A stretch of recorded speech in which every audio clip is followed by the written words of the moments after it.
Well, good morning, everyone, and welcome to race day number 6 here at the 54th Annual Thor Mini-O's presented by Pro Circuit. Brought to you in part by our friends at Parts Unlimited, supporting the sport at every level and every way. And, of course, the providers of those great Thor products. And thanks also to our friends at Pro Circuit, and, again, for being such a monumental part of the Mini-O's, as well as all of our other fine sponsors, including VP Racing Fuels, Dunlop Motorcycle Tires, UnitedMotorsports.com, our friends at FMF, and, of course, Scott USA. As we look down onto the starting line this morning, we are resuming racing here. Of course, it's going to start with the 65cc 7 to 11 Division 1. We're on race number 80. We'll go through race 84, then we'll start right into LCQs, and that's pretty much a description of what we got going on today. We got a lot of great racing ahead of us, and Kyle McGraw is here with us again from FCA Motocross. And Kyle, if you would, please ask a blessing on today's race. Yes, let's go to prayer real quick.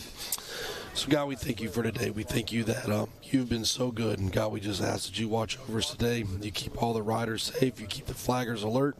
God, we love you. We thank you for today. Just be with us and keep us safe. In Jesus' name, amen. Amen. And now at this time, ladies and gentlemen, if you would please rise, remove those caps, and cross those hearts as we honor the greatest nation in the world with the playing of our national anthem.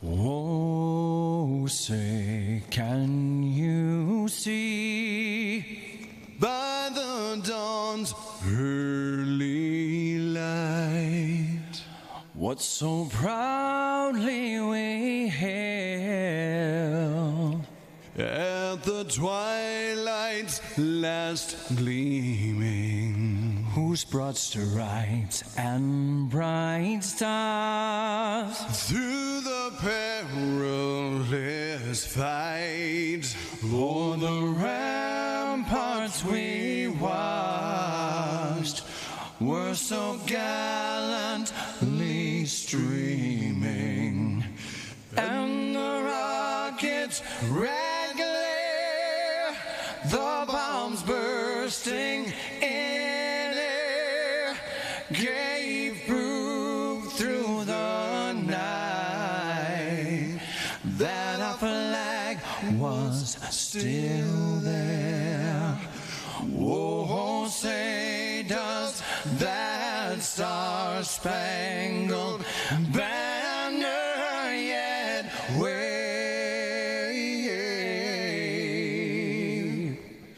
o'er the land of the free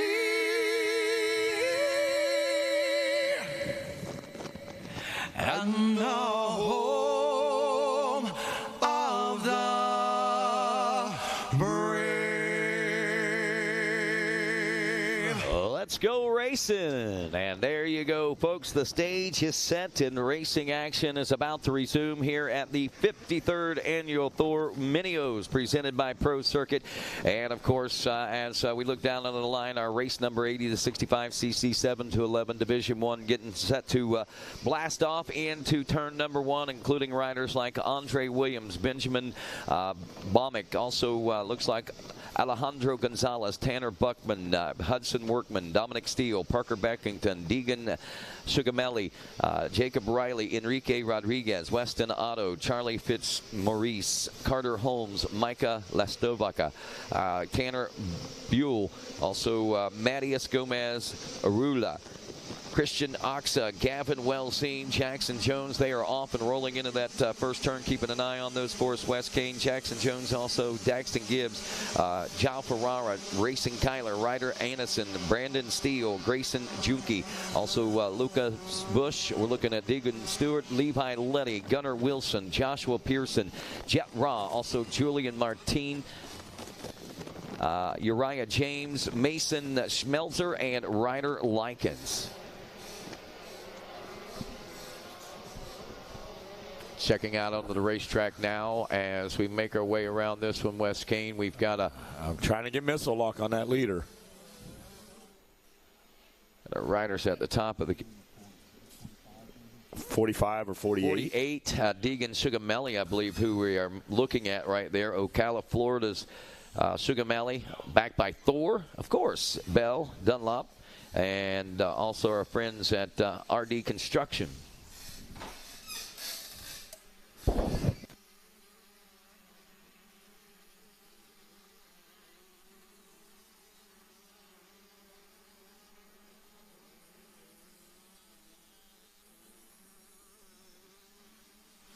All right. Could it be Sugar Melly out there trying to make a statement? Here we go out there. Great job out there. It is. Sugar Melly. Man, he is. The California transplant, all the way from California, and packed up and said, we're moving to Florida. Left that California lifestyle and over here, and they spent a lot of time at that Dade City with Randy Yoho, and it's starting to pay off. Them are little glimpses of, and I think this is their first trip here. They've never been here, and had a little glimmer out there in Supercross, but they got to be pretty pumped right now watching him fire out that pit and lead one out of here. Well, definitely for sure. Digging Sugar Melly opening up with the lead. Smoothest racetrack that we're going to see all day, I think, right here, as these little rippers are going to start laying in their lines. And these first three divisions, these kids couldn't ask for a better, smoother track, I don't think, to start the race day. So this is going to be pretty good. Sugar Melly out front. Carter Holmes running in the number 2 spot. Daxton Gibbs is third. Weston Otto back in the number 4 position. There's Gavin Welzine off to a decent start on board the 132 in 5th. It's Jao Ferrara Jr. Full send. 6th place. The 59 Enrique Rodriguez is 7th. Parker Beckington in 8th. Jet Ra in 9th. Levi Letty in 10th. Graydon Junke is 11th. And Racing Kyler rounds out the top 12. Those are your final transfer spots. We got a new leader, Rodney. Carter Holmes over that step up. And Sugar Melly right in tow with him. So there's the red helmet of Holmes, Rodney, Sugar Melly. And it looks like that could be Daxton Gibbs back there in 3rd. Yeah, that's where he was at the end of the first lap. And we've also got not far behind Weston Otto and Gavin Welzine. Those are a couple of fast shoes you can't count out as well either, as making our way off the back section and starting our head back home, it looks like, here through the rhythm section. Oh, yeah. Those rollers are... All right, there they go. They look so much different today than what they did yesterday. I'm having a tough time just glancing where we are on the track and realizing and recognizing the track. It's so smooth right now.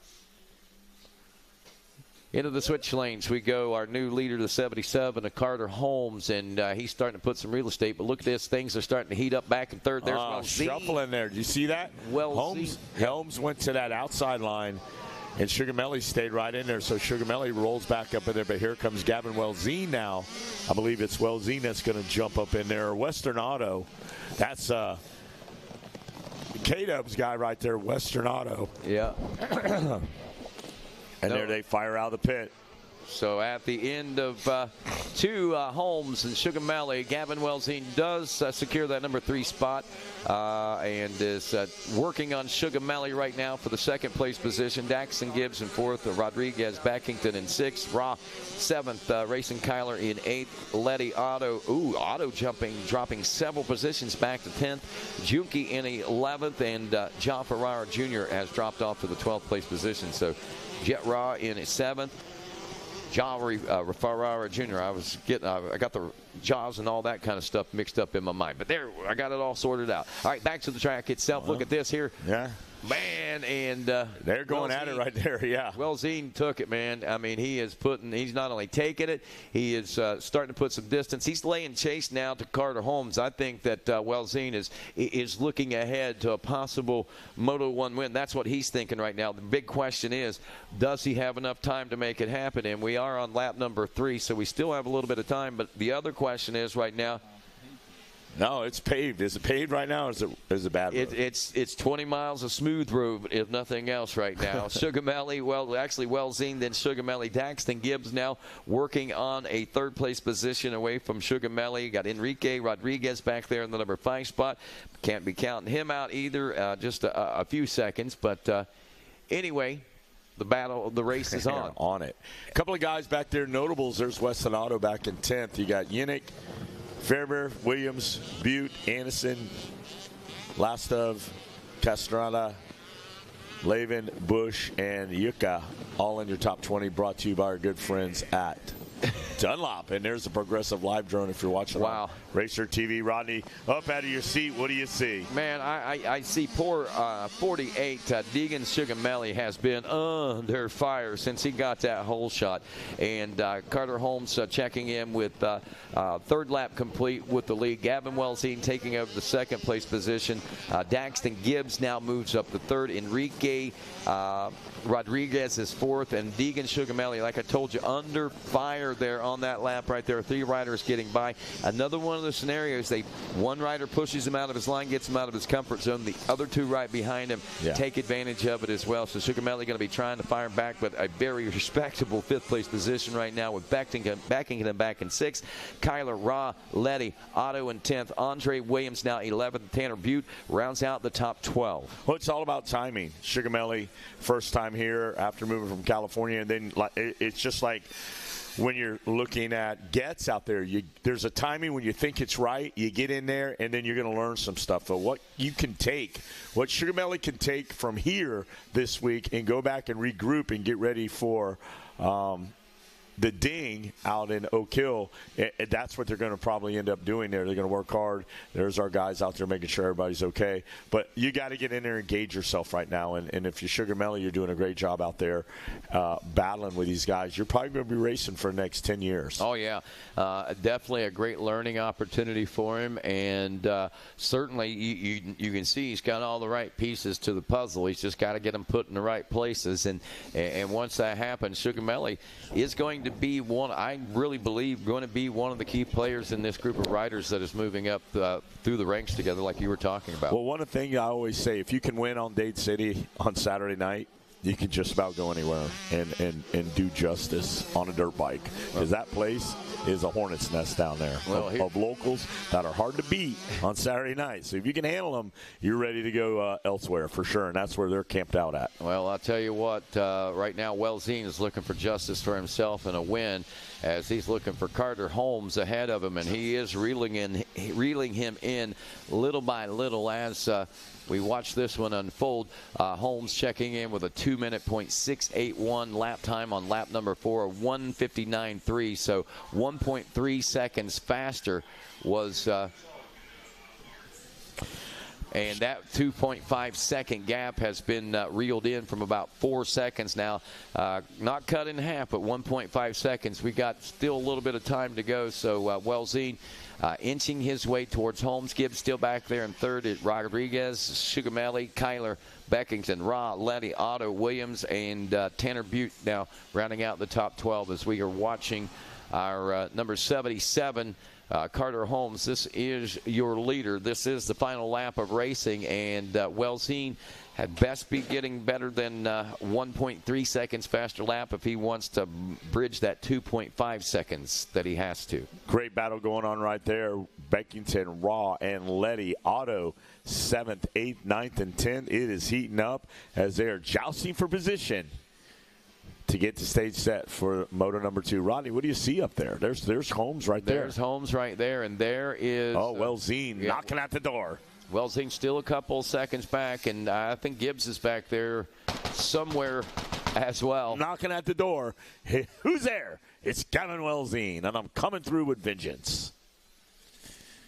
Running out of real estate as far as between now and the finish line. There's Holmes. All right, good job. Wellsine, Gibbs, Rodriguez. Shh. Yeah, Wes is D9. Look at Carter Holmes rounding the final turns now as he looks over his shoulder and then looks straight ahead to see checkers and a fist pump to the air as he completes his first moto in the 65cc 7 to 11 class in the number 1 spot. Gavin Wellsine, what a push by this young man as he will finish up in the number 2 spot. How about Enrique Rodriguez? has up from 5th there at one point to the number 3 spot. Deegan Sugamelli also rising up to the occasion as he regains one more spot back into the 4th place position. Racing Kyler in 5th, Parker Beckington in 6th, Levi Letty in 7th, Jet Raw up to 8th. Daxton Gibbs having some issues out there on that last lap of racing that may push up. Yes, it does. Weston Otto, Andre Williams, Ryder Anderson, and that may put Jaffa Rara back into a qualifying spot. We'll just have to wait and see. Nah, doesn't look like that's, well, let's see. John Ferrara does get into a qualifying position in 10th place. Andre Williams in 11th. So there you go. Division number 2 off and rolling in this one now as we look up into the VP Fuels hole shot. Several different riders jockeying for that position. They were all in at the same time. It was just a matter of who came out on top first. Wes Kane, of course, you'll keep an eye on that. I'm looking, Rodney. We got the guys. We got Levi Guys, Gallows and Bride, also Braxton Gaithier, Braden Vandergrip, Deegan Kime, Oliver Silvestri, Bryce Williams, Aiden Match, Grady Rosser, Braxton Roth, Matthew Semino, Finn Hansen, Jace Nolan, Cruz Peterson, Asher Honnerstein, Tate Bueno, Harrison Vigelli, Logan Lustig, Emiliano Munoz, Flynn Johnson, Huxley Nolan, Nicholas Goncalves, Jim Wood, Heater Matos, Gus McAdams, Trayson Walters, Cash Neck, Joseph LaCapra, Mason Murdy, Grant Earl, Cameron Buckman, Brooks Linehan, also Braden Moochler, Chance Jackson, and Jax Baker all out there. Division number 2. Again, the top 12 will be transferring from this one. I thought it was What Levi are you guys doing? I'm not doing nothing. Nothing. He sprayed some of that stuff in my mouth. I know that. Whatever that was. I turn around and I look. I see this. I mean, he sprayed it in my mouth. Oh, I need that. All right, so I thought it was Levi Geis out front. I turn around, I look, and I see these guys. They're always doing stuff over in the peripheral, and they're always talking about something going on. And I know something's going on, and then I turn around, and I look at Magawatt, and he's got these big eyes. He looks like my grandson or something there, like, I ain't doing nothing. We're going to pick up our leader here. I honestly thought it was is that 919 Jax Baker out front again? He has been flawless, Rodney. Baker always bringing the Baker's dozen out there. And leading stuff out. So Baker having a pretty good week. He's one of those guys, he's on the tip of your tongue. Absolutely. And that name has been said a lot. I mean, it's been bouncing around quite a bit from back, 8th, 9th, 7th, working its way up into 3rd, into 2nd, and now out here in the front on the Cobra. The Leland, Illinois, the 919, Lutzig back in the number 2 spot. And as we watch these riders going across the Gators back right now, they're trying to establish their dominance, and it looks like that Baker is doing just that. And meanwhile, we may be seeing things and are seeing things for Lutzig and Braden Vandergriff starting to tighten up. Braxton Gaithier back in that number 4 position. He's also a part of this, but I think that one rider that might be pushing the envelope here and taking these riders to the front right now may be the number 3 of Levi Guys, as he is hanging out there trying to work his way to the front of the pack right now as well. You also see Matthew Semino back in the number 6 spot. Mason Murdy in 7th. James Wood back in the 8th. So these are all guys that are capable of vying for a win out here, and they are pushing the rest of the pack to that level as well. Well, I saw Lustig make the pass on Baker when they jumped out of the pit. So things are going to change here. But as you said, Levi Geis looking good. Silvestri, Johnson, Hansen, McAdams back in 18th, 19th, and 20th. There's Buckman, Wood, Seminole, Levi Geis. I am watching the number 3 ride work his way through the magic. And let's see what happens. Yeah, it looks like Baker's having some issues out there. Levi Geis with a tear-off hanging profusely from those goggles is not slowing down. He is a man possessed.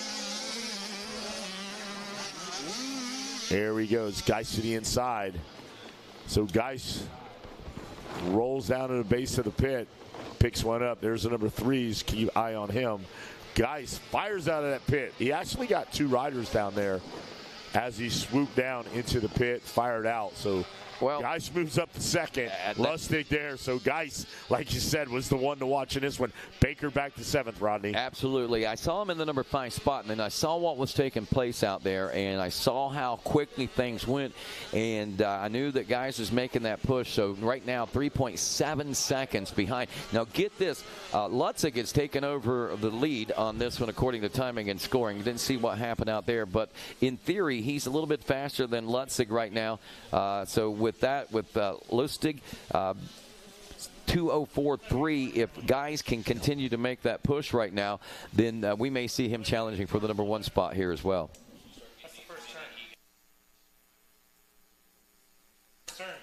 All right, what do we need down there? Go, Rodney. So is that the first race of the LPQ?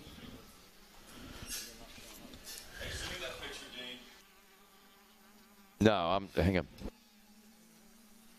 All right, so it looks like we're getting ready. They're looking for our first races of our consolation races. We got Mini E's 4 to 8. You guys, looks like they're ready to start staging you guys. They must be a lot farther ahead in staging than what I realized.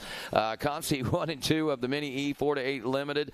You guys need to be heading over to staging, they're telling us. So they're looking for you so we can begin our LCQs. We are on race 81, 82, the 65. Yeah, that makes sense then because they are. It is that. It is. They're looking for him down there. Yep, it's the pre-staging to pre-staging to the pre-stage. There you go. So race order is posted. We have a total of we have a total of 36. Sorry, Rodney. I tried to hit the button. And 3 more plus 3 more consies. So 41 consies. 41 consies. All right, so 41 consies. The consi order is posted on the posting board down there for you, so you can stop down and check that out on the race order. Back to the race at hand that has not, it has actually heated up since last we checked on the monitor. There is guys reeling in your leader, the 167 of Lustig. Lustig out of Effingham, Illinois, is feeling that pressure as they head up over the Gators' back right now. And with each turn of the wheel, guys actually shrinking that real estate up top of the Gators' back now as they make the hard left-hand turn and get ready to drop down at the heart of this. Look at this.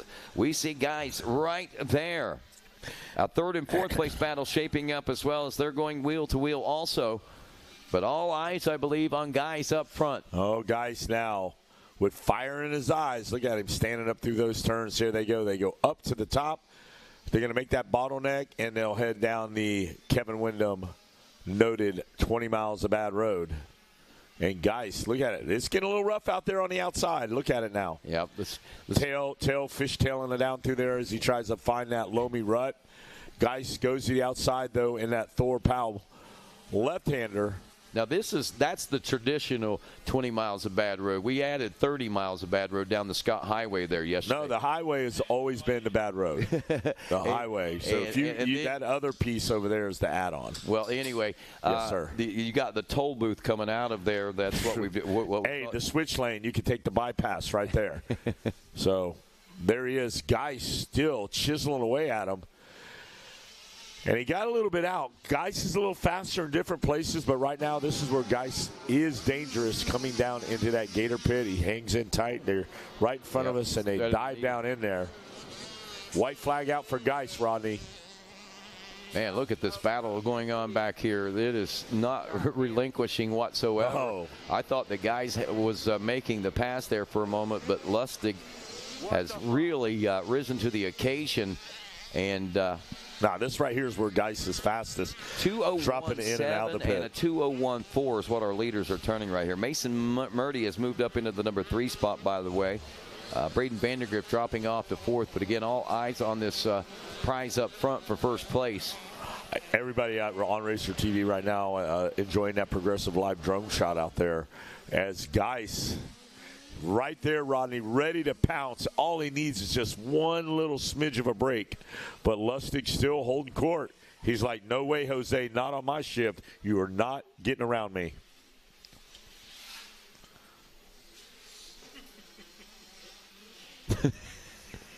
Lustig, Geis. Now this is where Lustig picks it up. Oh, just a little foot dab there. Could be a crack in the armor. Here comes Geis. Now stays in tight with him. Doesn't go out wide. Goes to the inside line. And Lustig still besting through there. There's the rollers coming to play. Geis may need a little help. A little sideways off that one, Lustig. So Lustig now working his way past the back markers. You better look out. Lustig takes the outside line. Looks good, leg out. Geis now inside, outside. Geis is fast through here. They both opt out of that inside line. They both drive into the Gator pit. Right here in front of us, Rodney. It's Lustig. Oh! Geis almost dropped it. The leg went down, then it went behind the foot peg, and he was able to pull it out. But that could have been a factor right there. Lustig going to take the win. Geis, with a valiant effort, will finish in second. I can't wait to see the second motos of all these speedsters out there. It's going to be electric. It is going to be electric. Lustig, what a great push to get into the #1 spot, and not only that, a great ride to hang on to it. As guys will finish up in second. Mason Murdy in the #3 spot. Braden Vandergriff will finish fourth. Then looking for Braxton Gauthier.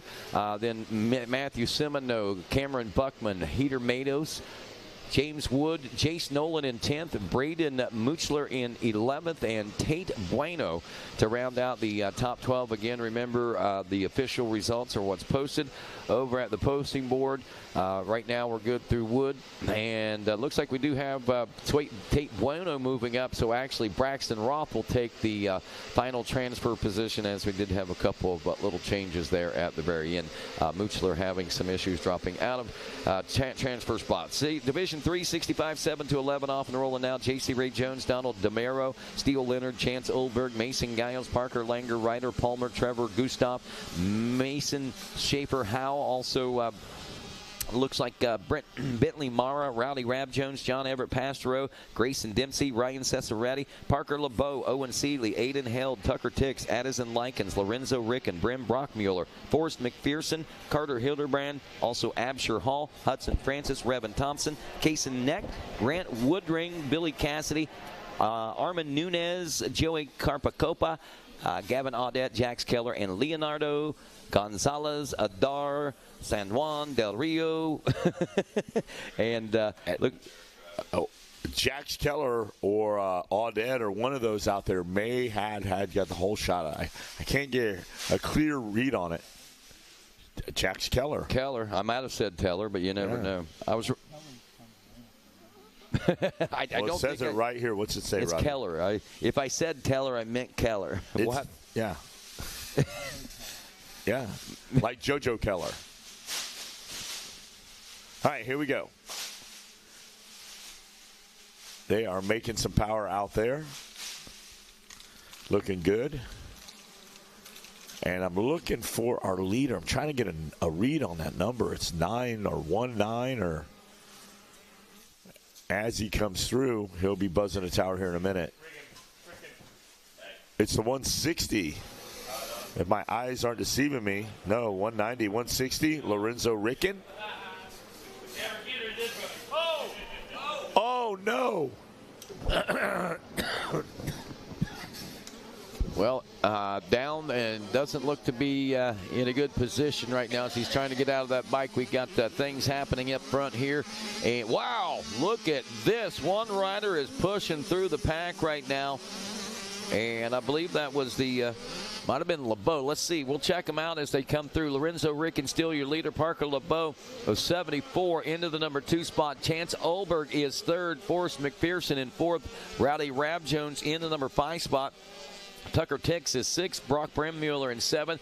John Everett Pastero opens up in 8th. Grayson Dempsey, Ryan Ciceretti, Jax Keller, 991 in 11th. And Parker Langer. Yes, I did that for you, Griff. And, of course, with that, Lorenzo Ricken got to have his hands full real quick, I imagine, especially with the way that We had the 74 Parker LeBeau pushing up through the pack there just a moment ago, looking very hungry to move to the first place position. Also, that is that a 71 right behind him, or is that an 11? But we've got the big things taking place here in Division number 3. Again, we need to have our first races. Race number 1 for LCQ's Conci races. Race number 1 and 2, you should be in staging. Race number 3, you need to start thinking about heading over there as well. And 4, that's our 85 9 to 11 limited Concis. So we'll be heading into those coming up here in just a couple of more races. We got Supermini 2 on the gate. We got Supermini 2 Division 2 in staging. And then we've got Mini E Division 1 and Mini E Division 2. So that is race 1 and 2. So we need 3 and 4 in staging as well right now as we are moving through the race order today. Speaking of moving through the race order, there is your 74 machine. It looks like still LeBeau back there in the number 2 spot. And is that the 11 of Chance Ulberg that is putting so much pressure on them as they make their way down in front of the spectator section and now down here in front of the announcer's tower? And that's exactly who it is. They go side by side down into the Gator pit now. And it looks like we've got a new second place ride as Ulberg moves into the number 2 spot, so we do have a new third-place ride, too, in Parker LeBeau as they check in. Lorenzo Ricken checking in at the number 1 spot, and there is Ulberg in second, third. Once again, Parker LeBeau on the 74. McPherson, Rab Jones, Tucker Ticks all remain the same back there in the 4, 5, and 6 spots. Brim Brockmuller also holding steady in the 7th, moving up into 8th place. Grayson Dempsey moving up into 9th place. Ryan Ciceretti, looks like Jax Keller moving up to 10th. Absher Hall in 11th. John Everett Pastero dropping to the number 12 spot. All right, word is I just got a word from the SLR rifle. If you want to, there's 2 of them out there, and they said you got to go to registration if you want a chance at that SLR drawing. I believe they're going to draw today sometime. When are they going to draw? Tonight at 7. So get down there. Meg, I know you wanted to get in on it. I'm going to get in on it. But people were asking me out there because I remember they had a table with them sitting on display. If you want an SL Rifle Works raffle ticket, I believe they're $50 a piece. Go down to registration and see the girls down there, and they're going to pull that tonight at 7 p.m. 2 drawings, 2 rifles, got a giveaway. Not sure if you need to be present.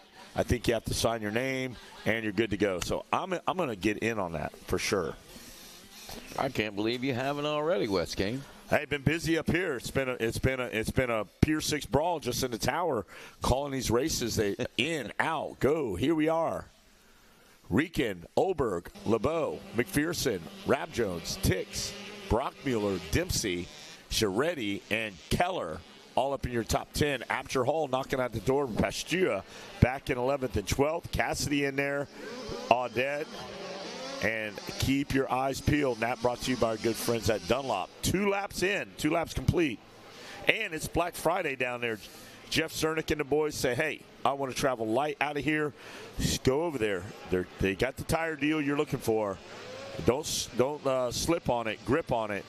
Get over there and get you some Dunlop tires. 2.3 seconds faster on that lap was Ulberg than Lorenzo Ricken, who's been holding a mighty steady pace out front on the 160 machine in first place. But as we drop down the Gator Falls here on the next to the last lap, I would assume this is lap 4 now. We've got Ulberg all over the rear fender basically as we head up over the Gators back now here at Gatorback Cycle Park. Ulberg trying to make a bid for that number 1 spot. We saw him a lap and a half or so ago battling with Parker LeBeau. A bit of a gap had opened up between first and second, about 4 seconds or so, but now the biggest part of that has been well chewed up, and Ulberg is about to start showing some wheels as we head on the backside of this racetrack. I believe that Ricken is already feeling that heat. He's feeling that pressure. He knows that Ulberg's on his way. Hey, Wes, you talk about Black Friday. You want to know how to save $500 real easy? Yeah, tell me. Stop over and see Camille and the dudes at Pro Circuit. Let me tell you right now, titanium exhaust, $1,500, I believe, $1,475, whatever. You buy that thing right now for $915, I believe she said. You save $500. There's no shipping, okay? You take it home with you today. Got that thing on your bike here this afternoon. So $500, 30% off everything at Pro Circuit. We know Rob at Defiance has got his sweatshirts, hoodies on sale for, I believe, $25. The T-shirts are $15. Skinner just keeps loading those boxes up over here at Moto Tees in the bargain pit. We know that 30% off all the way through Pro Circuit. And who else? Oh, SLR. Absolutely. SLR rifle works. Site-wide 15 with super specials all the way through. Check out those upgrade kits and upfit kits for like your Glocks and your SWs and that kind of stuff. Got slides, ported barrels, or ported slides, barrels, all kinds of stuff on that SLR website. SLR over there, specialized too. Yeah, Specialized for sure. bicycles. Yeah, Steve and the guys over there killing it. Rodney, back to the action. Thanks, Meg, for the update on Black Friday specials here. Well, while we were thinking about that, we were watching things really tighten up here as Olberg has tightened it up once again and brought himself to within 0.4 of a second on the clock. But again, visually going up onto the Gators' back right now, you can see that this is really tightening up. We got some lap traffic just ahead of him right now. And, of course, Olberg making up real estate, but Ricken's doing a great job of rising to the occasion so far. We are under white flag conditions. This is our final lap. Can Ricken hold the grade there and keep Olberg at bay? Yes, he can. I say he can. All righty then. Wes Kane's got the belief that that is what's going to happen. And right now, the way Ricken's riding, you can't help but believe that. I mean, he's got a good, solid moto going. Got off to a good start, passed into first place on that second lap out there, and has pretty much controlled the number one spot since then. Olberg has been working his way up through the pack. He's gotten to right here, but this is as far as he's gotten. Can he seal the deal? Can he make it on around? Wes Kane says no. We'll find out in just probably about 30 seconds or so as they make their way toward the finish line. Go ahead, Meg Watt. Check in with us. That's just an interesting observation with Wes Kane there. You have to take one pair of glasses off before you start to put another pair on. That's just an interesting observation I had there. Wes struggling just a bit with these glasses there this morning. I'm good to go now. I don't even know what I did. You were trying to put one pair on top of the other. Oh, hey here. Wait a minute. Got to take those off first. Here we go. Too much tryptophan in that turkey. That's what it was. Speaking of Turkey Day, Diesel Thomas's dad come over, Pops Thomas come over, make sure I was covered last night. He came over. Anything, man, they invited me over to the Mun pit. Said, hey, anything you need, Megs, we got you covered for Thanksgiving. So I appreciate that, and hung out for a bit. We listened to a little football and shot the crap. So appreciate that. That was a lot of fun last night. All right, there's a great view of that checker flag, Rodney, and Ricken did hold him off. Yep, you were right. You believed in Ricken, and Ricken was able to pull it off by 1.6 seconds. He actually turned a little faster, about 1.2 second faster lap time than Olberg that time. So good job by Ricken, good job by Olberg. All these guys putting out some great motos. Parker LeBeau in third, Forrest McPherson in fourth, Brim Brockmuller in fifth, Grayson Dempsey in sixth, Tucker Tix in seventh, Absher Hall in 8th, John Everett Pastero in 9th, Ryan Ciceretti in 10th. Then we've got Rowdy Rab Jones in 11th, Jax Keller holds on to a top 12 position there in the 12th place position. Division 1 Supermini 2 13-16 off and rolling now. I believe we'll be taking the top 18 in these as we got two divisions of this. We got Jax Carrier, Gage Dunham, Jake Willis, Mela Herrick, Sophia Holery, Briar Stesick, Steele Kelly, Grant McDonald, Reese Seba, Ian Andre Avocado, Matthew Williams, Colt Martin, Cash Anderson, Christopher Seaman, Renzo Marchioni, Tanner Dorman, Evan Witham, Ben Comar, Justin Graham Gamage, Chase Dashiell, Jackson Williams, Elliot Bosher, Emmett Baker, Brody Moss, Trenton Burton, Rocco Barone, and Ryder Reich. That is your field of 27. All right, we're picking them up as they go up top of the Gatorback. Supermini 2. Making it happen. Division 1 on track. Division 2 loading the gate, and then we'll get into our LCQs, Rodney, so you need to be down there. LCQ list is posted. The divisions, everything, the orders are all up on the board. I believe they should have been there last night. The information is there. Check that posting board. We got over 40 LCQs to do, and then we're going to start crowning champions. Absolutely, we will, and we will as well keep an eye on this final qualifying class here, the Supermini 2, 13 to 16. This is, again, Division 1 of 2. A lot of position jockeying going on. I don't know if it's Dash Hill out front. Well, I'm having a tough time seeing that, but I'm also looking back through the pack. I think I'm seeing a few names that I expected to see closer to the front, way back in the pack. I thought I saw the 7-10 there. Now the 7-10's worked his way up into about a fourth place position. So he was able to make some gains out there real quick because 47's got to be in the mix. That's going to be Colt Martin. Could that be Martin out front? No, it's Grant McDonald out front on the 34. Yeah. So we've got that covered.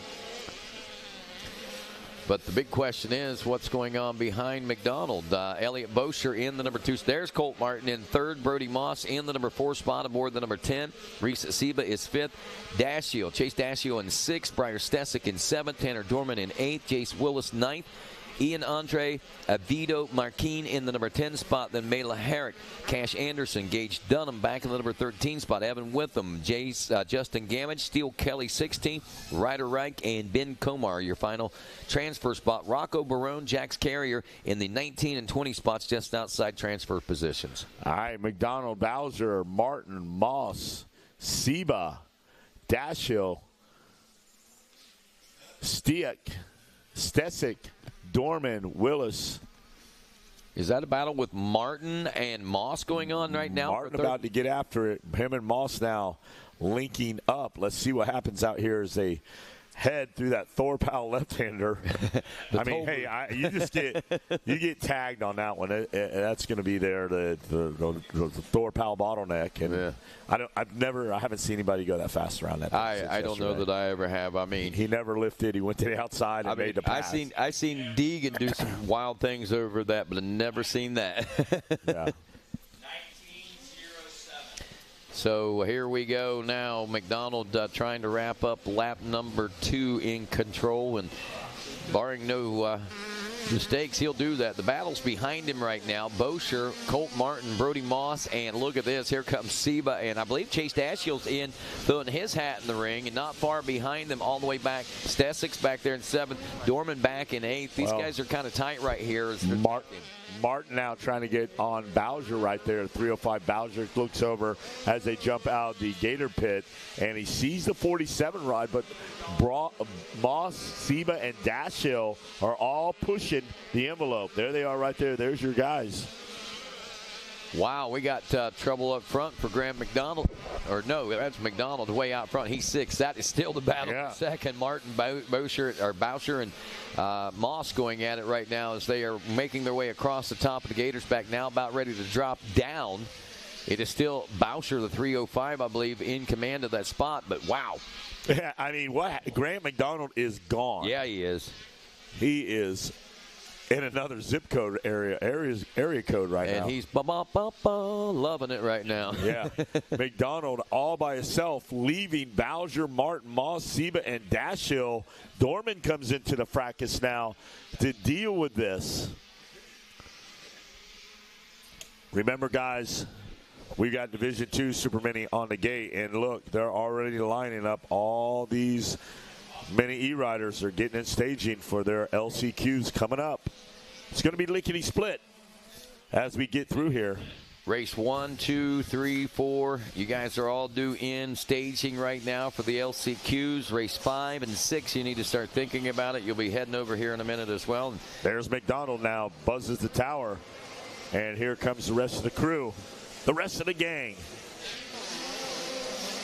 Yep, Bowser, Martin, look at that. Bowser, Martin, Moss, Seba, Dashiell, Dorman. All the way down the hill like gangbusters. And now if you're Graham McDonald and you're dropping in the pit, you kind of look to the left out of your peripheral vision. Peripheral vision. Thank you. And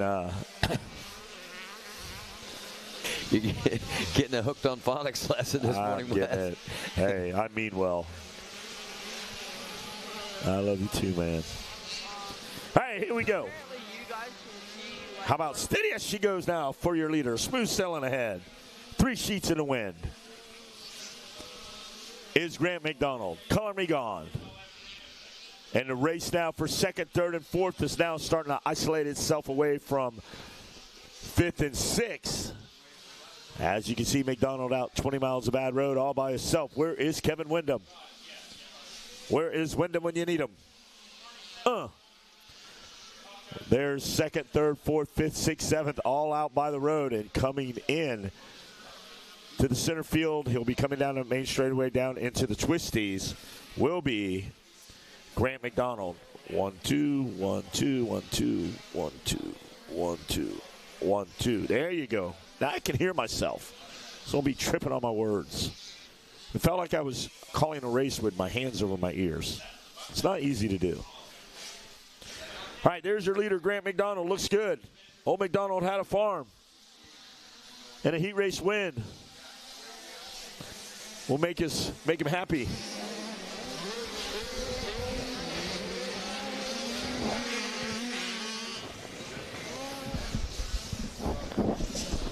Mayla Herrick out there still doing good.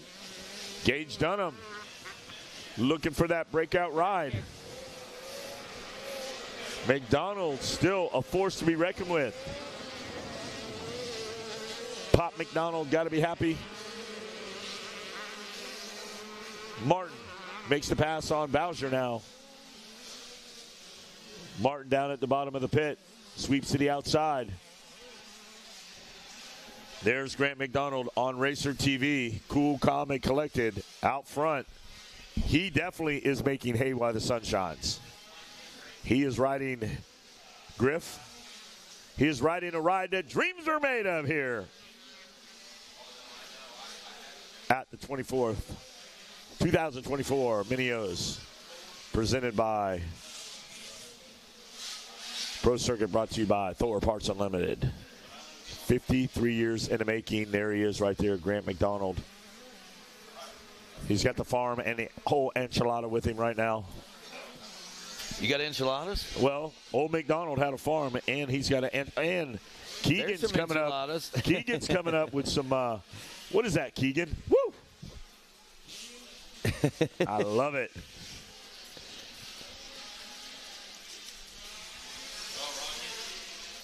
Those are pancakes, bro. Thanks, Keegan.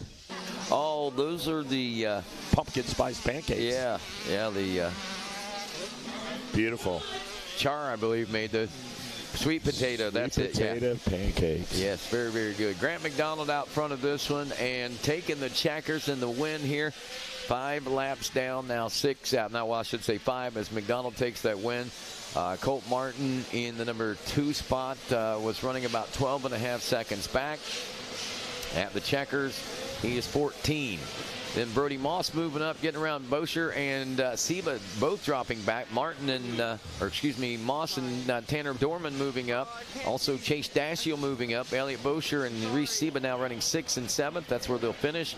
Matthew Williams, followed by Gage Dunham in 9th. Jake Willis is 10th place, 11th in Markeen. Cash Anderson in 12th. Briar Stesick in 13th. 14th will be Steele Kelly. Evan Witham in 15th. Ryder Reich in 16th. Rocco Barone in 17th. And Ben Komar rounds out the final transfer spot there in the 18th place position aboard the 133. That's race 83, Division 1. Division 2 fired out of the gate and now rolling down the Gator through the Gator pit and headed toward the Gators back. We got Jay Stanley, Hunter Gardner, Xander Mercone, Grayson McClung, Jeff Roberts, Blaine Westbrook, Caden Pettigo, Alberto Antillion, Max Lasco, Ronnie Stanley, Levi James, Kevin DePino, Jack Dedvilla, Darren Pine, Hudson Byrne, John Jewel Carino, Austin Meads, Lala Turner, Ethan Romero, Mattias Laura, Nicholas Segal, Carson Wood, Cash Landry, Cruz Martin, Timothy Scott, and Juan Martin Lopez. 26 riders in Supermini 2, Division 2.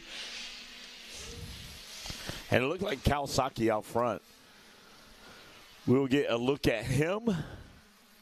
Could be a Team Green rider out front, making it look easy with a good snap out of the gate as they joust for positions out there.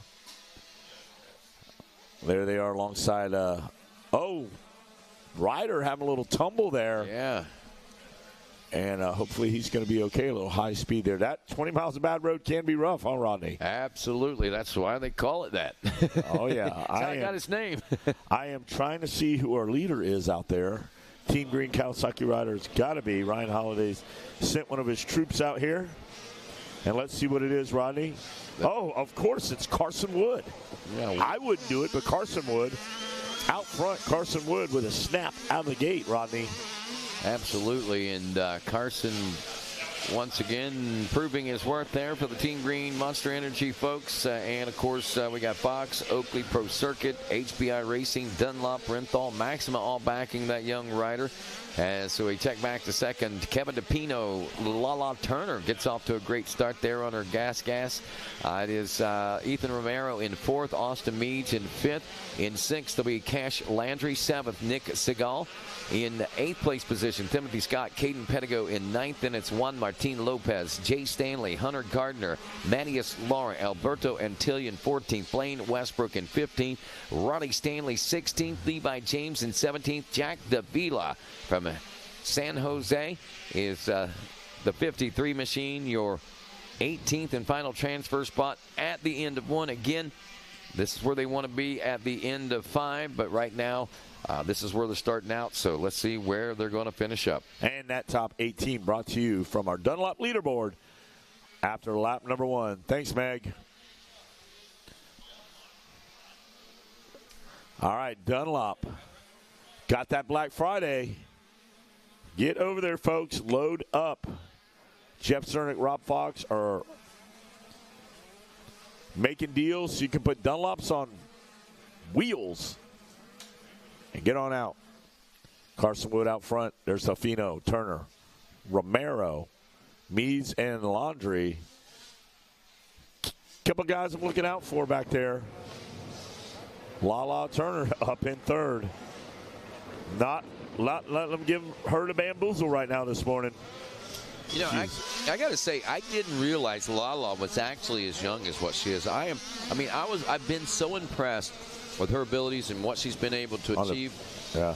But to see that and recognize that, what is she? I think she's, 15 years old, maybe 16, something like that. That is just amazing to me. She is actually 17, so she's moved. She's a little older. Is she having some birthdays? Absolutely, but I was thinking she was somewhere 18, 19 years old. She really seems to have a lot of maturity, muscle-wise, and even riding-wise. I mean, she's very, very in tune. She reminds me of Zach Osborne when he came through. Just a racer's racer. Like, she's a racer. Right. Like, Lala's a racer. She's going to race you. You want a foot race? You want a car race? She's going to be the one that – and Zach Osborne was the same thing. He was a racer's racer. Like, he just raced. He lived to race. And Lala is right there, just a racer's racer. Yep. I'm sure Papa Turner had whatever he had over there with that she could wheel and compete in, whether it be a car, or a trophy truck, or a pro truck, or whatever. She'd probably be the one like, hey, put me in there, I'll race it. Drag car, stock car, go-kart. Just go wake up Lala, tell her, come on, somebody wants a racer over here. What do they want to race on? What do you want to do? You want a foot race, moped race, or whatever? Yeah, she's a racer. She's legit. Carson Wood, Kevin DePino, Ethan Romero, now top 3. Lala Turner in 4th. Austin Meads in 5th. Cash Landry is your number 6 spot. It is Timothy Scott 7th. Nicholas Segal in 8th. Pettigo Lopez rounding out the top 10. Mattias Lara, Jay Stanley, and Alberto Antillion in 13th. Hunter Gardner in 14th.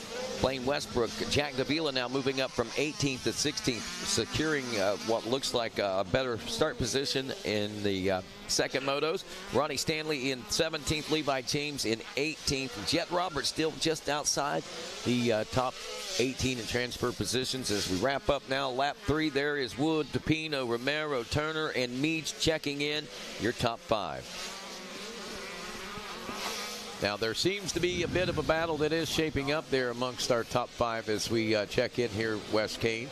And I'm trying to determine, I believe that is our 2nd, 3rd, and 4th place positions that we're looking at between DePino, Romero, and Turner right now.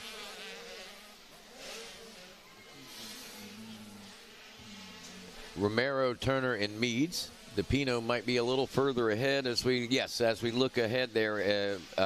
DePino is about 5 seconds ahead of this battle. So it is Romero, Turner, and Meads that we're watching now. Now this would be for the third place position. And big gap back to the sixth place position. So these three have got a little room to play with as far as not having to worry about new players come into this game as they try to jockey for position for this final, well, wouldn't be podium spot, I guess, in a sense, for the first moto, and set them up for a good overall finish heading into the second motos also.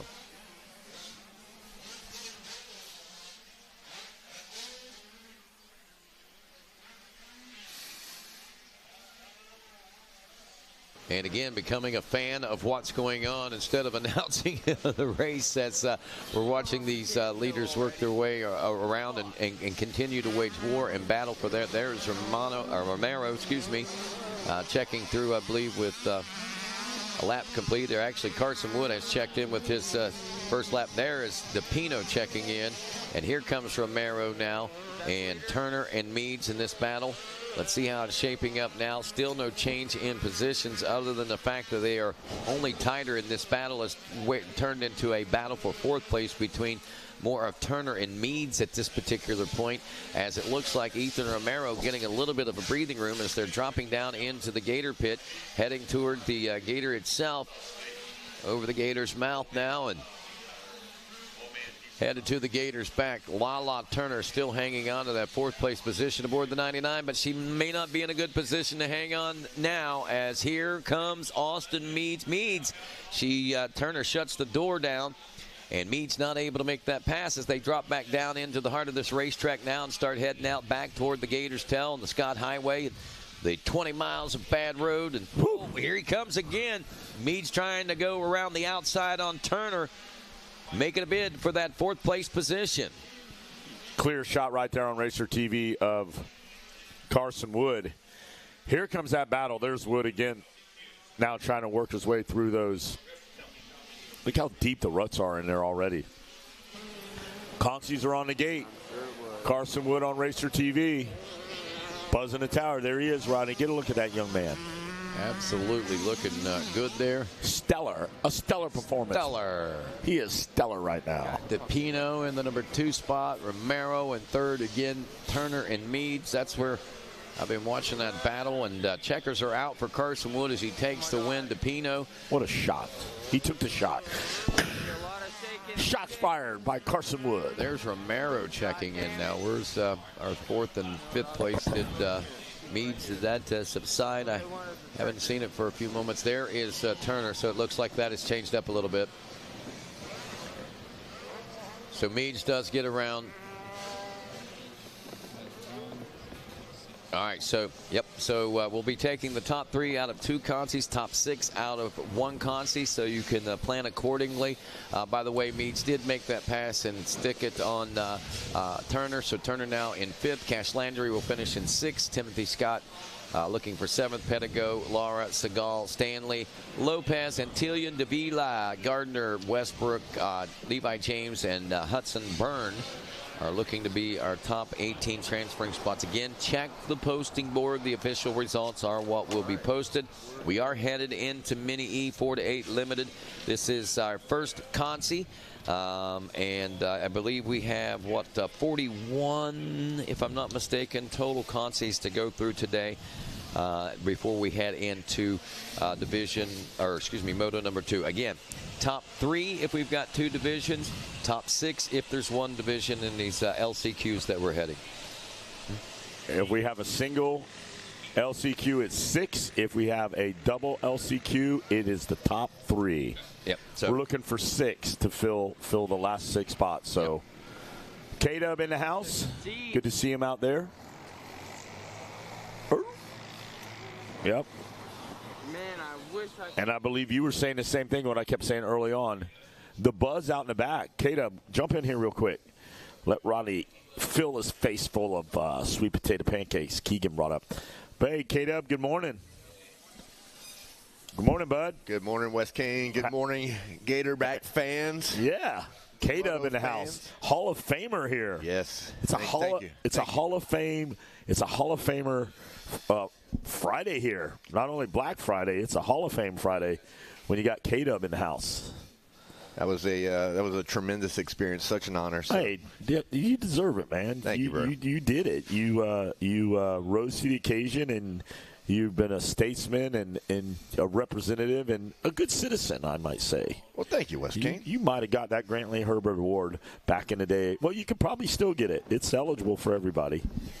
But, hey, I don't know. We can't top that Hall of Fame, bro. That's you can win all you want. You can do all you want. That Hall of Fame is probably one of your best. Now, they put a bust up there of your head like they do in the Football Hall of Fame. Yeah. Oh, nice. No. No bust. At the presentation, but not in the museum. Then there's no bust. I think I got a name tag, dog. That's okay. Take it, man. But, hey, I was telling everybody early on, the buzz through the camp, and I talked to Nick Way, and I'm sure, and you even said the same thing, Gets lighting it up. He gets it. I mean. Yeah. I mean, there's been some great action here in all of our Moto 1s as we are now to the last chance qualifiers. Been a pleasure to be here. It's been a pleasure to have you here. And to watch and to see the battles and the talent that starts with, kids like Fender the Cinder. Fender the Cinder got that shirt. All the way up to Getz, it's like. Yeah, not only that, you can't say enough about the Landon Hartz. That guy's on a roll. You could say something about him like. Excellent job. Yeah, excellent job. Execute. Correct? Pardon me? Undefeated this week. Yeah, so far so good. Yeah. He's got 3 over there. I believe he's got 3 over here. And, his name's going to go on that little. I mean, I'm sure there's guys checking that list over there, adding the hearts to it when you're looking for guys to get on the roster to move up. And you never know what pro team might be looking to fill a spot or put you in a what do you call it, a minor league role now where, hey, we're going to guide you through the ranch and one more year in A class, and we already got our dibs on it, like a letter of intent and all that kind of stuff. They're picking things. And I think Ziggy, when he had Factory Connection, he was the first one to, I think it was Trey Kennard, he grabbed real quick, and then everybody started going back and grabbing guys, and now they're going back in the 65 or 80s and grabbing you and getting you some kind of a deal in there to support, so deal, guidance. They got your eyes on you, Try to mold a little bit and use some of those folks' experience, right? There's a lot of experience here at these races. Certainly here at Gatorback, you see all the folks that we've seen for many, many years who've had great amount of success here. Had a lot of the pros stopping by earlier than a week. I know they're back to training now. Wonder what they had for Thanksgiving dinner when they're on like a training program getting ready for. They're having some turkey, dude. You think just they're letting it go. They're anybody should know as well as you. They're in their regime. They're in their format. Thanksgiving turkey dinner's not going to hurt. One day, letting them get some extra carbs in there and let her rip. I mean, what would you do? Alden Baker's probably got him on a road bike ride right now, though, burning that turkey. You had Thanksgiving dinner. Yeah. You didn't ease up. No. We had to celebrate the holidays. It's one of the few holidays you get off as a racer, right? Right. Well, as a professional racer. As a professional. As a professional racer. That's, like I said yesterday, one of the team owners I had heard through there, like his guys who just got hired were like, hey, boss, we haven't been home for Thanksgiving in like 15 years, you think? And he's like, absolutely, you guys go. Take off.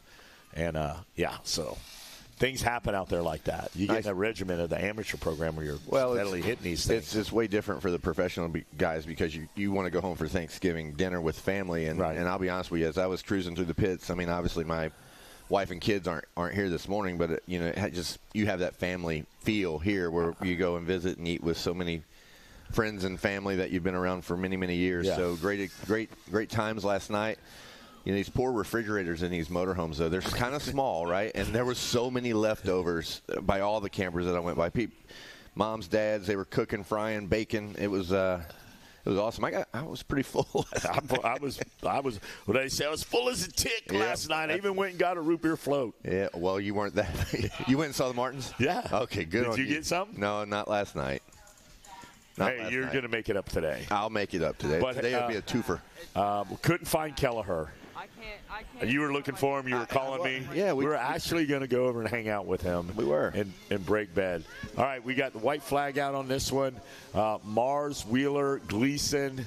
Looks like they're going to be the top three. They're going to get in. That go. And then we got another group. Every one of these competitors, hats off to a Megawatt. Oh. These guys are working hard out there. And some of them, they're going to use this for a learning tool. Some of them are using it for, hey, look at me, I'm one of the hot dogs. And it's just a great thing of what you can take coming in here at the end of the week, what you're taking out to build your blocks of what you're doing. Absolutely. It's up to you. Whatever your flavor is, however you want to play it, just come in, bring your A game, give us 100%. That's all we ask. And if you're happy, we're happy. Yeah, that's simple. Yeah, leave here healthy. Hey, on a side note, yes, sir. Everybody that's walking by Gypsy Soul down here got these amazing custom hats and stuff. Yeah, they are still at the hotel. They've got about 4 more orders to finish, custom orders. They're going to be here between 10 and 12, so you guys can pick all those custom orders up, and I guess to accept a few more orders. So if you're looking for them, they didn't skip town. They're going to be here between 10 and 12, just getting everything finished up at the hotel. I don't think we hang out with anybody that skips town anymore. Them guys, we done win through them. Where those guys go? I don't know. They peeled. Hey, what happened? Oh, he took off with the payroll. Where's the cigar box? I don't know, dude. Where's the shoe box? I don't know, man. That's crazy. K-Dub grinning. He's heard those stories. Can't pay the guys. Somebody took off with the payroll. Whoa. Oh, there you go. Royalty in the tower right now. We've had guys like the GOAT through here. Okay, we've had Hampshire. R.J. Hampshire was here. We got a Hall of Famer sitting here. You got a Hall of Famer here, but we have a true Hall of Famer in the world of security, Mr. John Knox. What's happening, Big John? Not much. Finishing up, kind of getting everything wrapped up here. Solved all the crimes this weekend, and now we're ready to go.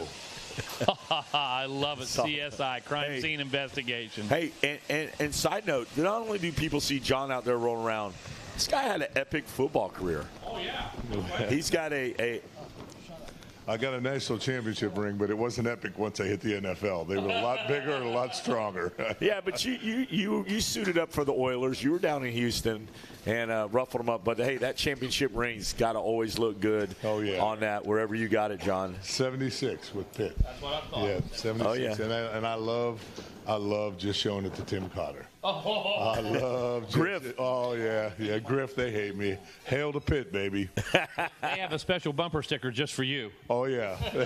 It's also in their toilet, too, Well, Big John, we appreciate you, buddy. Starting these LCQ has been a long week, and got many E out there right now wrapping up. Checkered flag is out, and know you got a lot of business to handle as well. I always, It's been a good week, though. Good weather, good week, good people, safe home.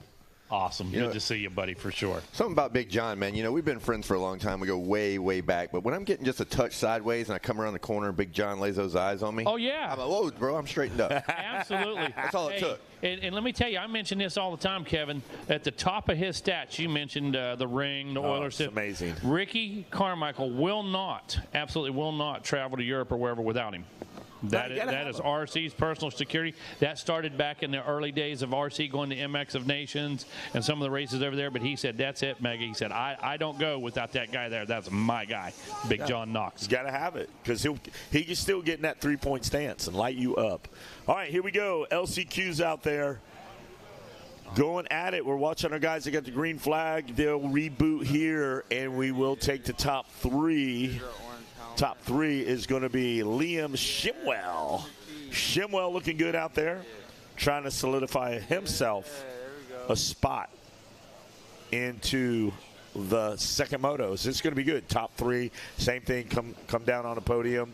We'll have interviews for our top three in the overall. And, it's going to be good. You got Shimwell, Chan, little Noah Fort out of North Carolina. Yeah. He's driving a black Trans Am. All right. So Shimwell, Chan, Fort, Carpoya, Karopa, Thorne, Norris, Slanovic, Enovic, Lloyd, Willoughby, Bradshaw, Cardwell, Hess, and little Rowdy Keelan. He's getting rowdy out there. Great job out there. But right now, Shimwell, Chan, and Fort. Next LCQ on the gate. Next LCQ on the gate. We're going to double check. We're going to get a look. K-Dub up here is the 85 911 Limited Conti 1. How many we got over there? Let's check that out here. 2 Contis, so Two top Contis. 3. Yep. So Race looking for top 3. 4 here in these Contis. 85cc 911 Limited Conti 1 on the gate.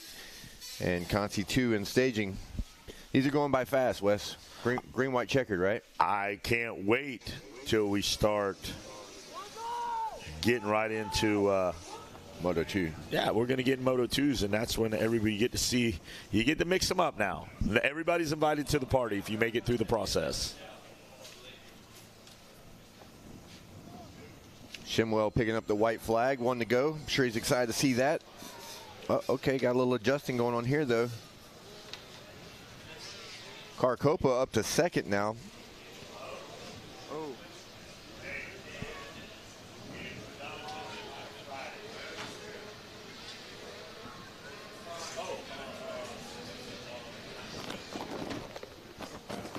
Chan back to third, still in qualifying position. Forte on the bubble now, outside looking in. Needs to go to work with 1 to go.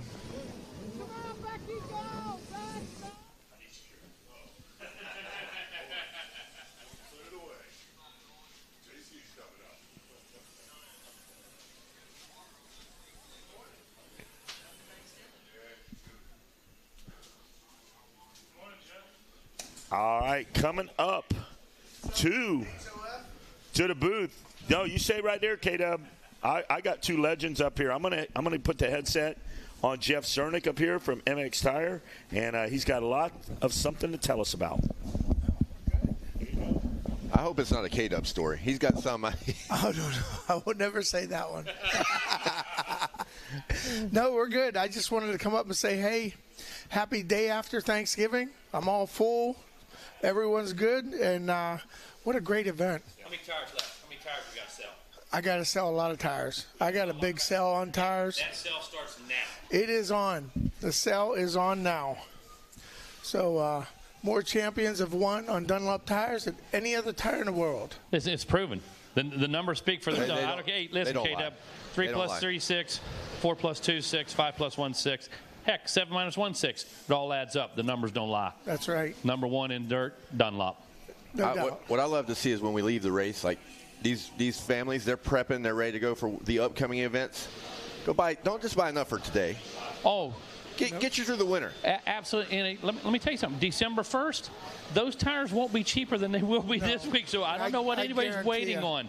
Now's the time. You're not going to pay any shipping on them. There's no minimum purchase, no maximum purchase. And If we somebody gotta wants to sell. come buy the rest of the truck, you'll sell it to them. Black Friday sale, 10% off all tires.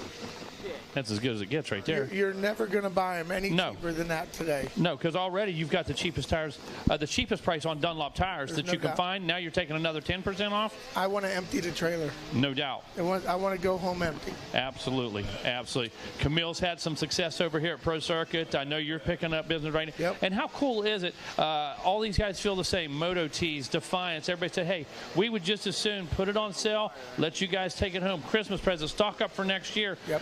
We don't want to haul it home. So you guys come over and take advantage of these great deals. And I know that you have Bell helmets at Cernick's Racing. At do, Cernick at Racing, MX you got Bell, MXTireRacing.com. You've got Bell helmets.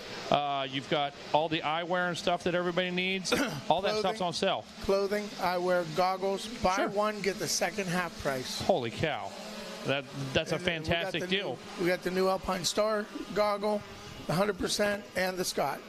Buy one, Get the second pair, half price. Yep.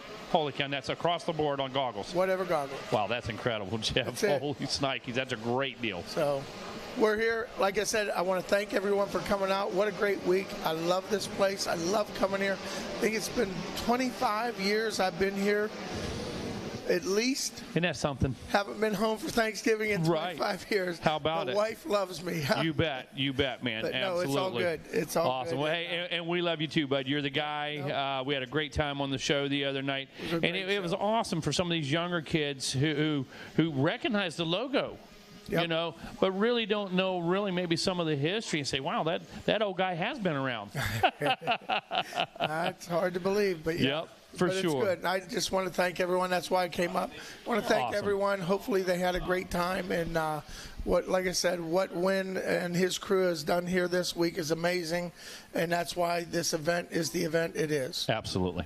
No question. So our biggest event of the year right here. Awesome. Got some Raptor foot pegs left for some brands over there? We got them. Come see them. Guys, I want to tell you something. I personally looked for about 30 days, and you know I got contacts. Yep. I got reach, and I could not find the Raptor foot pegs I needed. Walked up. You had them sitting right there by the register. Yep. Boom. Drop shipped. They're going to be waiting on me when I get home from the event. So thank you so much, All dude. right. Thank Appreciate you. I just wanted to say guys. thank you, and here, back to Kevin. Where are we at, K-Dub? What's Thank you, happening? Jeff. Top 3 transferring out of 85, 9 to 11. Conti won. Thank you for that. Lost all my paperwork up here. Getting caught up in the mix with Jeff Cernick. All the good things he is doing for the sport and making it accessible to these families and riders. Anderson Waddell leading them around. Levi Letty and Race Matson round out the top 3. 3 small spots, man. There's a lot of bikes out there jockeying for 3 spots transferring. But we have some young riders wanting to jump into the mix. We got some battling going on here for the final transfer spot. Getting kind of dicey. We don't want to be done with this class just yet, Wes Kane. We want to go to moto number 2. And Anderson Waddell 1-2 out of Supercross, and the competition so deep he had to go to an LCQ to get in there. So carrying these LCQ points in there possibly could hurt him for an overall in this class, but definitely he could roll up in a top 10 or maybe a top 5.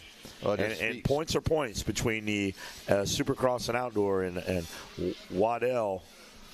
Well, it just speaks to the depth of the talent, and then you know that one little mistake. Yeah. I mean, it's a week of racing, right? You're probably going to have that, adversity come upon you. The one mistake, one bad gate, one fall in the first, whatever it is, right? Maybe a mechanical. Yeah. We hope not, but you never know. And then you find yourself in the LCQ, but you got to roll up in there right now. He's doing a great job out there. Go to work. Yeah, but get out there and win that LCQ if you can. Look back at 2, 3, 4. That's Levi Letty out there, Hatson. And keep an eye on Atul Holmes. Carter Holmes won one this morning, actual heat race, and he finds himself. You got Holmes out there, Jack Duff, Tennant, Storm Kelly. A lot of notables out here all the way back down the roster. Howell, Hildebrand. 2, 3, 4, 5. As they come out of the Gator pit. That's how fast they pass the finish line. They are firing. White flag is out, so you know that these riders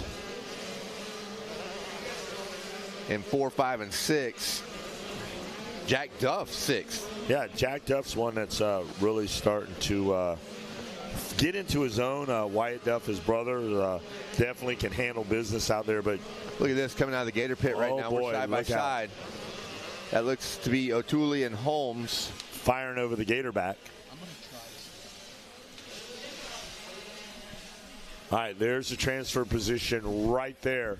The 4.59 and Letty, Matson, and then you got Holmes, O'Toole outside looking in. And there's your battle right there. That's the transfer spot. We got our leader out front. Yeah, Anderson Waddell is a good piece out in front, but we have so much action right now for the final transfer spot.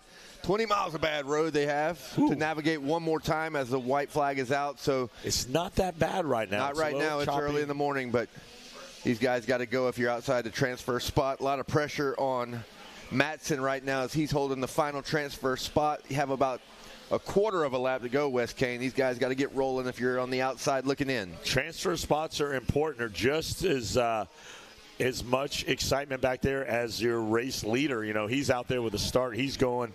But that transfer spot, and we look at it even at the big pro races, can be just as exciting as watching the two guys out front go to battle. K-Dub looking around. Again, Waddell past the tower for one final turn. He'll take the checkers on this. Still have a really tight battle for the final transfer spot. Running out of time, though. Take the shot. Take the shot back there, Holmes. Shot's not being fired right now as it stays the same.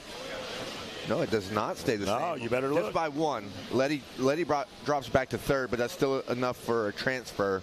Madsen up to second. He will also move through, and of course your race winner, Anderson Waddell. Tough break for Holmes, Odell, Duff. O'Toole, right? And Duff, yep. O'Toole. I pronounce the E on the back of it. O'Toole? No, O'Toole. O'Toole. Silent E. Top three, here we go. Gate down. Pick him up. What do you got out there? Gate's not down. Cutty tube. Caught me sleeping. Now they're off. You got the whole shot. You must have had a little twitch in the gate. You were quick on the draw. Hey, I was you jumped the gate, going by my spotter. Got a spotter out there. You got cataracts. I got cataracts and glasses and blind in one eye and can't see out of the other. Right, here they go. I don't know what pages these are. I lost the pages. We're a little off on our paperwork. Wow, big pile up going into the couple of riders getting together, dropping down Gatorback Falls. Dropping down the falls. All of them seem to be hobbling. Broken-hearted for sure. That's kind of it's a hard place to take a little tumble there, and we want to make sure that little guy there is okay. And who is on? Where are we at? Conti 2, 85cc, 9 to 11 as our leaders head around the Gator Tail. The 20 miles of bad road. It's looking like that. It's good road right now. It's good. But we don't want to rename it just because it's early in the day. That thing will get to be a bad road. No, it's 20 miles all day long. But what good thing is our team of first responders there to help these young guys and make sure they are okay. Safety first is our first and foremost. Here, there's those safety lights up there. Team is in position for rider safety. And here we go as they're going to buzz the tower and woe these guys down. There's our guy. He's up on his feet. Good job over there. Birchfold looks like the early race leader. Yep. Track going to be clear. Yeah, that young man is up. We can't catch a number here with our old eyes, but good job there. He is up. Way to get up. Going to be good. Slightly shaken, never stirred. Walking off. Yeah, got to walk it off. Told Kevin Kelly that. He got sick one time out in Texas. I said, walk it off, son. He actually had, he was in bad shape. We think his body's fine. We don't know. We think his body's fine. We hope his body's fine, but we know there's a little bit of a broken heart there. Yeah. Down in lap one, or early in lap one on the LCQ. Health is important. As long as he's healthy, I'll take that. You can always race again. All right, there's keeping our eye on our guys out there. Look at Mr. Jack Sipes. Shout out to him. That was one of your teammates. I think I know Dad in Donations. Yeah, I think I know his dad. Yeah. Berchhold, Sipes, Lampkin need top three are going here. Ryan Sipes working probably wearing multi hats this week as he's obviously trains a lot of these kids here as well as having a mini ripper out there. You know, it's like that's a lot of hats to wear. He probably had to cook turkey last night. He probably had to work on bikes. Probably had to go pump some of his guys up. It's a lot of work. Just like Jeff Zernick standing there, he carries a suitcase full of hats. And he's got to just keep popping them on. Like, hey, here I go over here. Go, I'm this hat. I'm that hat. Hold on, here's a phone call. Let me put this hat on. I got to be a manager now. Well, the thing about Cernic's, like, he wears many hats, but he excels at all of them, right? The more hats I wear, I just get average. He kind of excels at all of his hats. Hey, I said he changes people's lives. Jeff Zernick. I'm Jeff Zernick, and you're not, and I change people's lives. There you go. I gave you that tagline. There you go. If you really want to hang with Jeff Zernick, you got to hook up and go to a football game with him. Whether it's watching the Steelers play or watching Joey's play, it's probably one of the best times that you'll remember for a long time. Because he loves football. Holden Lampkin now putting a little bit of pressure on Sipes. There you go. Berchhold, Sipes, Lampkin. You got to get you a Bobo when you go there. We go watch the home team. The Bobo. White is that what it is? It's Bobo. White flag is out. A little bit of gap between 1 and 2. A little bit of gap between 3 and 4. There it is right there. Sebastian gets a spot.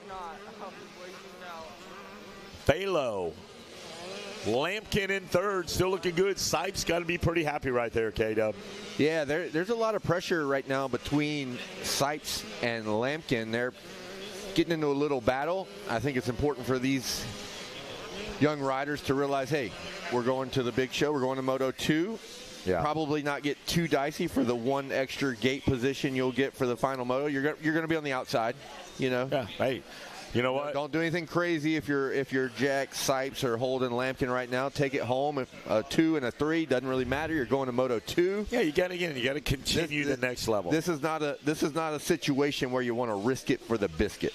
No, that's Heath Harrison will risk it for the biscuit on that Phoenix Honda. Conti 2 again on their final lap. About a half a lap to go for our leaders. That brings us to 250C. The Bonsai class. Conti 1 is on the gate. And that will be followed by, yes, a Conti 2 in the 250C. What dance am I doing? That looks like a political dance. Hey. Is that a political dance? Yeah, because I'm pumped, man. I'm happy to be here today. There's only one candidate that danced a lot. It's the shuffle. Hey, you got to shuffle. It's the K-Dub shuffle. All right, jumping in here. K-Dub wants to know some answers over here.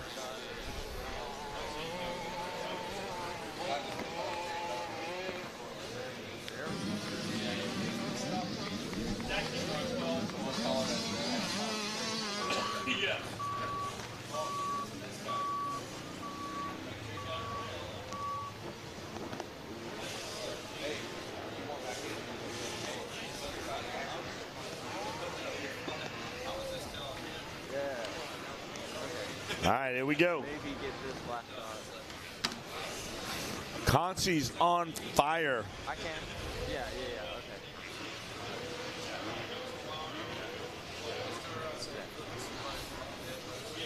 Right now. Top three going to transfer here in that 250C division number 1. I believe we got 2 divisions in 250. 2 divisions, that's correct.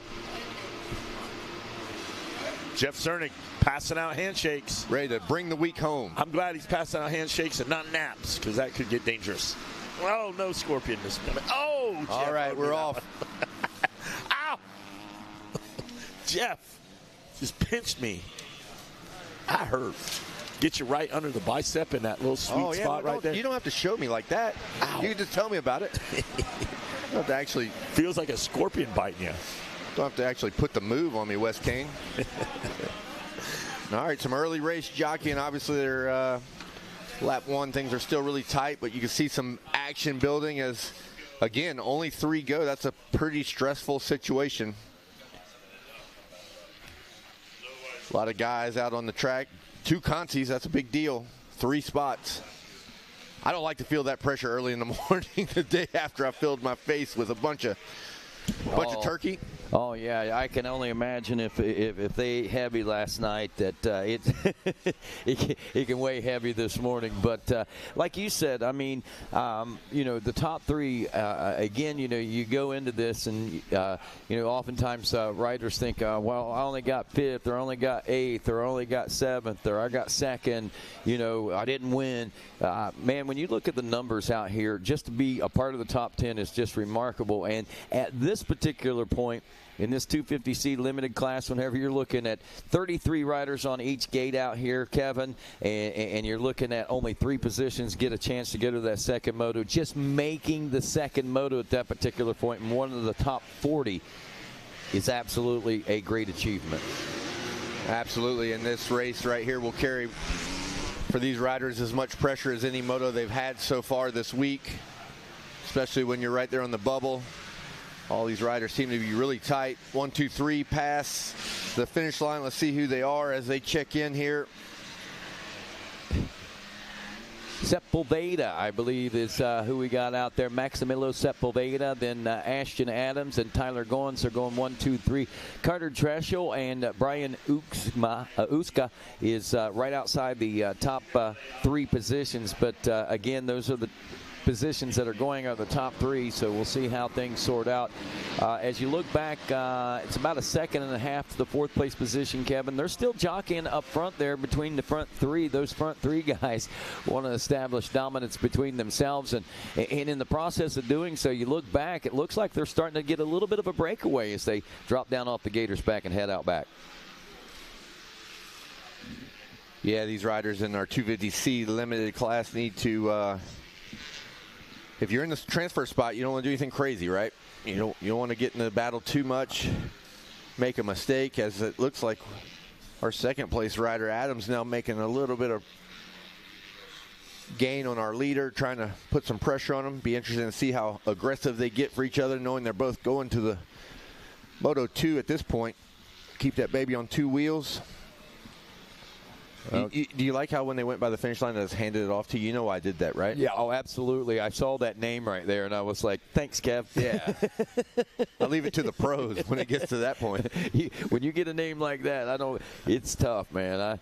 Unless you're really worldly, which I'm not, unfortunately. I'm just a hillbilly from southeastern Ohio. But, yes, the 240 machine of Sepulveda out front right now. But he has, as you said, Kevin, been receiving that pressure from Ashton Adams and Tyler Goins. But they did get that little bit of a breakaway there on that lap. But at the same time. Look at this now. We got a 4th rider coming up wanting to join the party. That's Adams, right? Yeah, actually. Oh, what happened though? Adams dropped back. Oh, Ashton went back. Yeah, evidently something happened to Adams right after that lap. But look, he still turned to 158. We've got Tyler Goins in 2nd, and Fluharty up to now in the transfer spot. I don't even think I've seen. I talked about 4th and 5th, but I didn't look any further back than 4th and 5th. I didn't even see Fluharty's name. He made some big gains. I didn't see it either. I passed the baton, handed it off, and he was not a name that we had mentioned, but he's getting up in the action. He wants to go to Moto 2. As now we have a 4-rider breakaway, so one is joined. There's been some shuffling here. Yeah. first lap of this race. Don't take your eyes off of this, or you're going to lose it. And again, this 250C class, again, we got to remind ourselves it is a novice class, and a number of these riders are very fresh and new to the world and the scene of racing, and anything is possible. A good start, and then, obviously holding on to that start and without any experience can sometimes be a little tough. And at this particular race, we have some riders that have been in C for some time. But after this race, we'll be moving up to the B class, kind of their final hurrah as a C rider. And we got some that are really, really fresh to the sport, probably never have competed on a stage as large as what we have here at the Olympics here at Gatorback 2024. Look at this. Wow. Fly by the tower. There's one guy still looking in. Outside looking in. 324. Look, he dives to the inside for the final transfer spot. As we're watching on Racer TV, the 324 might have got it done as they go out of the pit for the final transfer spot. Elbow to elbow. I believe he got it. And he did. Tyler Goins gets around Sepulveda. So Goins takes the win. Takes 2nd, and there you go. Ashton Adams, that 324, does make that pass into the final transfer spot, dropping Fluharty into the number 4 spot. So we got our top 3 in this one, and we've got 250C limited Consi number 2 coming up next. This is race number 6 on the track now. Race 7, loading the gate, is going to be our 85 12 to 13 limited, and then we have women 12 plus Consi race number 8. You are in staging, also in staging right now. Race number 9 should be up there, the 250B limited, and also race 10. As quick as these things are going, I would be hanging out pretty close by right now. Again, green, white checkered, so like you say, we are rolling.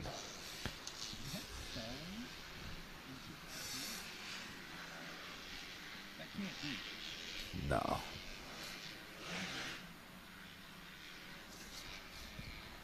All righty.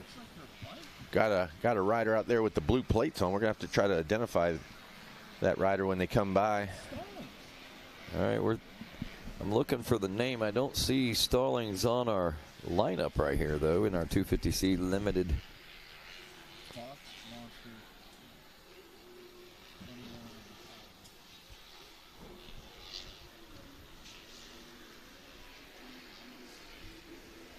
All righty, here we go. Wrapping up lap number 1. We're going to get this all sorted out. That is the 21. Is this the women's class? Did we miss something here?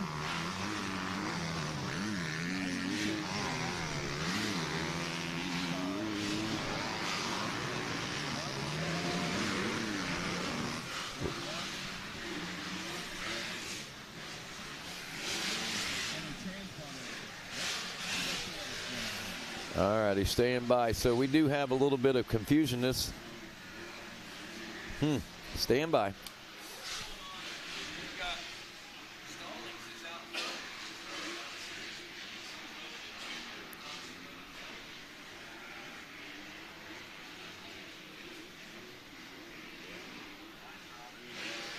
Yeah, so for the fans watching, our confusion is our race leader, at least as they run, as we're watching, we have the 21 of Stallings on the Cowie. Her transponder is not clicking off.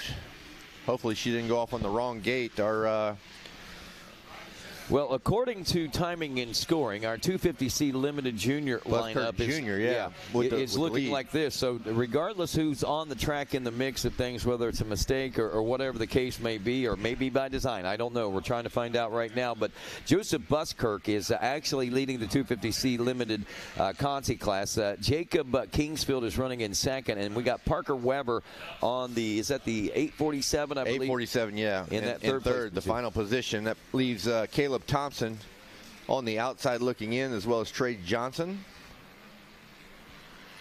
Yeah, so what I'm going to assume here, Kevin, is we've got a couple of women's class riders that maybe are, for whatever reason, getting something on the track here, because that is definitely, well, at least the first one is Kylie. That might be Joseph Buskirk. I think this is Joseph Buskirk. Here's the thing, and important for the fans to know that we are not official. No. We're not official. No, and we may be calling that all wrong, but I'm still seeing Buskirk. That is Buskirk right behind that 21 machine, and this is the way we're scoring it. So Buskirk, Kingsfield, and Parker Weber 1, 2, and 3 as far as the transfer positions are concerned in the 250C limited Conti 2. Caleb Johnson still running in that number 4 spot, but there's a rider moving up back there in the number 5 spot. He could try to strike here while the iron is hot in this final lap, Kevin. And he's not far behind. If he's going to get it done, now is the time as the white flag flies. They are definitely running out of time.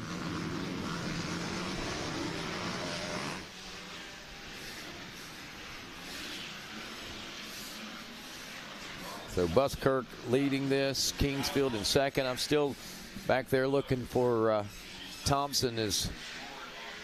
I think Thompson, and then of course Lucas Scapanero, whom we've seen qualify quite easily on several occasions, trying to work his way up through what could be a lackluster start here in this LCQ Conti 2 for the 250C class. The final transfer position going down the Gator Tail. 20 miles of bad road.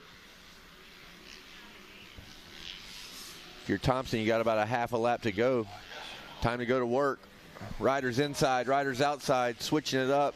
Last ditch effort. And what I'm seeing there on Racer TV, we had Parker Weber, Caleb Thompson, and Lucas Scapanero running nose to tail as they made their way through here. White flag is out. It should be going to checkers, I believe, this time around as 3 laps are wrapping up. So if we've ever been unofficial, this is the time to say unofficial as 2 riders go for the checkered. One we believe is Stallings, who is not on our run. But look at here for the final transfer spot, we believe. Yeah, Thompson, Scapanero, and Parker Weber in a dogfight as they come out of the final turn. Wow. Drag race. How close is that? Weber holds on with a ton of pressure for that final transfer spot. 0.188 was the gap between here and Scopanero, and that 420 machine was making some major gains out there. Again, as we said, Kevin, unofficial. All righty, this is the women 12 plus class. Or no, yes. 85, 12, 13. 85, yeah. then 12 plus, women 12 plus. All right, 85, 12, 13. Not a lot of riders in this one, but top 6 will be transferring. We've actually only got 11 riders in this one. So this one should work out pretty quickly, I think, and settle into pace. But again, right now, if you're in Concy's women 12 plus, Concy getting ready to roll to the gate here in just a moment. They are right now, actually, I would imagine, as race number 8 rolling to the gate. Race number 9 moving up and staging is our 250B Concy.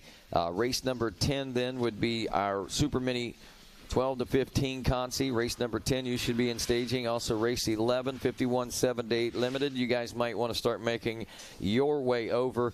And again, we are on 7 on the track, 8 on the gate, 9 in staging, 10 in staging, 11 in pre-staging, and 12. You guys need to start thinking about it and maybe over close to staging, as we told you. Green, white checkers. This one goes quickly, and we get them in and out. So don't be late to the gate. Again, it will be no one's fault but your own. Be paying attention to what's going on in the race order and what's going on the racetrack, and be where you need to be when you need to be there. Make sure you know where you need to be. Check that posting board one final time just to make sure.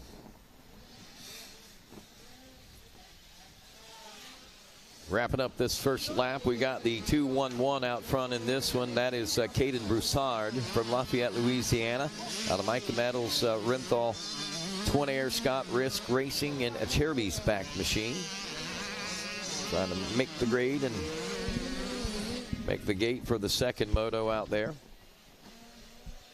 Then it's Damian Engel on the 277 in second. Colin Schmelzer is third. Bevan Latimer in fourth. That's actually Brevin. Caleb Botham in fifth. In sixth place is Luke Clark. Those are the top 6 going into the second motos.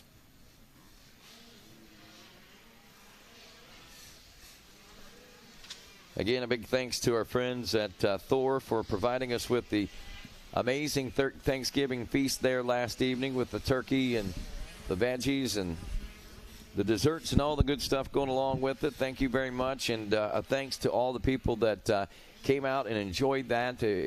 Kevin, I don't know, I know there was a time when everyone seemed to get together, and then it kind of started breaking up, and everybody started doing their own thing. They'd come grab their food, and they'd go back to their pits or whatever. Last night, though, we seen the tradition continuing. We saw it happening on Tuesday night with the Supercross Awards, with the families all coming in for the Supercross celebrations, and then, of course, hanging out afterwards and all that. And same thing going on there last evening.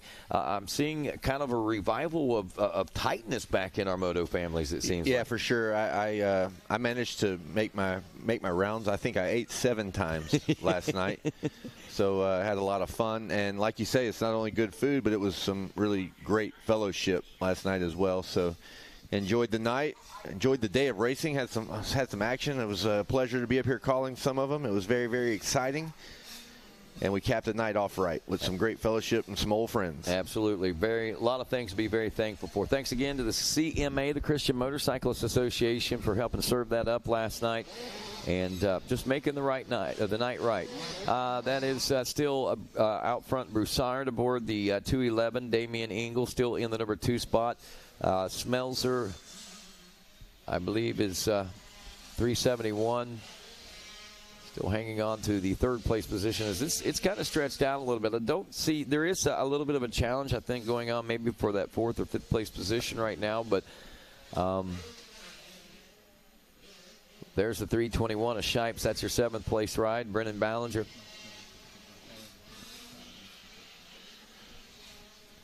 So Broussard, Engel, Schmelzer, Botham,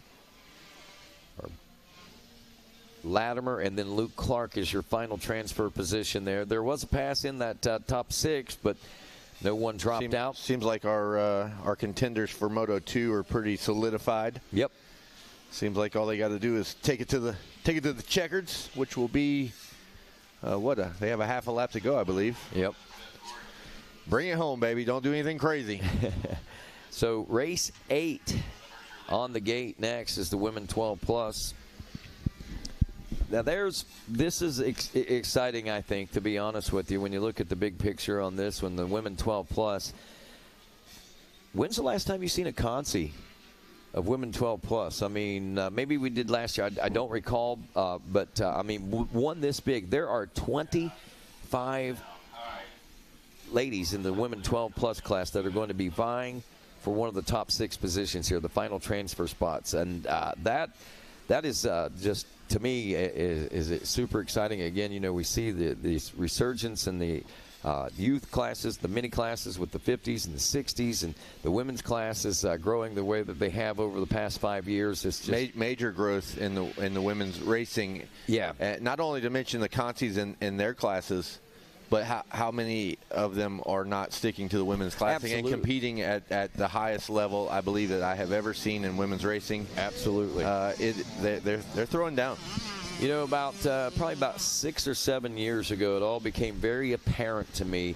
I was interviewing a young man on the podium at a GNCC, and that was when the girls in GNCC in the off-road world were really starting to thrive, and they were starting to be very competitive and everything. And I remember saying to this one young man, I said, what's it feel like getting beat by a girl? You know, because when we were growing up, we used to get ribbed by things like that. You know, it was a different I remember getting ribbed by it because that happened to me. It happened to me.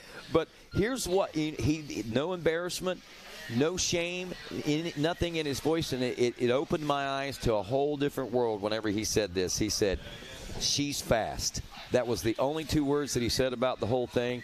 And then from that point on, I have recognized and respected it in a whole different light as it rightfully should be. And again, right now, women 12 plus on the track. Consolation race, top 6. We got race number 9, 250B limited consi making their way onto the gate right now. And following that is race number 10 in staging. Race number 11 is the 51.7-8 limited. We got a couple of consis of the 51.7-8 limited. And then, of course, we've got a consi 13, which will be the 4-6 limited. You guys can start getting yourselves geared up and ready to mosey this way as well. Again, 3 laps of racing. They're going very quickly. So stay on point on everything and keep a radio tuned in. 88.9. This is probably one of the more critical moments if you've got an LCQ. And as we head towards these second motos.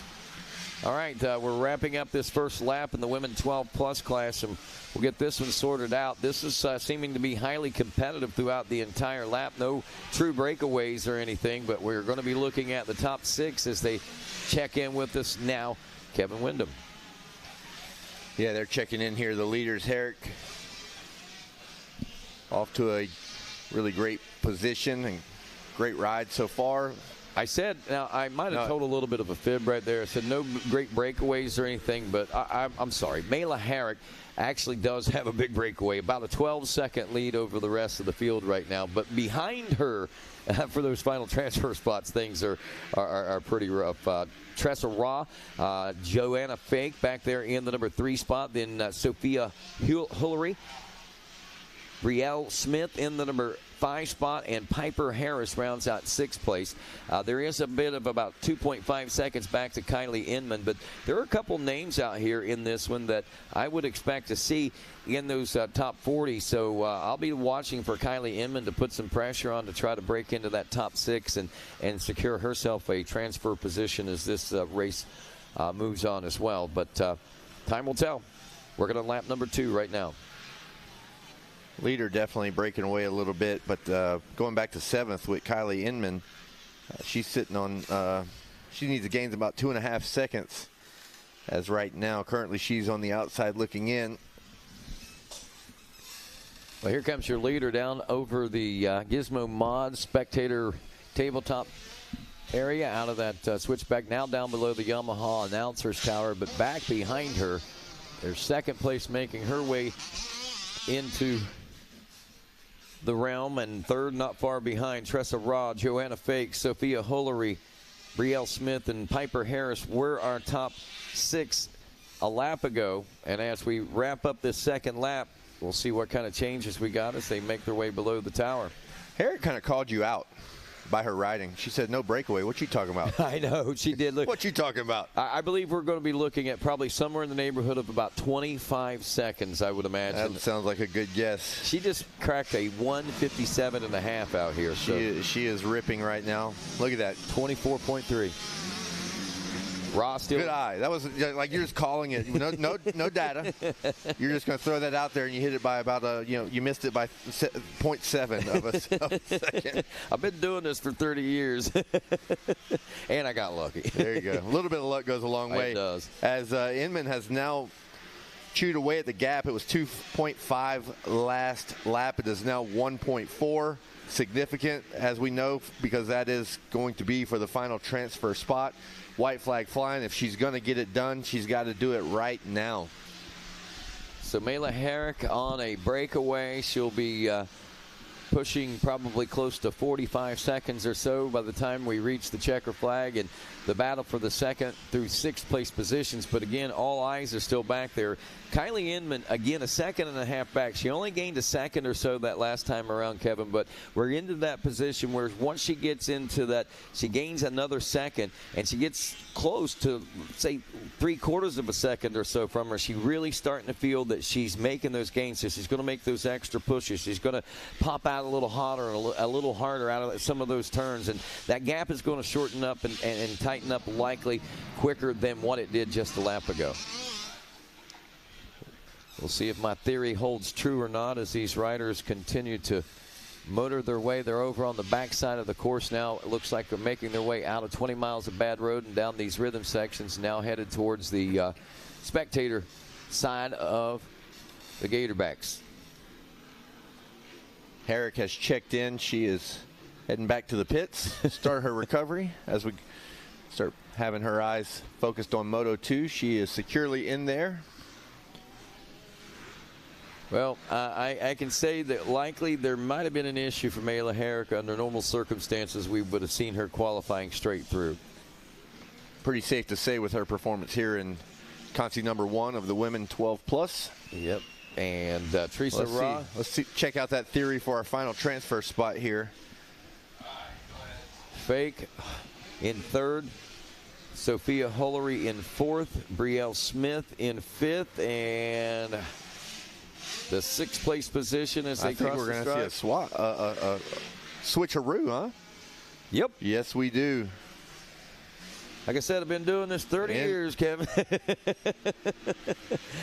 Kylie Inman with a last lap charge that was enough to get her into the top 6. Congratulations. Absolutely. Good ride there. Good push there by Inman as well, and a great ride there by Mela Herrick. Congratulations to all of our transfer positions as we go to race number 9 now on this racetrack. This is going to be our 250B Limited. Supermini moving to the gate. That's race 10, race 11, and 12. The 51.78 Limited in staging. Also race 13, 51.46 Limited. You need to be heading down around that neighborhood. And first calls going out for race 14, 85.9 to 13 for the staging region as well. Looking down through the likes of these names here, Rojas is one of the riders that we could see challenging. I see Carson Adams out there. There's the name Kylie Stallings. If she maybe got in the wrong group of riders, she got in the C Limited instead of the B Limited, and that might be what have happened out there earlier. Well, that Kevin. would be a tough, rough mistake. Hopefully we see her coming around here shortly. Hate for her to miss her race or go out in the wrong one. Don't know what happened. Hopefully we'll get some intel and clarification here shortly. All righty, so there's several names in this one. Owen Koval's out here in this one, a name that we're used to seeing transferring through without much problem. Jack Pullen's another one. Francisco Minichetti has been putting together some pretty good rides so far this Mini-O, so I'm a little shocked to see him back there. And how about Miguel Rojas? That's another rider that kind of surprises me being back there. But as we near the completion and are completing number 1, lap number 1, I should say, in this 250B Limited class, it's breaking down like this. Jaden Palmer, the 804, another rider that one may not expect to see back here in the LCQs. leading this one out with Walker Alfano in the number 2 spot. Logan Edwards, Kevin, in that number 3 spot. And again, we're taking the top 6. Trip Carr, Benjamin Misselbacher, and Connor Rosiak would be the 4, 5, and 6 positions. That puts Hecker just on the outside looking in as we're early into a very quick moto. So there's really no such thing as early and late. It's just kind of all just one motto, right? One mentality. And that mentality is obviously to go. You will run out of time very quickly. As Hecker and Mitchell, Good, and Ross, Sampson all outside looking in at this point. Yeah, Miguel Rojas back there in the number 12 spot, the number 6. Again, that's a name that I kind of expected to see in there without much trouble. He's back in the number 12 spot. I'll be interested to see exactly where he's going to come up here at the end of lap number 2 and how close he could be to a transfer position as we push around on lap number 3. So again, we'll wait and see as our leaders making their way back towards the spectator side. They're heading toward the split lanes now, the twisty split lanes, and they are virtually nose to tail as they make their way over the Gizmo Mods spectator tabletop there, and now down in front of this Yamaha announcers tower. It is the 112 machine. Logan Edwards up from 3rd place into the number 1 spot. So big change going on as the white flag flies on this one. I believe that moves Palmer back, yes, to the 2nd place position. Alfano back into the number 3 spot now as he drops a spot. Edwards getting by both those riders on that lap. Trip Carr in the number 4 spot. Benjamin Misselbacher in 5th, and Connor Rosiak rounding out the 6th place position.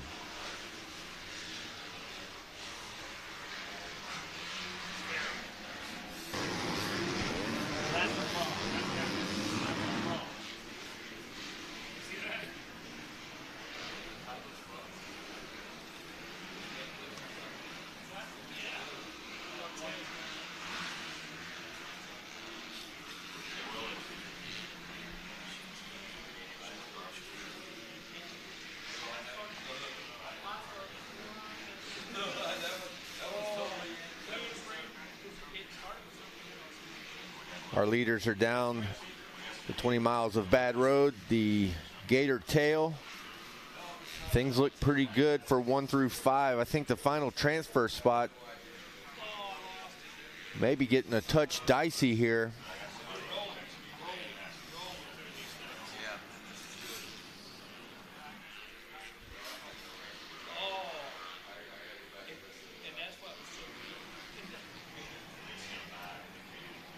Leaders through the split lane and the Gizmo Mod table. If my eyes do not deceive me, it looks like Logan Hecker may be putting some pressure on Rosiak for the final. They come by the tower, final transfer position, that is. Things pretty good for 1 through 5, I believe. 61. Misselbacher, yeah, he's still in there. So Edwards takes the checkers there, Kevin. Palmer will hold on for the number 2 spot. Walker Alfano in the number 3 position. Got a change there. That was the change you were pointing out there, and it looks like Trip Carr actually dropping completely out of a transfer spot. We had something big happen here. He's just checking in is Rosiak in 8th. Terrible final lap. Must have had a miscue, putting in a 2:01. Probably had a tip over as our leaders are in the low 50s and even the 49. So Mitchell and Hecker moving into a transfer spot. They were not in there on the final half a lap, so tough break for Rosiak as he slides out of transfer position. Yeah, so Misselbacher will take 4th. Logan Hecker, as you pointed out, 5th. And Caden Mitchell, your final transfer position there in the 250B Limited as we go to race 10, making their way around on lap number 1 now. Super Mini class. This is a 12 to 15 consolation race. And again, just scanning the names on here. Again, there's many names that you got to wonder how did they get to where they are in this particular instance. But again, we go back to the the theme of the week, the baseline talent is so high across the board that it's tough for anybody and everyone. We got names like Ethan Stiles out here in this one. Levi James, Skylar Bentley we've seen around a lot and doing well in several different places. So Emmett Baker's another name that we may be seeing out here trying to vie for one of the top spots. Rocco Barone. Always seems to be qualifying through without any problems. Alberto Antillion. So just a handful of names that we're talking about there, Kevin. And right now, as the 909 leads this one around, that's Ryder Reich. Again, another rider right there on the Three Rivers Roofing, Moose Racing, and Scott Back machine that you would have expected made it into the second moto without much issue. He finished 19th in his Moto 1, so that was outside the bubble. He had to make his way out here for the LCQs. He's leading this one around on lap number 1, and he's got company with Steele Kelly. There's Rocco Barone. Noah Shue, another name you wouldn't expect to see out. There's Alberto Antillion and Anthony Pacella, the top 6 riders now checking in. We'll have a rider down as they go down the falls there. That's one of our front runners. That was one of our front runners. He is upset, slapping the ground. I can't make out the number on that young rider, but we will, timing and scoring will not lie when they come around. What a heartbreaker there for that rider. Again, I wasn't watching the hill to see if we can pick up on Racer TV who might be minus up front. There is the, it says 3. I try to catch the number on the machines as they make their way by. It's a little tough. The sun really glaring into the tower this morning, but it's, I don't think,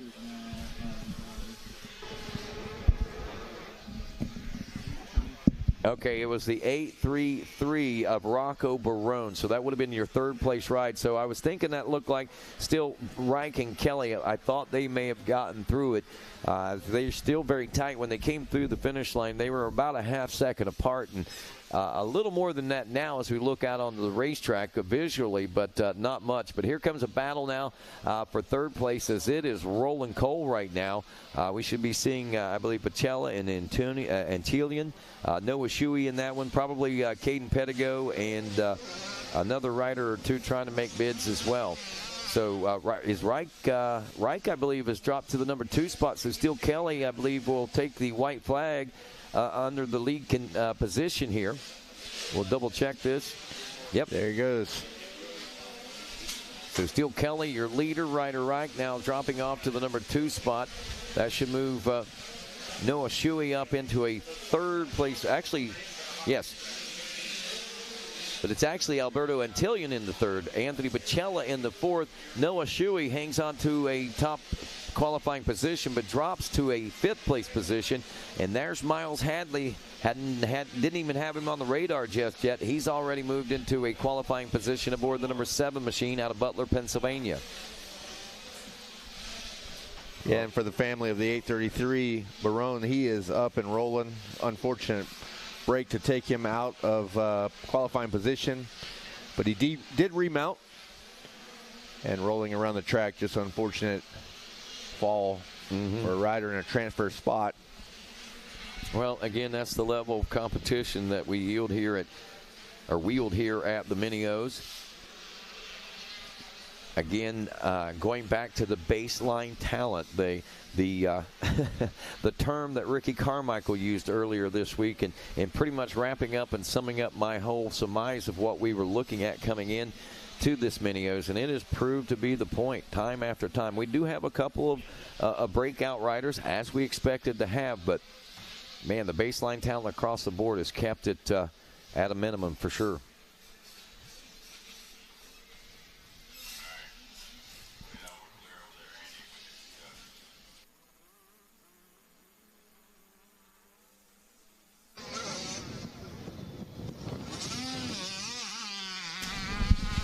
Alrighty, leaders making their way around. Checkers flying now for our top 6 in this one.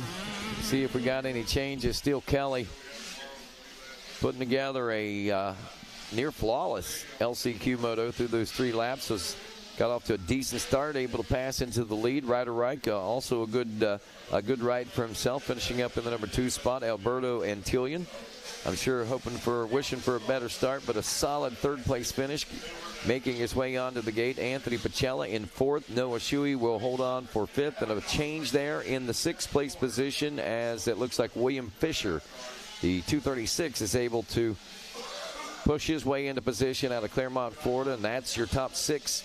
And the final spots on the gate for Supermini 1, race number 10, and now race number 11, 51 7-8 limited. This is Division 1, Consi 1 of 2.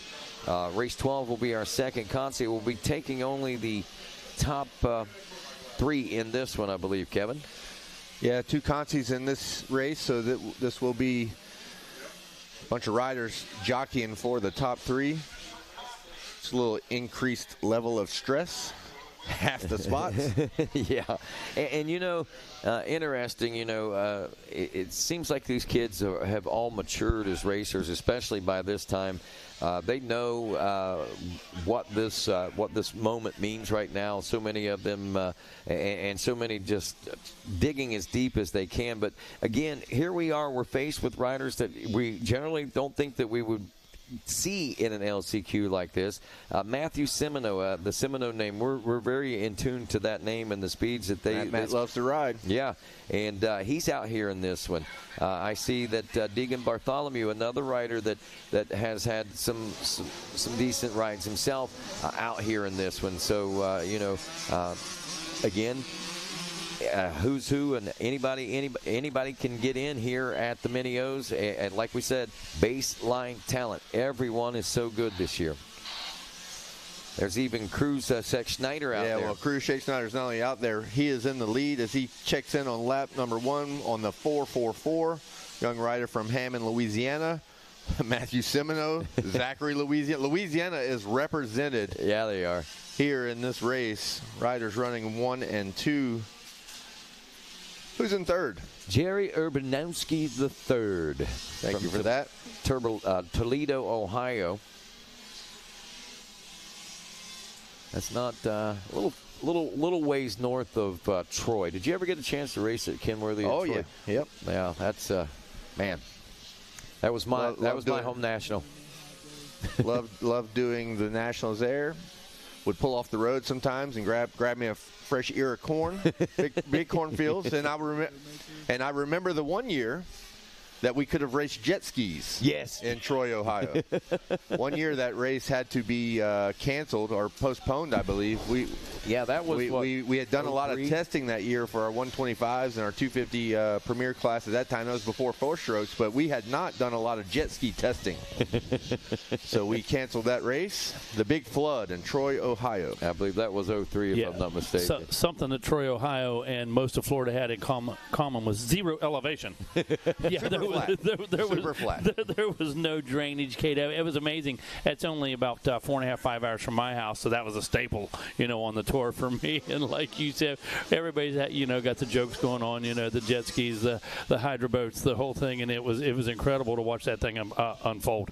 Well, I tell you, one of the things that I remember most is that Supercross section that they added, the pro-only section for the National. Wow, that was some of the biggest jumps I think I've ever seen. Yeah, what's the one called, the Widowmaker? But be honest with you, Griff, I can't remember, but that thing was a monster. Griff said he recalls it may be the Widowmaker, and that's odd that I can't remember the obstacle name. But that thing was a monster, and yes. Absolutely had a height meter. You are correct there. I do remember that, and they had a gauge on how high you were going as you were clearing that step up. I tell you, they definitely made some memories in the world of motocross. We're making memories out here today at the end of 2 right now. Semino is taking over the lead from Schneider.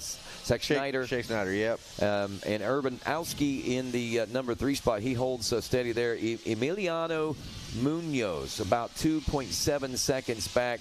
Unless he can find... going to have to go to work, but he's going to have to do a lot of work. Yeah, no change in the transfer positions, just a race leader change as Semino overtakes Shake Schneider as they have about a half a lap to go. wonder if they like the cut off section, or if these guys are like, hey man, I hear these announcers been talking about the gator tail. I want to rip that thing. I can handle 20 miles of bad road, no problem for my skill level, my skill set. Man, that's a touchy subject with me. There's certain tracks we have to do that at, like High Point and stuff, and you've always got, one or two. My kid can beat 125C. I got full-size bikes out there stuck, and they're mad that we're cutting the track and we're abbreviating the track and this and that. And then other kids are very capable. Yep. And that goes back to the development, the speed, the skills. So it is touchy. But one thing we're going to do, we're going to make this competitive and challenging and safe for all of them that are on the track. So for sure. Congratulations to Matthew. Matt loves to ride Seminoles. He takes this one home. Cruz, Shake Snyder. What? In second, and Matt loves to ride. Yeah, that's his motto, man. Matt loves to ride. Well, why am I just hearing? I know who this kid is. Why am I just hearing this? I really have no idea why you're just hearing this. Yeah, wow. He's got his own stickers made. Swag. Yeah. I need to be part of the Matt revolution here, the movement. You just got to do some research there. I guess. Wow. You know what? It's so beneficial having Wyndham in the town. Well, everyone else knew this, but Megawatt. Megawatt, you hear it first. Right here. Yeah, I guess. No, the first time I didn't hear it first. It's the first time I heard it. So. That's right. Wow. So Semino hangs up. Ride. Yeah, Matt loves to ride, and Matt loves to win. And I dig it. Yeah, he just won the LCQ and hoping to turn around for a second moto win when they head out for the second motos later on. Cruz, Schneider in the number 2 spot, and Urbanowski will round out the top 3. Those are our final transfer spots in that one. That is Consi 1 of 2. There were 40 riders on the gate in that one. There were 39 riders in this one. Wow. That is a host of riders that we're narrowing it down to just the top 40 or so riders on the starting line out here. And Ronnie, as we expected with this green-white checker, action's happening fast, seeing some passes, some moves made early. That's exactly what we expected. And each morning, KW, we've said, perfect, ideal conditions. This little bit of breeze today, temps being moderate, absolutely incredible. We get these LCQs out of the way. We're going to get some motos rolling. Wes working on preparations down there, making sure he has everything in line from the medals to the trophies to the bottles, everything down there, make sure everything rolls smooth. Looking forward to that. But Rodney, I am just so impressed with the entire team this week. Mm-hmm. The safety crew, the administrative staff, the medics, Wynn and his team, just an incredible job. Here we are for Friday, rolling through these last chance qualifiers, and I feel we're blessed to be where we are at this point. You're right, and we always have what seems to be a very seamless event here, mm-hmm. but this year things, they always click, but they just seem to be clicking, and nobody's really having to say, do this, do that. Everybody's just doing their job. Everyone has been here and worked the event so long and so much together. Everyone knows their position. They know what they're supposed to do. They coordinate together, and it's just so far been flawless. Yeah, when it's instinct and reflex, but I don't want the announcer's curse on our event right now. No. Well, I think that they're when you have this amount of participants and riders and family and spectators, that there's chaos, but it's controlled chaos. And Wynn and his team has done a great job.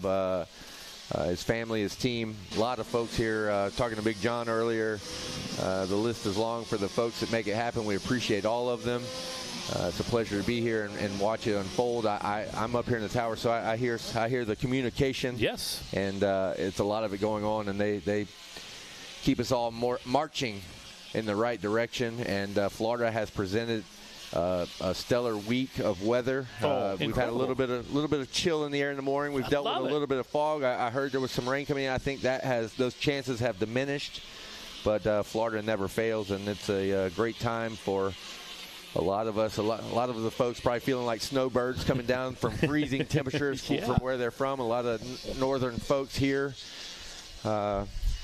No, you understand comms and operations. You're a lifer in the game. But at Loretta Lynn's, I mean, you jumped in with both feet. We had a blast. You were the Grand Marshal down there. We had a great time. And listen, he adapted seamlessly, didn't he, Rodney? I mean, it was absolutely flawless the way you came in. But I also noticed you were very attentive to the track prep. You're a dozer guy, this and that. The way it was handled in certain times in certain sections, that kind of thing. And then you looked at the way everybody had 3 channels going on one radio and that type of thing. And you were right in the middle of it. It's all of the promoters and these track owners and the track crews at all these races, they do their very best to provide the best race course. When you have this many bikes and the wind dries the track out a certain way, the sun dries the track out a certain way, you got a little fog this morning, or there's a chance of rain, and how you prep it. A lot of thought goes into track prep and organizing an event of this size.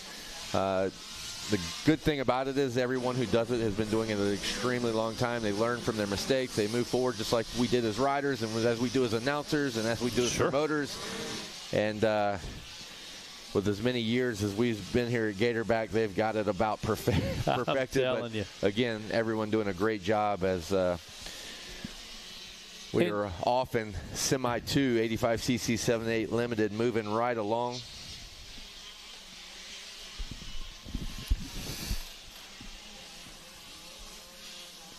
Fitch in the lead here in this one. And that's number 12, Kevin, on the schedule, number 12. Oh, I'm sorry. What did I say?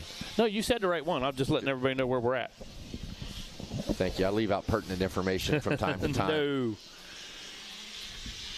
Fitch, again, a name we might not expect to see in a LCQ. But then again, you never know what Fitch name you're talking about. The Fitches seem to be in almost every class. That is a family who loves to race. Mom, dad, kids. People didn't expect to see a young Ryan Dungy as an alternate at Loretta's either, but they did. It's one of those things.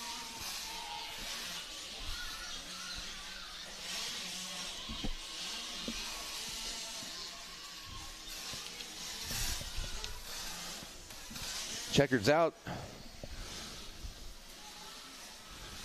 on Conti 2. Riker Fitch taking it home.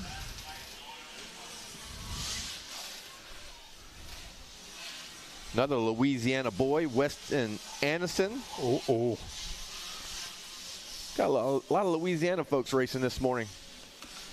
Nice. That's 3 Louisiana. Out of the last 2 Contis, that's 3 Louisiana boys that have taken 6, 3 out of each. Yeah, I noticed most of my West Virginia boys yesterday didn't need to go to the Contis. Oh. Wow.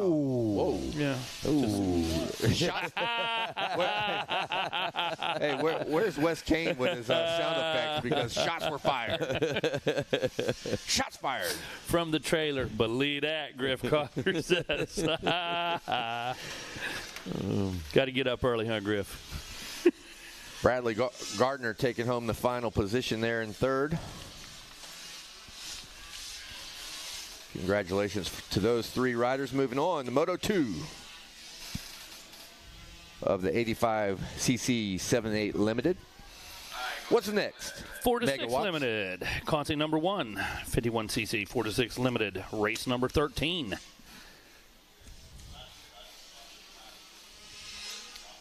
Kevin, it's interesting. You talked about the wind does certain things, the sun, of course, does certain things, and watch the different. None of this is an accident. These guys have spent so much time, and it's funny. Diamondback takes a different prep than this takes. The Supercross track takes a different prep. We're within 300 yards of 3 different facilities right here, and we got 3 totally different racetracks, which is so cool. Yeah, it's an interesting part. I live it, on the daily as we ride at my house a good bit, and having several tracks on the property, they can literally be a stone's throw away in a completely different prep, completely different soil. But when the guys know what's going on here on this beautiful Gatorback track and facility that we're riding today, it's been good all week long. Yeah, we've been blessed. Every day we get up in the morning, oh, wow, this is the best weather we've had all week. And once again, here Friday morning, to me, this is ideal. Just a little bit of cool temps this morning. Mellowed out right now. Just super comfortable. Going to be good for the athletes. Going to be good for the bikes. Going to be good for the track. Everybody involved and the spectators. KW, going to do a Christmas shopping while you're here? See anything cool out there that... I hit the Black Friday sales early. My man. I'm actually going to go pick up some stuff from Cernix. I'll get the Black Friday discounts on site. Oh, yes. Absolutely. Take it home with you. No shipping. Yeah, load up. Load up for sure. My wife's pretty cool, but I think if she gets something from here, being she doesn't ride, I don't think it'll fly. Yeah. I know you take care of neighborhood kids and stuff. Not sure that one will buff. The vintage shirts. They have some vintage shirts there as well. I got almost all of them. Griff's asking if we saw the event tees that had the throwback. One of them actually got a Manchester Honda number 10 bike, Damon Bradshaw. Yeah, they are. I got the one with the vintage Yamaha on it, and one of the other ones. Yeah, absolutely, Griff. Good eye, buddy. You know I love that stuff. Hey, and to Griff's point, sold out of a lot of those. And Skinner was asking, hey, what do the motos look like? How long we running? What do we got going on? I would work my way over there. If you have not done it yet, if you are that procrastinator, I'll grab mine on the way out the gate. I'll wait till the motos are. I want to see how we do this and that. Man, one of the first things I do, Little Dean, I get that shopping done, man, when I get here. So, limited sizes right now, starting to run low over at Moto Tees. Haven't talked to Rob at Defiance. I just know he's been blowing them out over there. Hoodies, $25. T-shirts, $15. Customize anything. That's the big deal that Rob has going on. I just love it. Name and number applied right here. Put grandma's name on it, whatever you need to do. Customize anything that he has over there on site. And appreciate that service he always brings to every event. So stop by and see him as well. But go down, see Skinner. Got the bargain bin open, running short on some smalls and mediums, I think. The girls from Gypsy Soul should be here any minute. They said they will be here about 10 o'clock. For everybody that thinks, oh, no, they're not here. All those special orders are being filled. The girls worked late into the night and early this morning making all those custom hats, goggle bags, and shirts for everybody. So they'll be here about 10 o'clock and get that business taken care of. So it's a good day to be shopping today, and we've got a perfect opportunity at all of our vendors to save a lot of money. Jeff Cernick saying buy one pair of goggles, get the second pair at half off across the board. You're never going to find Dunlop tires cheaper. So that just about sums it up there, fellas. That just about covers everybody. Good job, Megawatts. Getting them all in there. I don't know. Just want to make sure everybody's covered for sure. 4 to 6 limited. Kevin out there, what lap number 2 underway? I got so caught up in the swag bag and the things that I could purchase. I zoned out. I'm thinking about, what am I going to buy today? I think where are we at? I think we're on lap number 2. The kids should be picking up the white flag this time around. Looks like the flagger does indeed have the white flag in hand. So top 6 will go out of this one. Oh, okay. Top 6. Very cool. One Consi.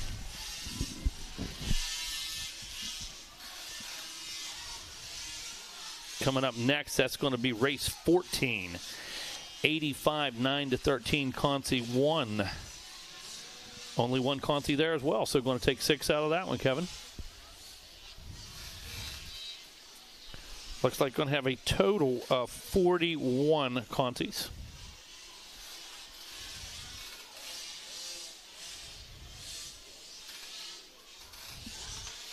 So white flag out here on the 51 4-6 limited. Last time around, Roke, Gardner, Wolf Jr. 1, 2, 3, Hudson, Wethington in that number 4 position. Lawson, Workman rides in 5th. Jet Tencher in that number 6 position. So on the bubble, the number 13, the Jet. Brayton Burlew this time around, he was just on the line, that number 36 machine. Just a second and a half back. So yes.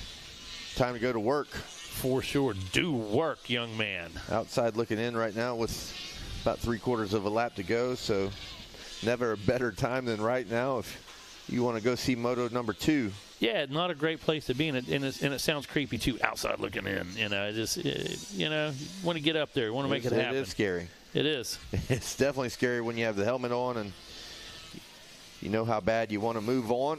Rider down right below us here, just under the banners. Look like up and going again. There we go. You bet. The 3-4-6. These kids made a silly putty. Carter Adams down right in front of the tower. Back up and rolling now.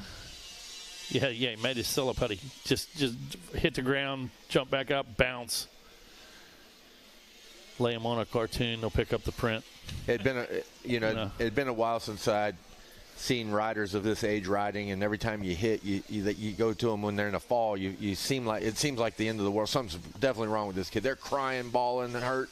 Like, you think you can get back up and go? He's like, yeah, I think I can. Like crying the biggest alligator tears you've ever seen. And one encouraging word, and they're like, yeah, I can do it. I can keep going. You know it, man. I got this. Oh, shoot. All right, checker flag out. Seems to be coming out here. See if there's any changes here. Megawatts, not for our leader.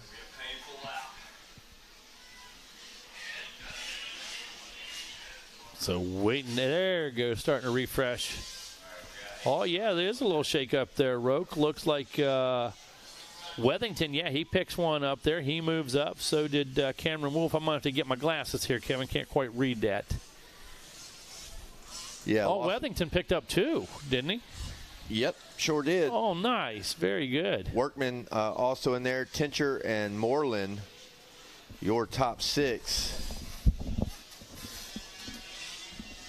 Those riders will be moving on to Moto number 2. Congratulations.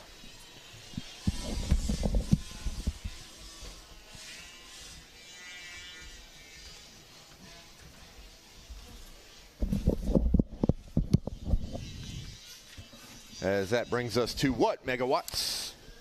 85 cc 9-13, race number 14. Again, one race here. Going to take 6 riders, Kevin.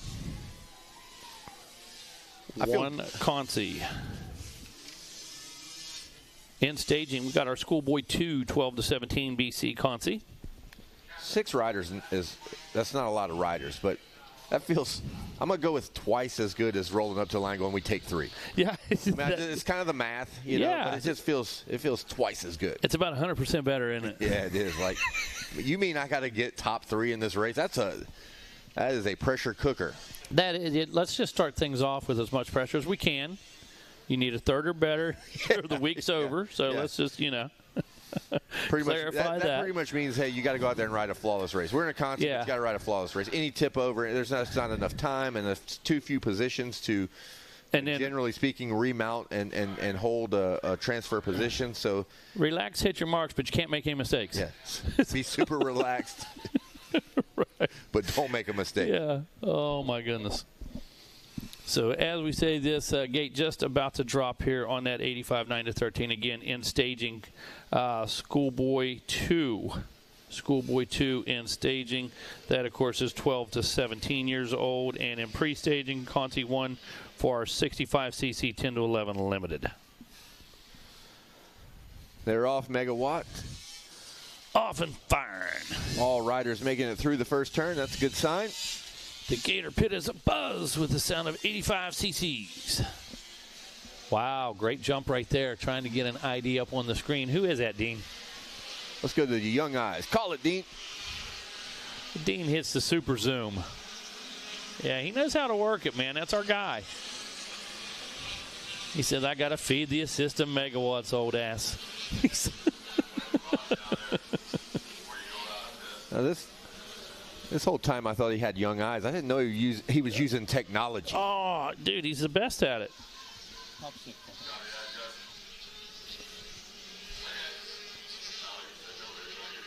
All right, I missed that.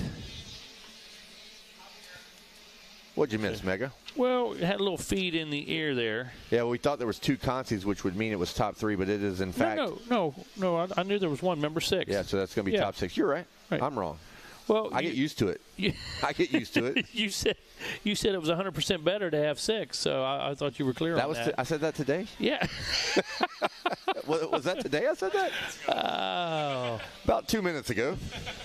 Remember my short-term memory is not that good. You remember that time way back a long time ago when you were talking about 6 people qualifying? Yeah. I can retain stuff for about 30 seconds. It'll flash back in my head about 5 years from now. It will.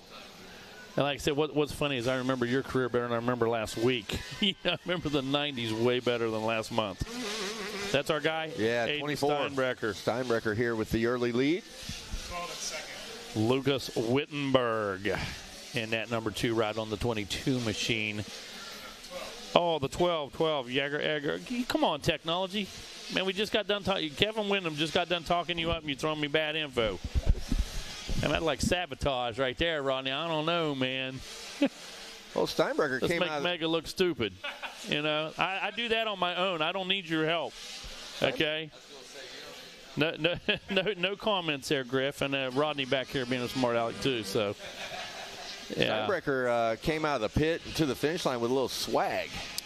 I like swag. He had a little style. I love style. Little showmanship as he Showmanship, always a plus. If you're delivering, showmanship is a bonus. It's icing.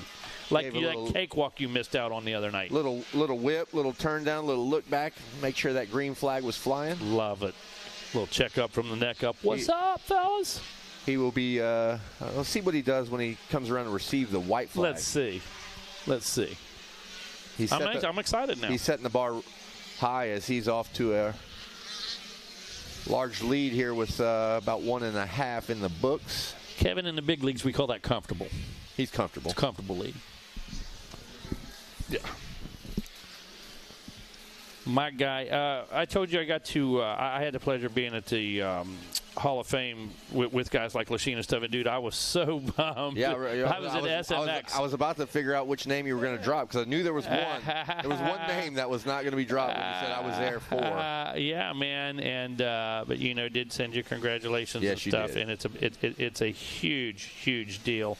And when we look at past inductees, when we look every year at the different disciplines and stuff, it's so cool to see who represents us and to know you're our guy and to know that everything you did was fully recognized by all that matter.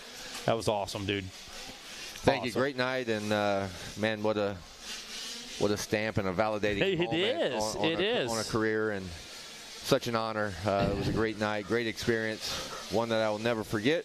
Awesome. I do have to tell you, I don't have the ring on. Right? I don't know when you wear the ring. I'm going to have to get with guys like Ricky and go like, hey, how often you guys break that thing out, right? Because I don't want to just have it at the house all the time. But also don't want to be those guys that talks with my hand too much, trying to show the gold AMA Hall of Fame ring. Check out the gold. Great night. Those rings are cool. They are very cool. They are super cool, super hard to special. come by. Yeah, they don't come easy. And, people talk about other rings, something trivial like the World Series or as dumb as the Super Bowl, whatever. It's a ring. No, we're talking about AMA Hall of Fame. That's a ring. That's a ring. Got a little crosswind going on up here right now. Got the windows open in the tower. Ladies and gentlemen, fans, we need you off of the fence. If Dean would have asked us, we would have announced that. Yeah. So get off the fence. Yeah. He was, please. His DB was probably just as loud as ours. He's off mic, we're on. Yeah, it's very loud. Very loud. But he's getting the point across, ladies and gentlemen, boys and girls, fans of all ages. We need you off the fence. Pretty obvious for your safety. Reasons. For their safety. Yeah. We can't have you falling off of there. We don't want that to happen. And we certainly don't want any of our athletes. You fall one way, you're on your back in the grass. You fall the other way, you're on the race course. Absolutely. Please stay off of the fence, ladies and gentlemen, boys and girls. Thank you. Checker flag. Woo! Yeah, see? Look at that to flat. Oh, man, a little neck snap there, a little rubber neck. You don't have to talk about the flat. You have to talk about the style. He had it. He wins. Steinbrecher off to. Oh, that was full floss right there. No question. Our Moto 2s. Congratulations on that 85cc 9-13 Conti win. Edgar moving on as well. Reynolds. 2 Edgars in here. Jagger and Easton both getting in. Both of them Jagger boys. Adam Graham, Braden Fisher rounds out the top 6.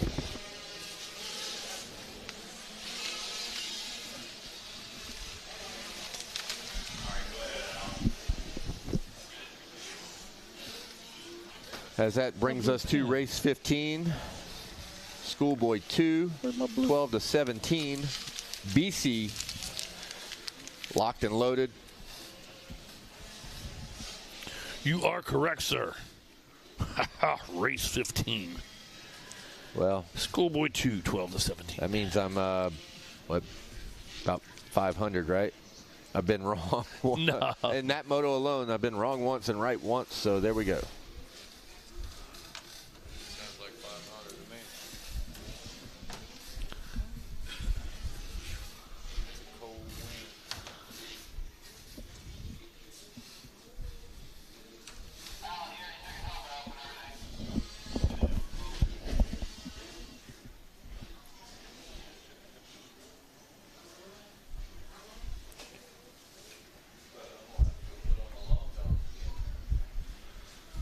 Card is sideways, revs up. Gate is down. Schoolboy 2 off and running. Dean, give us some eyes, babe. Who got that hole shot?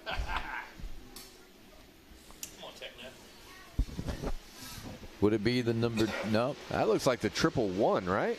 Yeah, that could be Connor Rosiak out there if that's the case.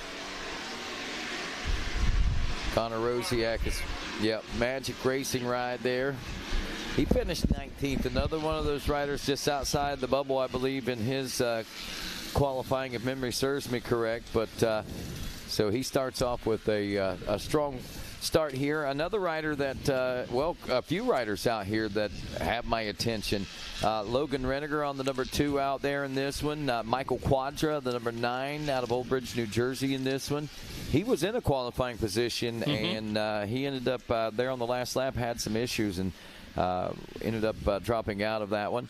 Drew Embleton, another name. Lillian Pettis is out in this one. So being led now by Connor Rosiak.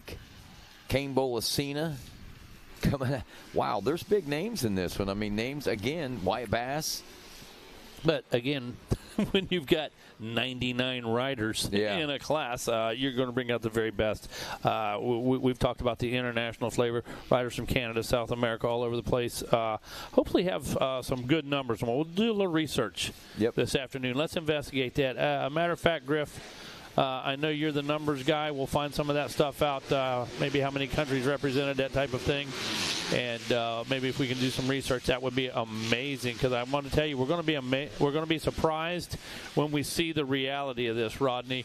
How many countries, how many riders, how many entries, how many individual entries, that type of thing. I believe some people are going to be blown away by the actual numbers. Well, I'm pretty sure every continent, at least, and several countries, dozens of countries being representative, and I believe every state in the union has been represented as well. Connor Rosiak leading, Trevor Hazlett, Ricardo Chica in the number 3 spot, Hogan Mims, Carson Hall, and Kane Bolasina. Back in the number 7 spot is Logan Reniger. On the number 2, Kevin Bond, Vittorio Fazio, and Juan Felipe Garcia Martin. That's your top 10, but again, only the top 6 will be transferring. This is a race, like a main event race, that you would expect to be announcing, and these guys are all just trying to make it into one of the top 6 positions to make it into the second moto here at the Mini-O's. Again, wow. Wow. That's about all you can say on that one. And the big thing these guys understand, limited time. You're going green, white, checkered. Okay, when you come around next time, you're going to see the white flag on lap number 2. Yeah. If you're not there, you need to get there. Yep. Stu Baylor still in the house? I'm not sure. There he is. You mean I got you. Our body double for our newly elected vice president? Absolutely, that's who it is. He looks like J.D. Vance. He looks like J.D. Vance, and as a matter of fact, he put it out there. Looks like him. Yeah, J.D. Vance looks like Stu, to be honest with you. And he put it out there. He is available, as a body double. Wow, look at this. Sorry to break into that, but we have got a nose-to-tail battle between Rosiak and Hazlett as they drop down into the Gator pit there, battling and heading into this final lap. Don't forget, boys, it's a ride into the second moto that you got to worry about more than anything right now. Hogan Mims has moved up into the number 3 spot. It is Kevin Bond in 4th, and Ricardo Chica drops to the number 5 spot, moving up. We've got Juan Felipe Garcia Martin and Reniger still back there in now an 8th place position. Hey, we're going to welcome the newly appointed vice president to the booth right now, Mr. J.D. Baylor. What's going on, Stu? Oh, man, I'm just out here enjoying some amateur racing. Yeah. You got any interest in these LCQs that we got on the track right now? Yeah, we've had a few kids that are through the LCQ or going through the LCQs. One's actually out here right now, Reniger, so just keeping an eye on him. He's just outside of it, but he's been sleeping on the gate. Yeah, well, it looks like it. And, and this is traditionally not a place that we're used to seeing Logan either, you know, so this is kind of new territory, I think. Answer me this, Stu. Why do so many kids choose the gate to take a nap? I don't understand it. You know, you mentioned sleeping on the gate. That's the truth. I see it a lot. What's the attraction to napping on the gate? I'm trying to figure that out myself. Like, I think that if I could figure that out, I would be a millionaire in a week. We tripled our students in a week. 100%. You know, we practice gate drops every single day there at the track. Like, Steven has the guys going through the motions, and just about every moto we do, we're dropping a gate. And Logan's actually one of our better starters, and he can't even start in an LCQ. Wow. Ouch.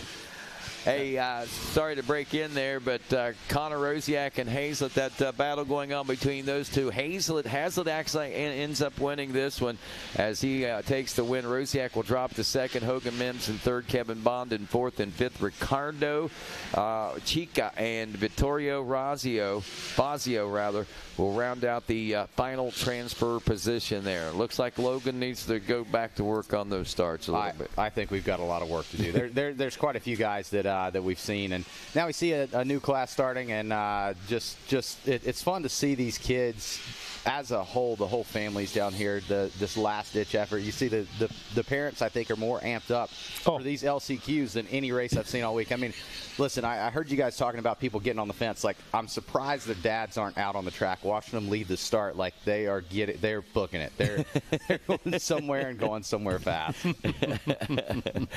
I think sometimes if the dads could ride for their kids, they would, you know. Oh my gosh, I'm telling you. Hey, find something good to eat last night? We actually, so my wife's family just lives a couple miles from here. Oh, fantastic. So worked out that coming down for this event, we got to spend Thanksgiving with family. Wow, fantastic, man. All the way around. All the way around. All the way around. Yeah. That is good stuff right there. But yeah, we had the traditional turkey and all the good stuff, and tonight it sounds like we've got another good meal. I guess I'm trying to cut. You know, this is the season. This is the season. Yeah. I need to be cutting, not gaining. So. Yeah. yeah.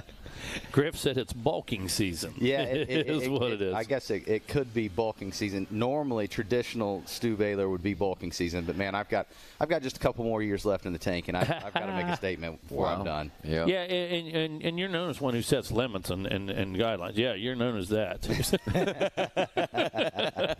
You're known to throttle back, and yeah. Yeah. Well, I'm let's see. We're working on week number 2 without drinking. We'll see if we can make it to 3. My man. GNCC banquet's coming up, so I doubt that's tough. Yeah, danger, Will Robinson, danger. we're tanking very soon. Oh gosh, I hope nobody has any serious grudges because that will bring it out. So.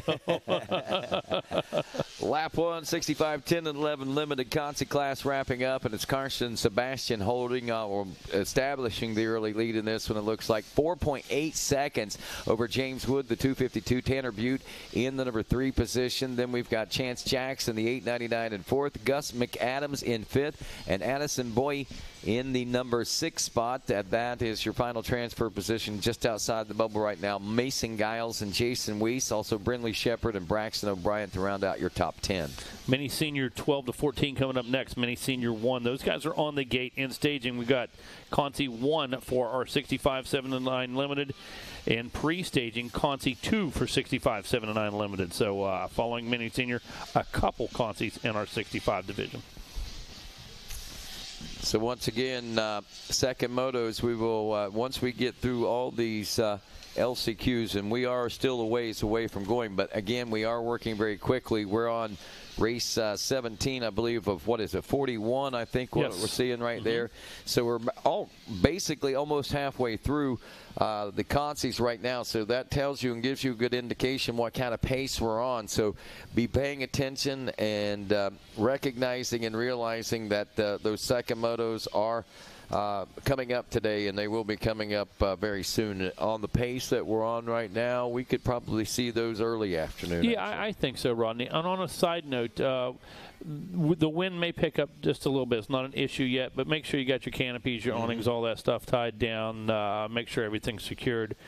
In pretty good shape through late afternoon, it looks like. So just a side note right there, make sure you are prepared if the weather decides to take a little bit of a turn here later this afternoon. Like I said, not an issue right now. So it does look like we have a little bit of rain. If we get any rain coming, it'll be in the next hour. I haven't looked at the radar, but the forecasts are calling for that right now. And you do feel that nip in the air. Yeah, weather report would be good. We got a radar we can take a look at as we watch Carson Sebastian carving his way around the race course. He'll be taking the white flag after wrapping up lap number 2 here in the LCQ.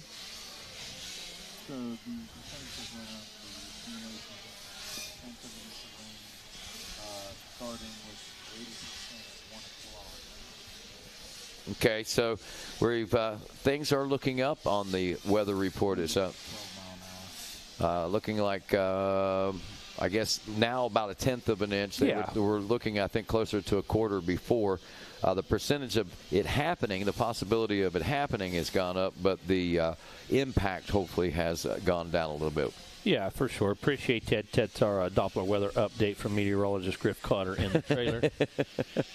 Normally handled by Roy Jansen on a weekly basis at the production meeting, letting us know what's happening. Man, I'm looking at that. That looks a little different than the numbers I just heard. Baylor has his radar on up here. And, I see some yellow and a little red back there too. I'm not sure. Yeah, it could make for some interesting afternoon motos, which it looks like if it were to come in, it's going to come in right about the time that the real racing's going to start. And you know what, Stu? That stinks. Where did you even get that? Well, you would have to guess that would be Rodney Tomlin's device right there, and for sure. I brought this along for crap. That's it. No, it's not looking great, but it looks like we do have the guy with a checkered flag in his hand waiting on the leaders coming around, and still got Carson Sebastian holding down that pretty good gap over second place, and definitely looking forward to those mains.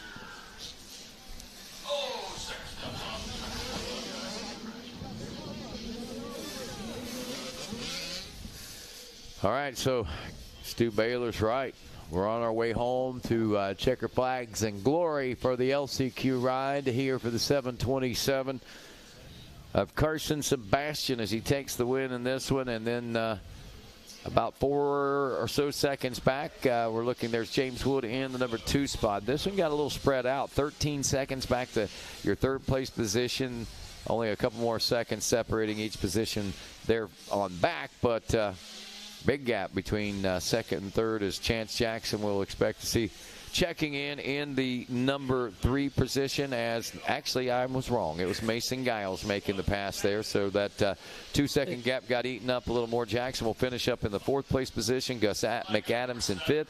Addison Bowie in the number 6 and final transfer spot. Hey, Stu, how about these youngsters' willingness to just send on these 65s? I mean, going to flat, showing us the drain plug. Oh, rider's down on Gator Falls, up. He's up on his feet. Yeah. Amazing.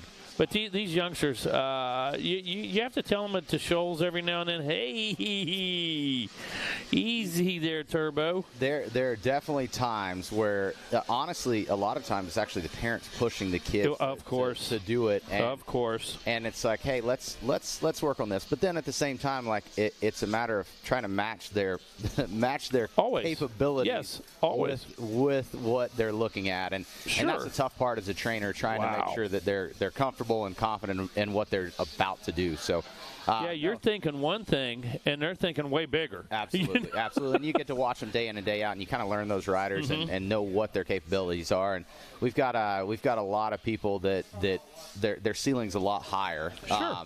And they're scared. And it's usually the older kids. The younger kids that haven't been hurt yet, they're scary. Until they felt it, there is no fear, and their willingness to go is just incredible. So, like we said, you know it and you understand it, but they don't.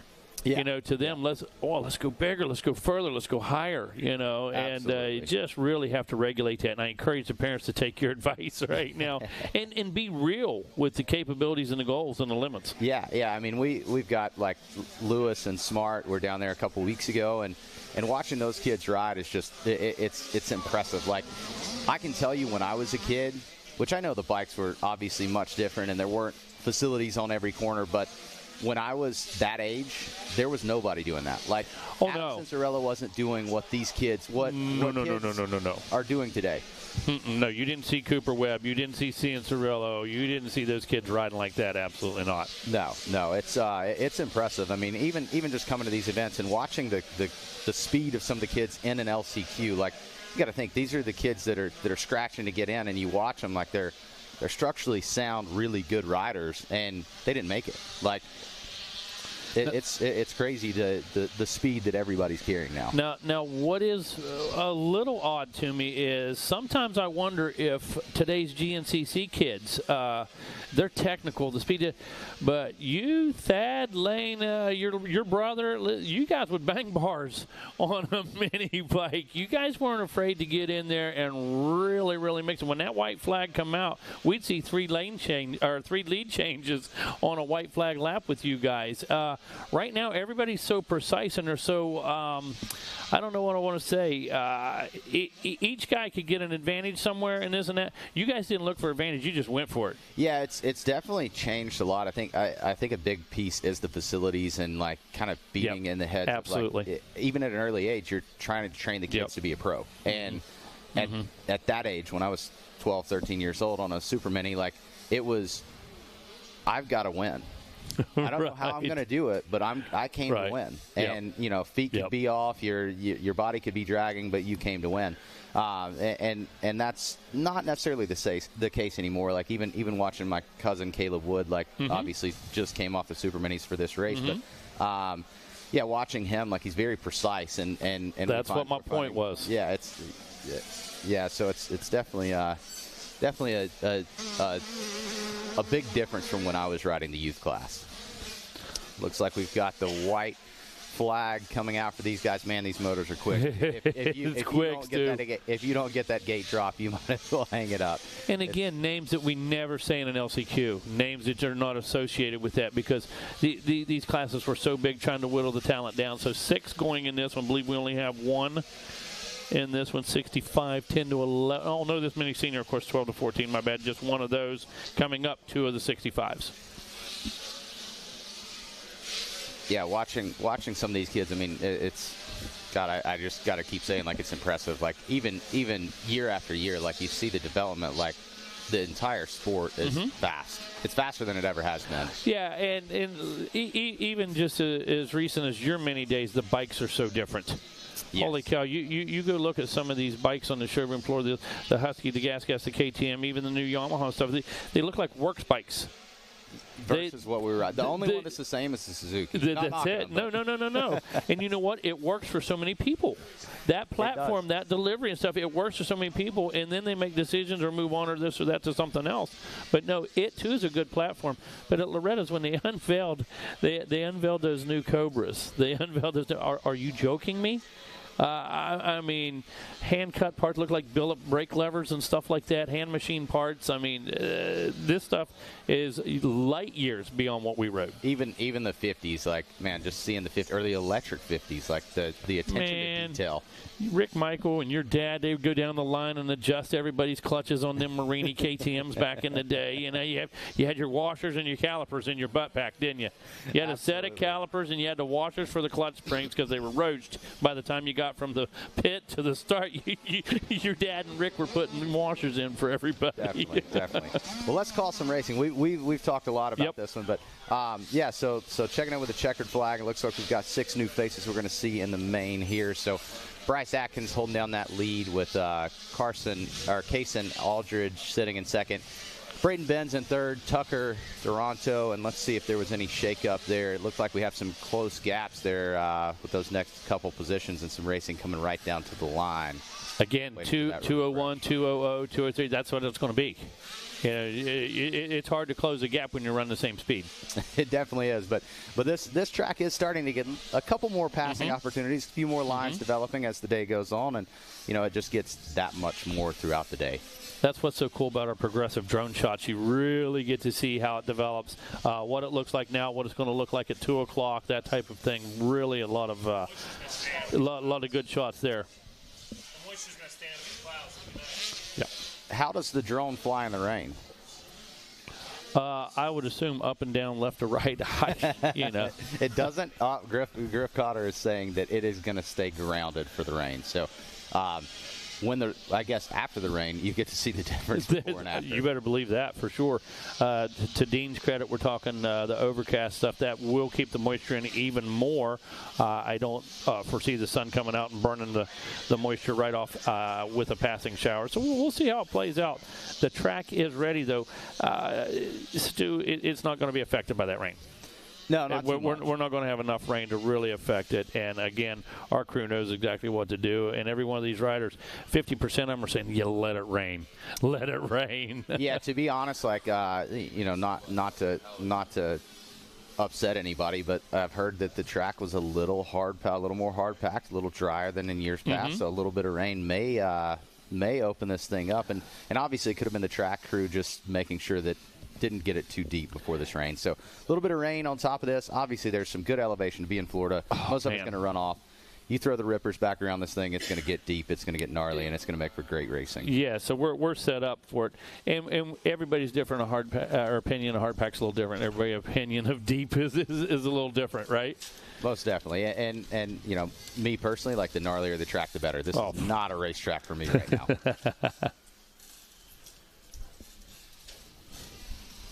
So leaders working their way into that split lane right now. Here we go. Just about to bring lap 1 to a close. Uh-oh, Rodney has the toys out.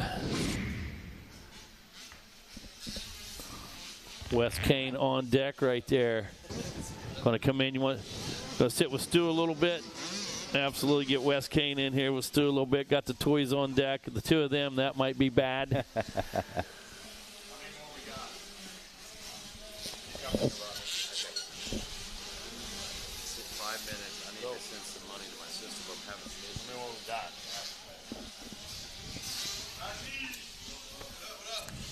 got? Uh-oh, Triple in the house as well. Stand back. Triple J from Scott. What? Check it out. Doing work. Got them tear-offs ready to go. See, Stu don't know nothing about this. You don't get no race prep. Doing work, man. Got the pad on there? Absolutely. Got to have the pad, man. What's up, man? Africa in the house. One of my favorite shirts right there. I'm going to pick one of those up this afternoon. I'm a crew neck guy, you know. And when we talk about Pro Circuit, that's one of the most iconic figures, the gas station guy, dude. One of the most iconic figures ever. I love that. Glad to see you wearing it. That's good stuff. That's a golf swing there. Oh, absolutely. When you head down to Pro Circuit and you see the boys over there for Black Friday, it's like putting money in the bank. Hey, Stu, Camille said she does not want to haul this stuff home. She's got exhaust, hats, apparel, everything 30% off. You want to save $500 real quick? Walk over and buy an exhaust off of Camille right now. You're going to save $500 off those titanium exhausts. Going to turn $1,400 into $900 right now. No shipping. That was take Jeff it home, Cernick calling pop in. it on right now. Answer that phone. It's the hotline from MXTire.com. That's right. The bat phone. He said, let's go. It's the bread phone. Got them all in there. Said, come get you some. Jeff Cernick. What Cernick said, if you're tired of those tires that don't slip, He said, come on over there. He said, come on don't over be a there. baby. Don't slip. Get a grip. Come on over here. Come see us over here. Don't slip. Get a grip. Quit crying. Where we at, Stu? Keep us on in line right here. What's up? Stu, where we at? Man, we've got some. Oh. Where we've we got at? some great 65 racing, and here comes the battle for the lead coming into the white flag. We've got 3 riders. You could cover them all 3 with a blanket. It looks like it's still going to be Dominic Steele on that Cobra with Huxley Nolan and Asher Hugstein sitting in 3rd, and these guys are going to be battling right down to the end. All right, white flag, as you said, continues to fly. Less than a lap to go in this one. Triple J, you ready? You set, buddy? Our buddy over here from Scott, the master of goggle prep. You got Primo down there working right now? Yeah, Primo's down there. Man, that is wrong, okay? I mean, I know he gives you like 30 minutes. That's more than enough for you to go out and do your stuff during 12 hours, you know, okay? So you make him stand down there and man the booth like that? That's insane. Oh! Hey, all I got to do is Mega. Oh, Mega. I'm listening, Griff. Go ahead. We got Primo in the house, and all we can say is congratulations to have him out here. Primo, you bet. Yeah. Absolutely. Golf clap. Hey, Griff put you on check, though. Griff put you on point, Triple. We said he thought it was, maybe part-time or sometime over at Scott. So, yeah, part-time over there. Woo! Oh, and you stood him up in Indiana and Iron. You sent Knowles instead? Oh, see, he just delegates stuff to Primo, Knowles. You go here, go there. You cherry pick the events and stuff. Oh, I love it. All right, where are we at, Stu Baylor? Coming Gatorback. Yeah, we're still at Gatorback, and we are halfway through the races and looking at that halfway point based on about 3 hours. It looks like 1 o'clock. Right when that rain comes in is when we're going to go. That's about time it's going to happen. Just playing with this time frame. And about the time it's going to happen. You're a numbers guy. It's gonna be interesting. I like a little bit of bad weather. Oh, I love it. With this cold weather, it's time for the ducks. It's for the ducks to start. With this cold weather, the ducks are starting to migrate south down here. You can tell them they're coming in. They're landing down in the lake. Stu's a numbers guy, like 225, 230. He's a numbers Something guy. a little big, absolutely. Oh, shoot. Okay. Checkered flag is out, West Kane. The top 3 have not Tell us changed, about it. But it looks like that 4th place position has gained a little bit. And, man, you could throw a blanket over top 5 coming through that finish line. All right, checkered flag is out. We're going to bring Triple J in for just a few moments. Let him bring us up to speed. What's happening, what's been going down this week over at Scott. Come on, Triple. Me and Stu? Oh, me and Stu. Touche. Megawatt, this thing's warm. Okay, yeah. All right, Triple J's at the door. He's ringing the doorbell. We're here. Come on in. Is this bad boy on? Yeah. Mic check 1, 2. You're in.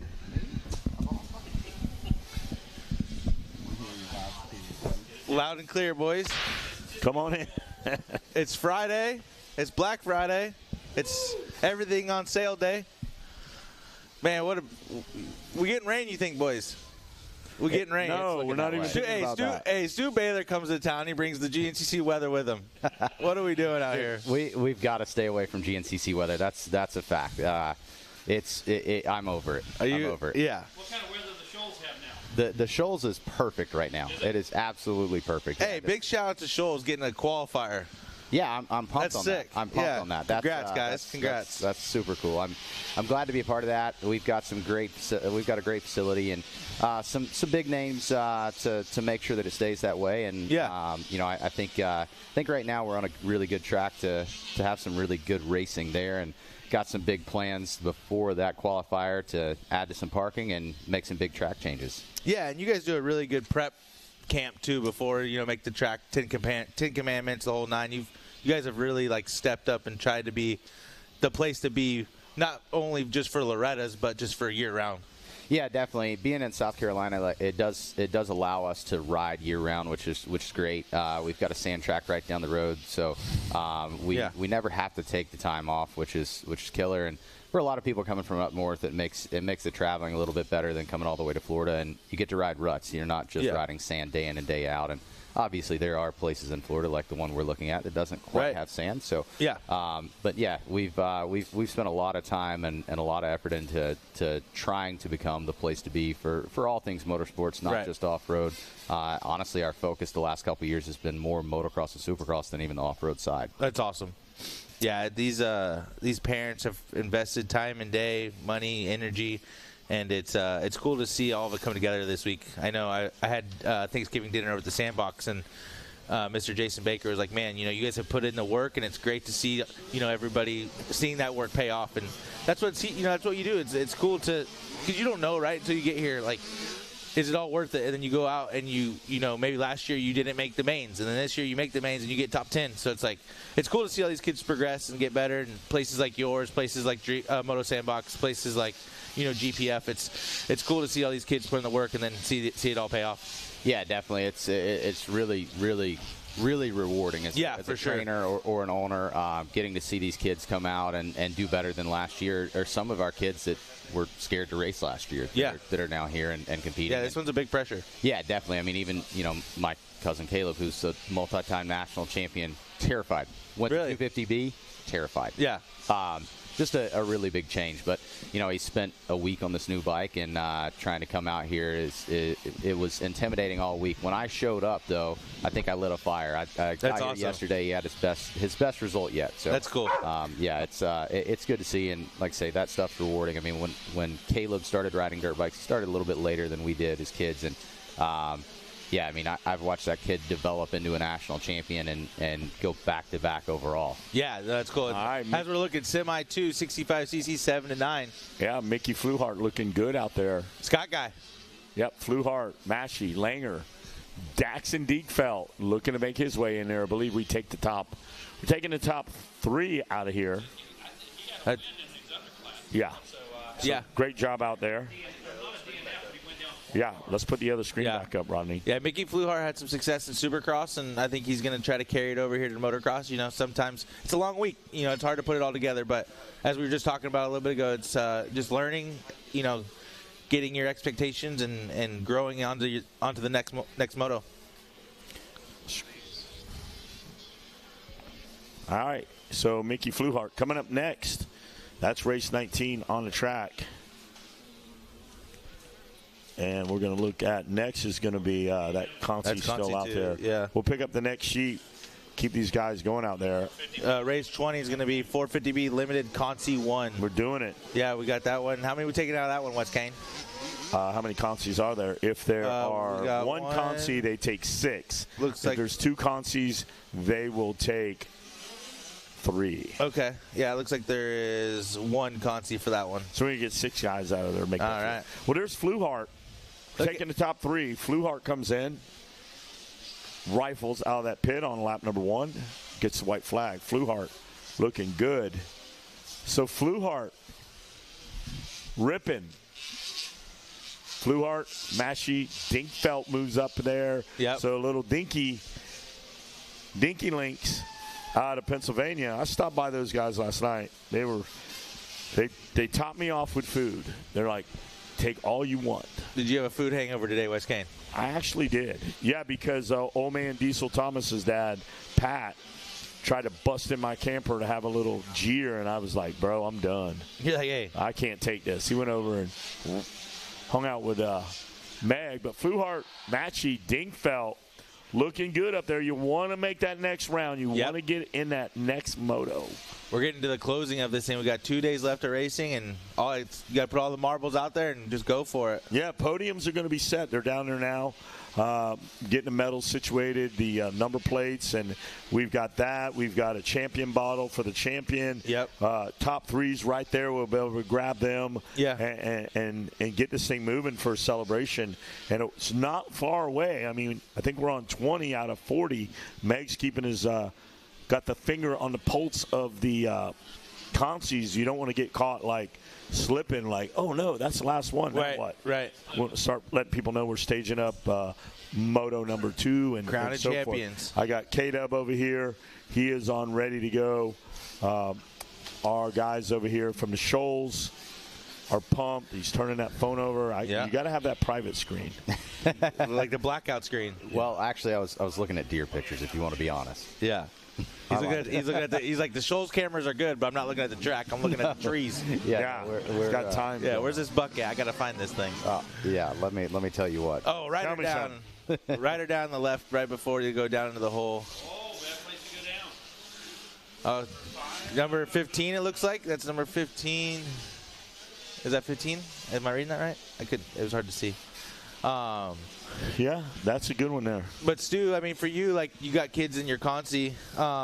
What are you kind of telling them before they go out? You know, hey, just do what you can do and just, hit your marks. You got 3 laps. Yeah. Don't sleep on the gate. Okay.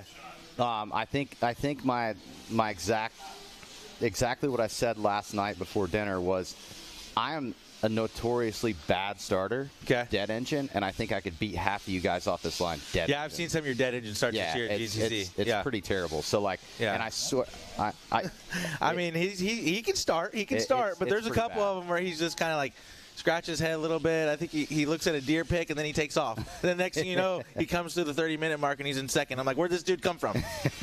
I'm like, what are we doing? That's where, my starts definitely need some focus. And what's crazy is I on the dead engine side, like, you can practice them, but it's so the grates are a little bit different too. Yeah, the grates are a good bit different. 450B's loading up right now. Checker flag is out. These guys. Checkers. Board is up for 450B. Consi 1. Board is sideways. Now we're taking top 6 and out gates of here. down. Gate down. Drop top 6 out of here as they round that first turn. Here they come, trying to seal the deal and move on to the next evolution of the racing week here. You don't want to be over now. What is that? Oh, Looks like a K team out front, and then maybe a 94. Yamaha on second. Oh, over jumps the wall. Oh, little carnage. We got an I-10 by 10 pile up. Check 94 on the board. Let's see. All right, everybody's through, and we are racing. Let's check 94. 94 on a KTM. 94. Maybe it's 194. Could be KTM ride.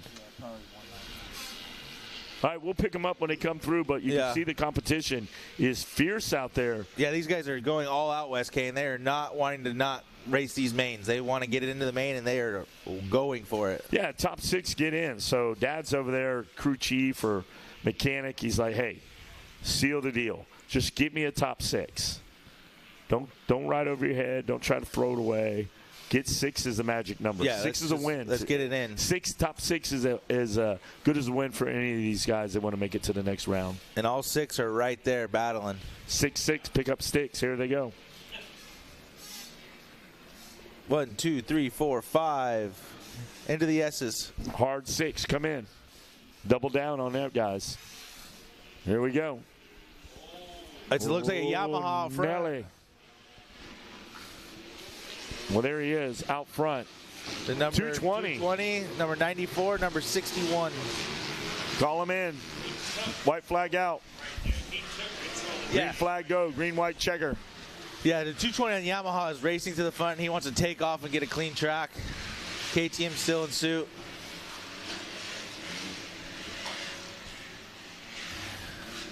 I hope it stays like this, boys. This is perfect weather. This is perfect racing weather. If we do get a little bit of rain, we do have some Scott goggles down there that are race prep with roll-offs. Go see my man Primo, and they are race prep. All you have to do is put them on and go pull the string. We have those on sale for Black Friday. It's still the 220 out front of Kevin Bond, the 194 of Evan Schroeder in second, and rounding out your top 3 is Benjamin Mistabella.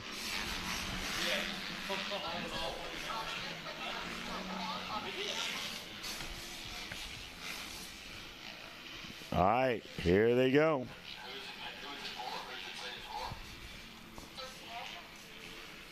Here's your leader out there looking good, Kevin Bond. Got a little bonding agent out there going and trying to make it stick.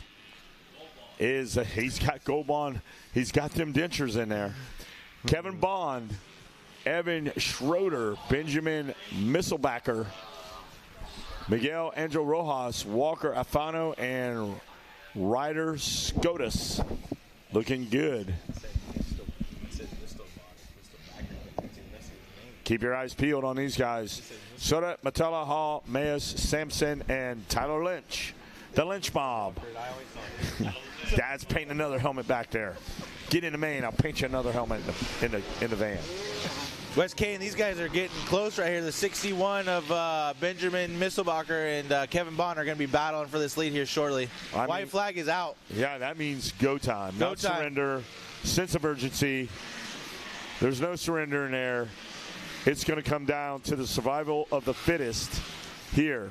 And it looks like, the flag's off. We had a medic's flag there on that second step up. I was wondering if that would interfere with any racing there. But it does look like this number one position is close enough pretty quick. Number two right there. Yeah, it's close. The 1 and 2 you better watch. Oh! Whoa! And he saves it. That was, I haven't seen a really old school flying W in a long time. What even happened there? I mean, my man got that though on the Black Friday special. Here's the bike, and the legs were up over. They were up over his shoulders, flying W style, and he saved it. Yeah. But that's the intensity that they're bringing to the table. He saw the United Motorsports banner. The only damage there was in his Ithacus. Yes. And he'll be okay. Yes. He'll clean up nice. Nice plug for our Ithaca people. Yeah, Bennett Ethica has been hanging out all week. That was wild. Look, there you go. That's the evidence. He's got some towels down there. If my man needs a towel, Bennett Ethica has some towels for him. That was wild. I haven't seen a flying W like that in a long, long time. That was a good save. Looks like Saved it. Looks like we got 85cc 12-13 Consi 1 loading into the gate. That was pretty wild. So these guys coming around. Here we go. This is for all the marbles right here, Wes Kane. The marbles. 2 corners to go. If you're first or second, let it go.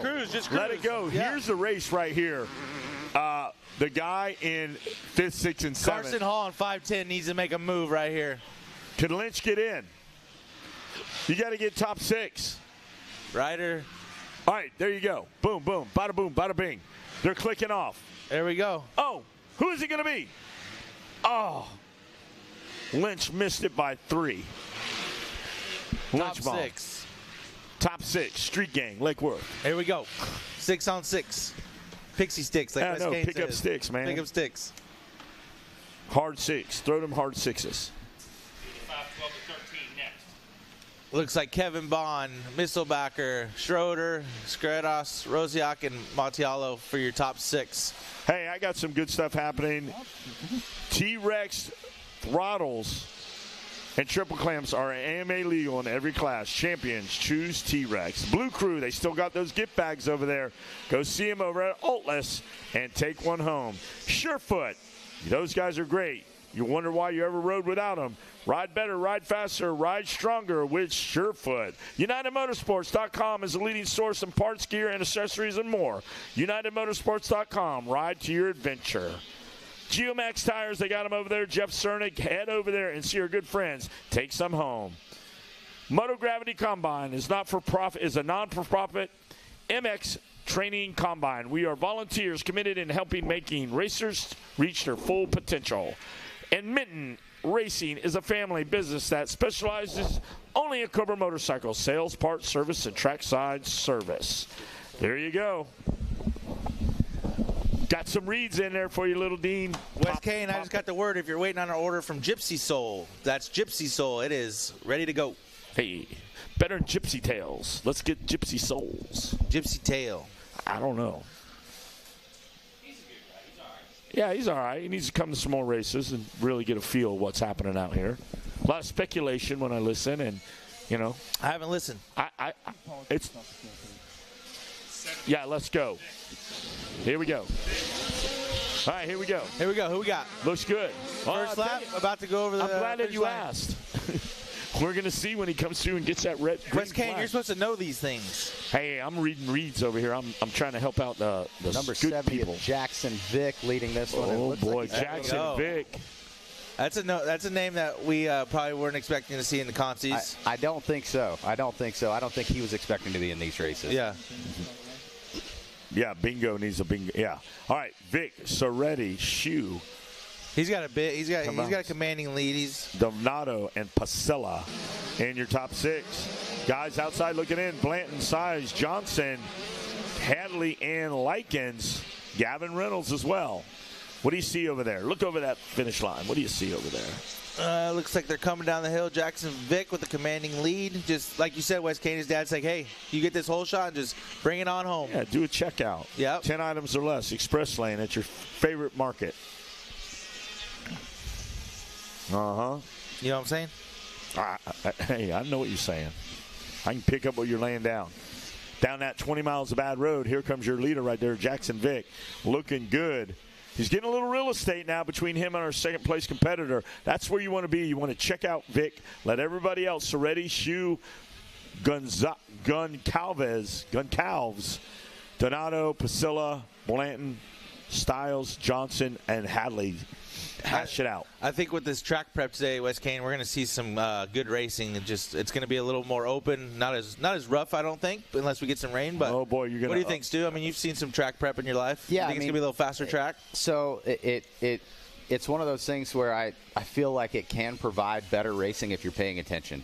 You look back to like the Stuart Carmichael days. The tracks were not prepped like we're used to seeing track prep today. It was more like this, and it came down to who wants to push it harder. Who thinks that they have what it takes to stick that inside, to push it around the outside. Get a little more creative. In a rut. Yep, absolutely. And you know, I think obviously with the rain coming, it can change everything. But it does provide when the tracks are a little more flat like this, a little smoother, less rut. It does provide opportunities for the guy that really wants to send it. If you really want to push it, try to go where there isn't a line. Totally, there is an opportunity there. That makes I would agree with that. And then I think it's one of those things to where these mains are going to be the fastest of the fastest. So it's going to be, I really think, I should say mains, more Moto 2s. Is going to be really good racing. Yeah, definitely. I would agree there. I think. Oh, Vic down. Well, after the second step up, he's still got a good lead. He does have 13 seconds. He's got to get going, though, Wes Kane. He's got to get going. Jackson Vick, and you he's better back get on his bike. that trusty steed and fire it back up. But look what's happening now. Oh, when 2, 3, 4, all bundled up. When that yellow came out, everybody kind of checked up, and now it's kind of closed the gap. Yeah, I mean, from 2 to 10, they are closer than it. Like all, I don't even know what to say right now. I'm speechless. K-Dub says you get what blanket out? The baby blanket. It's very small. Hey, it's very small blanket. You think K-Dubs have seen he's looking for some transfers out here? You know the fans miss the K-Dub transfers. I have a picture of him at an arena cross transferring over my head, and I have no clue. There's no measurement. There's no nothing. He looks at it, and he just goes, "Nyeh," and I'm like, oh. Easy day at the office. Yeah, but he won't do them now. He's done. I think he survived. He got a Purple Heart for everyone that he did. Looking at this guy's eyes right now, I think he's ready to come. He's going to go out there now and transfer. What would you transfer off now, K-Dub, if you just had to look? Over the crowd, from the berm, over the crowd to the finish line of the landing. Oh, I like that. I like that. Dude, or if you were coming through the twisties, you would transfer from one to the other, right? Hey, the videos I've seen lately at KW, he'd do it in tennis shoes, too. He would. Wow. Incredible. So what happened when you... Oh, Jackson Vick getting a little saucy on the finish line for the checkered flag. And look at this final transfer battle. Oh, it's good. There's 10 of them. Who's going to get it? There's 2. There's 3. All right, great job out there. What's on the docket? 250 senior, juniors off the gate. Here they go again. Going in down to the gator pit. 40 wide as they come down through the shimmy. They hand salute the Scott Goggle flag over there. Yep. And then the SLR wiper work fires the shot down the bottom of the hill. Yeah. Shots fired. We're taking 3 out of this one, 3 out of the next one. 2 consies of the 250C. This makes things interesting. Oh, I'm excited. Keep an eye. You might see another flying W over there. Shots fired by our leader. Those Scott flags are like your entrance into heaven. as you come into the gator pit. Wow. Those things are beautiful. They're nice. They are nice. What's a real word for those things? What do they call those? Like flags, solar flags. Yeah. Yeah. Flaggers. Yeah, nice. I like the Scott Highway banners, too. Those look cool. Take one and stick it in front of your house. See in the front yard. Yeah, little lawn ornament. Yeah. Yeah. Beautiful. He said beautiful. Christmas cheer. What do we got? We got. Looks like we got a Cowie still out front. I can't see the number. Roman Jordan. Keep an eye on Roman Jordan out there.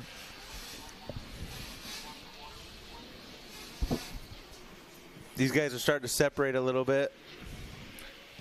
Into the S's. Still a Cowie out front. Can't see the number yet. Yeah, that's going to be 9:30. Roman Jordan out of Pennsylvania leading this one, and looks like this one separated a little bit more than I expected. Usually, when you see these races with only 3 guys going, you're really at each other's throats. And man, pretty big gaps for the C class in general, just on the first lap. I think we might see a last lap, last corner for this one, Stu. Those are always interesting. Yes. We hope that those happen, but, we can only be so lucky. Do you remember your C-Class days? I never went to the C-Class. You I did? actually went straight from youth to the A-Class. So, yeah. Well, it must be nice. I sat in that thing for a minute. Yeah, no, I got to... I was just as ballsy as these guys. Yeah. With a little more speed. Okay. So I hit the deck a lot. I think I had 11 surgeries in 2 years. It happened, A class and pro class, but regardless, I was just as out of control. I think my mind just worked a little bit faster. There you go. And then you found trees and you said it's game over. Yeah. The trees and the ground over and over. As a bigger guy, man, I'm telling you what, they hurt. But I mean, it's kind of that growing pain, and it may not just happen in the C class. Like we see a lot of riders that even from here they jump from the mini straight to the B class or the A class, and you get those few years of injury-riddled career, and man, it's tough to bounce back from. Like, prime example, Austin Porker. He was a very young rider on the scene. He went straight up, and he kind of got a C years, but it just happened in a higher class. Very quickly. And a lot of it's just mistakes, right? Just figuring out those mistakes, finding and hitting your marks, and just kind of wheedling out, like trying to be so flashy, like just be smooth, consistent, and speed will come. Yeah, definitely. And I mean, you really look through the ranks, like a lot of the Supermini phenoms had a lot of injuries when they jumped up. It was like, I mean, genuinely, it's like you're having your C-class year, but you just happen to be in a little bit higher class. Yep. Well, here. So it looks like we still have Roman Jordan out front. Yep. AJ Beth in second, Gianna Love in third. Fourth is the number 5'11", so nothing has changed there. That's K-Dub's number, 5'11". 5'11". Just on the cusp of not qualifying.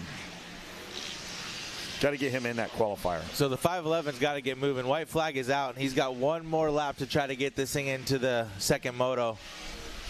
Or he's going to have to call it a week in this class, unfortunately. I imagine he's still signed up for probably either Schoolboy or 450C. He was almost 2 seconds there at the finish line, and it looks like he's cut that well in half leading up the Dragon's Tail here. So, we could see a shakeup for that final transfer position here in Heat 1 for 250C Junior.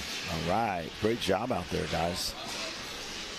Got a team in here. That section right there probably looks the most fun of any motocross track I've ever been to. Like over the anthill, into a nice floater step up, into another floater step up. It just looks like it has a good flow to it. Yeah. One day I will ride this track, West Kane. Yeah, it's good.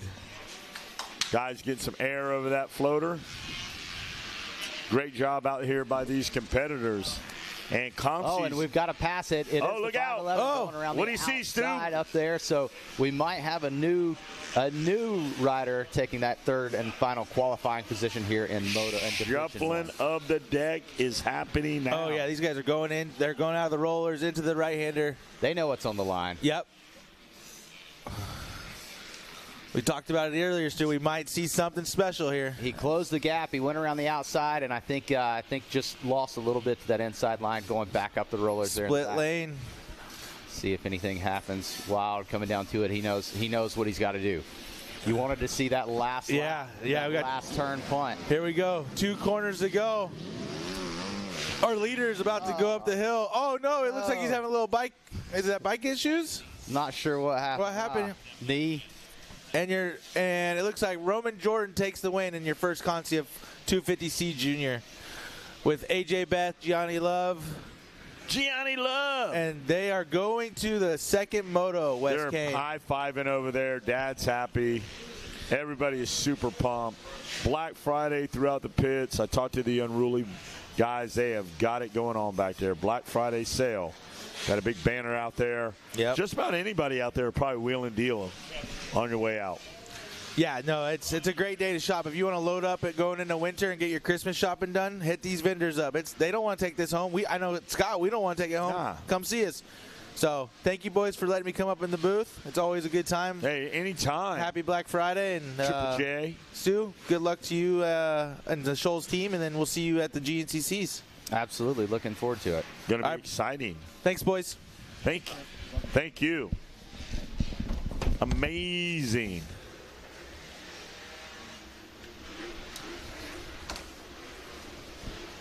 Looks like Rodney's giving me the elbow in here. Here you go. Back in.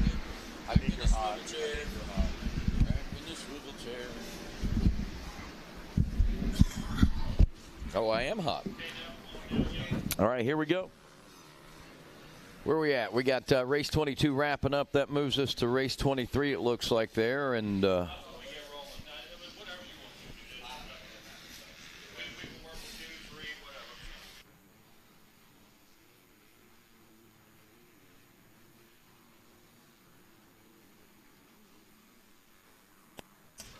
all right, on the track now, we got the 250C Junior Consi number 2. These 12 to 17-year-olds, top 3 once again, transferring out of this. So on the gate, moving next will be race 24. You're in staging 25 and 26, also 27.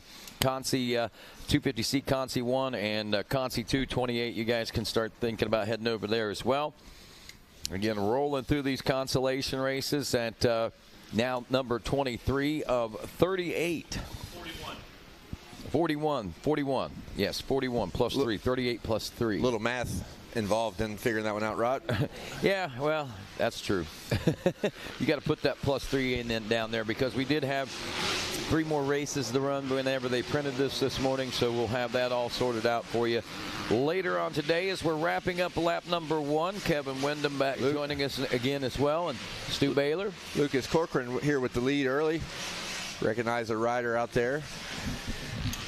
Here we go again. Early race lead. This is another one of those I never would have expected to see Lucas Corcoran out there in this particular one. But again, baseline talent. But look at this. He's got company right behind him in Austin Phelps and Charles Brown, another couple riders there that are strong in nature as well. You know, I noticed something, Kevin. So we had Triple J in here. He was here talking a little bit of crap about your transfers, and then he dips out and gives you the mic. Couldn't even defend yourself. That's fair.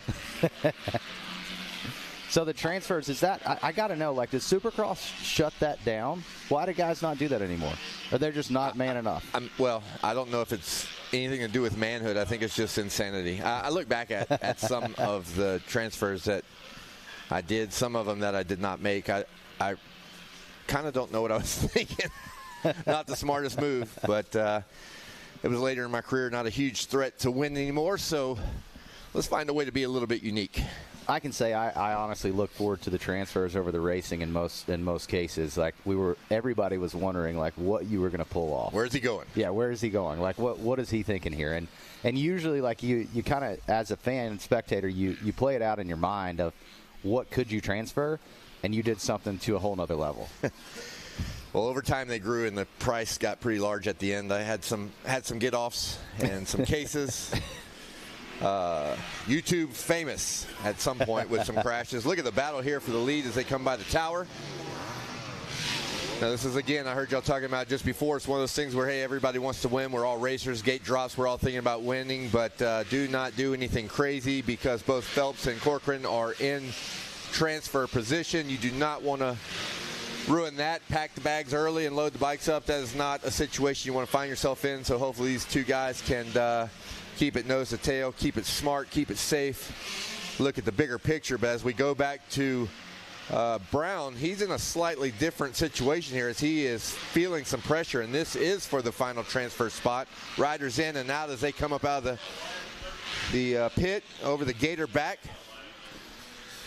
Yeah, it looks like the number 11 of Carson Nottinger has closed that gap in, and he is seeing blood in the water as we approach the white flag. The white flag is out, so they've got less than half of a track to make a move, and definitely plenty of time to do it. But it looks like right now, as this track shapes up, the best passing opportunity is that backside. Where they're coming to now. Yep. That's right. It's a test of the in this class. I think we're talking with a bunch of, I don't know if we have any girl racers, but it's a test between the boys and the men as we go through the Gator Tail and 20 miles of bad road. We have seen a lot of passes back there. Going into that section, Phelps was able to make the pass on Corcoran. Handlebar to handlebar. So they're now in the rollers for our final transfer position.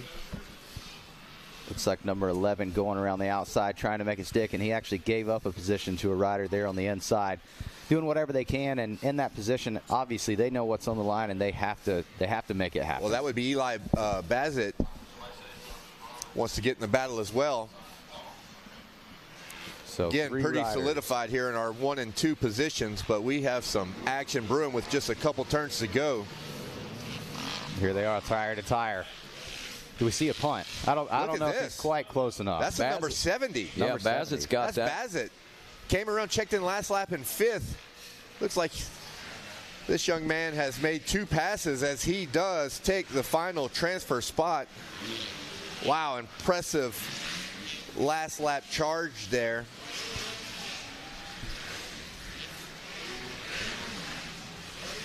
I am unofficial. Was I correct? Yeah. Did it populate yet? It populated, and it is Austin Phelps, Lucas Corcoran in second, and Eli Bassett did take that 3rd place position. Brown dropped off to 4th.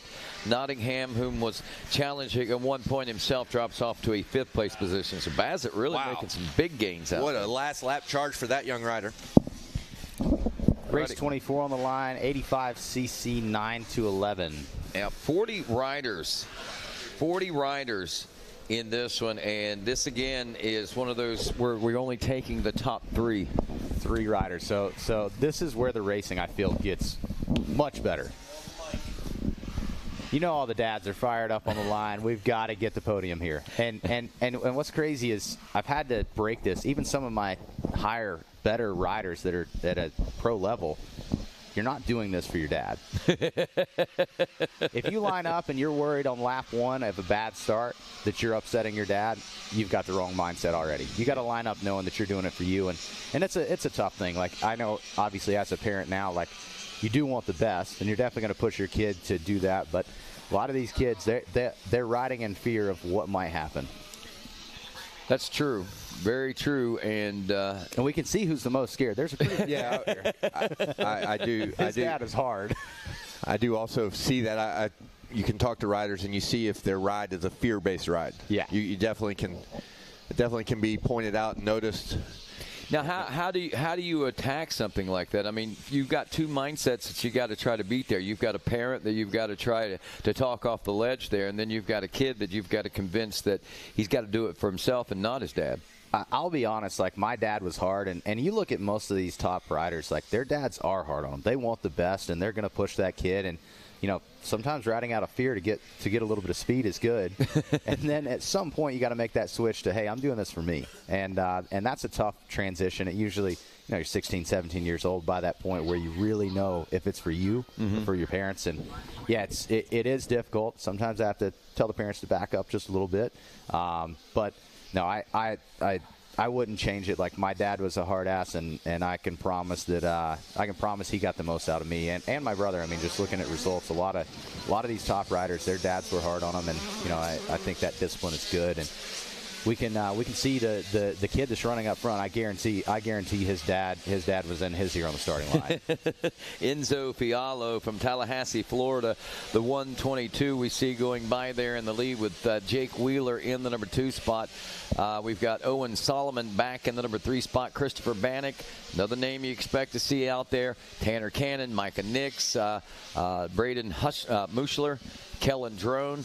Big names out here just trying to qualify for an 85 9-11. Now, Kevin, how do you approach a situation like that? Do you leave whenever you see a fear-based ride? Do you approach it or just let the kid figure it out for themselves? No, I mean, it definitely needs to be discussed and kind of read the room, see if the result, the conversations that are being had, affects the rider in a positive way. Because some, like when you're dealing with multiple riders, a lot of times they all need different things, right? Right. Some need hugs, and some need a little bit of elbow grease, so to speak. So you got to read that, and but I think the biggest takeaway and what everybody needs to know is that the parents are here because they love their kids and they love it, and they're all chasing that same end result. How you get there, you can take multiple routes, but good point. Great support from all of the families here, extended families on a Thanksgiving week. So been seeing talking to a lot of grandparents, and even had a chance to talk to Fender the Cinder and his family, even some great grandparents involved in that young man's camp. Up and comer, very young rider, Fender the Cinder. Yeah. I actually got a Fender the Cinder T-shirt yesterday. I saw that yesterday. Yeah. That was cool. I'll be rocking it, no doubt. For sure. So, yeah, family affair here on a Thanksgiving week at Gatorback. All righty, and the Enzo Fialo family trying to keep cheers going here in their family as well. So 122 leads our way around there, still to 57 of Wheeler, and that final transfer spot is really heating up. Owen Solomon holding on to that as we go around to snag the white flag, but look behind him, Bannock, and I believe that is that Cannon or Nix that is right there in the striking position as they roll past the finish line. There's Fialo and Wheeler, Solomon, and that is Nix now that is up to 4th. Cannon is still 5th. Kellen Drone up to a 6th place position now. Yeah, Nick's the man on the move right now. 2:03, the fastest lap time out of the top 5 riders at this point. So if there's going to be some action happening, then there is action happening right now. He's making some moves. Run out of time. Got his hands for you. He keeps pulling up beside Nix there in the 4th place position, which is right behind it now, putting a wheel in on the 3rd place ride of Solomon. And the leader's got something going on. He stalled his bike in that upper corner behind the second step up, and looks like he's... We'll have to wait as they come around. Yeah, okay. 122 still up and running. I called that wrong. The lime gear. Similar gear, similar bike, similar color, and we have some old eyes. But Racer TV is definitely filling us in with our vision and helping as we tend to make a mistake or two. Just one. You're only allowed one. Okay. All right. No more. No, the second one just kicked me out. Just throw me out the window. But again, in these LCQs, we seem to be seeing some of the leaders stretch it out. But man, that final transfer spot always seems to find a way to be heated and dicey. These guys got about a half a lap to go. Going to see what the number 25 of Nix does, if he can close the gap on these guys and get in it. But it looks like he's got a little bit of room to make up, and not sure if we're going to see him take that final position or not. But here they are coming to the finish. Well, that is Nix now. Is that Nix or Owen the pushing for second place there on Wheeler? All right, checkers are out. That is. Fialo taking the win.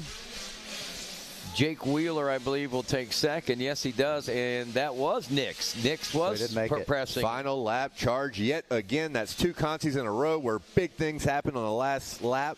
And the fastest lap again. Yeah, 2:03.083 that time. But, wow, 0.635. He really bridged a big gap there and was challenging. We were just looking for him to get in 3rd, not challenge for 2nd like that. All right, Consi 2 coming up next. Or actually, was that Consi 2 there? That was Consi 1.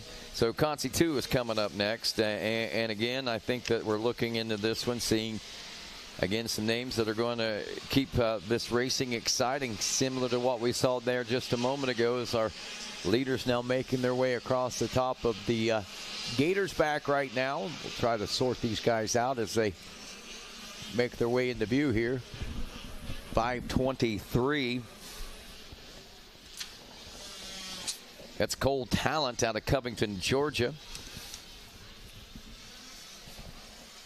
So off to a great start there for the 53 machine, and he's already starting to see a little real estate open up between himself and the second place position. That's always a good feeling. Always a good feeling whenever you can get out like that. But second place got a little free air ahead of him, so if he can keep these other riders behind him at bay, we may begin to see this bridge gap. But at the same time, the whole time, the gap is widening. There's only two feelings that you can have. It's either a good one or a bad one. The lead's either growing or it's shrinking. You kind of, unless you got a race strategy that you're just going to sit on a lead and kind of manage the race. And that's what our leader, Enzo, needs to be doing right now. But again, I'm sorry, I'm still on the last moto. My screen hasn't updated yet. Yeah, it's the 523 Cole Talent. My bad. Okay, so that's my mistake. All right, hey, we're one away from getting kicked out of here. We might be leaving at the same time. But look again what we have going on for 2, 3, 4, 5. The rest of the pack super tight. Wow, so Talent showing his out here in lap number 1 of this second concert. Carter Holmes, the 77 in second. The Heater Matos. There's, again, at least 3 names. All 3. Nolan Cobb back there in the 4th place position as well. Lenny O'Toole is running 5th. Levi Letty is 6th place. Owen Strawn in 7th. Cade Rock in 8th. Ryan Reinhardt is 9th. And Braxton Gauthier rounding out the top 10. But again, we got to go back to this 1 point. Only the top 3 are going to make it into the second moto here in this LCQ. At this point, it's anybody's game. You've got less than a second splitting almost every single rider there coming down the line. Well, you know, generally speaking, if you're in the Conti, things aren't going quite the way you want them, right? You know, maybe, I don't know what your expectations would be for the week, but as Rodney was saying, we have some names in here that you know, in some of these races that generally you do not see in an LCQ. So now you're in a situation where you've already proven that you can. It's motocross. We all make mistakes, but now you're in a situation where you have to ride that flawless race. It's quick races. You got to get a start. It's 3 laps. You got to no room for a tip over, a bobble, an off-track excursion. Any of those kinds of things takes you out of the game. So it's, the pressure cooker's on. It's a high pressure situation, and asking for a flawless race, as a lot of these we're only taking 3. Best case scenario, we're taking 6. Either way, it's like, man, I got to be the cream of the crop right here, and you cannot afford any misfortune or mistake. Yeah, most definitely. I mean, even looking right here, I know Jack Sipes is sitting second in one of the LCQs earlier, so he's one of the riders that you wouldn't expect to see as far down as he is, and obviously his dad is a bad dude, and I know what that kid is capable of, and you would never expect to see him that far down. But all these kids are going for it, and I think a lot of this racing, like you said, starts at that start. We saw just a little bit on the game. We saw Jack Sipes get out of Conti earlier in the morning. Right now, needing a little bit of work to get her done in this moto, but it's got a lap to do it as they come around. White flag is out for our leaders. What's the running order? Still the same up front with Talent, Holmes, and Matos. We're seeing some changes back there as Cobb has dropped off a few spots, but Lenny O'Toole and Owen Strawn have moved up into the number 4 and 5 spots. Both riders, they're less than a second apart and less than a second behind Matos whenever they made their way past the finish line. So it could get very tight on this last lap. I feel something brewing. It's a brewing. They're coming out of the gator, over the gator's back now. A lot of bikes on 2 jumps right there, so we expect some things to happen with a half a lap to go. Looks like we've got a little bit of a lead with Cole Talent sitting up front with a 3.5 second gap. But yeah, from there on, we've got some kids that are looking at blood in the water for those. Here we go. Couple positions. Here we go to our favorite section, Stu. 20 miles of bad road. The Gator's Tail. This is where we almost need this camera shot to be looking a little bit farther behind. We see. All right, there goes our leader. Can we see any passes going down this back stretch? Here we go. Look at the slew of riders in tow.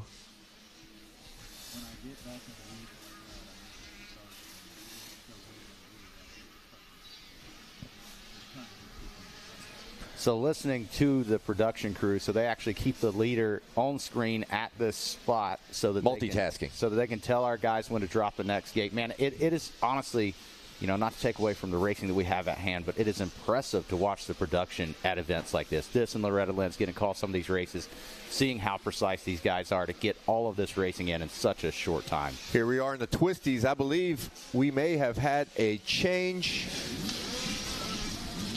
Look at this battle right here as they fly by the tower. It's not changed yet, but it's close. Oh, he left the door open. I don't think it was quite enough for number 17 Old Stool to slip in there. Checkers out. Talent, Holmes, and Matos hold on to it all 3 laps and finish just that way. 2.4 between first and second, 0.6 between second and third. And looked like they started opening up a little bit of a gap over fourth. So solid into the second moto goes Consi 2, those top 3 in the 85.9 to 11. That's race 26 in the books now. We go to race 27. We got 250B now taking to the track next as you hear the revs in the background there. And I can make it larger for your eyes if you need me to, guys.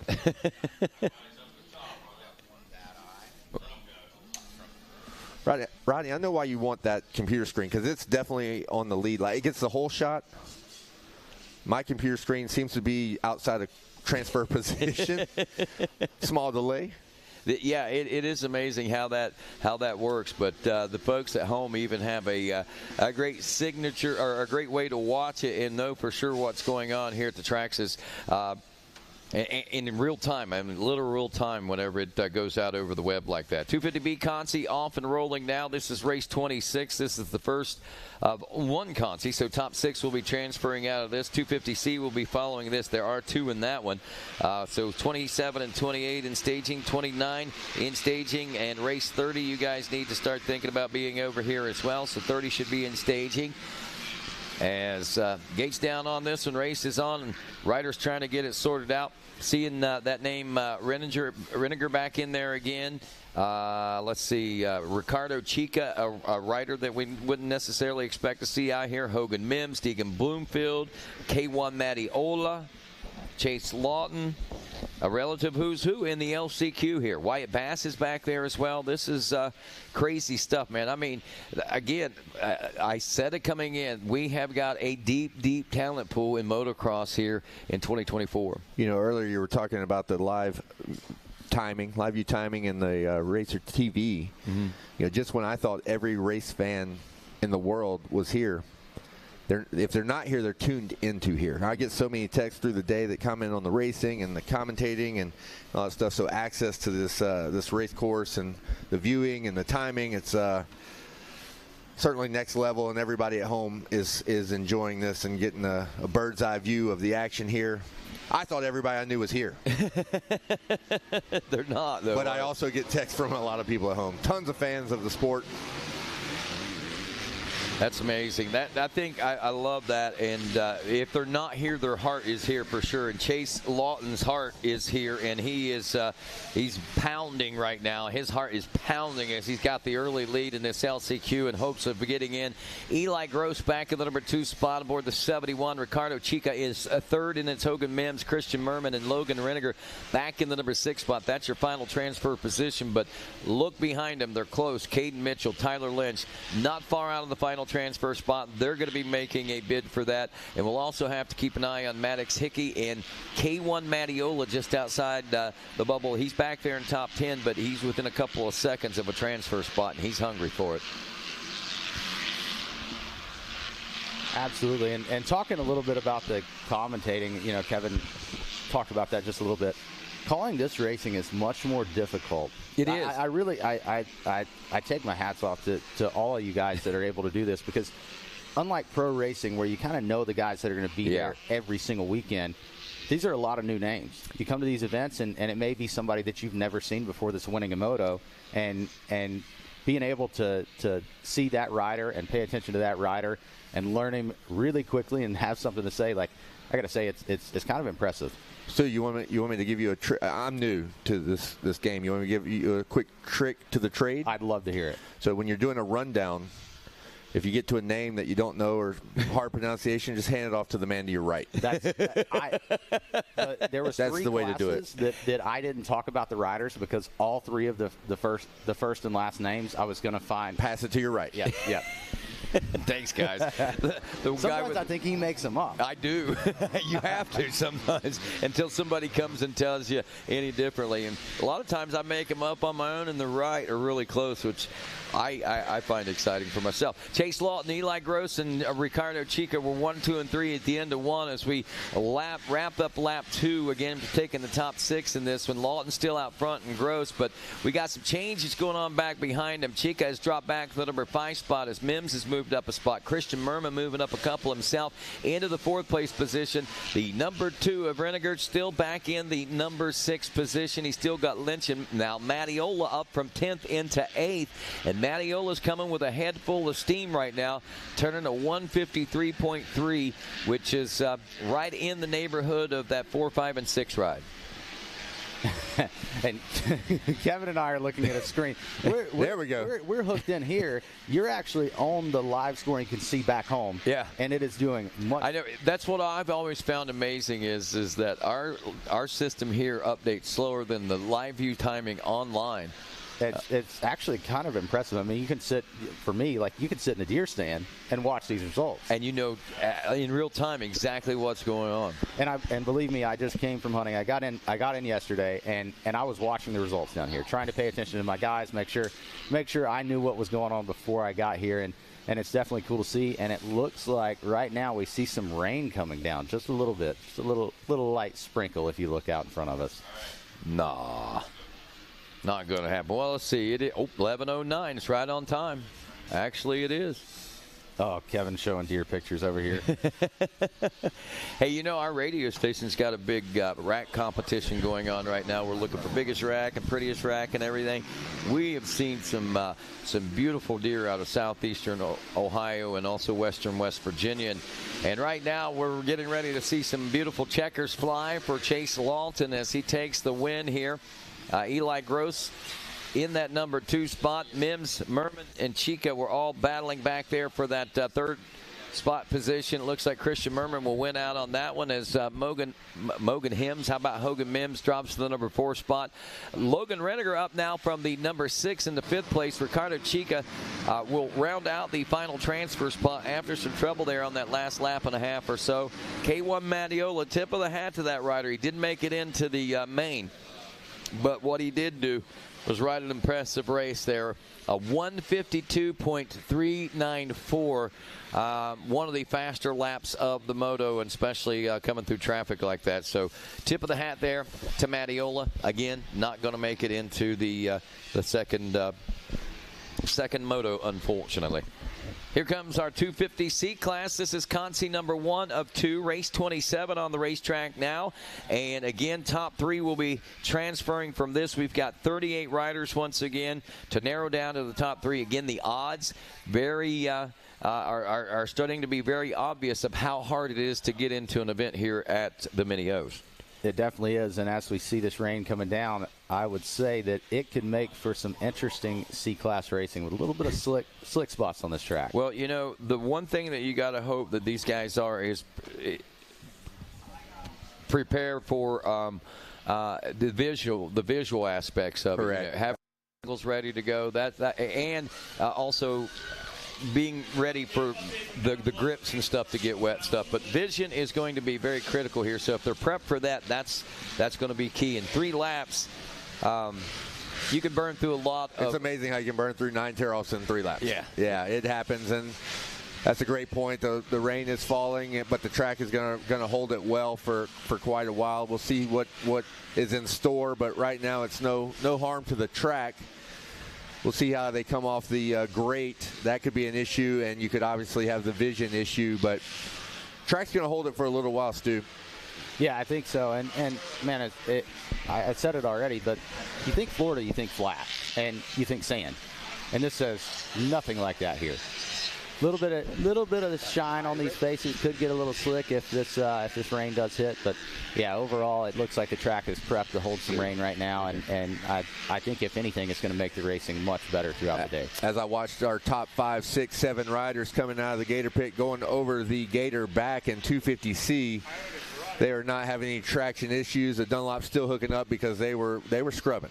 They were tossing her sideways on the face. Generally, that's something you probably don't want to do when the track gets a little slick, but they still are aggressive and throwing it down, putting some body English, some style points. As we're back now into the 20 miles of bad road for our leaders, Gator Tail. Roman Jordan, Eli Bassett, and check out that rider's name in third place. That's all you. Pass it to your right. I'm going with Halo Pirate Dinsley. But it could be Halo Pirate or a number of different things. But, yeah, that's pretty cool. Then you got Gianni Love. Gianni Love. Back there in the number 4 spot with Logan Figueredo in the number 5 spot, which I'm sure I'm butchering that one. But it's the top 3 that we're keeping an eye on. But Halo Pirate Dinsley is what we're going with right down now on the 613 machine. Back on Racer TV as we come out of the pit to the finish line. Leader checks over to his left, sees a really beautiful white flag. That's the one you want to see. Only slightly bested by the checkers when you're in the lead, right? Yeah. Sometimes watching some of these races from a fan standpoint, too, that's the most beautiful flag you can see, especially if your rider happens to be out front. No change up front in the top 3. Jordan, Eli Bassett, and Dinsley running 1, 2, and 3. Lex Luzon moving up into the number 4 spot, so we are seeing a little bit of changes there. There's another Scapanero.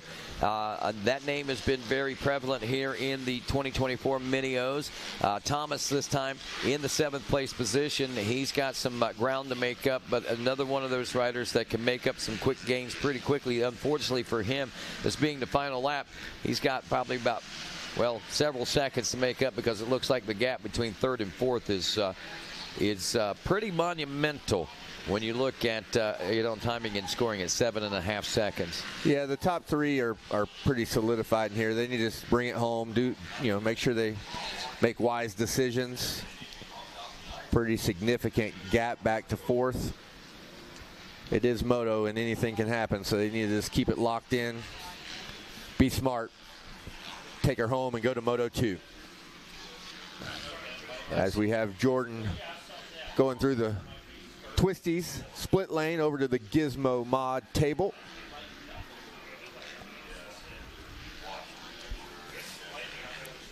Give him a little wave, Stu, as he comes by the tower. Tell him what's up. Good ride.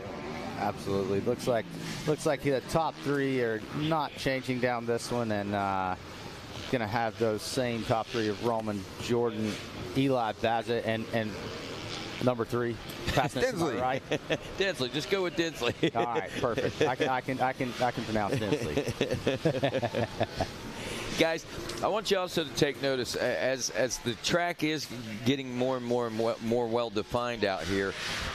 Notice that it is probably not developing quite the way that it would, or nearly as quickly as it would, into a rougher racetrack today as opposed to other days. And I think a lot of that has to do with the fact that a lot of our heavy hitters and a lot of those guys that really put down a lot of the horsepower and stuff in those classes, once we get into those second motos, we're going to see this track surface change quite a bit, I think, especially with the rain coming down now.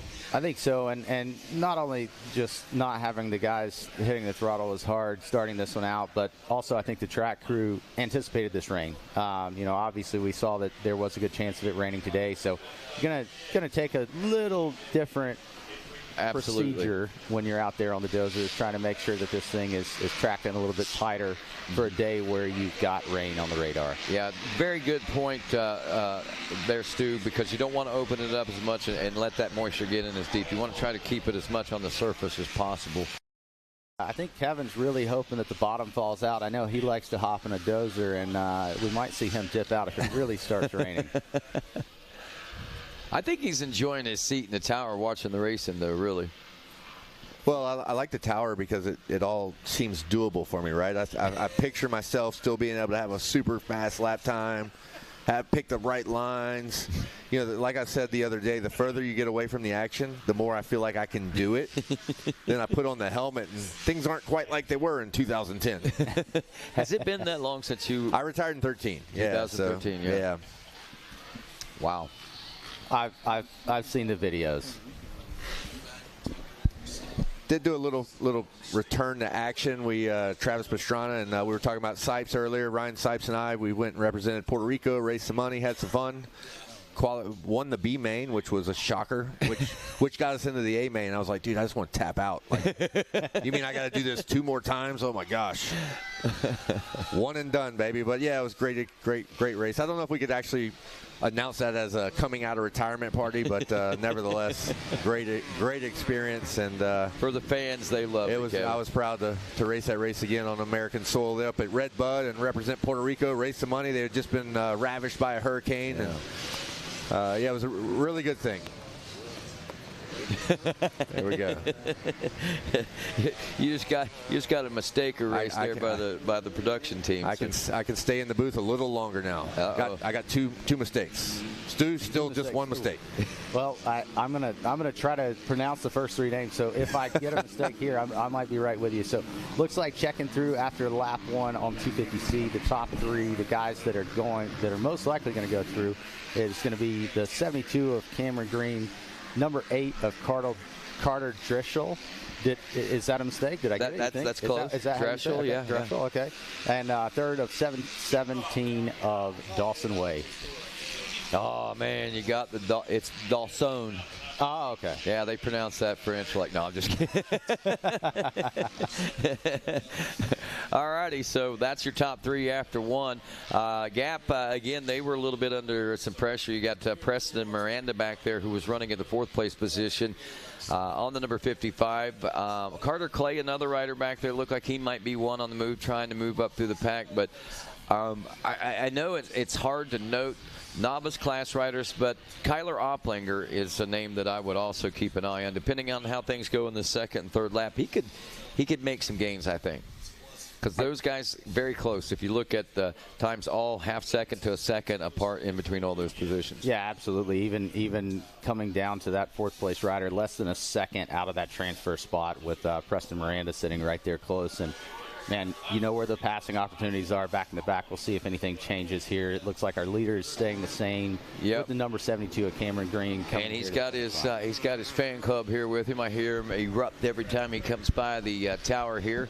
It's got to be a great feeling. Look at that. There's that 3rd place position under battle right now. Look at that. Isaac Henderson up from 8th. Is he pressing for 3rd now? It looks that way. So we've got, I think we've got a different, possibly a new transfer spot there. Yeah, Preston Miranda, the 55, takes that over. Isaac Henderson, the 345, up from 8th to 4th place. Kevin Uzka is 5th, and Nicholas Ciancio back in the number 6 spot. That's another rider that's working up. Dawson Way and Carter Clay dropping to the 7 and 8 spots. So, again, they're still tight back there. That 3rd place position is not done and settled yet. No, definitely. Here we go. Them coming up the Dragons. Look at this drive. Look at the drive we got for the 4th place rider here. Look at a little scrub action there, Stu, as he drives to the inside. I believe that's Henderson making a pass on Miranda. I got to go with that right now at least. Looks like we've got 5 riders right there that, what did you say, a baby blanket could be thrown over. A little baby blanket. Thrown over all those riders. As our leader now on Racer TV going through the Gator tail. Little side-to-side action. Getting a little kick, chop, rollers. A little bit of everything in one turn. 20 miles of bad road.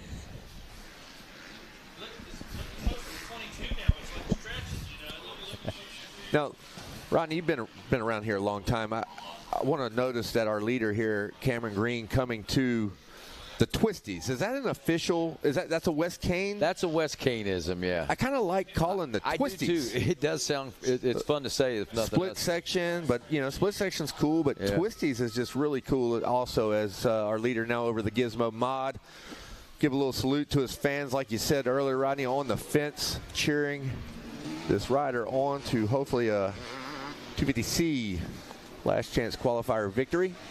Final turn. This should belong to him.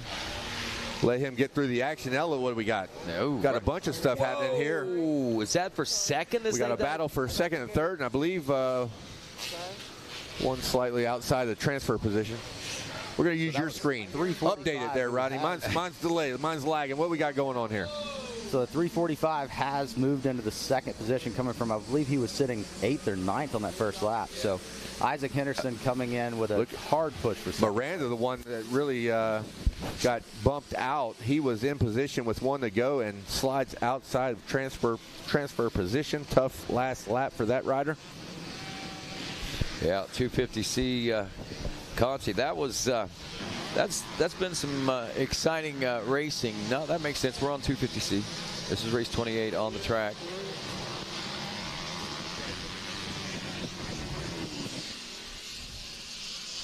Yeah, well, it should be. No, I've got the right paperwork. This is the 50cc 4 to 8 limited Conti 1. Yeah. I had the 250C and the junior mixed up. Oh, okay. Mega. Okay, thank you, Mega. Sorry about that, man. He missed. In trying to keep it straight. In trying to keep it straight, he got it crooked. That's not mine. You can't lay that on me. That's a megawatt mistake, and he's not even on the mic. You know it's bad if we're on the mic and we get our mistakes, but when you're not on the mic and you get your mistakes. I just owned it. And the cool thing is Mega did own it. That is for sure. Here again, back at it again. 51 4 to 8 in this Conti. We've got two Contis, top three.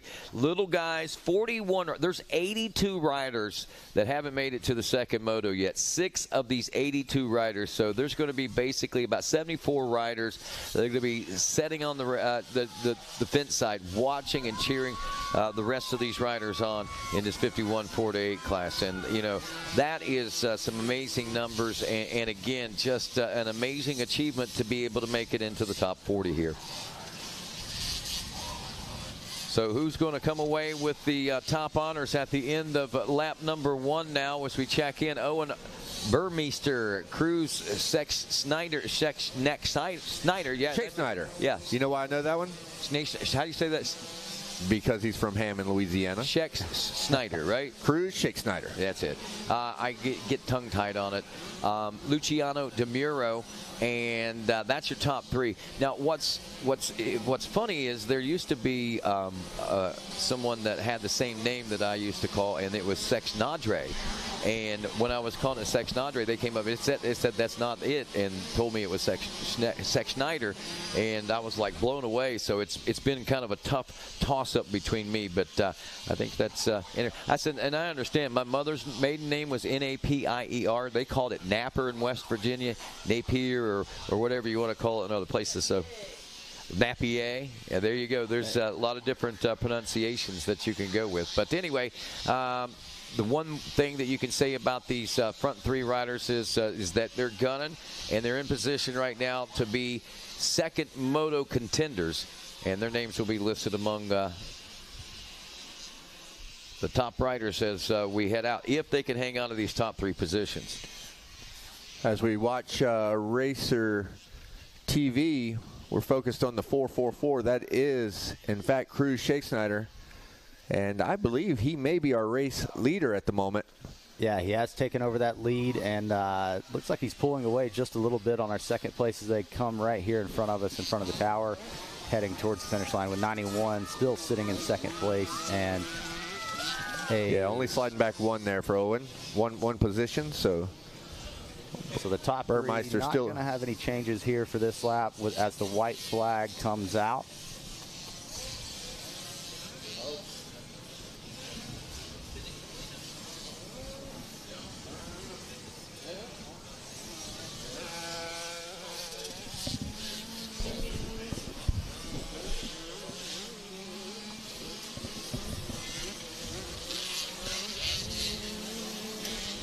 2 laps down in this one now. Look at that. Our guy Shex Snyder in the number 1 spot now with Burmeister and DeMiro back in the number 3 spot. Indigo Spina Kolb has moved up in the 4th, so we've seen a lot of changes over the course of that lap. There's Carter Prestonani. He's moved up to 5th. Kate Swartfager with a name I don't even think I saw at the end of that first lap. He's all the way up into a 6th place position. Again, I don't think he's necessarily close enough to really challenge, but again, some names that we saw doing very, very well over on the Supercross side of things in these 50cc classes, struggling to get in as a part of the top 40 here on the motocross side. Again, just a testament to the baseline talent of our motocross racing world these days. 4 to 8 limited on the track right now. It's race 29, race 30. The Consi 2 will be the second division of these limited riders in the 51 4 to 8s.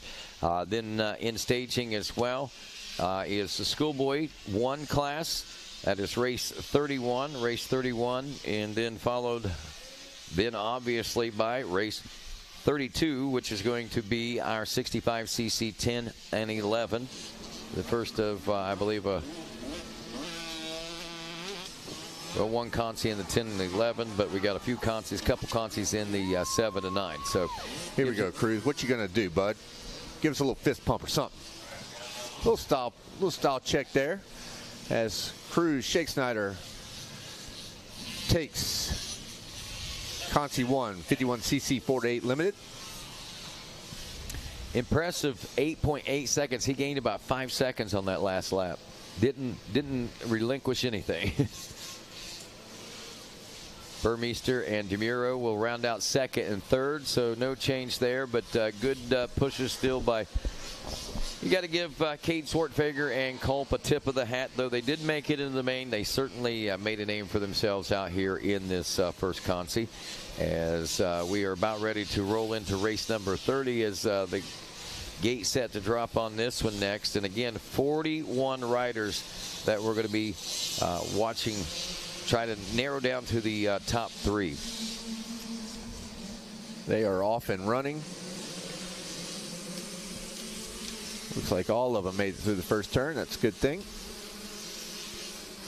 I'm just hoping that the names on this one are a little bit easier. You notice I didn't say much. You didn't talk much at all. Yeah, I'm just looking at the list of riders in that last one. That was when we passed it to the right.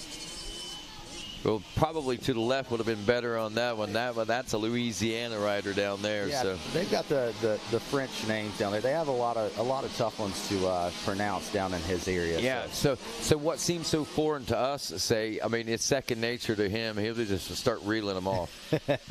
Now, are you a Cajun eater, man? Do you like? Oh yeah, you like a lot of Cajun food and stuff. But it's your only option in my area.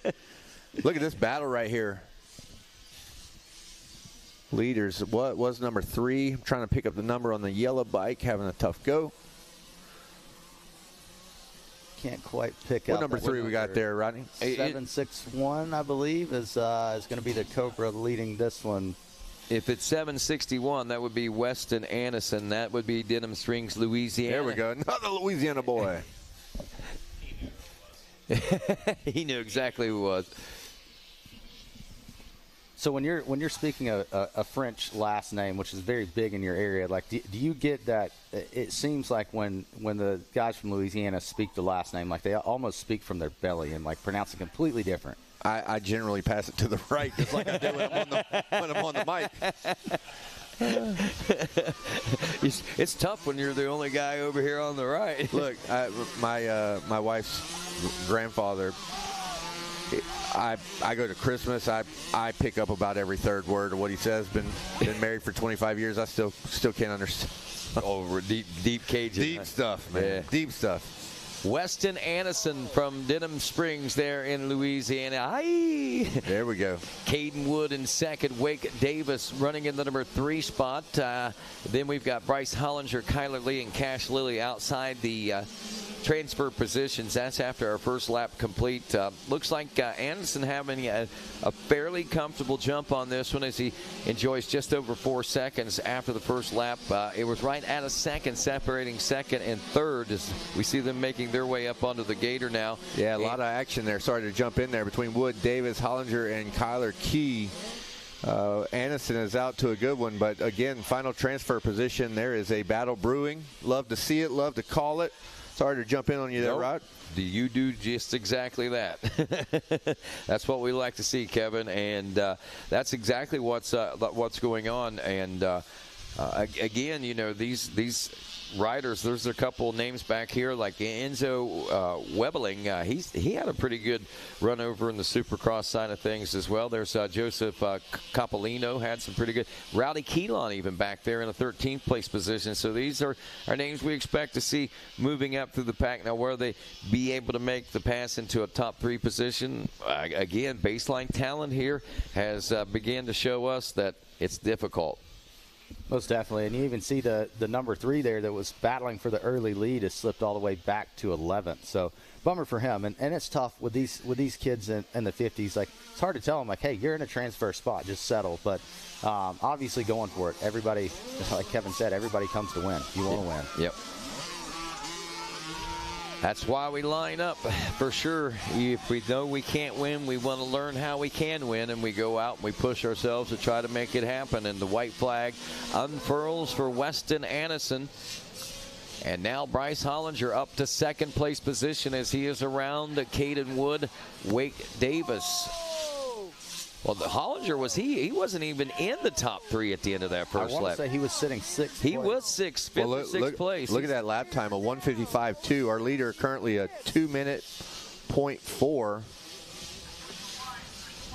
And I think we may have had a pass now. I was going to say that's already changed. I look out there now. I see that we've got the KTM of Hollinger out in front now as he got around Weston Anderson. And that had to be a situation for Anderson that he didn't even realize that he was even coming. He went by so fast and blew through so far and fast he didn't even have a chance to react. So Bryce Hollinger now from about 6th place on lap number 1 all the way up to the 1st place position just after finishing lap number 2 there.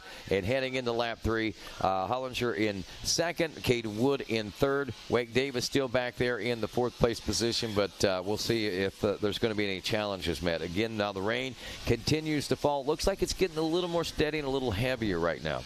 Little shout out right now to Sailor James, S.J. Meadows, young lady out there doing battle with the boys, currently in 6th place, just behind Kyler Key. And looking at it, I'm wondering if we might see something bigger happen with what was our leader, Anderson. It looks like I want to say the 418 is now moved into 2nd of Caden Wood, and just looking from here in the tower, it looks like Wake Davis moved to 3rd, so maybe our leader had some issues out there.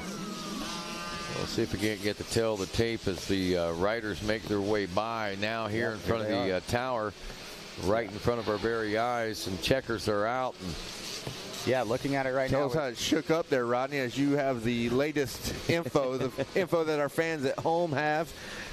Bryce Hollinger, Caden Wood taking the 2nd place position, and Wake Davis. Weston Anderson, you are correct. There, my good fellow, Mr. Stu Baylor. Weston Anderson has dropped even all the way back to at least the 5th place, out of the top 5 now. As, again, only the top 3 will be transferring. Hollinger, Wood, and Davis. Tough break there for Anderson. Was kind of in the driver's seat for most of it. Good qualifying position, had the lead. He must be down. Hollinger did make the pass on him before he went down, but still firmly in a transfer spot. Yeah, something happened. Yeah, he's still dropping through the ranks there on the timing and scoring board. Race 31 coming up next. This is going to be our Schoolboy Consi. Schoolboy 1. These are the 12 to 17-year-old riders. Race 32 in staging right now is the 65cc 10 and 11. We'll have 1 Consi of those. Then we'll have 2 Consis of the 65cc 7 and 9, race 33 and 34.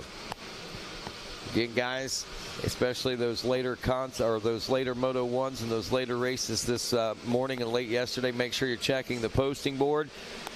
and rechecking that to make sure you're where you need to be, when you need to be there, and what you need to do. So, not saying things have changed, but you never know.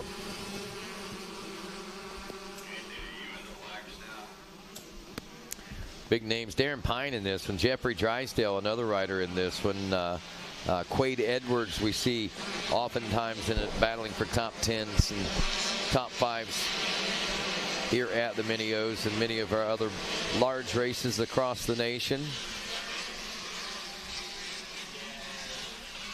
So it's going to be interesting to see how this one does pan out as they sort them out. That is that 201 or 241 we're looking at up front?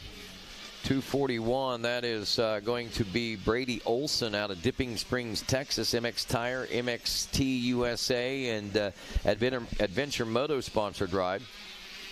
So, meteorologist Kevin Wyndham over here is pulling up some stuff that's not looking too good for the riders, but it's going to be fun for us sitting in the booth. Yeah, that's I know everyone has technology these days and great Wi-Fi packages and whatever else, but if you're prepping for your moto, there might be some more significant pre-sip coming. Take note. The roll-offs are coming out. Time for the dads and the mechanics and the riders. Prep your gear and your bikes accordingly. So, as riders yourselves, what are some of the I guess, suggestions or some of the tricks that you guys have used? Because I know, some of these dads may not know that maybe they haven't raced in a lot of mud and race and things like that. They're new to the sport. What are some of the things that they can do to prepare themselves? Well, we're not there on the track yet, but if the track were to get muddy, wet, you got to identify, is the mud going to stick? Is it going to slide off? Or are you just going to spray something on the bike to kind of help the mud slide? Or are you going to have to pack foam into some of the very important parts on the bike, like shifting and brakes? You don't want mud jamming in there, but again, we're far from that. Stu brought up a good point. You're going to go roll-offs, you're going to go tear-offs, making those decisions, things like that. Yeah, and even the goggles, like sometimes you get this little bit of rain and a little bit of cold weather inside of the goggle fogging up, so make sure you spray those things, get that anti-fog on there. A lot of times, if you're in one of the 10-lap motos, then you might want to throw a rag on your hip, wipe the gloves just in case.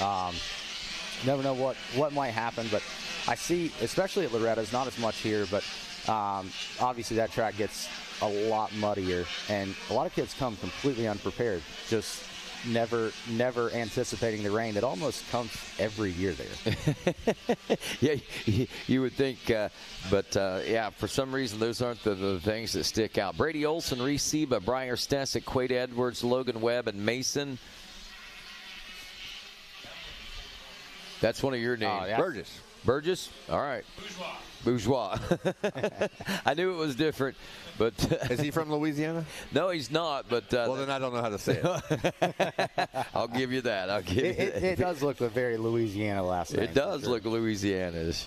But one thing we talked about the equipment, right? There's things you can do to the bike, there's things you can do to the gear, but one of the bigger things is, in these pressure cooker, 3-lap, no mistake kind of things, is the limit that you can push will get reduced, right? So you can't go out there with the mindset of send it in there. Look, these Dunlop tires are great, but they're only going to hook.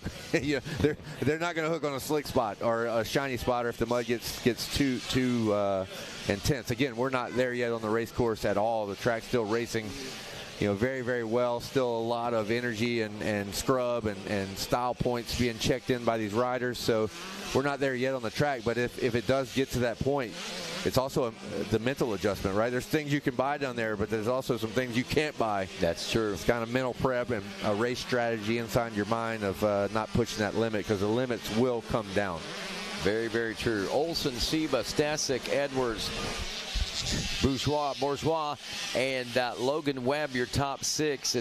And Stu, you're a rider. I mean, you're a woods racer. Why are you asking me? This guy knows more about mud than anybody. To say, and that's the one thing that you guys have, at an off-road race, you've got to go in prepared for dust. You got to be prepared for rocks. You got to be prepared for hard pack. You got to be prepared for slick, and you got to be prepared for mud. I mean, a creek or two. Yeah, most definitely. So obviously every race supplies a different condition for us, and it's down to even air boxes. A different setup for water versus your water and dust setup are very very similar. Perfect conditions. You're just going to run what you normally run. But, yeah, overall, you've got to be prepared for all of the elements, and a lot of times you don't know what's going to come. There's times where we're looking at the radar like this as we're sitting on the starting line wondering how bad is it going to be, and it's happened. I know, Rodney, you've called a lot of these races where we started a dry race, and it turned into a monsoon where the creeks that we crossed are now rivers and impassable at some points. So, and yeah, looking through on the track now, it looks like Hunter Gardner running a little bit faster lap with less than a second separating him from that final qualifying position off of the 6th place ride of Logan Webb. So we'll see how this shakes up coming down to the finish line, but. Good little battle coming in here to the finish line for 2nd position, but no problem for Brady Olson as he takes the checkered. Moving on, posted some really good lap times, 153.6. Final spots got me questioning things there. Mason Bourgeois was 5th, but Logan Webb had dropped back to the number 6 spot at this particular point. And I seen Gardner and a few guys not far, but Logan Webb hangs on to it. Puts down the loss, 0.771, 3/4 of a second. Gardner was there in position trying to make some passes, but couldn't make it happen. So it'll be Olson, Siva, Stasek, Edwards, Bourgeois, and Logan Webb rounding out the top 6 in race 31. Our Schoolboy won 12-17 BC Concy, and coming up next is race 32. This will be 65cc 10 and 11-year-old Concy. One Concy for these guys and gals. And 23 riders will be narrowed down to the top 6 for this one. So odds a little bit better in getting in this one. It's like a big hole shot for the number 74 ride out here on track with the 65 class, and he's already putting a gap on these guys. Yeah, Parker LeBeau out of Lakeville, Minnesota.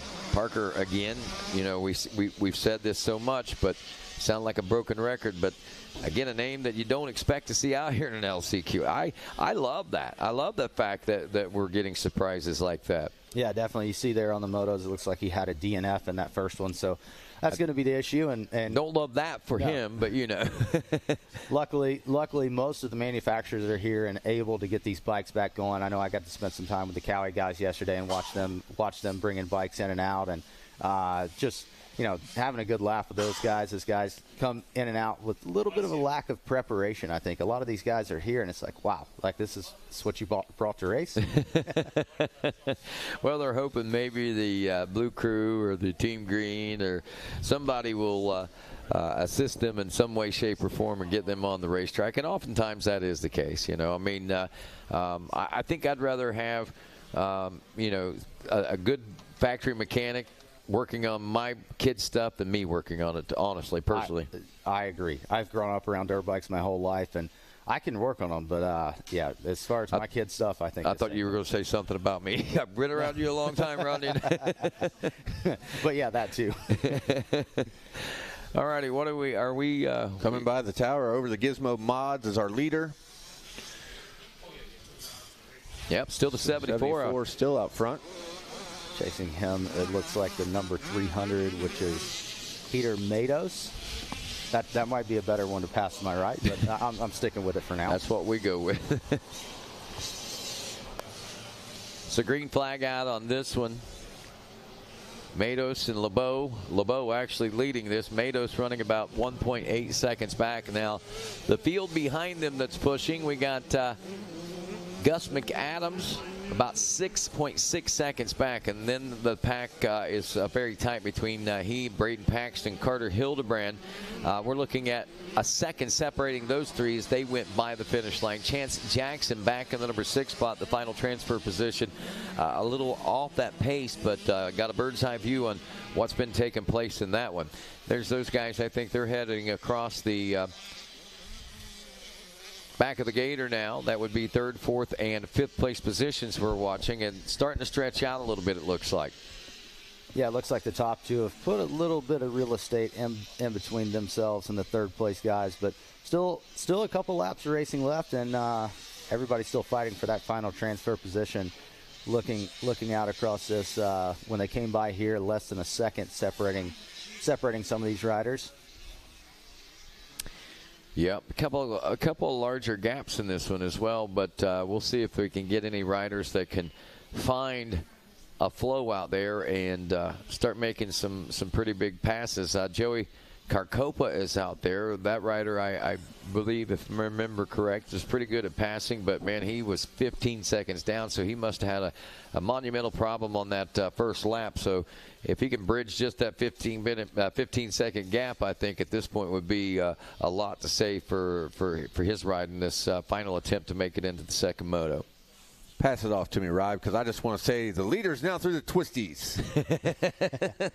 Now, I got to know, what's the rule there? Like, can you jump from the inside to the outside? No, there's a wall of finely manicured grass between the two. I think that would be an official track marker. Once you're in the inside, you're now on the outside. Once you're in the outside, then you go to the inside.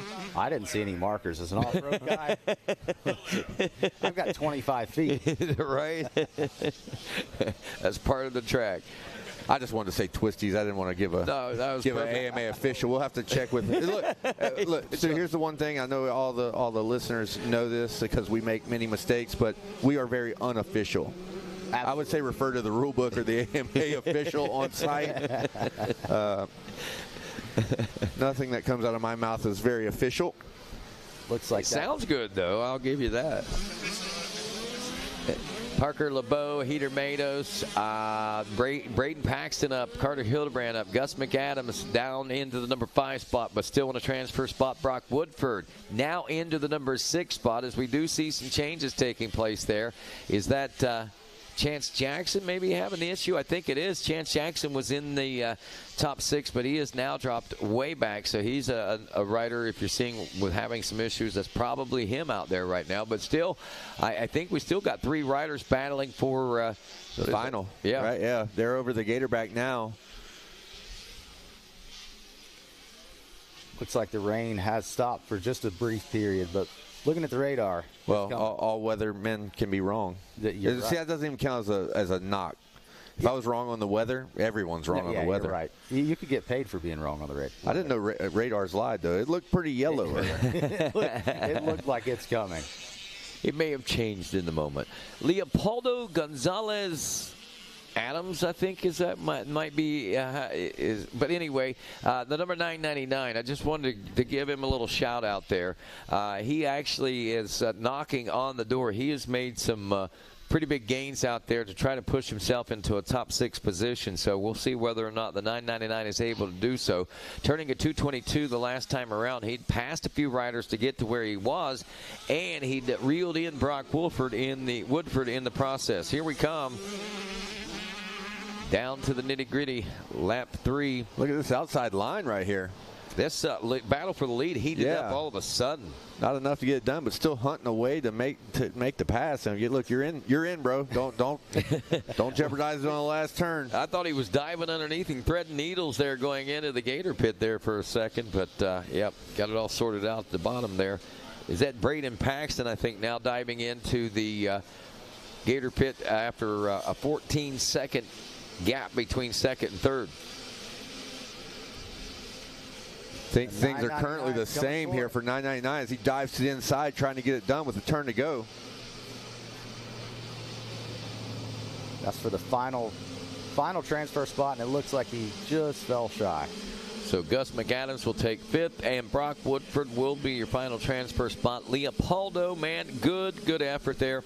The 999 will finish up in 7th, and Mason Giles will be your 8th place finish. But again, the top 6 are what transfers there. In race 32, a 65cc 10 and 11 Consi. Now the first of 2 65cc 7 and 9-year-old Consis.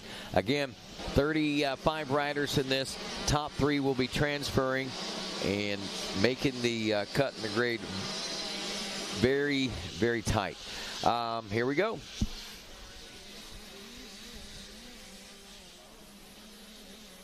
You catch that number, Stu? Look like a 737. I'm trying to see if we got 753. 753. 753. We got the official call. Cameron Buckman, Huntington, New York. So Cameron Buckman with a little bit of a lead over the rest of that group that's battling just behind him. And he DNF'd out there in his first moto, it looks like. But I'm sure with the assistance there of Husqvarna and PR2, got him back on the mend, got him mended, so to speak, and he's back on track.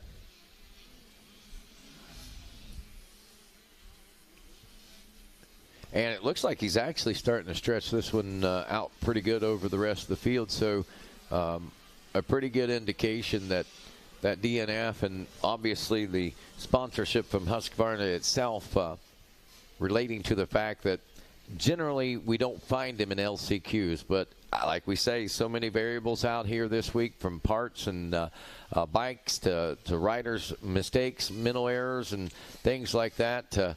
The competition is just so baseline out here today, and everyone is so evenly matched. It's just made for a great event all week long with these scratch your head moments of what's he doing in here, what's she doing back there. Wrap it up, lap number 1 here. We've got a great battle shaping up in the final transfer positions here for race number 33, the 65, 7, and 9. 1, and actually we're only taking the top 3, so it's Steele, Leonard, and Gavin Audette that are your top 3 here. I was looking a little further back than that, but there's Palmer and Wheeler and Langer now in the 4, 5, and 6 spots. Flynn Johnson in 7th. 8th is Cash Neck. 9th is Louis Hawk. And rounding out the top 10, the 37, Bentley Mara.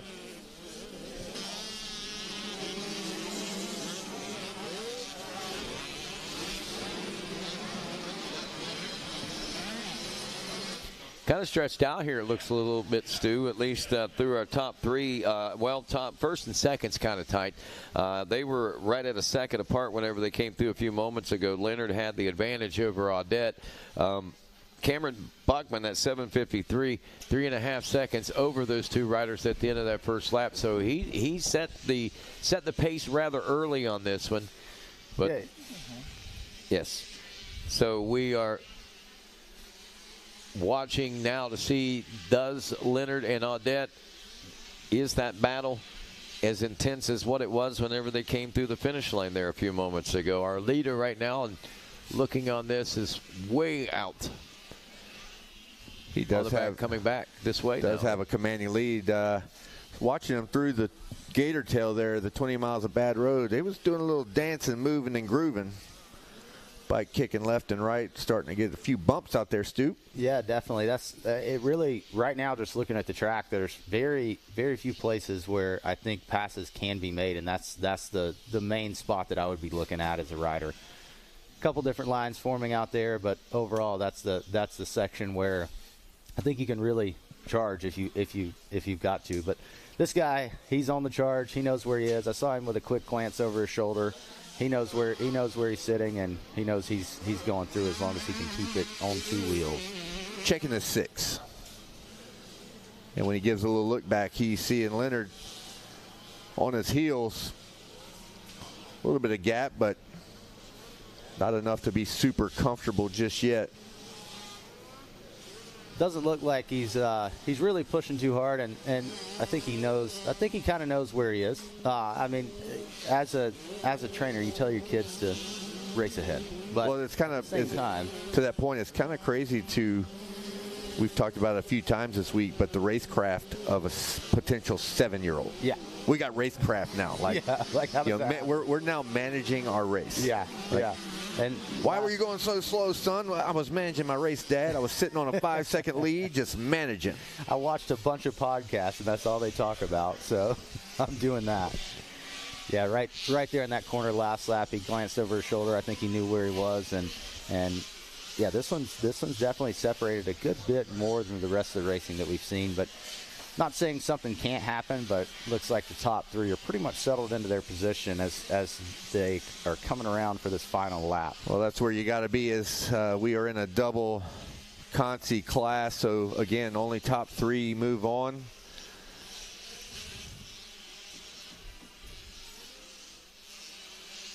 And as long as these front 3 of the 65cc 7 and 9 class manage that race, work on that racecraft, they should secure their spot.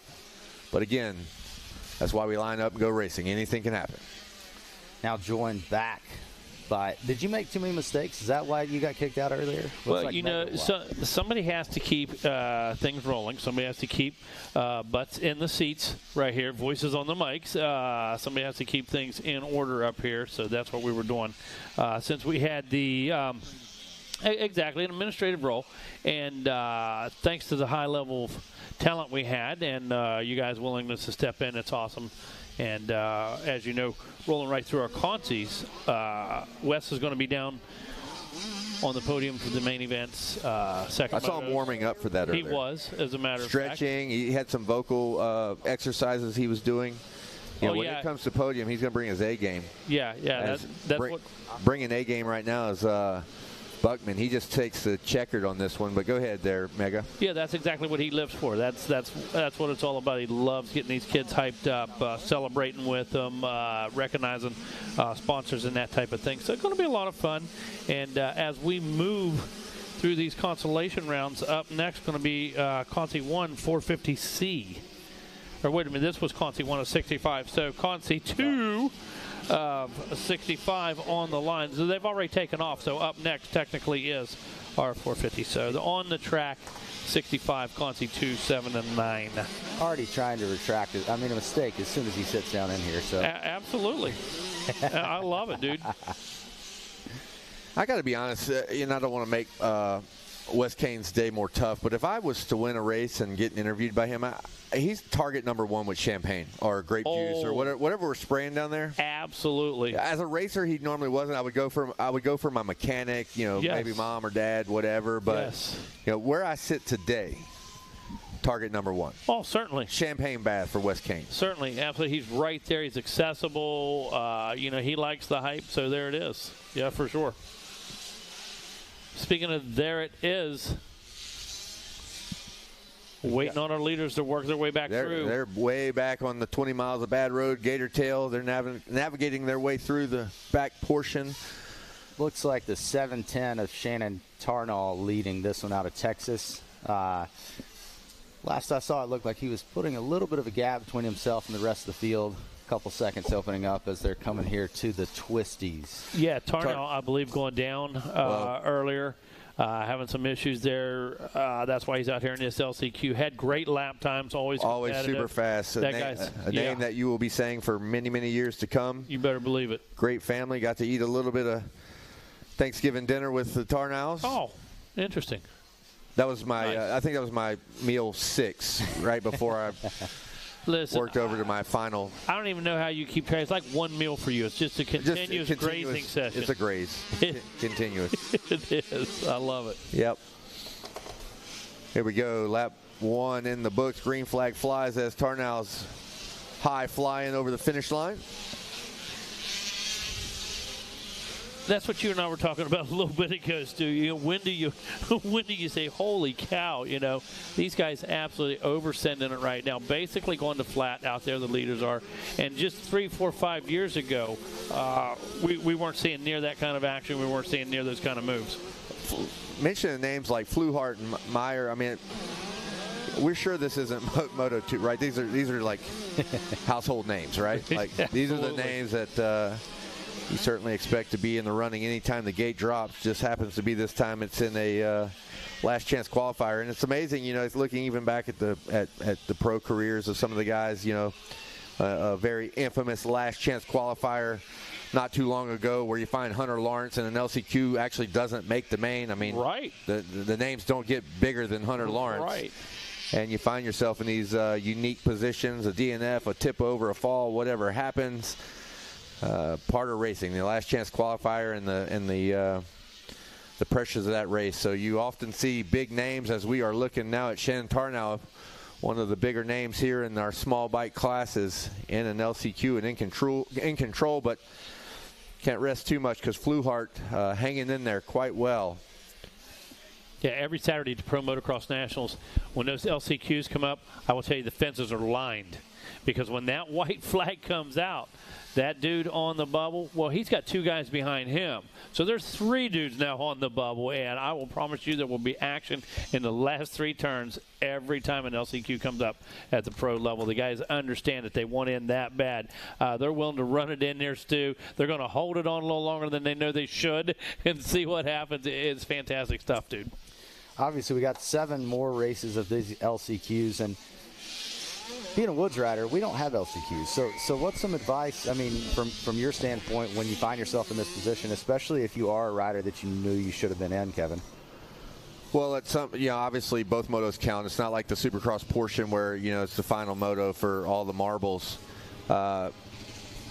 So if you're in a position, you know your name, you think your name, whatever, and you find yourself in LCQ, you're probably not sitting very well for an overall. But it's time to go out there and make statement rides and say, by that you can say what could have been, what should have been, what would have been had I not had that misfortune. But the race itself, like you said earlier, there's no phase of a last chance qualifier that your attention to detail can kind of be put on the back burner. It takes a great start. It takes a flawless ride, and we're seeing that here with our front three right now doing all of that. But for the big picture, the overall, you're probably not in the running for an overall at this point. But let's go ahead and put an exclamation point in a statement ride. So, whoever won the class has to go back a little bit and think about what, hey, man, that dude's bad. That's a bad dude. Yeah, and there's a lot that goes with that, a lot of mental stuff that goes with that, no question. A lot of mental games. Yeah, for sure. Back in the day, I can't remember if it was a Monster who it was, but they put up $1 million for anybody that went to the last chance qualifier and won the main in Supercross. And the big joke was, Ricky was going to sandbag, you were going to sandbag. Well, it's happened before. One of you guys was coming through the LCQ for that main money. It has happened before, but tough road. But again, Supercross format, you're only dealing with the one single shot, the one moto. So a little different out here in the motocross side. Man, that's all why I love Super Motocross so much. You got to back it up. Just the guy who got the whole shot and get some good laps in the sprint, and he's not the winner tonight necessarily. We got to do it a couple times. Yeah, the Super Motocross format, I believe, is one of the things that's turning a lot more eyes to the sport. And, absolutely. And, it elevates everything from the motocross side on down. And, yeah, being able to watch those is great. But it looks like we've got a good battle coming here to the finish line with the number 14 and or would that be the number 14 or 114 and 29? Tarnow takes the win. Fluhart and Meyer both across second and third. No change there. Those three will advance. Yeah, those guys in formation pretty much from the start of this one. Kind of fell into that running order early, and that's the way they closed it out. 1, 2, 3. Tarnow, Fluhart, and Meyer. What's crazy is Meyer actually had the little extra shout out, not as the race winner, obviously going to Tarnow, but that was a 2:12.3, the fastest lap of the race. He was sending it just like all, you're already in, bro, but he doesn't want to be one of the last ones to go to the gate. I guess that one extra spot he really wanted to get it through, in a really nice lap there for Levi Meyer at the conclusion of 65 CC7 and 9 Conti 2. Coming up next, Conti 1 for 450C. Looks like only one of those in staging will be 450B. That will be Conti number 36. Getting closer, guys. Getting really. I was just about to say that. I can't wait. Getting close now, guys. I love watching every race, but something about those Moto 2s, man, I am fired up. Man. First time for us to see all of these guys combined. Some of these classes having as many as 120 riders. Now we're get where we're at. Yeah, now we're going to the big show, and first time for all these riders to spar against each other. The computer-generated system seems to, it does a good job at throwing talent in both heats and keeping it spread out and as even as it possibly can. So really excited to combine all of this in Moto 2s, which will be coming up shortly. And it's funny you mentioned that because it's something we look at all the time. Well, how stacked was this heat? How stacked was that heat? They're all stacked. They are all stacked. When you get down there, there's 100-plus riders. They're all stacked. Looks like the number 44 of Keegan Storms out of Blairsville, Georgia, getting the whole shot on that one. Giving up some ground and moving back to second as we see him headed back towards the back. And Man, a lot of guys in this class that I think wanted to be in. I think this one's going to be some pretty good racing coming down. Yeah, and 450C, it's an interesting class. A lot of these guys almost ready to make that jump to B. A lot of folks maybe second year in the class. A lot of guys first year of racing altogether. So a really interesting class. A lot of fun to watch. This is an interesting class to watch if you RC and made Loretta's and. You know, we're had a good year there in 2024. This is your last hurrah. That's it.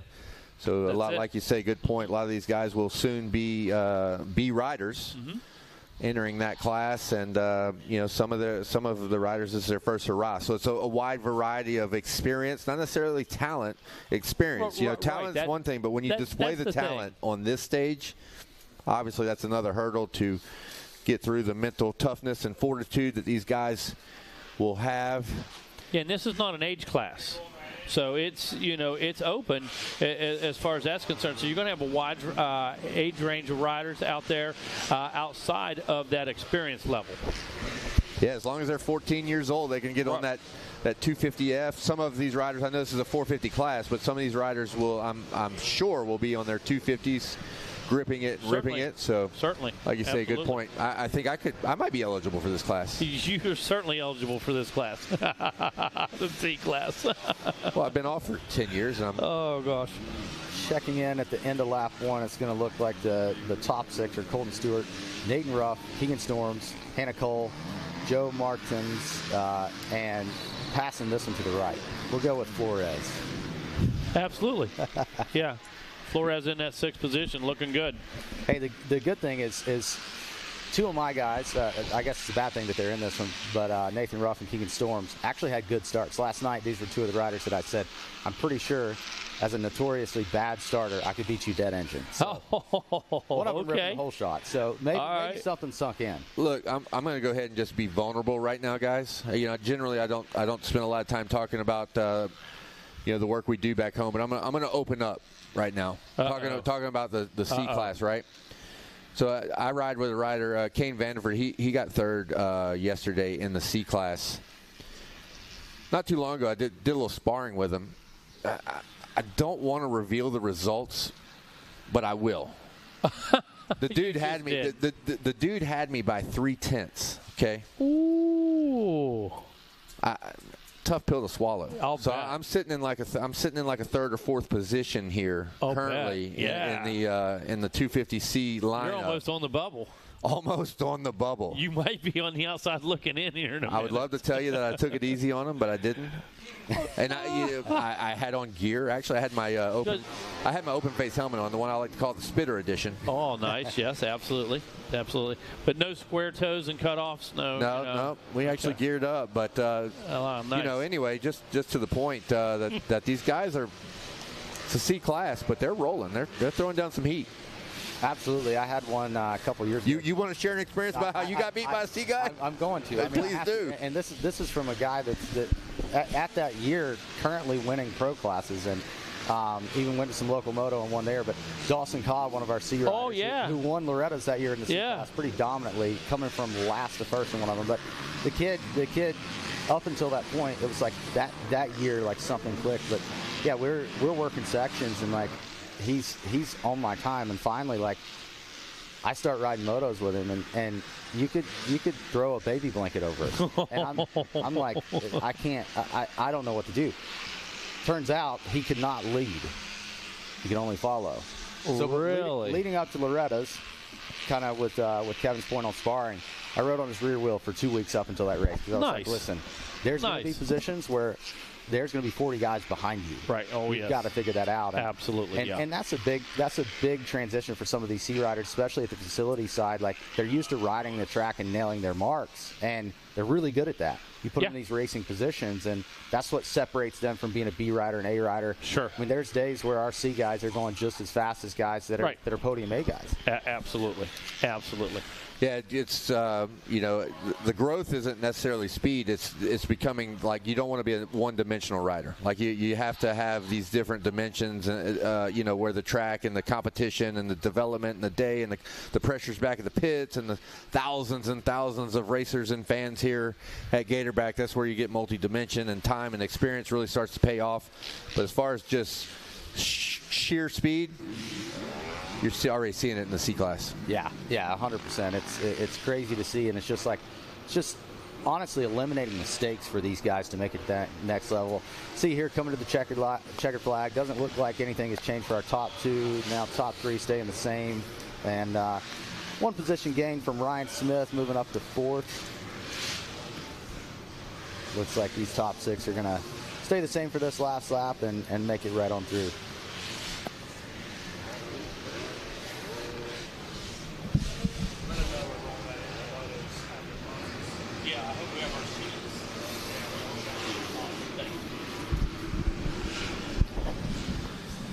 Next moto off and running. What is that, megawatts? Next moto, that's going to be our 450B Conti. 450C exiting the track right now, of course, as Stu said, Colton Stewart, Nathan Ruff, Keegan Storms 1, 2, 3, Ryan Smith in fourth, Tyler Moss in the number 5 spot, and Yao Martins rounding out top 6. Going to make their way into those second motos coming up here. Just so they want to remind you folks, we're going to move straight into those. There's not going to be an intermission, that type of thing. We are rolling. Good call. Good call. Been a long time since we saw Moto 1 take this track. I'm sure they're itching. Yeah, man. Chomping at the bit. You know it. So are we. We ain't got no time for no break. They probably already had lunch. It's now 12 o'clock. I'm sure they're getting their body ready. Absolutely. Clock back in. Time to go to work. Do overtime. How many more Contis do we have with the +3 at the bottom there? Well, with the +3 at the bottom, that's going to make 5. Okay, so we have 5 total to remaining. Yes, absolutely. So this is a good time for our first moto to kind of, our first of the Moto 2s, I should say. Sure. Start checking those boxes, getting everything ready. Absolutely. And make sure that you have looked at the posted order. Everything's online, that type of thing. So make sure you are clear on that race order, please. Here we go into the twisties. I just like to say that, Mega. I can tell. There's your enthusiasm. I love the twisties. It's fun to say. Got the number 2 here making a pass. That's one of my guys. So at least they're not sleeping as bad as they were yesterday. Getting some starts. That I think the dead engine comment really got them fired up. Well, hey, whatever tactic you got to play to get them fired up, it is working. As I don't think he's happy. I don't think he's happy with the number 2 on his bike being in second position. He's still putting a little pressure on. I hope so. A lot of these guys that I'm seeing, even my guys that definitely should not be in these LCQs, it's kind of frustrating. And I know the work. Look as we go into the falls. It looks like he's taking that number 1 position over to us. Logan Renninger out of it. It says Florida, but he's actually out of Greenwood, South Carolina now. I think he's a permanent resident. Really? Well, I mean, as long as I can keep him, right? Right. Yeah. Cool. Thinking this guy bought a house. No, it's the RV life at the Shoals. Exactly. Exactly. Kevin knows how it is. These kids move in, and sometimes you want to get rid of them, and then they become family, and all of a sudden that's the situation you are. And it is. So you're saying don't go give him my card or nothing like that? No, he's staying with me. No, we like his whole family's great. Actually, his dad. There are some good families. I don't know this family personally, but that is one of the great aspects of the sport. And you know, when you do what we do, it's not only about the rider, but the family and the mentoring on multi levels. I mean, we talked earlier about the approach that parents have with the riders, but they play such an integral part, not only in the race results, but also opportunities as they present themselves. The teams that would eventually pick up your top riders have to work with the rider. They have to work with dad. They have to work with mom. And that is a big part. So good families are very important to the sport and play a huge role. And they're easy to find here. Honestly, for years in my early career, I was like, when I'm done racing, I want to be kind of done with dirt bikes. And as I've had kids now, I'm like, I want my kids to grow up in this atmosphere. Like I don't want to see. Yeah. I don't want them to see what the rest of the world is like. And here they're coming through with that white flag. It looks like Logan Renninger's still up front. Evan Schroeder sitting in second. Kellen Sampson in third.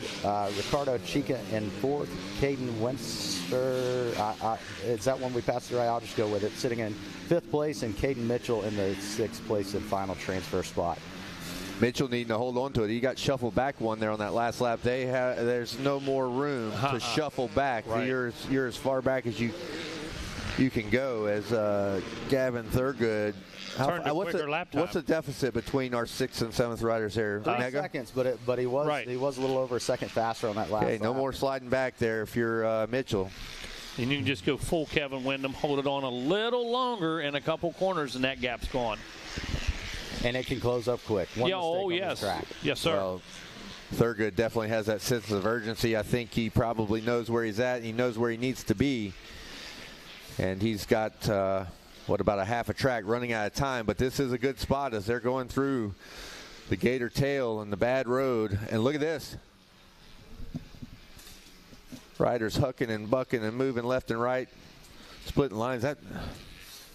Gavin's on the Yamaha? No.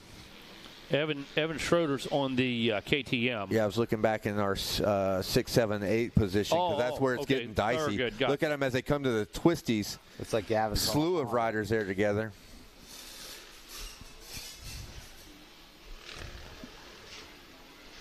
Yeah, they're in a big battle, but these guys got to play it cool because they're all in right now. Yeah. Right? Don't do anything crazy.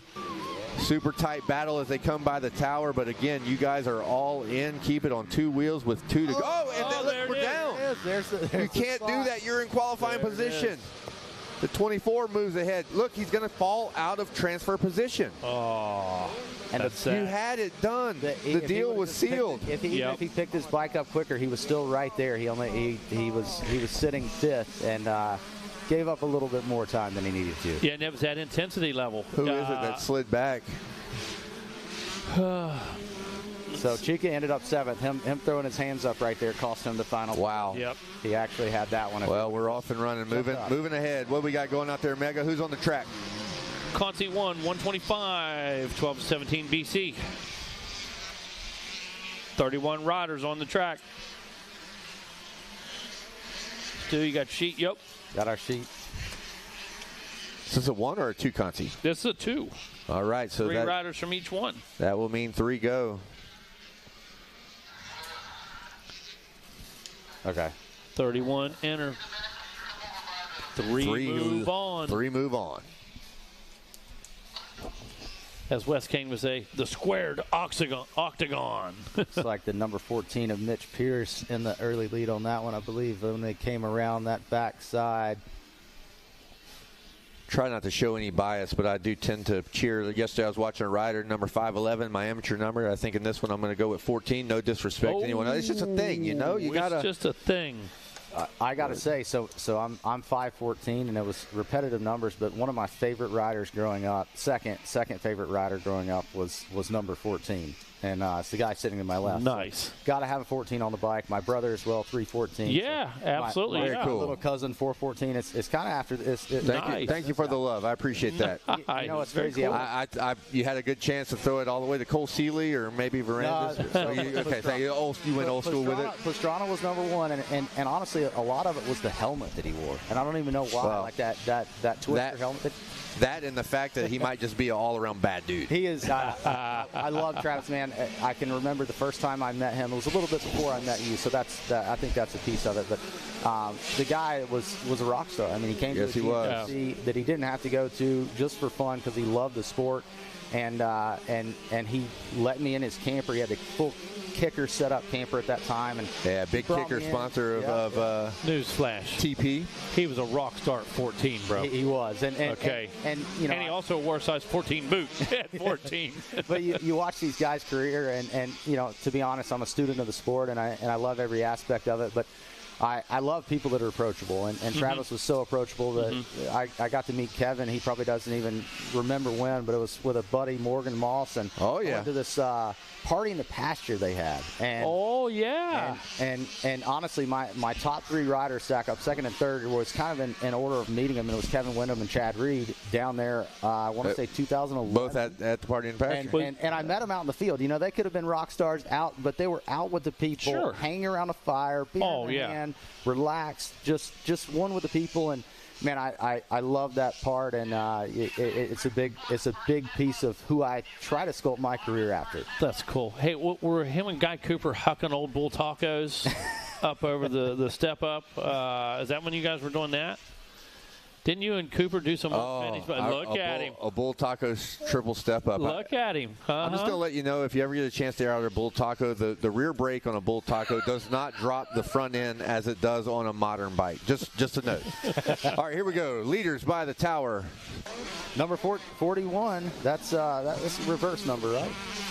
But it's actually 14 is what he's got on the screen. So did I read that wrong? Am I dyslexic here? Might be. See, 41 on the jersey. Yeah, on the jersey. 14. Yeah. So he's got to be at Wyndham. Pierce in the lead.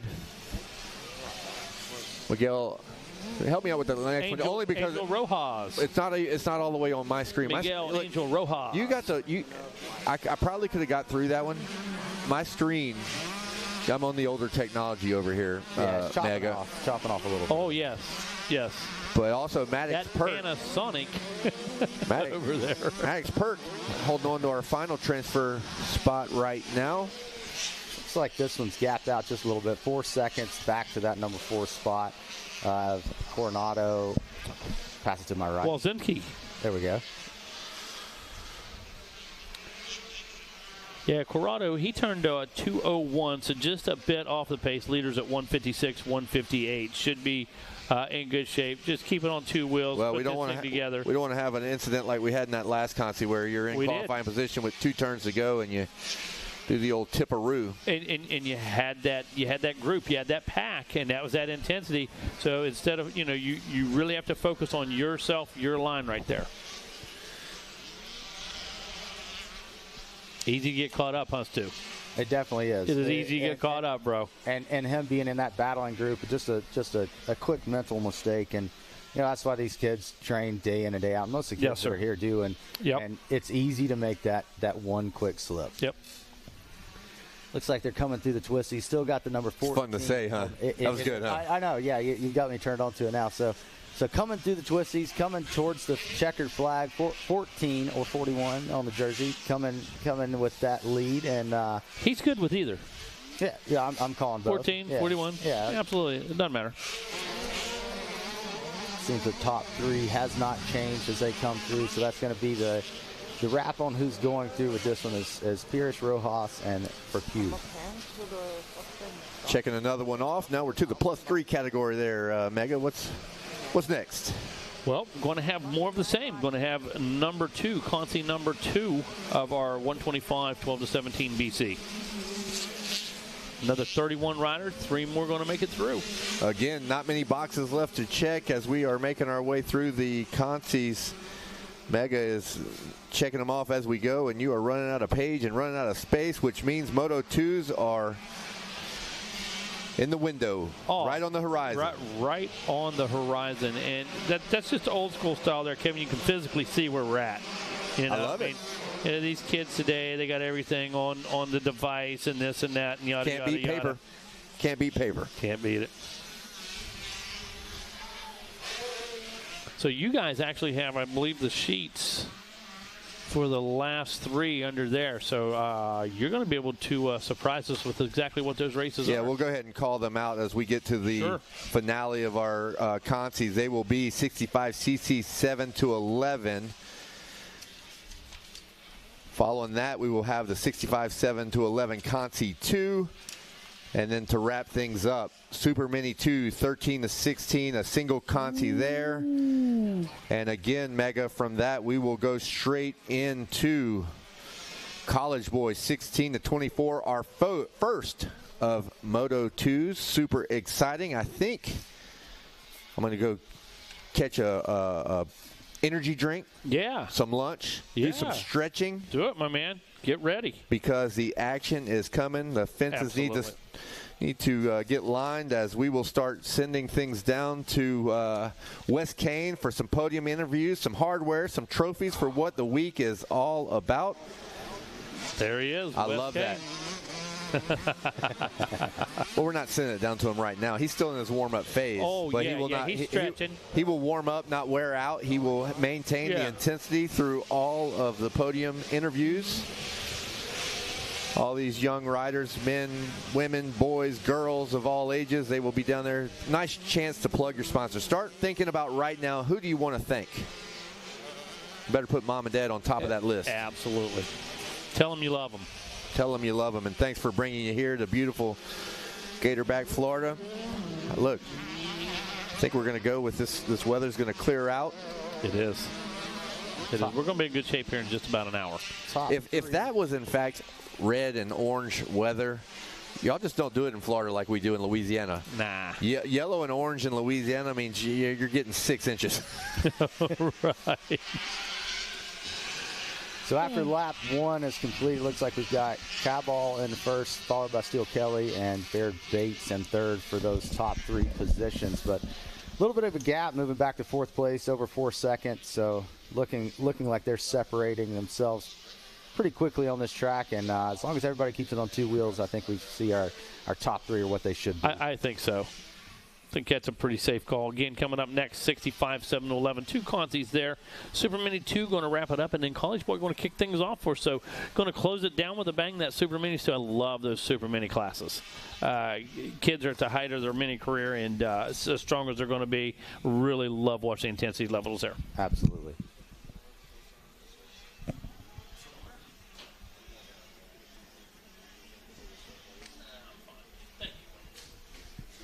I'm good.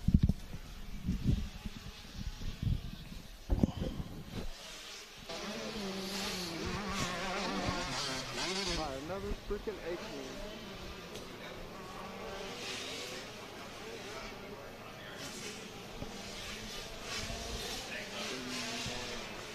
So white flag out now, Stu. Looks like it's still Cobble out front. Kelly in that number 2 ride. Is that the number 18 of Bates? Check. Is Bates working his way through? And that speaker's out there. Looks like the gap has stayed about the same. A little bit more of a gap there to that 4th place rider, but it seems that these top 3 have kind of separated themselves from the rest of the group as everybody here in the check gear up and get ready for these mains. I see Kevin Wyndham dipping out to go do his stretching and quick aerobics class, and joined back by Rodney Tomlin coming back into the booth. Kevin going to get that low-cal pizza, that diet pizza down there, going to make that happen. Now this is going to throw me off. So now we're throwing the check. I can't pronounce to my left. So just check in mind there, Mr. Tomlin, as I go down the list and I struggle to find check. Good. We're ready. Yes, Wes, we hear you wonderfully. All right, Ian Cabal, Steele Kelly, check.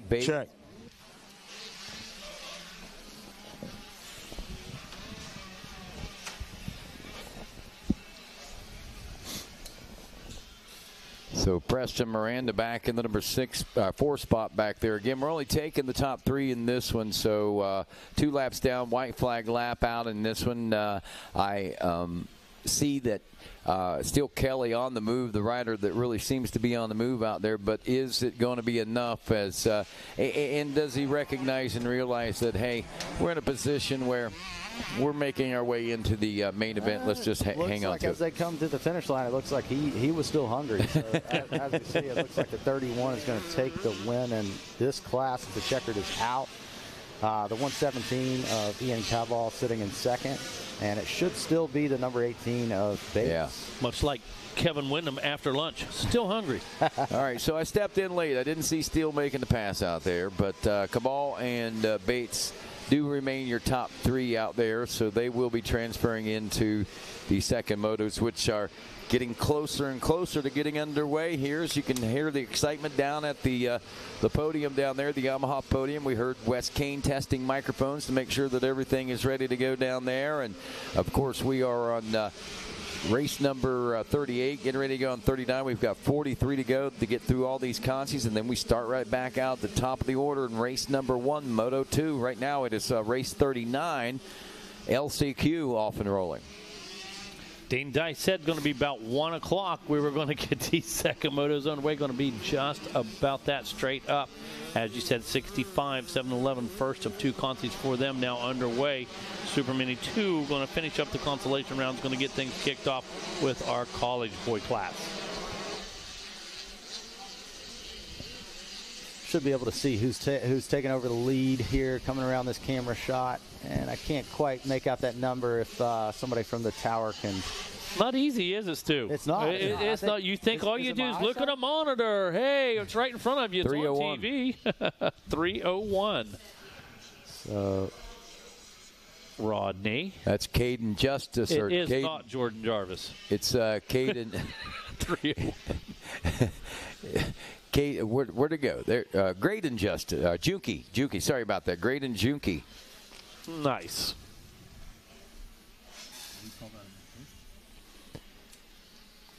Okay, I'm out then. I just got called out on a mistake. I'll talk to you guys tomorrow. They don't have enough airtime for my mistakes. I love owning them.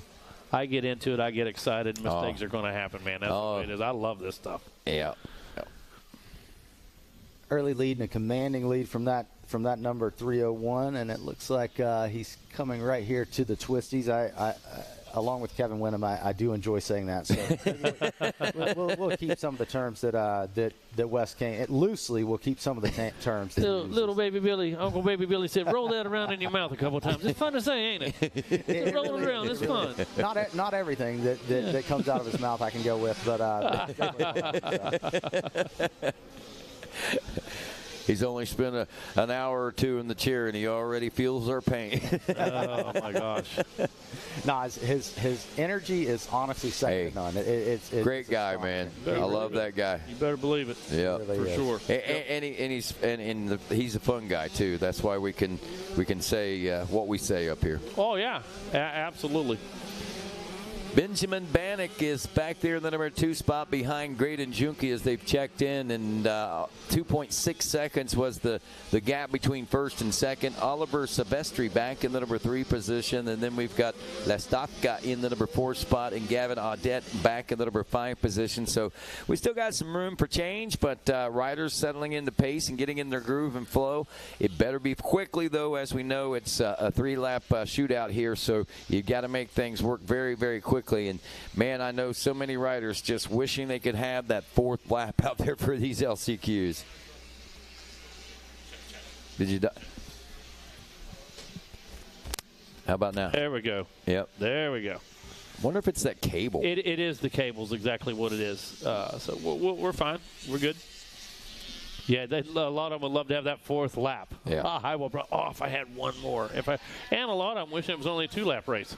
Oh, I can't believe it got me on the last lap. So it could go either way on that one. Yeah. What's really bad is after racing for 3 hours when I want another lap. Yeah, that is bad. Yeah, that's bad. Rodney Tomlin knows that. He's called well over his fair share of racing for GNCC. Man. My brother and I don't even get moving until the 2nd hour. Oh, exactly. Yeah.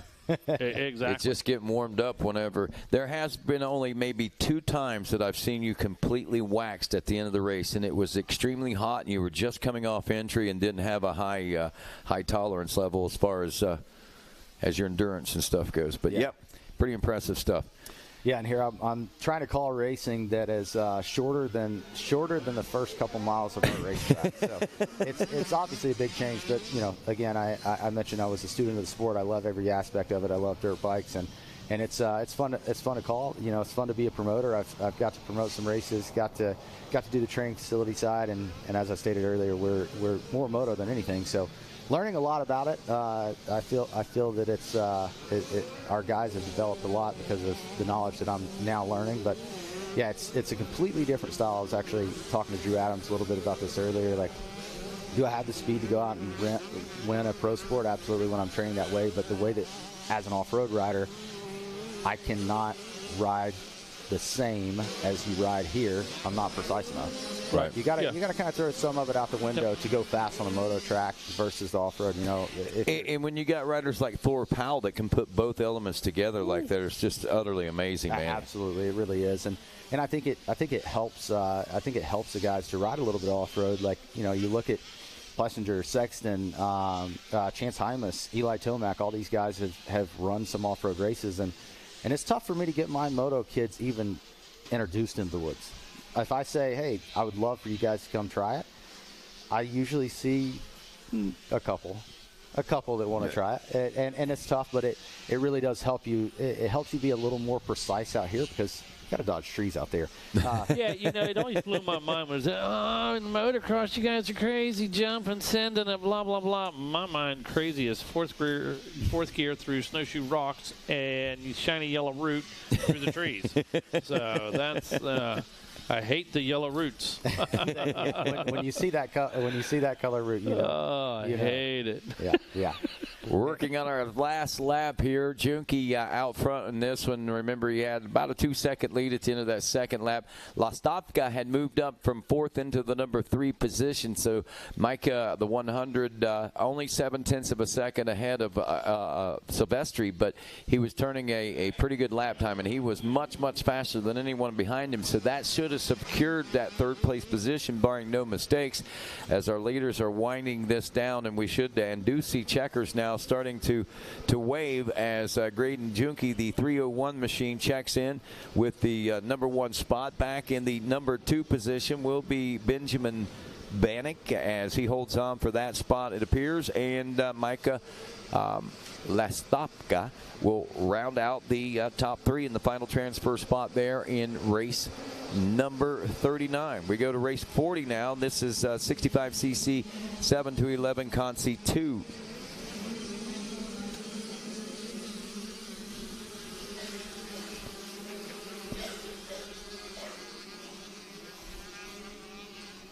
And, of course, right now we've got big things going on the racetrack as the gate is down on this second wave of the 65cc 7 to 11. And, again, a huge contingency of riders, 34 riders in this one, where the top 3 will be taken out of that. That's just under 10% of the riders, I guess, if you do the math on that in this particular. But when you do the grand scale of things there, the number of riders that we had vying for just one of the positions on this gate is astronomical. And Stu, it's been really exciting to see this continuation of these youth riders into the motorcycling sport in all areas, not just moto, but across the board. We're seeing this everywhere, it seems like. Yeah, definitely. Just watching the couple years that I've seen of the growth of Loretta's and as well as Minios, it's impressive to see how many people are getting into it, and love seeing these youth classes. That's just a bright future for the sport, as we see number 99, which I believe is actually going to be number 999. I don't see that on here. Nope, that's Addison Likens, actually. Yep, out of Bellefontaine, Pennsylvania. Yep. And he gets the early lead on that one. Early lead and a fairly commanding lead, yeah. Looks like.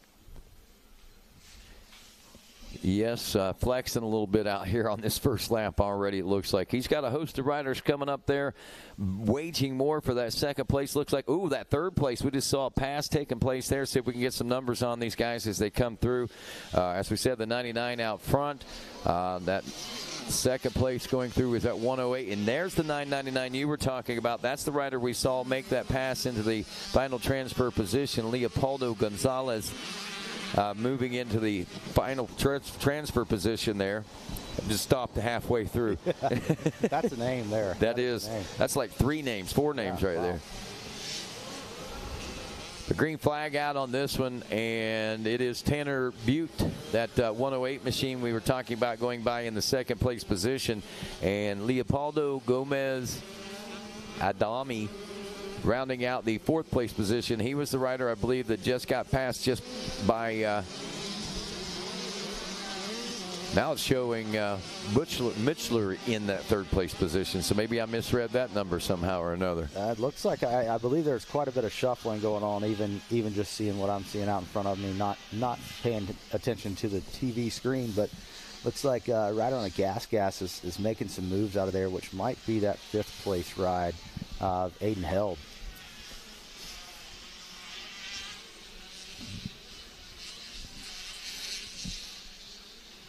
On screen, we still see the number 99 with a fairly commanding lead heading around the back as they approach the my favorite section to say now, the twisties.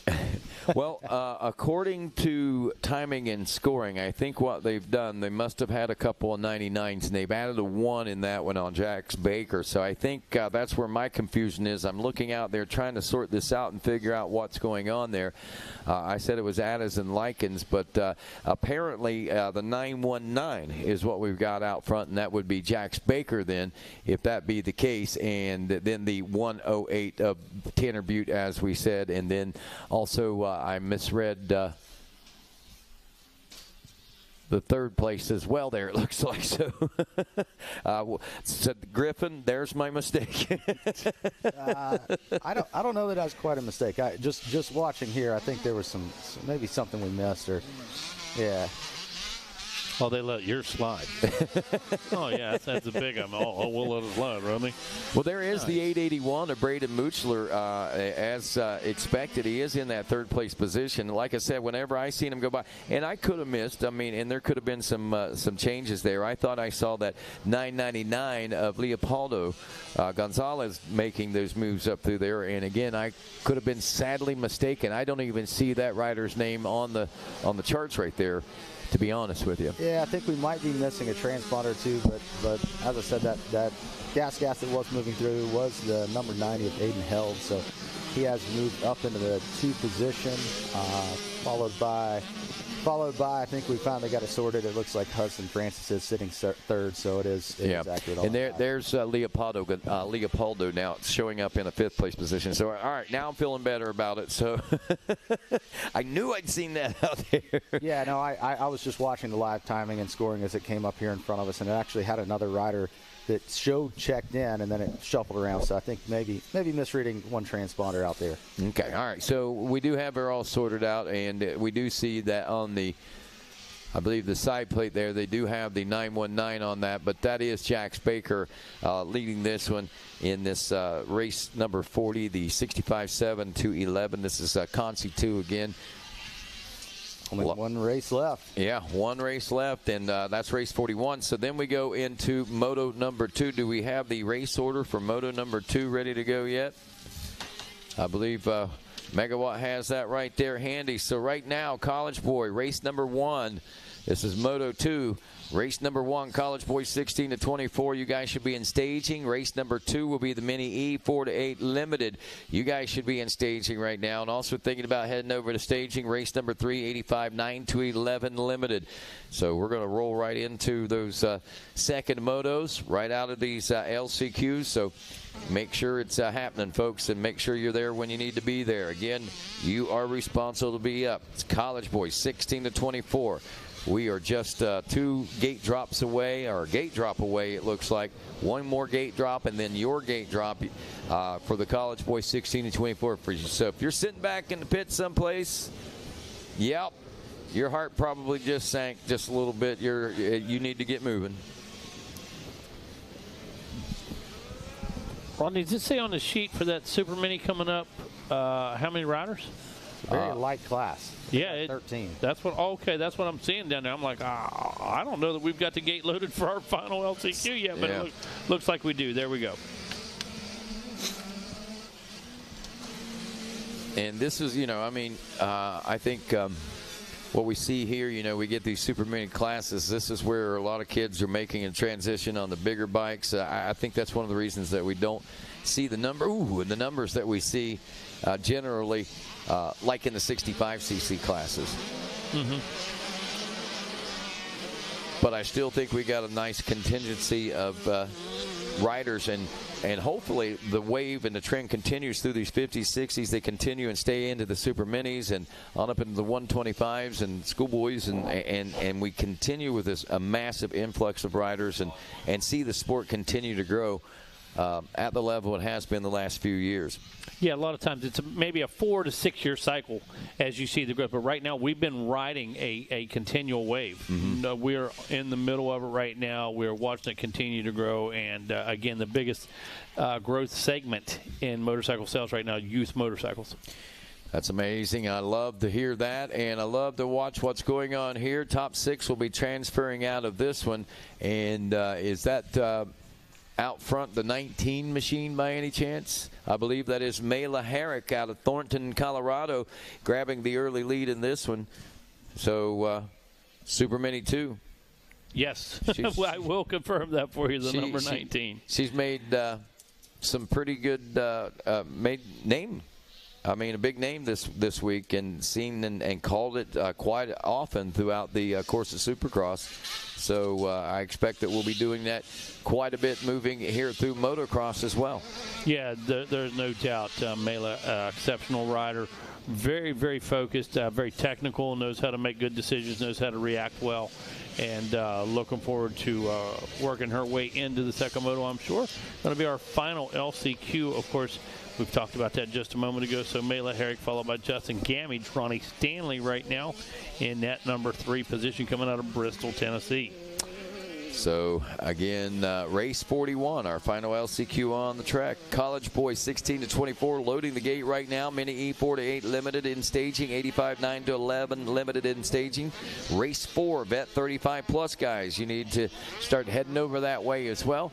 It's Mayla Herrick, Justin Gamage, Ronnie Stanley, also Renzo Marchione in the number 4 position. Jax Carrier running in the number 5 spot, and Jackson Williams, number 241, would be your final transfer position right now, with Christopher, looks like Christopher Seaman and Jet Roberts running in 7th and 8th place positions. Well, Rodney, this is it right here, bud. This is it. Final laps before we go into it, and I can't wait. We know that Wes is set down there. Now we get everybody on the same gate drop. Now all the contenders are going to square off. I absolutely can't wait. Dean, you all right over there, bud? Good. He's got double stacked Red Bulls as usual. What do you do a day? 4? About 3 or 4. Okay, yeah. Okay, put it out there for us. Oh, shoot. So, yeah, just about ready to make it happen now. All the known players, all the usual suspects going to be on the gate drop now. Yeah, they are. It's I'm getting a little excited, already starting to look ahead to the next moto. Sorry for these LCQ riders out here. Mayla doing an amazing job. Don't want to take anything away from that, but looking out at this college boy class is pretty exciting. Got some heavy hitters coming out in this one, I think. Austin Schaefer going to be tough to beat. Jacob Glenn, and finished up 2nd in that first moto out there. And let's see, our 3rd place finisher, saw them just a few moments ago as well.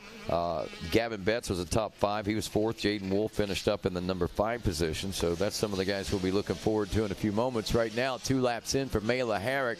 She's turned a 2-minute flat lap time, basically, 2 minutes, 0.7.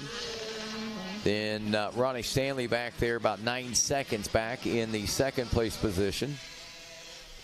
Again, the top 6 transferring. There are only 8 on the track right now, so we'll see what kind of, and the way the gaps are starting to open up, it doesn't appear that there's going to be any changes unless someone makes a mistake or someone decides to light it up a little bit and see if they can't make up some ground out there.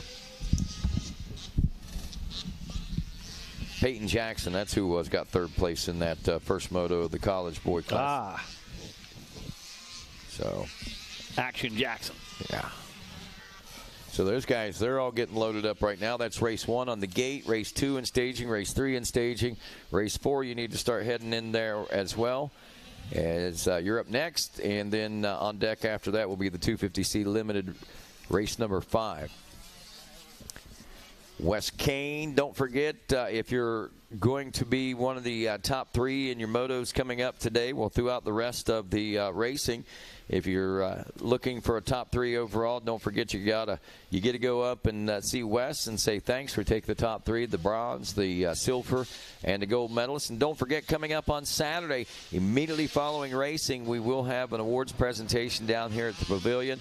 We'll wrap it up with motocross awards, then couple that with the Olympiad and overall awards for the week, which is always an exciting moment. You get the bronze tire, the bronze boot, the silver tire, and all all the platinum pipes and all the great things. You know it, man. It's great. All the medals are covered. You know, that's one thing that we haven't really talked a lot about this week. But as we go through these second motos and the reality of everything starts to set in, I think we'll probably start harping on that a little bit more and what the importance of those awards are. You heard Kevin Windham talking about the golden goggles and different things like that, you know, earlier, and talking about the different things that he achieved here that he has still in his trophy case that he looks at every single day. Sure. When he walks into his trophy room. So, you know, the importance of this event and to be able to win those awards. So to be over there to accept those awards, number one, and to be over there to support those people accepting those awards, I think is vitally important to our fabric as a motocross racing community. All right. Hey, Mela Herrick, Ronnie Stanley, Renzo Marchiani, Jax Carrier, Jackson Williams, and Christopher Seaman. Thank you very much. We'll go to the second motos. And, wow, thank you. Kyle McGraw got the goodie bag from the FCA. The FCA. Everybody digging in. Look at Kyle. We just quit working, Kyle, right now. Hope you know that. Hey, we appreciate you. Got the water bottle and Enduro lights, all kinds of good stuff in here. Man. Thank you very much. Absolutely. Great to have these guys out here. So FCA, Fellowship of Christian Athletes, motocross here with us. And we got College Boys 16 to 24. Gate is down, and we are racing moto number 2. Again, Austin Schaefer coming into this one with a Moto 1 win, but we'll see how it all pans out at the end of this one. Wow, strong move by the Yamaha rider to the inside, Stu, rocketing down that straightaway. Who's it going to be? Yeah, it looked like it was going to be the 71 with the whole shot, and the Yamaha just cut him off, and he's got this one. He's got this one with a commanding early lead for how little track is in between. Yeah, exactly. That was a great run. He got down that start straight and absolutely put himself in good position. He's got clear track right now. As you said, I believe the 71 rider not going to be pulling any tear off, so he's on the move. Well, already I've seen several passes through the field as they're sorting it out. The front 2-3 riders finally starting to find a flow out there and stretch things out. But that 72, Gavin Betts, who took a 4th place position finish in the first moto, looking at the early lead in this one out of out of Clifton Park, New York. Another rider that I had a chance to see at the New York State Championship up there at High Voltage Hills was an amazing event. And this kid, obviously a fast rider. We've watched him race for so many years, part of that MTF program now. And, of course, he is on rails, starting things out here in the early part of the moto. Let's see if he can hang on to this as we're down in front of the Gizmo Mods tabletop region now, and first, second, and third have established themselves pretty solidly right now. We'll see if that pace continues or not. Looks like that 72 machine of Gavin Betts could have some company pretty quick in that 367 or 361 of Austin Schaefer, your Moto 1 winner, who's running in the 2nd place position. I was going to mention Schaefer. I believe he picked up a Moto win, so he's in a great position right now. As this thing sorts itself out, Rodney, how many laps are we going? Does it say right there?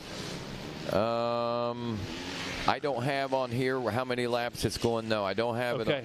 I believe 6. It's 6. Yeah, I believe so. All right. We'll keep an eye on that. But that gives these guys a little time to sort it out. Don't have to make a quick, rash decision right now on the opening lap. Yeah, it's much different than the rest of the racing that we've called today. So exactly. Yeah, a little bit of time, but man, this is right now the track is not very technical, and this is one of our faster classes. So it's not shaping up for very many passing opportunities. So definitely wouldn't want to let that guy in front of you slip too far away. Okay, and for those of you a little confused by what Stu's saying, there are passing lines, but what's going to be difficult is everybody's riding the same speed. Is what's going to make it more difficult. So if you don't have a separator like a rhythm section or somebody uses a big launch or something like that, it's going to be a high-speed race, and you're going to have to make quick moves. Yeah, most definitely. And right now, I think we've talked about it a little bit. I think the track crew kind of prepped for the rain, which looks like it's still coming, and it made for a little bit of a shallower racetrack today. So when you're looking at guys like this, most of them are advanced enough riders to set up their lines. Everybody's going to be on a very similar line. Sure. Not saying that you can't pass, but you're really going to have to push it. Right. Old school 08 outdoor national style racing. Yeah, absolutely.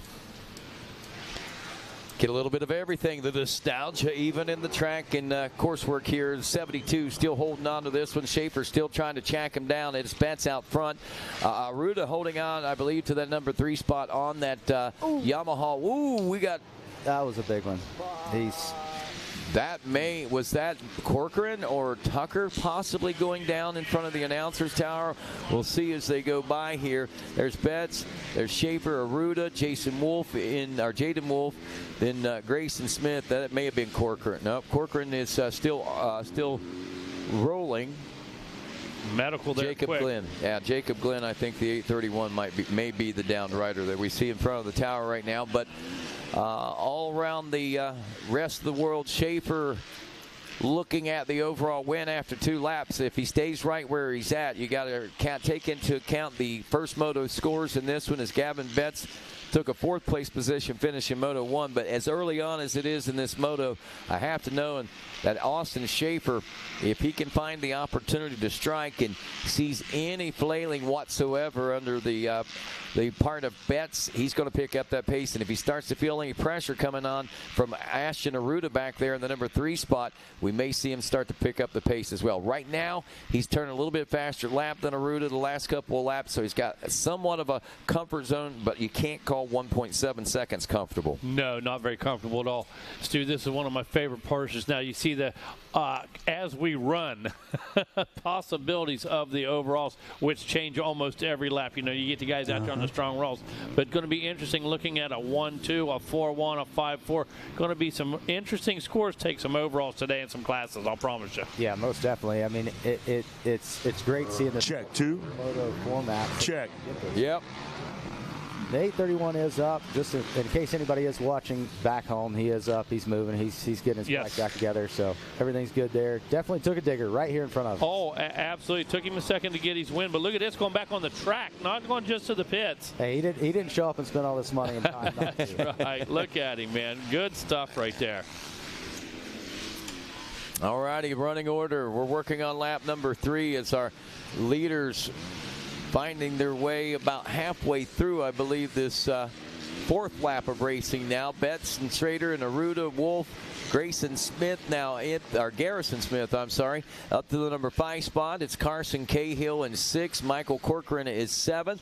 Wyatt McGrath is 8th. Travis Tucker in 9th. And 10th place is Griffin Maxwell. Rodney, I'm going to go ahead and take it a little deeper for us. Austin Camden in 11th, Clayton Stockstill in 12th, Jordan Jarvis on the 301 in 13th, Brendan Dutoit in the 14th position, and Brody Slane going to route out our top 15.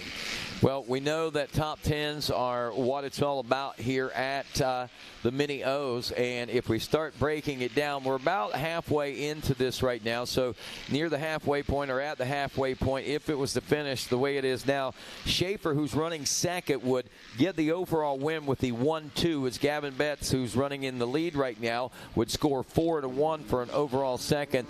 There's some riders out there that could spoil that for him too if they could make a couple passes. And Stu, what you looking at there? The difference in the lap time there between the 3rd and 2nd place rider, it looks like Aruda might be able to close that gap on Schaefer, and if that happens, that's going to shake up that overall position. And the bad news for Betts is he can't do anything else. He's running first right now.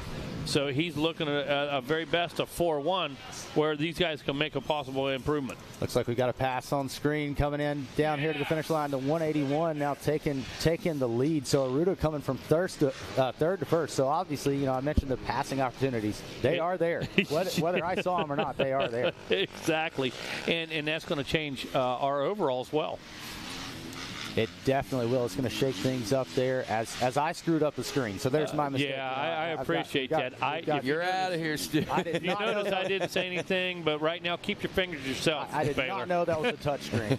Keep your fingers to yourself. Look how outdated this thing looks. There's no way. Well, that's Panasonic's latest and greatest technology right there.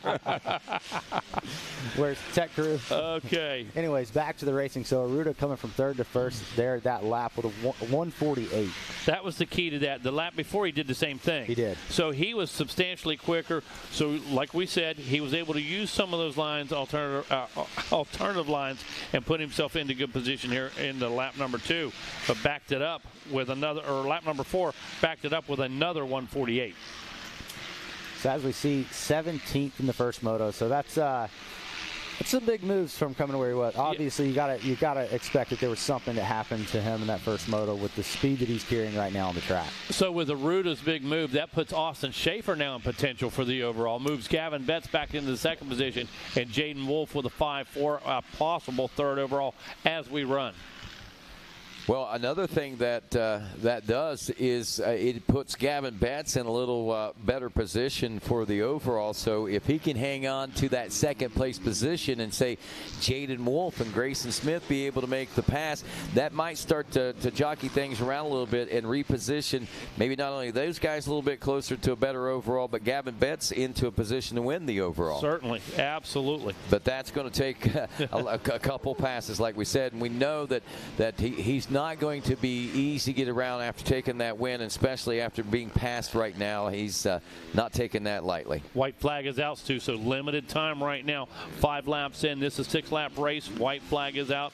Aruda last time around a 149.8 to the 152 of Best. Still basically 3 seconds quicker. He is absolutely on rails. I think he's found some different lines that these guys may not be on, and you got to expect us on that back half of the track where it's a little more technical than the rest of it. Schaefer was back from Betts about 2 seconds, and he was almost a second and a half quicker, so keep your eye on that 361. He might make a move here late in this one. He might do what he needs to do here late in these last few corners.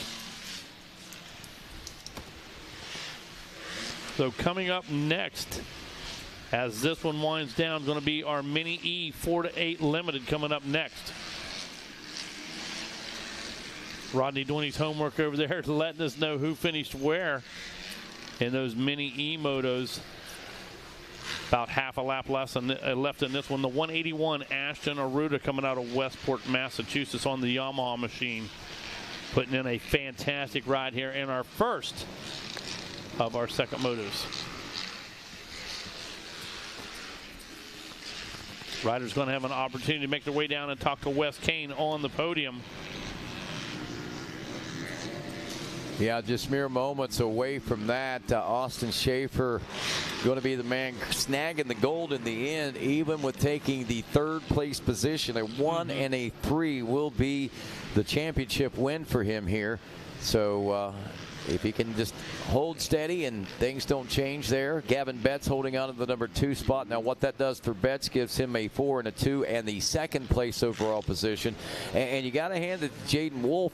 A 5 and 4 with the way things are scoring here will score him 3rd overall, finishing 5th and 4th in the motos out there. Wolf currently running in that 4th place position. So exciting. As we said, again, even talent field across the board.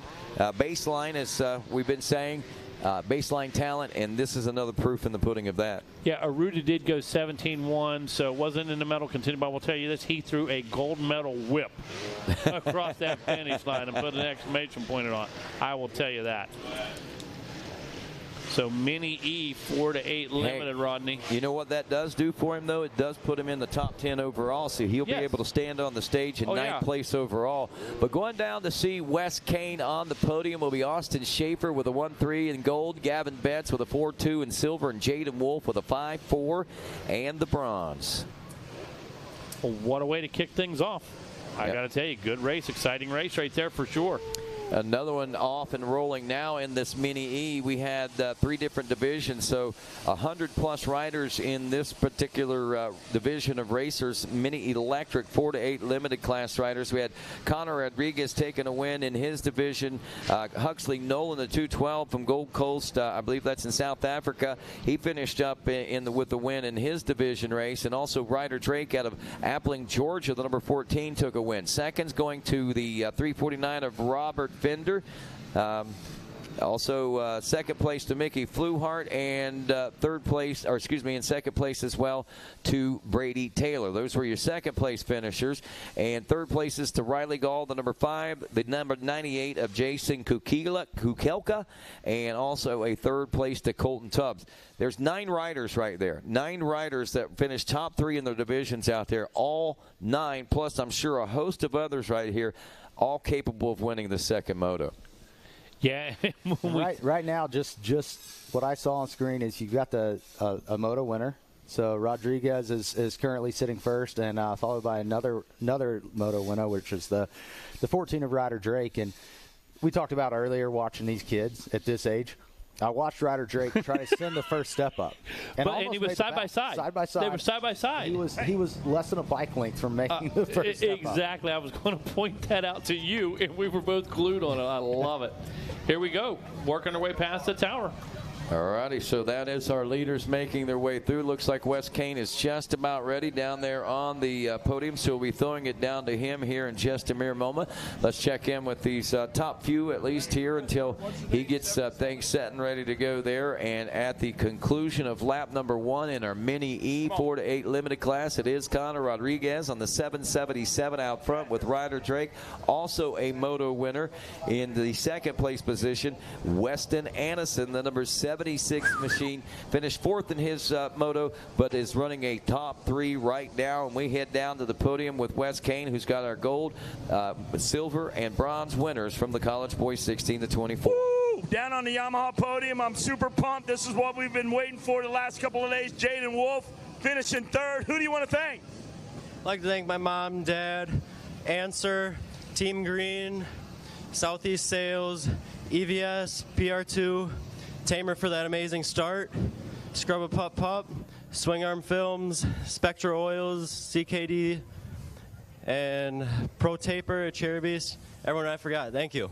Congratulations out there. Job well done. Jaden Wolf. Betts. Come on up here, Gavin Betts. You got the silver. Congratulations out there. Great job out there. Who do you want to thank, Gavin? Yeah, my mom, my dad. Jesus Christ for keep me safe. My whole team, MX6, Chris, my mechanic Ryan, AJ, Tyler, my mentor Ben. He's been locking me in all week for this race. And then I'd like to thank Colleen from MTF and Little B, Rock River, W, E-Line, HGS, Tamer Hole Shots, Tori from the MTF kitchen, my ham sandwiches and pepperoni, get my calories in, and anyone else I forgot, thanks. There he is, Gavin Betts. Great job out there. We're champ. Austin Schaefer, come on up here. Austin Schaefer, we've got the champion bottle for you. Champion's bottle, hard work done right there. There's the number 1 plate, College Boy champ, outdoor. Austin Schaefer, congratulations. I know this means a lot to you. Who do you want to thank? Like south of the border, KTM of Lumberton, One Industries, MX Tire, Dunlop, FFF, my buddy Maniac, Jeff, TLR, ICW, Power Band, everyone else. Thank you. Congratulations. Job well done up there. Give it up, guys. Austin Schaefer, your champ. From the Yamaha podium to the Yamaha tower. Take it away, boys. All right, thanks a lot, Wes Kane. Mickey Fluhart flying through with a 155.254 on lap 2 with the lead in this second lap of racing in the Mini E class. Huxley Nolan running in second. Connor Rodriguez has dropped from 1st to 3rd, so we've seen a little bit of a change going on there. Ryder Drake, according to timing and scoring, now in the 4th place position. There's Riker Fitch in 5th, Colton Tubbs in 6th, Boone Lloyd up to 7th, Riley Gall in 8th, Weston Anderson now 9th, and Tucker Chase rounding out the top 10. If it finishes like this, Fluhart's looking at a 2 and a 1 for the overall. Fluhart, as we point out there, coming into this with a Moto 1 second place position finish. Look behind him. Nolan, Rodriguez, and Drake, all 3 division race winners in their divisions. He finished second in one of those divisions as well, and he is, at the moment at least, showing them the fast way around the racetrack. So Fluhart, Nolan, Rodriguez, Drake, and Fitch are your top 5. Colton Tubbs again in the number 6 spot. Looking at this, again, Fluhart's looking at the overall with a 2-1. Nolan would go 1-2 for second overall, and Rodriguez would be 1-3 for third overall. That is ridiculous. 2-1, 1-2, 1-3, 1-4. Yeah. That is crazy. And that's why we have the system. Yep. I love it. The cream rises to the top, brings the best of the best together, and only at the Mini O's is that the case. I love it. Yeah, and you never know what to expect. The beauty of starting out on the Supercross track and different riders maybe having a different niche. Some may be a little intimidated under the circumstances or whatever the case may be. Maybe some not even showing up and coming over on the moto-only portion of it and really striking lightning, if you will, and making some flashes of greatness and brilliance over here on this moto track. So, again, just all the elements, just like you said. And we do it all within a week. Yeah. Okay. All right. It doesn't take months of qualifiers and this and that, man. We make it happen down here in about a week. So Fluhart, Nolan, Rodriguez coming around for 4 laps complete. They will be, but that last time around when they came around for that third, heading into lap 4, they got themselves a white flag. So we are on the final lap of racing. This time around, we will be seeing a checker flag fly for either Fluhart or Nolan, and those guys were very tight the last time I took a look. Let's see if we look back. There's still some battling going on, but we'll see whether or not it's not as tight as it was, as Fluhart has really stretched things out here over the rest of the field. So it looks as if Kevin Wyndham's had a triple latte something, man. He has come He's up got some here pep in his step, fired up, absolutely. He had that pepperoni pizza, man. He is absolutely set. What, there's pepperoni pizza? He is, well, that's what he said. He was going to get diet pizza when he took off there for lunch. So great stuff, Kevin. We have kicked it right off with a bang. Take a look at these lap times between Fluhart and Nolan right there. 153.6, 154 last time around. White flag. Oh, there it is. Checker flag just came out, and it is Fluhart. Holds on for the win. Brandywine, Maryland, Huxley, Nolan. As you said, I believe Gold Coast, Australia is where they're from. Connor Rodriguez out of Shady Hills, Florida, 1, 2, 3. But take a look at our overall up there. Fluhart, 2-1 for the overall. Nolan, 1-2 for second, and Rodriguez a 1-3. Kevin, all the players, everybody that needed to be up there was up there. We let the cream rise to the top, and that's how it played out today. Yeah, no surprises there. That's how you would expect it. Also, Fitch, got to send a shout out to the Fitch family. Fender, the Cinder, Anderson, Tubbs, Lloyd, Chase, rounding out the top 10 overall. Gale, I left him out as well, but good job to all of those. Mini E, 48 Limited. Many good years to come for that class. Good times with friends, family. Absolutely, it is. And again, these are the memories, I mean, the family's making great memories. Big brothers, little brothers, sisters, all that. Moms and dads, aunts and uncles and grandmas. These are the days that they claim those bragging rights and give them that incentive to keep moving forward. And, of course, going to see Wes Kane on the podium, Mickey Fluhart, Huxley, Nolan, and Connor Rodriguez in that order. Gold, silver, and bronze. We're headed out with the 85 9-11 limited class right now, another 3-division race that we had taking off. Several riders to be watching out for. Trip Glasgow, Waylon Ballinger, and also Jax Baker, all taking division race wins. We'll try to get a number on these front couple of riders. That's what, 127. Is that Joey Vicari? Vicari coming into this one with a 6th place finish. I don't mean to sound so surprised, but was it one of the numbers that I was looking for? But it is definitely 127. It is Joey Vicari. Vicari got 6th in moto number 1 in his qualifying round, so that's pretty interesting. As they get the rest of that sorted out, Eli Herrick took a 2nd place position finish in his division race, along with Sawyer Geek and also Carter Gray, the 698, and 3rd place positions going to Chance Allberg, Nick DeJong, and Nolan Cobb. Again, just 9 riders out of 42 that could be key players, and even those 9 may not be the ones to watch out for, because as we see here right now, a sixth-place rider in finisher in his division race is shown on the fast way around the racetrack here on lap 1. Yeah, you can rest assured that the results that we saw from our previous race, the Mini E 4-8, a lot of those guys in the front were 1-1 and 1-2, and they were all kind of because of the divisions, right?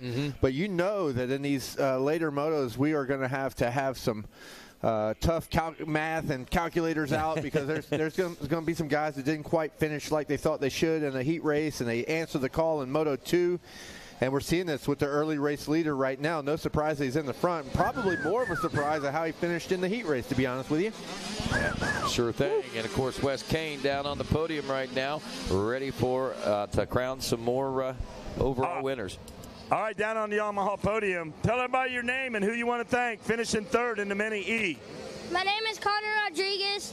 I would like to thank my mom, my dad, my grandma, my grandpa, my aunt, my uncle, Performance ATV, Motorcycle Enthusiast, Spy, FXR, Tried Mechanicals, and everybody else.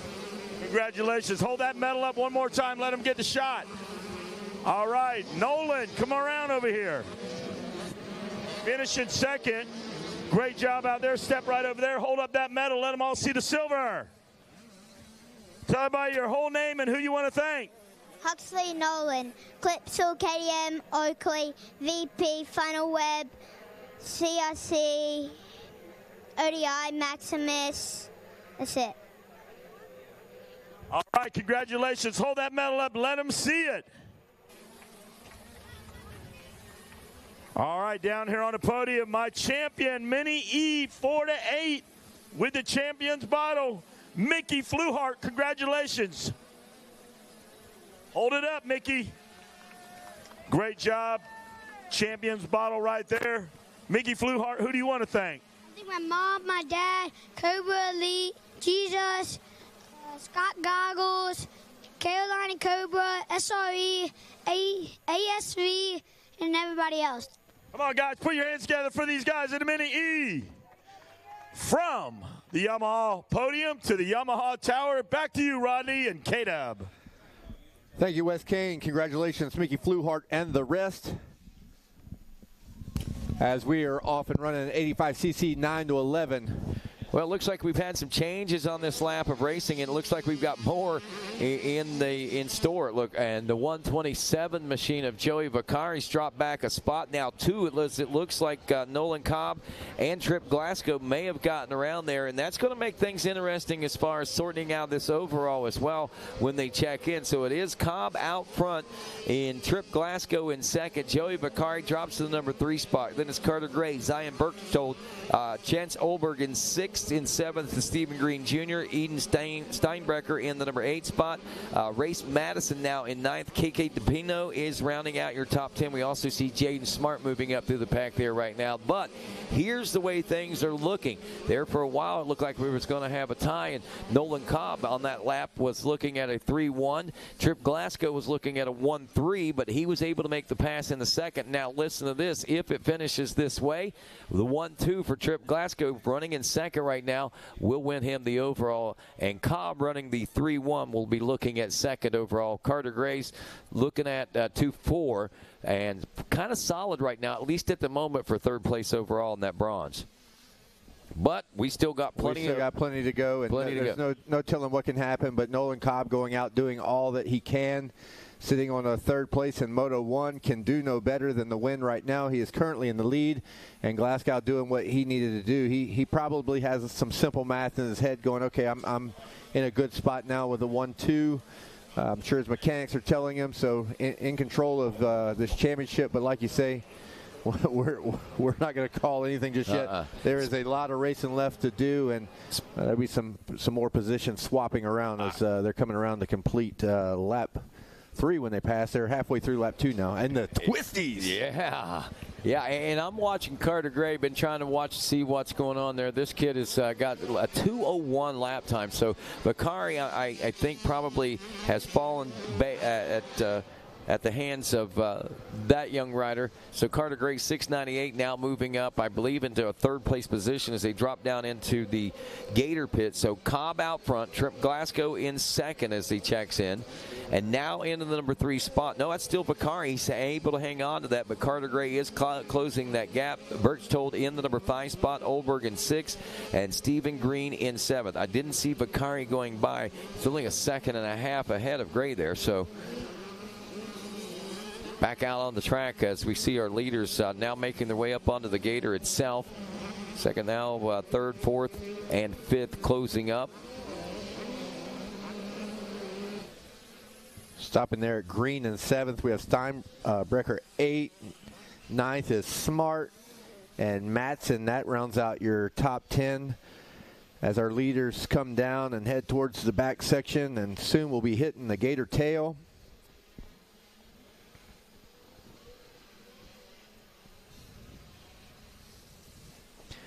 Disappearing out of our sight from the tower, but thankfully we've got Racer TV that we can always turn to make sure we can see the race. Got some flags out there heading out of the 20 miles of bad road down that Scott Highway. That's not the highway. Not much of a highway.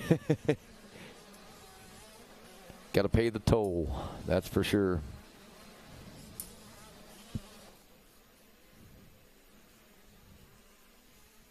Go ahead and give it to me, Rodney. Leader making it into the twisty. Whoa! Leader swaps out as he goes into the twisties. And big mishap for our leader. Man, he bounces back up, trying to get that thing fired back up. Just amazes me how quickly they remount and get back into the heat of the battle. I mean, you've got one thing in mind. You got that adrenaline flowing, and you just bounce right back into it. Look at this battle that dives down into the Gator pit. Joey Bakari had like 4 riders surrounding him when he went down into the Gator pit. Looks like he may have dropped a couple of them coming up out of there, but it's Trip Glasgow, Carter Gray, 1 and 2, Bakari. Then Zion Berchtold moves up into 4th, Chance Ulberg in 5th, Stephen Green Jr. moves up to 6th, and Eden Steinbrecher now in the number 7 spot. So I guess he's taken on all comers so far.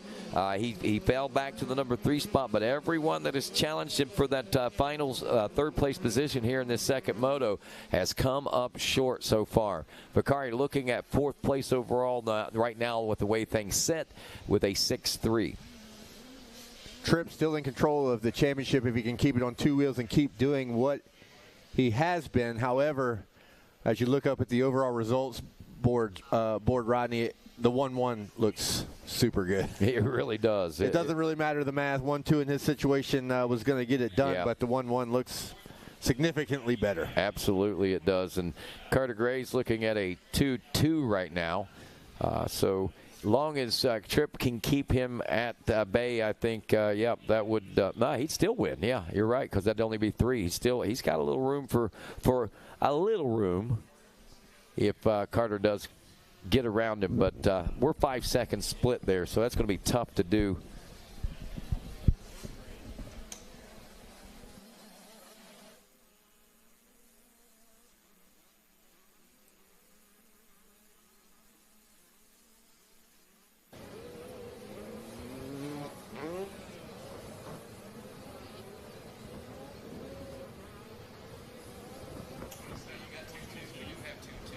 Wow.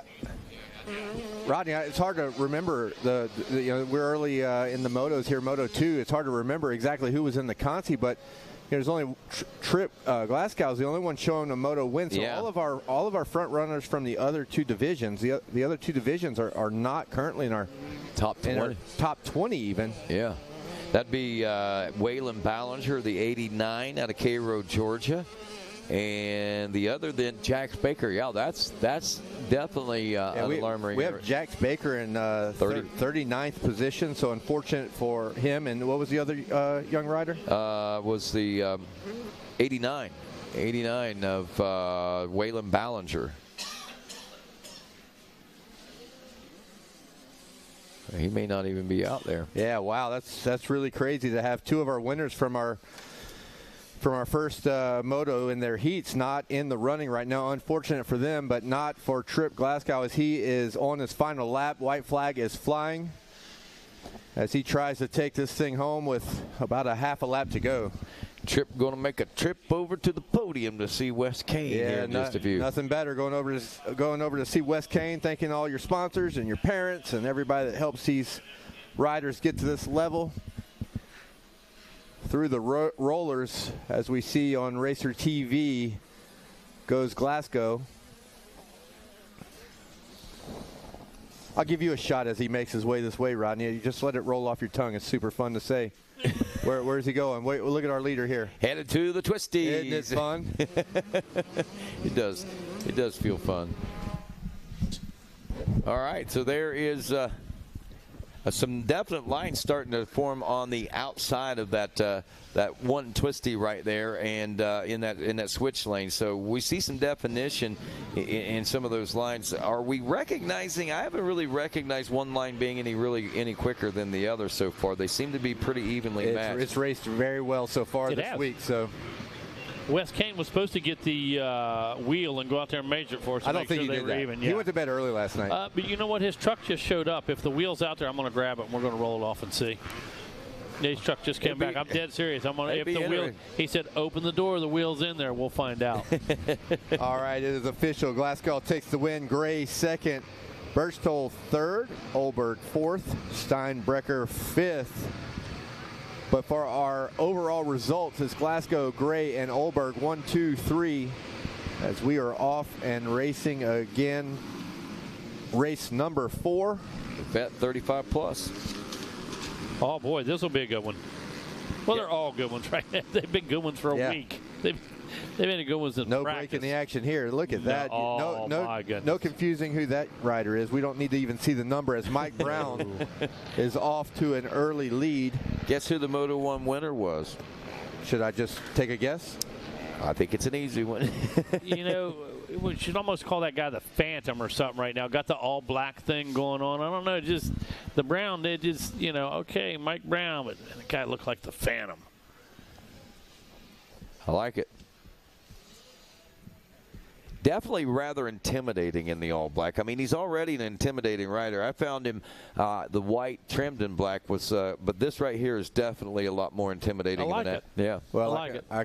I can go ahead and say I didn't want to race him in the 80s. I didn't want to race him in the 90s. I really don't want to race him in the 20s. You know what I'm saying? Yeah. We'll let that one lie. Who's that look like right there on that Kawasaki? Oh, I believe the Kawasaki got passed. So I believe we have a new second place rider as well. Sometimes it's hard to read numbers, but when you watch Brown drop off the fall there's no mistake in the number 3. Here we go, 731. Yeah. Stevie Roman. Stevie Roman, yep. Stevie, you know, we've watched him have to work his way through the pack a lot to get into position, and the 1 or 2 times that we've seen him not have to work his way through the pack, it has been one heck of a show. He and Chatfield right now. Jumping in the battle there.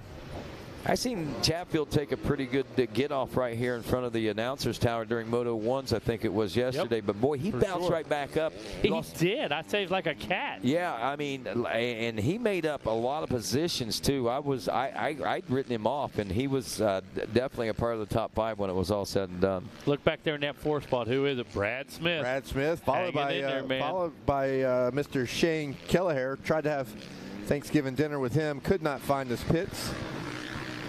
You know, Wes Kane. Absolutely. Looking forward to having some ice cream. Absolutely. Another name that we are familiar to talking about. Long story there. Exciting, fun. Yep. As it is to watch him ride every one of these motos. Check. As we send it down to Wes Kane. What you got, Wes Kane? Let's I crown got some folks. fired up riders down here. They are fired up to be on this box. All smiles up here. Chance Olberg, congratulations. You got 3rd. You got the bronze. Who do you want to thank? Mom, Dad, MC, my trainer, Matt Cleveland, my friends and family for watching me back home in Colorado. They do a lot for me. Up on Stars, Fly Racing, 100%,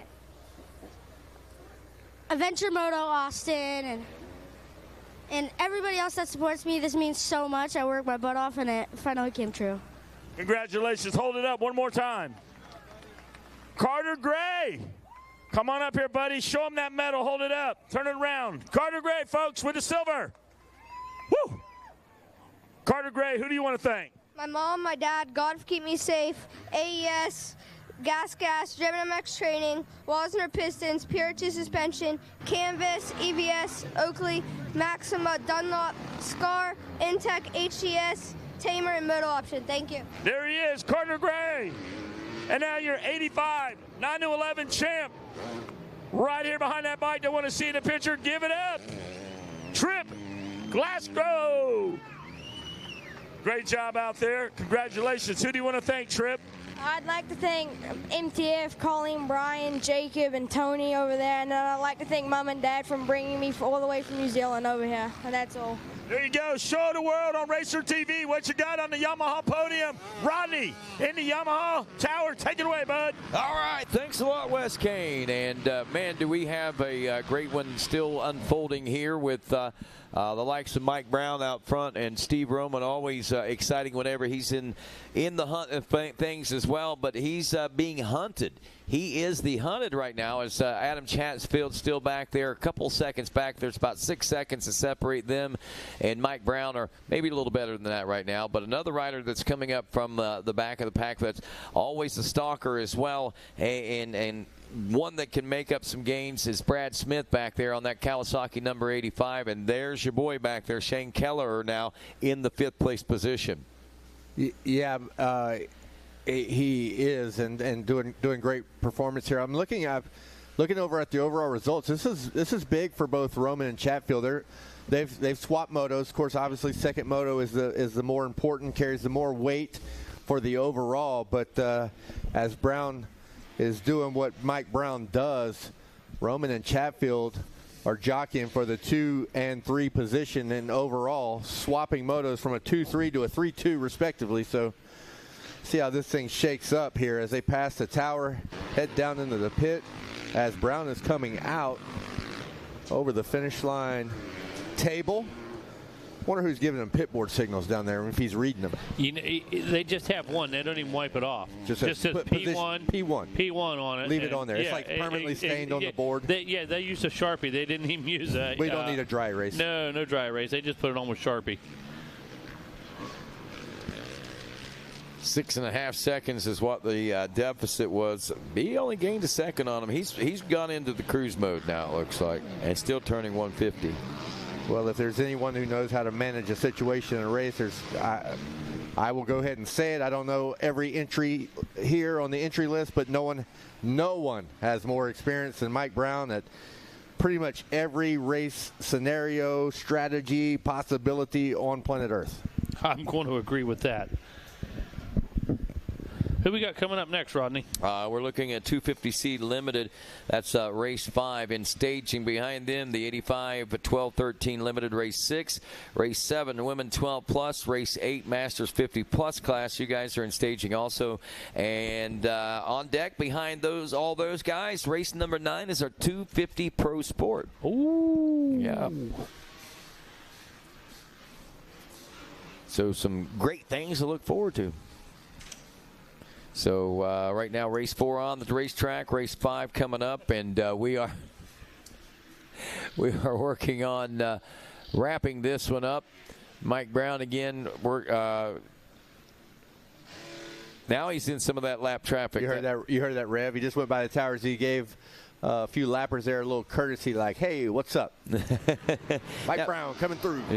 Now, did you find yourself having to do that a lot on the Pro Motocross Nationals? Did a lot of riders feel a courtesy rev goes a long ways. A little bit of a yell here and there. It works when you're in lap situations, but maybe not if you're going for a pass for a race position. But also the blue flags and stuff. I saw our flagger there at the finish line. He had the blue flag in hand, so that helps out a lot. But not many things are going to be high pressure right now for Mike Brown. He's got enough of a cush that if he gets to a situation where he has to be super patient, no harm, no foul at this point as he's sitting on, an 8-second lead. Yeah. So Yeah, kind of more just a, hey, what's up? Here I come. You know, I'm going to be coming by you. There are a lot of ruts we saw in the twisties and other places. I imagine there's a rut in almost every corner of the track. So more about does the lapper get cross-rutted or something like that could really take you down. Whoa. Look at this. Yeah, so the real estate closed up quite a bit, Kevin Windham, on that battle for second place. And Chatfield is now putting that pressure on Stevie Roman as they head down the 20 miles of back road down the Sky Highway.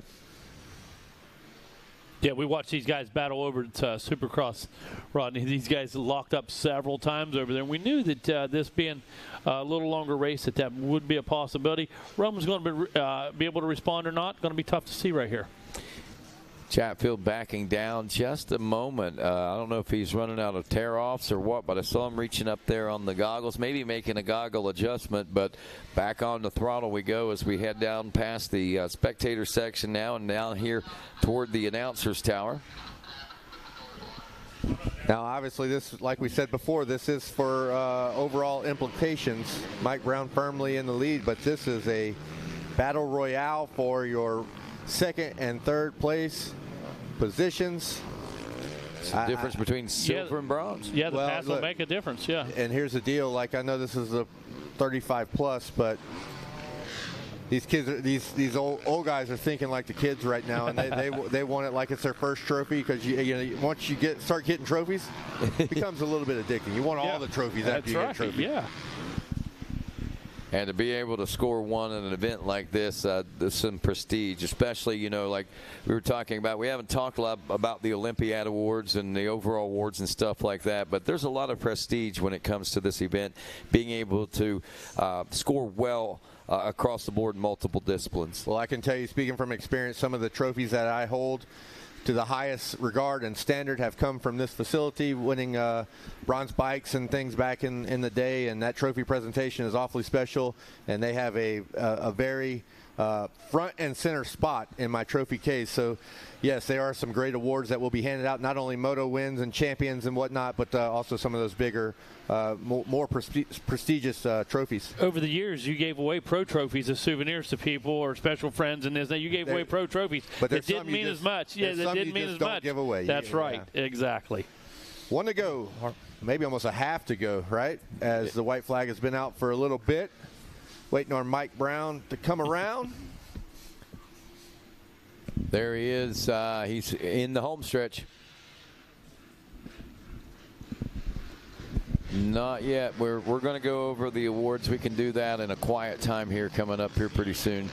But yes, we will be discussing the importance and what the meaning behind those awards are and how prestigious it is. And speaking of prestige, Mike Brown taking another prestigious win here at the Gatorback as he takes the win in Moto 2. The overall going 1-1 there, and what we've been waiting on, Steve Roman and Adam Chatfield, to see how that battle shapes up finally. Roman making a little bit of a statement there on that final lap as he secures that second place position, not only in the moto, but second place overall, going 3-2 to Adam Chatfield's 2-3.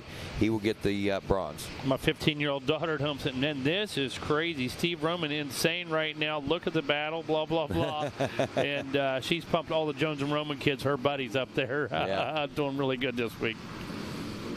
It's always good to see your mentors doing well like that. As we drop the gate on our VP hole shot here on this one, we have 3 different divisions coming into this one. Jacob McPherson is that the meatball kid that we were talking about. Yep. Out of Ravenna, Ohio. He's won. He took a moto win. Ryan Sampson, the 76, took a moto win. Michael Thompson took a moto win. Second place position is going to Stoney Hudman and Roman Jordan, and also to Nathan Blackford. And your third place position finishes throughout the 3 different divisions. Gavin Pettit, also a third to Christian Nyman. And let's see, and Caden Thomas. So there you go. That's the way things broke down. 9 different riders that we could say could be up, but we've already been proven the fact that that's not necessarily the case always, because some of those riders come back a little further than that. Up front, right off the bat. Gate choices have a lot to do with it. Just circumstances on the first lap and first turn situations for those first motos. As we were talking when Stu was up, it's like the speed is there for all of these riders, and it's where the consistency starts to play a role. So not only do those 9 riders have a great shot at an overall championship, but there is potentially some riders that had a few misfortunes in Moto 1 could get up in the mix and make the math very hard for us, even with some help from the computer system. It has become a wonderful tool in our race announcing. Oh, it's awesome. And just it is fantastic. I mean, everyone from the top to the bottom. I mean, from the scorers themselves, keeping track, helping keep track of scores. The promoters save so much time, and you can't argue with it. I mean, it is what it is. Stoney Hudman leading this one. The number 559 coming into this one as one of our top contenders. He finished second out of Merkel, Texas, and running in the number 1 spot to kick things off. Nathan Blackford, also a top 3 finisher. I think he did finish in third. In second, and Ryan Sampson in fourth. Is that Wes Kane ready to go on the podium as we get ready to celebrate more top 3 overalls? Thanks, Rodney, from the Yamaha booth. Down here, I got Adam Chatfield, vet 35. You got the bronze medal. Who do you want to thank?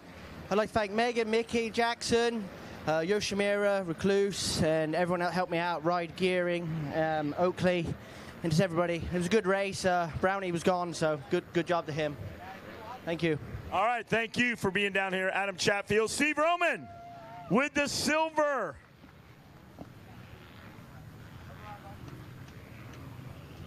Jones and Roman, you fight.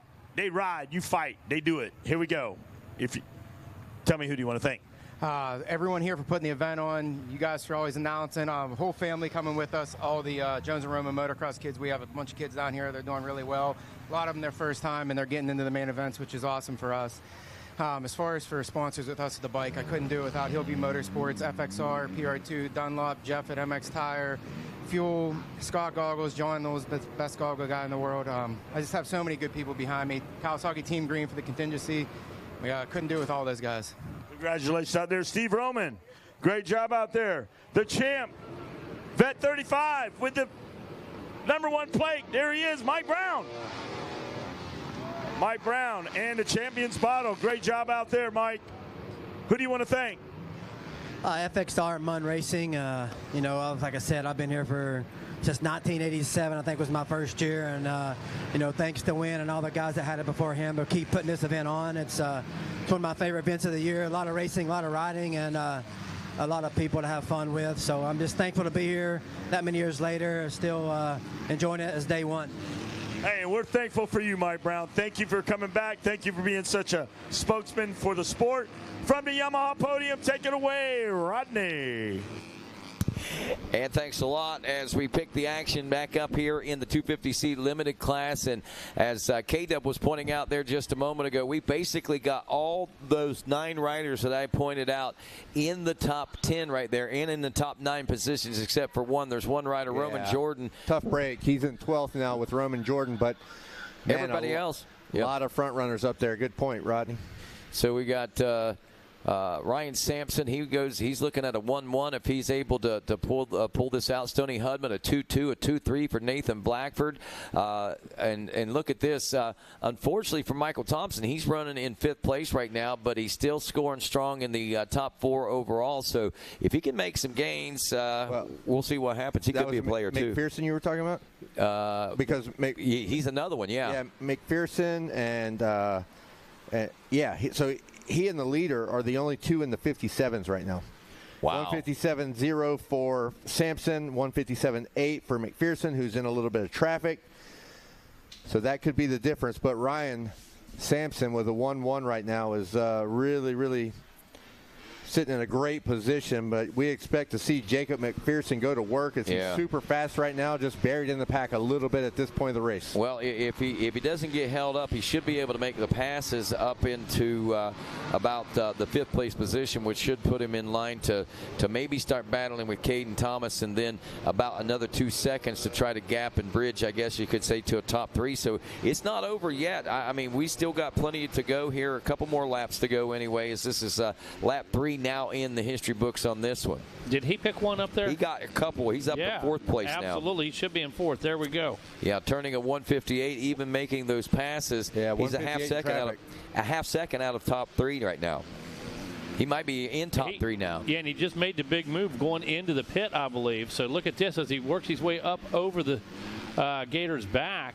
He is really closing in on that number 2 position. If I'm a rider like Ryan Sampson. Oh, who's down? Oh, 559. That's Hudman. Oh, Hudman. He's down. in the fight, too. He was in our second place position. Yes. Was currently sitting on a 2-2 before that mistake, so he will get shuffled back. Oh, that's going to hurt, too. That's going to hurt bad. Yep. All righty, so the field definitely jockeying around there. So what I was saying is if I'm Sampson, you're probably trying to put an eye on McPherson and the others. Yes. And if you get a sense that he's coming, it is time to put money in the bank. Try to get you. Yeah. It's time to put seconds in the bank. You might need them later in the race if we get to some lappers or whatever may happen. You might want to stack a few up. You want to try to stack some chips right now because you have a feeling that McPherson is coming. And speaking of which, here they come right now down through the twisties. Fun. Love it. Underneath the tower. Here we go. That's Sampson, the number 76, works his way down into the bottom. Going to hit him. Right-hander again. Up and out of the pit. Sampson still in control. 4 down. Let's see what's happening right behind them, though, as they come out. It is going to be Thompson now into your second position. Meatball still in the number 3 rod, I believe. Yep. And McPherson trying to stay with the party. Look at what I was saying about Sampson. I was talking about putting some chips and money in the bank. He posted a 155.7, fastest lap of the race. He knows what he needs to do. That was a certified check right there. That was checking the box, sir. Absolutely.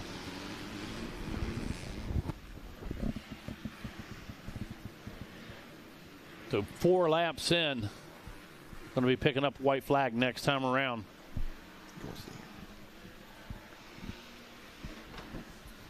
Looking a little bit gray out there right now, fellas. Don't know how that radar looks. Dean, you want to look at that radar again? I pulled it up earlier, and it was wrong. It was wrong? Wrong. Oh. It showed it was raining hard, and it was not. But I'm starting to see some sprinkles falling into Right, that's why I'm asking. So we're going to ask the phone instead of just using the visual cues. You know, this cable driving me crazy here. You know, I always thought over the years it was just as easy to look at the sky as, you know, look it up online and say, hey, it looks cloudy out. Yeah, all right. My favorite is when someone's staying in the rain, showing you their phone, going, no, it's not raining. Look at the radar. No, it's clear. So Sampson on his way back through, going to buzz the tower one more time, like Goose and Maverick, the number 76. Perfect formation. That last lap was a statement lap with that 55.7. Here comes Thomas and the rest, getting some pressure now. Thomas. White flag is out for our leader. Sampson takes it, checks out his mechanic. Look at Pettit putting the push on right now. Pettit not out of this thing. Definitely not out of it. It still remains Thomas, McPherson, Pettit, and Blackford rounding out the top 5. But you get a sense that this might not be over as we have one lap left to go. You got about 4 bike lengths between second and third, and about 4 more bike lengths back to fourth. One mistake right here, and it's a big shuffle. Rodney, who's next? We're looking at 85-12 to 13 limited class coming up next. Continuing to bring the heat each and every class.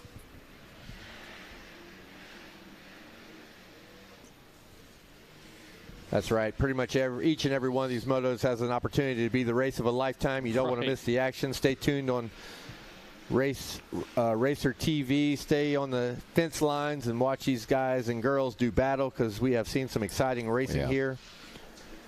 That's kind of an understatement. I mean, really, it is, and the excitement and just the changes. I mean, and again, the level of competition. You know, when we think one thing, another thing happens, and that's exactly what we were expecting to happen, as it always does here at the Mini O's.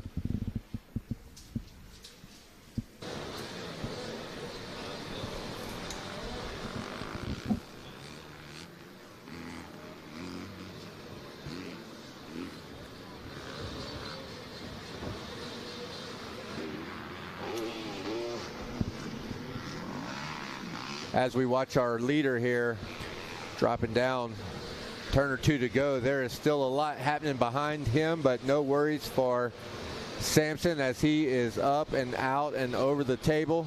Little fist pump as he takes the win and the overall championship in our 250C Limited.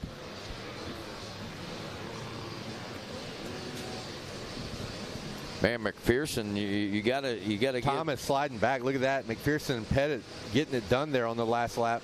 Yeah, McPherson going 1-2 for the overall second, so that's a pretty good stab at it for that was a come from behind. Yeah, that was a good come from behind ride for McPherson. Pettit also hard charging, going up with a 3-3, but posting those times, you know, that were good enough to win, just finding himself in a position that was not advantageous for this overall championship, as our 85cc 12-13 Limited are off and running. Got a couple different divisions from this one. By the way, Ryan Sampson, Jacob McPherson, and Gavin Pettit goes 3-3 for the overall third. He'll be going down to see Wes Kane on the Yamaha podium here in just a few moments. But as the 85 12-13 Limited class takes off now, we see the Gage Brown comes into this one with a division race win. We had a couple divisions. Hayden Dupree, the 213 from Alberta, Canada, is, of course, a division race winner. We had Camden Scoggin, the 14 from Lebanon, Tennessee, and Brayton Craglow, the 29 from Panama City Beach here in Florida. He took a second, and then our third place position finishes went to the 007 of Max Daniels, and also the 312 of Sam O'Leary out of Batavia, Ohio. So with that being said, that's 6 riders that we could see that could be vying for one of the top spots here. But as we've been seen it proven time and time again, first moto scores don't necessarily reflect these second moto scores completely. Well, it's going to be a tough road to hoe for a lot of these riders, because our whole shot artists, I did not have to see the number. It's one of those riders that you can just tell by their style, and it's none other than Mr. Brown off to an early race lead. I don't know that he's still, let's see as they fly by the tower, is that still? Yep. Yes. That's going to be Gage Brown. One thing taking about a whole shot and leading us around for lap 1. Go ahead, Rodney. Yeah, I was just going to say one thing about it. Normally, when Gage Brown does get out front, he's tough. He's tough to get around. He's tough to beat, and especially when he starts there. So we'll see if that remains to be the case here today as Brown does check in. And while he checks in, Brayton Craglow in second, Hayden Dupree in third, and of course Wes Kane has got 3 more medal winners to go through here with our bronze, silver, and gold. Wes? We're clicking them off, Rodney. 250C Limited. Gavin Pettit, congratulations. Come on over here so everybody at Racer TV can see you. Great job out there. Who do you want to thank? My mom, my uncle, my aunt, my whole family, everybody else. And then I want to thank Install Building Solutions, Timmy, Jeremy, FXR 100%, OJIO, Hydropower, Black Diamond MX, Hydropower, the Moto Clinic, Mike Evenson for training me these past 4 years. It's helped a lot. And everybody else, thank you. Hey, thank you, man. Good job out there. Thank you. All right, McPherson, a.k.a. Meatball, coming up. Coming up, bud. You got a medal. Great job out there. Who do you want to thank? First of all, God for keeping me safe, my mom and dad, Troy Designs, FMF, MX Boots, Beaver Creek Cycles, Scott, Triple J from Scott, Dunlop, Twin Air, Joe Marar helping me get my bike going, and everybody else I forgot. Thanks. Well, congratulations. Thank you for coming up here. A little handshake, a little respect for that man right there. 250C Limited champ right over here, Ryan Sampson.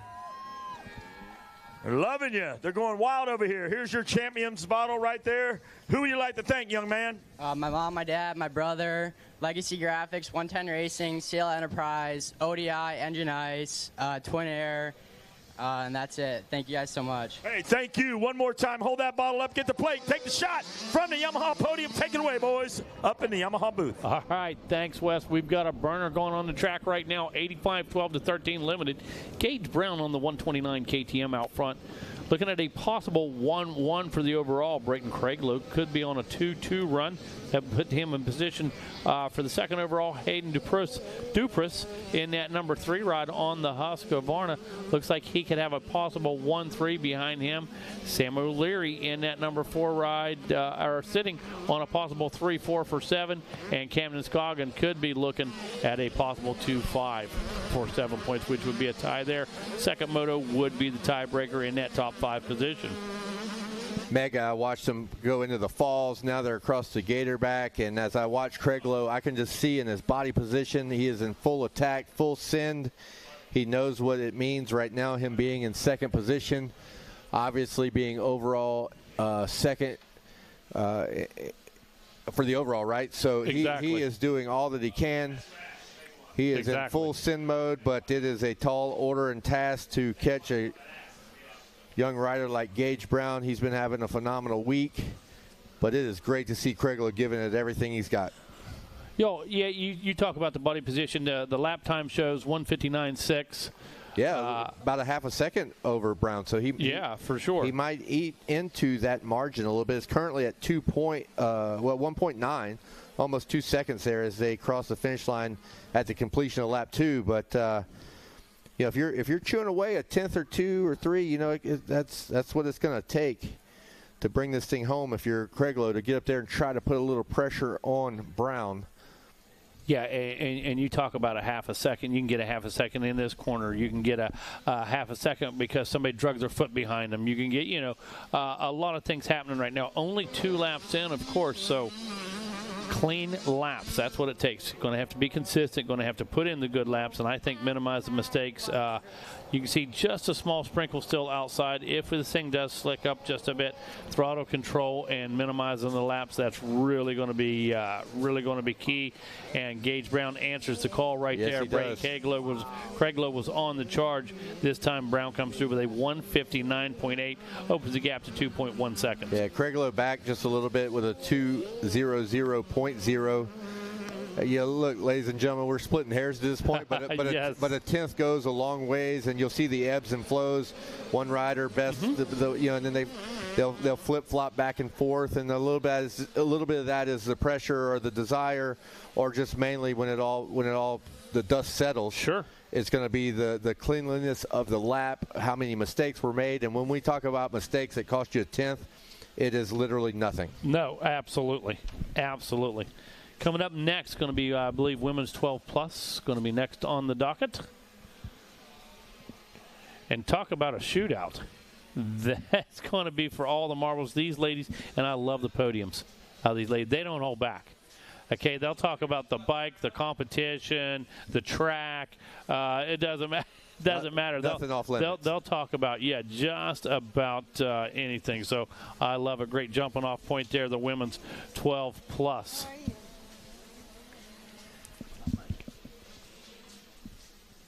As Gage Brown makes his way around, I'm telling you, I'm still seeing a little blue fender back there behind him as they go into the twisties.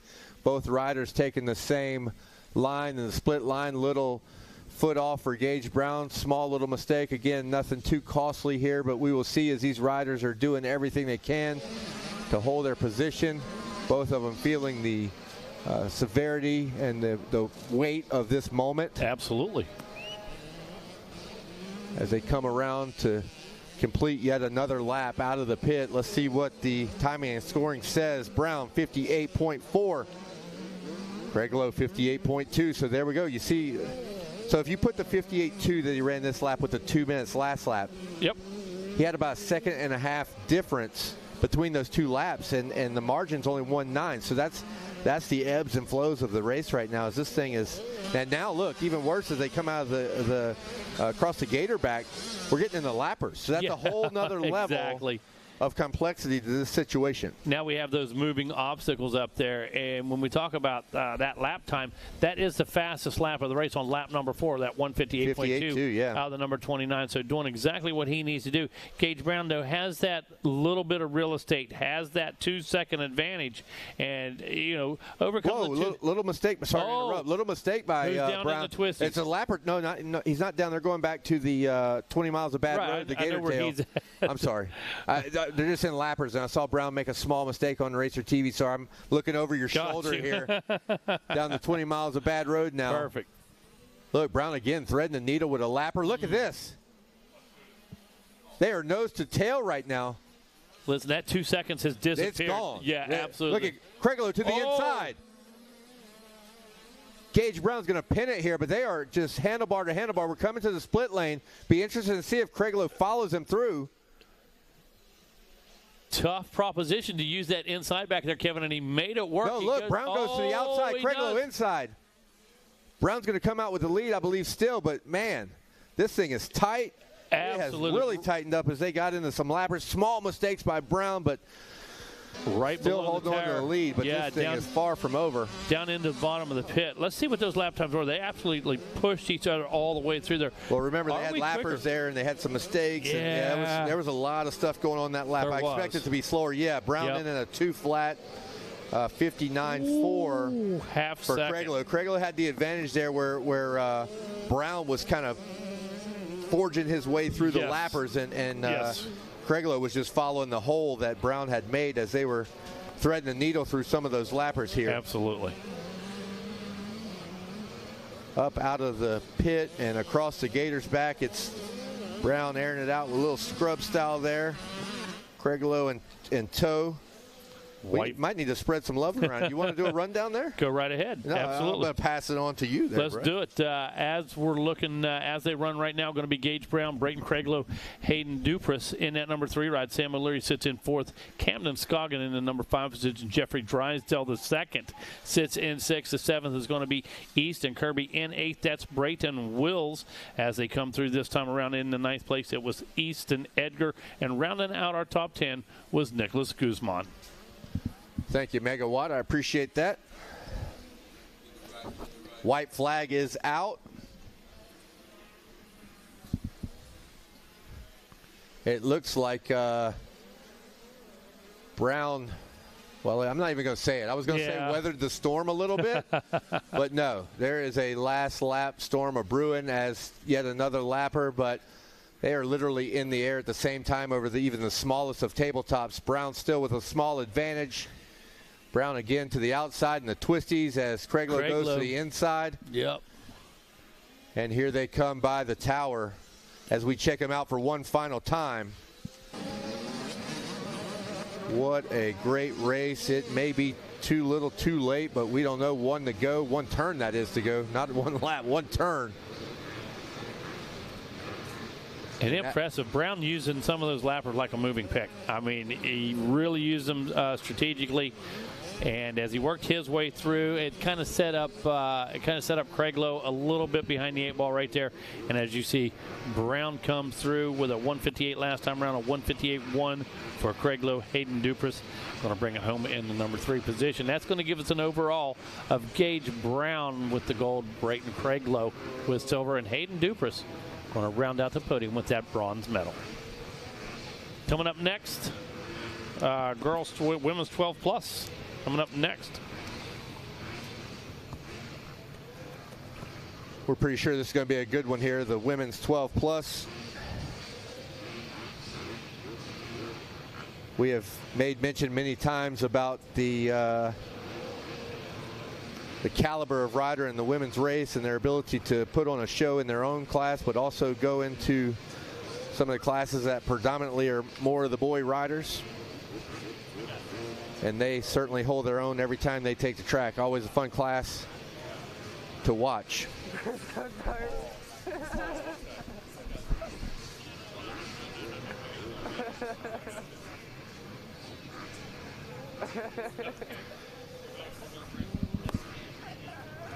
Speaking of ladies, as we take the women's 12 plus we have the Dean of On-Track School in the house with us, Kevin Wyndham. Miss Andrea Lee. Andrea, big week. Looked like everybody had a blast at the disco the other night. Saw all kinds of neon going on over there. Yeah. Heard the tunes. Everybody looked like they were having a blast. You guys have talked to a lot of parents, talked to a lot of students this week. I'm sure made some suggestions about some studies and direction. So maybe some people had to put in some more effort here and there. So I'm sure the dean had to line a few people out this week and tell us what happened, tell us what's going on, and what's in the future. Absolutely. It's always great to come here to Mini-O's. The dance was great. It's an opportunity for kids to meet other kids and just have fun being a kid and have that homecoming experience. So met a lot of our families. You know, I got to say, our kids are on track. On Track was named so that everybody could just do what they need to do and take it with them. So met a lot of new families that are enrolling. Our raffle did great. We have 200 tickets left. Okay. So All we right. will take the bike with us, probably bring it down to Daytona. Our scholarship race is going to the regionals. Oh, We're going to fantastic. follow the regionals. So anybody looking to be involved in supporting our scholarship effort, go to ontracklearningsolutions.com. That's our nonprofit. Oh, incredible. That's good stuff right there. So throughout the course of the week, when you're checking up on the students, you know, you're watching their progress out here on the track. You're looking at the curriculum.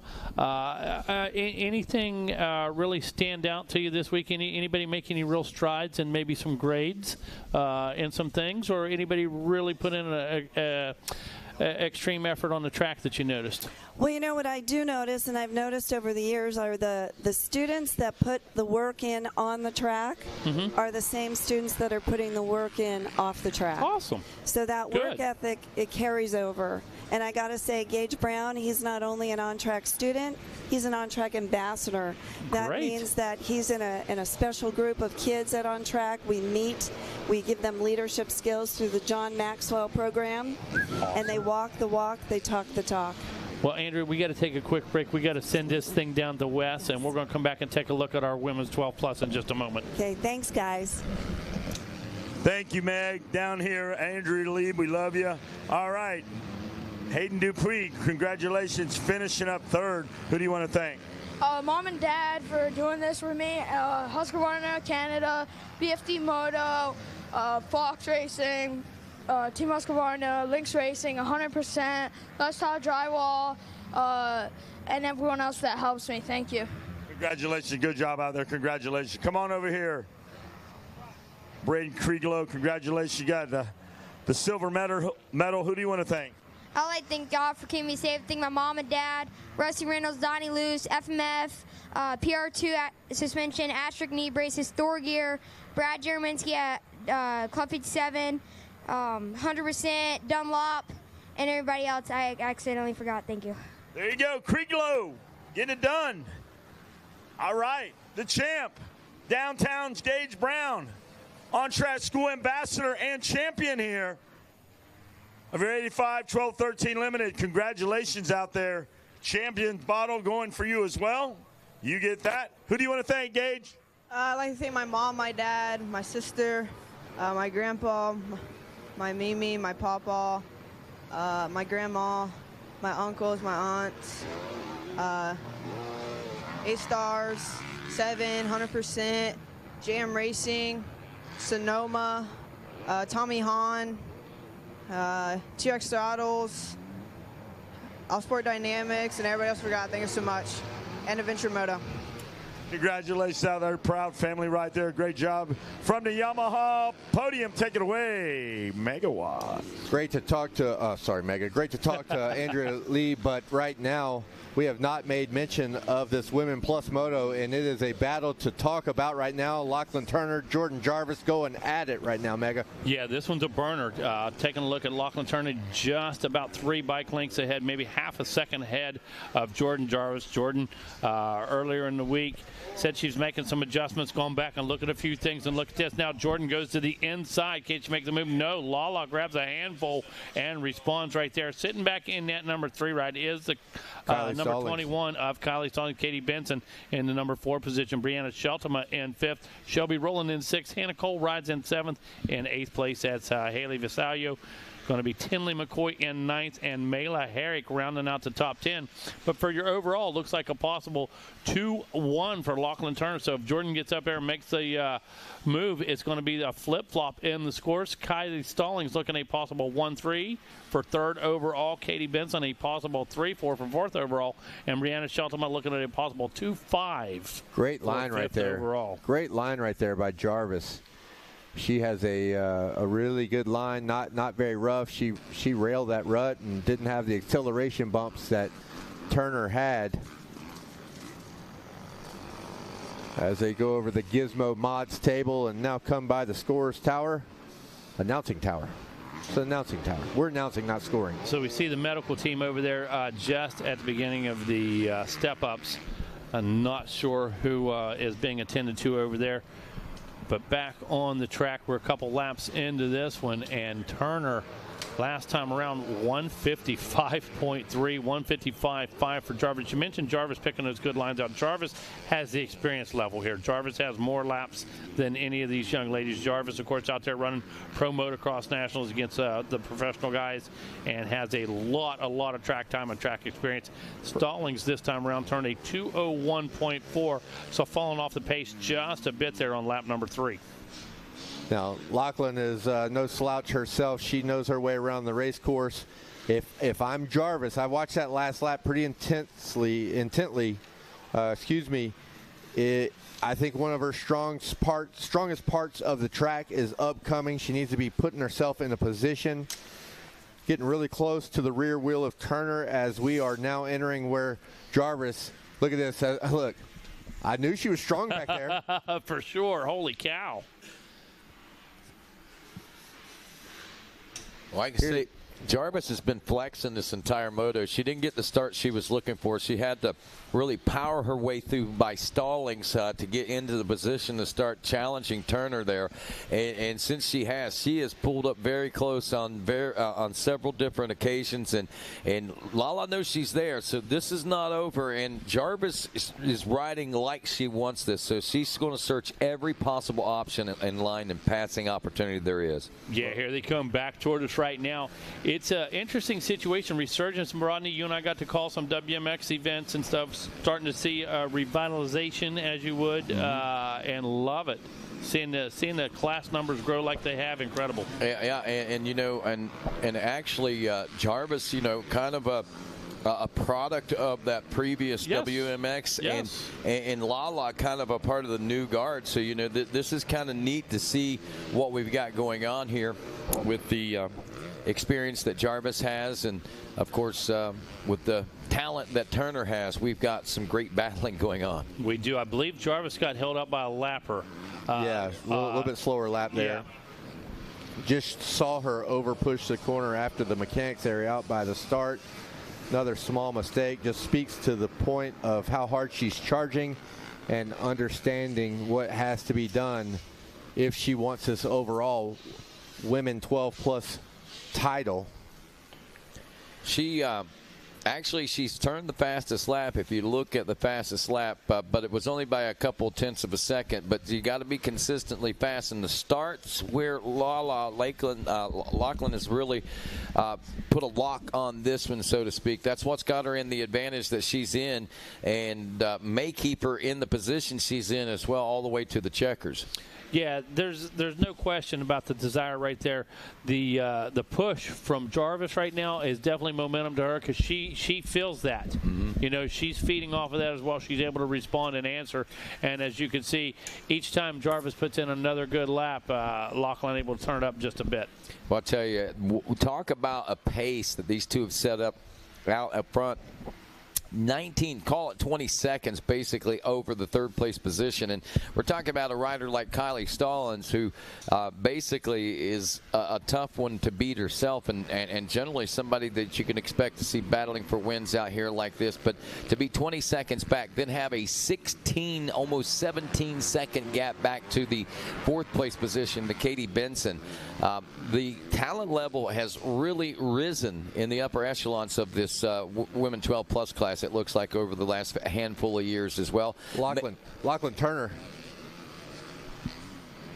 Yeah, here we go on screen. It was getting really, really tight there, and Jordan Jarvis tips it over a little bit. I was going to speak to, it looks like Turner had lost her. No, that may have been a lapper. But, yeah, they were really tight there, and Jordan just kind of tipped it over there. Sorry to interrupt you. No, absolutely not. I was doing some math and trying to see where we were with the rest of the field out there, and I had my eyes off of that one, Kevin. You did just the exact thing that should have been done, and that has changed the face of this race quite a bit. Even deep into the lap traffic like that, Lachlan is cutting her way through the traffic without much issue at all, and not having that extra pressure being applied by Jarvis is something that makes it a little easier mindset going through this traffic as well. That's a big cush. Now it was Jarvis nipping on the heels of Turner. Now Turner being very thankful on this Thanksgiving week with a 7-second lead. So yes, that definitely takes a little bit of pressure off as she has about a half a lap to go. We didn't get to close it out. We sent it down to West Kane with Andrea Lieb and On Track School. You talk about the advancement of the sport and all of the technology and bikes and early starts for kids.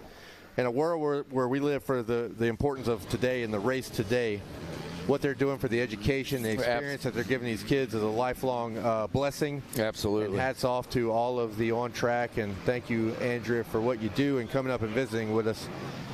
You didn't have those kind of as well the resources, as good resources. We didn't have those resources back in my day.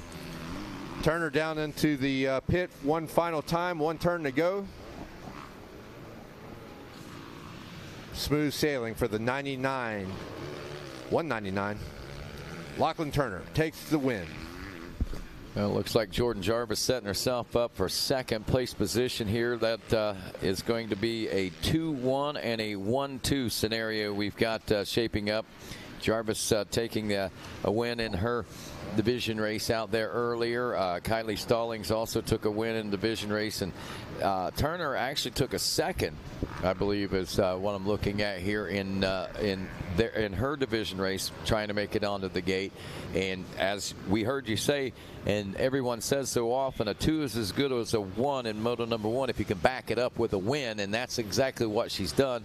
Jarvis goes 1-2 for second overall. Stallings a 1-3 for third overall. Katie Benson 3-4 for fourth overall, and Shelby Rowland a 5-6 for fifth overall. But going down to see Wes Kane will be Kylie Stallings with the bronze, Jordan Jarvis with the silver, and Lala Turner with the gold. Masters 50-plus class be firing off the gate next, and again, Mike Brown going to be the one to beat in this one, and again, no surprises as far as that is concerned, but the riders behind him, that's where we're getting to see a lot of great battles there. John Gruey finishing second in that first moto out there. Third place went to Gregory Paymart.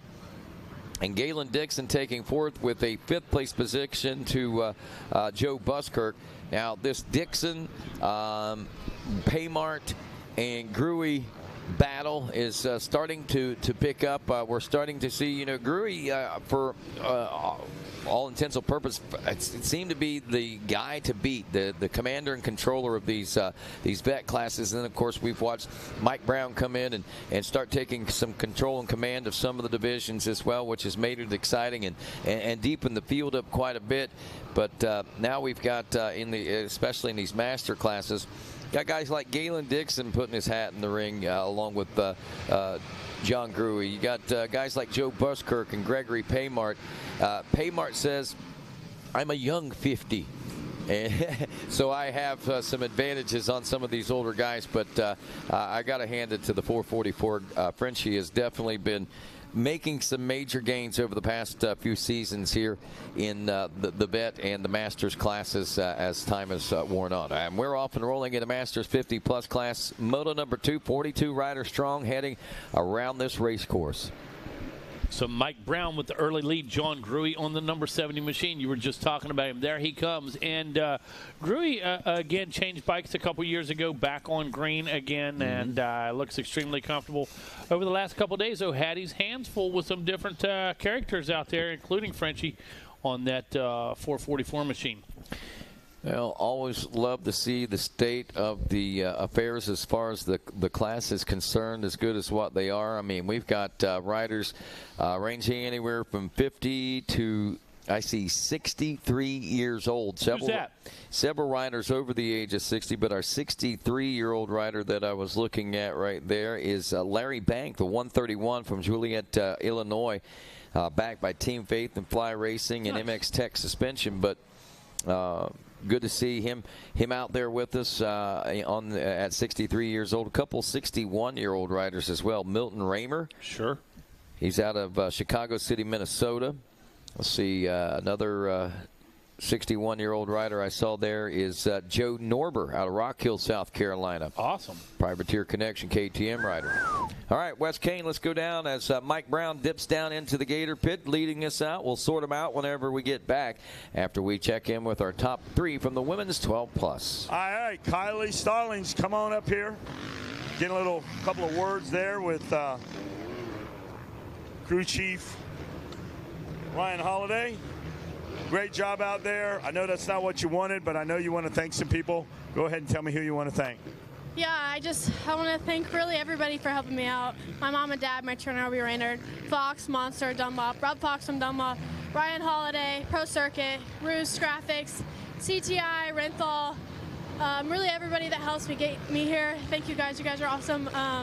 I'd like to give a big shout out back home to my mom and dad. They couldn't make this race, but I'm excited to go home and see all of them. And Zay and Autumn for coming here and helping me out. It's a huge blessing I could come to this race, and I just really like to thank everybody. Good job. Thank you, Kylie Stallings. Congratulations. Jordan Jarvis, come on up. Silver medal. Great job. And then we'll talk to our champ in the women's 12 and up. Jordan Jarvis, great job. Who would you like to thank? My mom and dad, FXR, they put me in the sick year this week. FMF, CTI, ODI, Adept. Everyone out there, thank you guys so much. This has been, I know you've seen it, but this has been an awesome year for WMAX. There hasn't been this deep of a field in the women's class in a really long time. So it's awesome to still be around, still be a part of it, and still fighting for the battle. Hey, well, thank you for being here. Thanks a lot, Jordan Jarvis. Now the champ, Lala. Come on up. Women's 12 and up. Number 1 plate for you, Lala. Hold it up. There you go. Lala Turner. And your champion's bottle. Who do you want to thank? I'd like to thank my mom and dad, Fly, Hope, Alyssa, Nick, and 100%, Rob Fox from Dunlop, FMF, Joel from FMF, Altus, Randy, RJR, Works Connection, Factory Connection, just everyone who gets me to this point. I thank you so much. Congratulations out there. Your champ, women 12 and up from the Yamaha podium, Lala Turner. Take it away, boys, up in the booth. All right, Wes, back to the action on the track. Mike Brown still leads John Gruey. Greg Paymart in the number 3 ride right now. Barry Carson puts himself in the number 4 position, and going to be James Max in that number 5 ride for the overall potential for Mike Brown. 1-1, John Gruey 2-2, Greg Paymart 3-3. Carson could be looking at a possible 7-4 for 4th overall, and James Max is 6-5 for 5th overall. What you got going on, Kevin Windham? Just got a text from a friend of mine, Randy Richardson. Yes. He's the senior citizen. Yeah, he's recovering from surgery. He said Mike Brown better be glad I'm not out there. Oh. And I'm thinking, like, man, that's pretty aggressive to be shouting out a guy like Mike Brown. Then I read a little bit further into the text. He said that's one more lapper. He says, yeah, I'm kind of tough to lap. I'm kind of lose control. I might have taken out Mike Brown. So I didn't even have to see your phone. I knew where he was going with that. You knew where he was going. Yeah, Randy at home. Get well soon, bud. I know he's watching Racer TV and locked in, and recover well, bud. Yep, for sure. Randy, a big part of a lot of our events all year long. Of course, has his thumb on the pulse of the scene. And like I said, get healed up soon, buddy. Look forward to seeing you. And hold your line when you're getting lapped. Oh. Come on, Randy. You know better than that. Hold it down. Here comes Mike Brown again by the tower. Cool, calm, collected, standing up, just kind of cruising. Kind of doing his thing. What's up next, Kevin? Well, up next, after our Master 50 Plus, It's probably no one wants to watch it. It's just one of those pro sport motos. That's what I was thinking it may be. It's probably just one of those pro sport motos. 250 Pro Sport race number 9 is loading the gate. Good stuff. That's going to be a good one. It is going to be a good one. So we are on, let's see, lap number 3 right now. What kind of lap time Mike Brown turning? 155.457, which was the fastest lap. But look at this. We got a battle on screen here. Frenchie and Karsten going to town. Frenchie versus the Bear. Barry Karsten and Paymart. Paymart is in ahead of Karsten at this point, but good to see old Barry Karsten putting some pressure on him. Yeah, Paymart. Good for us spectators. I don't know if Frenchie likes it too much. Yeah, Paymart, he's been applying the pressure most of the week. Now he's getting the pressure applied to him, so it's going to be interesting to see how he's able to respond here. There they come. Karsten just working his way below us, I believe. Back section. You need to get an angle so you can check out this Racer TV. You want to slide out a little bit? No, I'm good. The coverage is insane. I'm good. Everyone knows that we can't see the 20 miles of bad road and the Gator Tail, which both Barry, Karsten, and Paymart are going through at this point. So I saw green and yellow coming through the angle. What's funny is that right angle on those windows right there, that makes a bad glaring reflection. You can't tell who it is. Whatever excuse you want to do for having some old tired eyes. That's what and you notice I got the glasses on too, so it doesn't even help. Doesn't even help. You know you're supposed to go back once a year. Annual checkups, annual visits. Oh my gosh, it's been 5. Barry's still putting the pressure on. That's amazing. One lap of just hounding from Barry Karsten right now. As they go into my favorite section, the twisties. They both go to the same line. Barry's like, yeah, this is the line I want. I'm not giving it up. I don't care if you're in it as well. I'm just going to sit back here and keep the pressure on as their Dunlop tires are almost bumping knobs. Oh, Barry, what were you thinking? There's a lapper out there. Holy cow, the guy was having lunch in the middle of the corner, and Barry comes up behind him. Still a tight battle. Let's see as they check in, as Brown has long been through the finish line, as well as Drewy and Paymart now and Karsten. You're talking about 0.7 difference between the two riders, about 3/4 of a second. So 4 laps in, going to pick up the white flag next time around. As you said, coming up, going to be 250 Pro Sport. Yeah.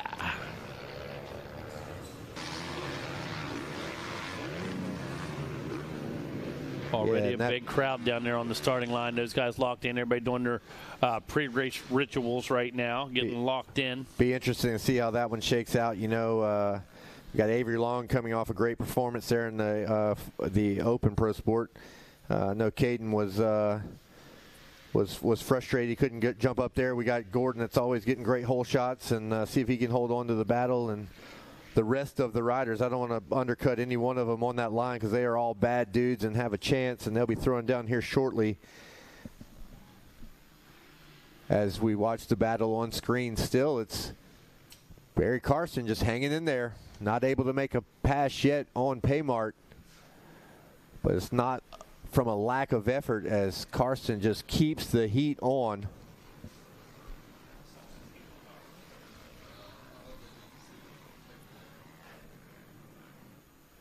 See if, as they come to the twisties, the split lane section, if Barry follows Paymart again.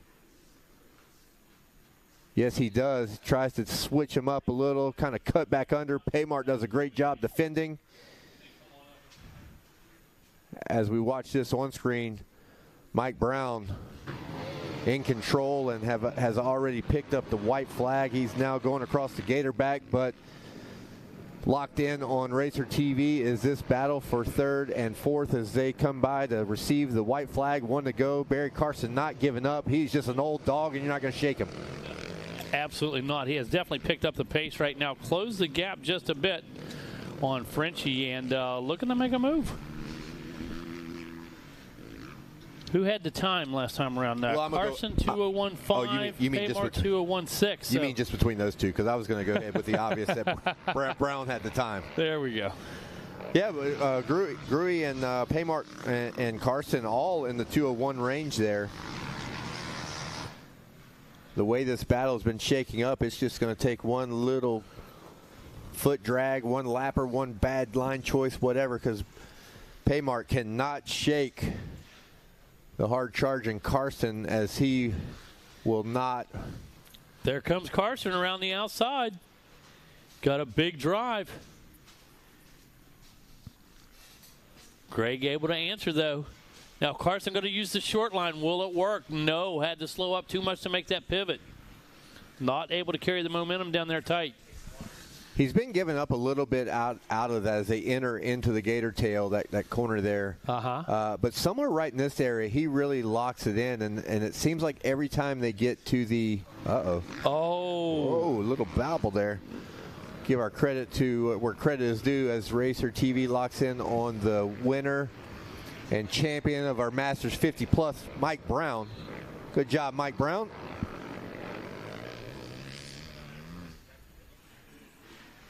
But now we're back on our battle as Gruey's kind of in his own little show there in second. But now we're back to this battle for the third place position between Paymark and Carson. Carson running out of time right now. Yeah. Paymark, he held strong right there. One turn to go. Yeah, it was really critical. Paymark was just able to get right there in the middle of those two lappers. It's a lot of pressure that he felt for, what, 4 laps? 4 laps. Maybe the whole race. I don't know. Long time. Longer than I want to hold off somebody. For sure. All right, coming up next going to be 250 Pro Sport as we take a look at our overall. Going to be Mike Brown 1-1, John Gruey 2-2, Greg Paymark 3-3 in our Masters 50 Plus.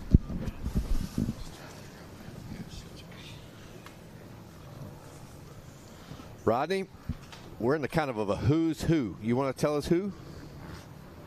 Absolutely love to tell you who as we come into this one, 250 Pro Sport. Again, this one coming in only one division.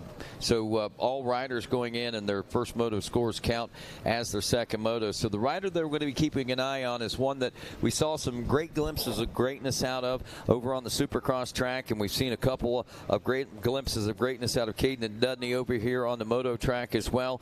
Dudney coming into this one with a Moto 1 win. As we look back to the number 2 position there, and in Moto number 1, we saw Kirsten Yannick also put together a great first moto as he was able to pull off a second place position, and again highly touted third place position. Landon Gibson, another player in this particular 250 Pro Sport, and I'm sure a player that a lot of folks were looking to maybe take the win in this one. Gibson ending up in a third place position in moto number 1, and our fourth place position as we scan down through our first moto scores is Jonathan Getz. Getz having a stellar week here so far this week, it looks like, and Landon Gibson, the 18 machine, another player for a possible win here, finished in the 5th place position. So that's just the top 5 that we're talking about. Other riders out here include Bernardo Tiburcio. He finished 7th in his moto out there. Gabe Andrigo took a 13th. Gavin Templin took a 24th. It was Carson Manquist. He took a 19th place position. Gavin Brumfield was 22nd. We also see that Hayes Edwards was the 11th in Moto 1. Michael Corcoran took a 20th. Colin Burns 26th. Connor Mowry 16th. Jordan Renfro 23rd. Hayden Hoover was the 32nd. Ryan Granier was the 34th place position finisher.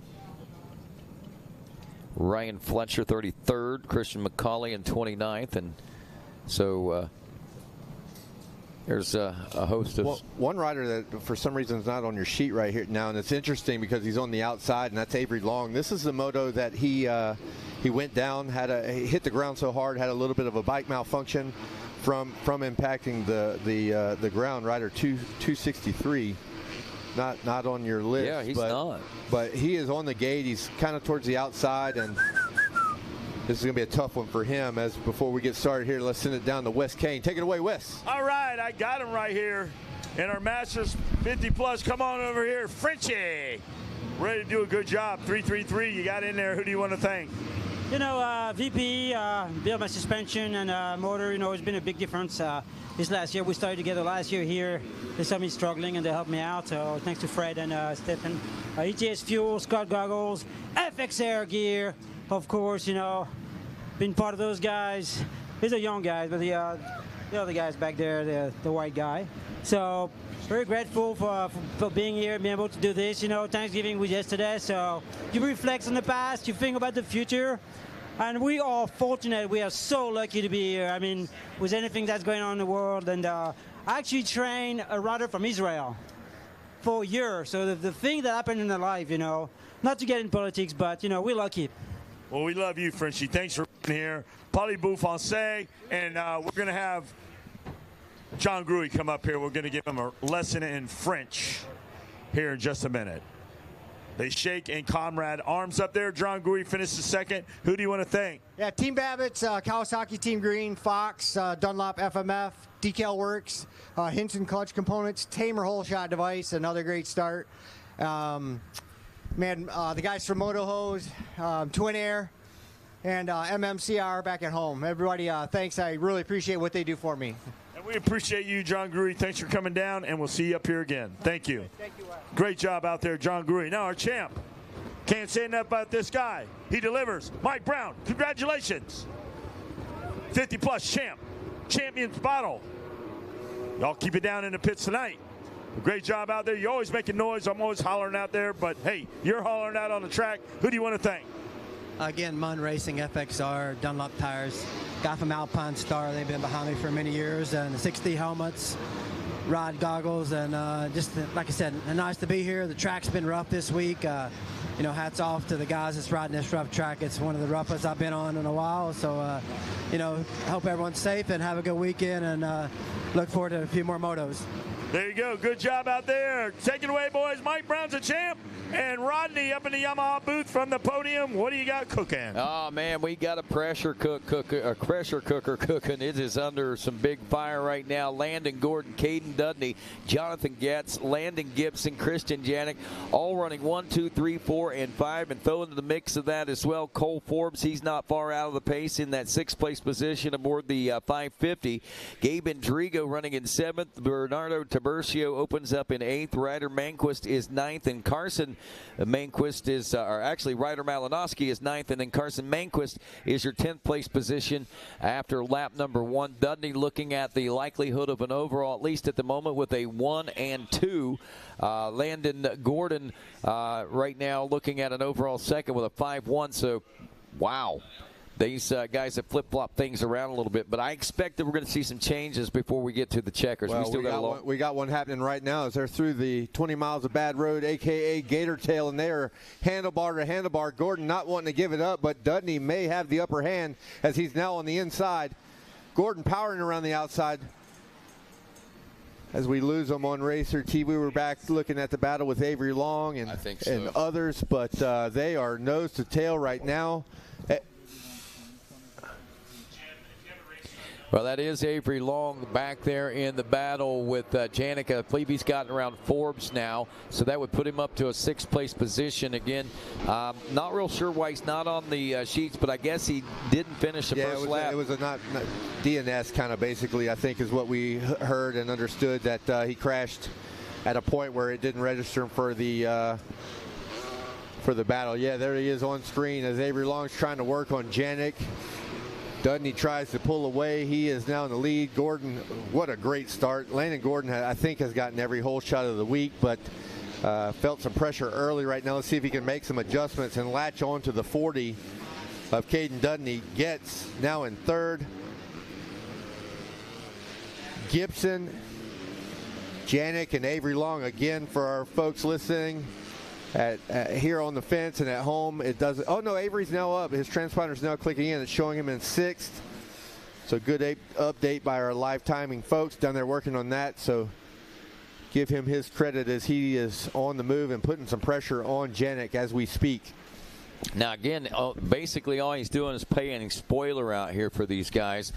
He's not got anything really to gain from this other than the bragging rights and the mission statement. Yeah, the statement that he's going to be making with this ride. And he seems to be making a pretty good one. He's riding very strong, and he's very aggressive passing up through the pack.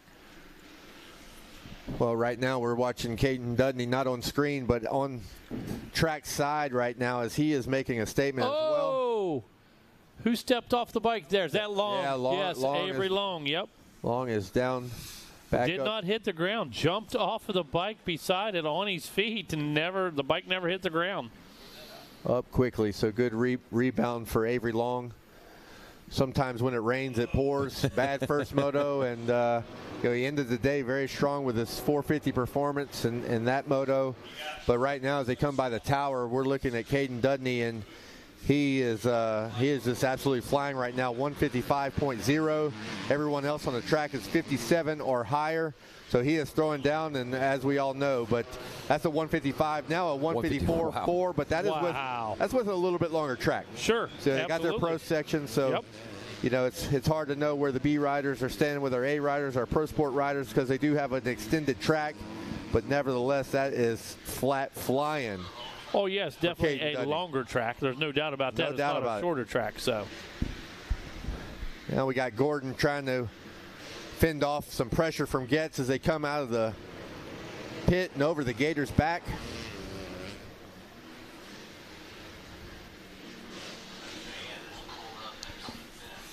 As well as Landon Gibson in tow with Getz trying to run down Gordon.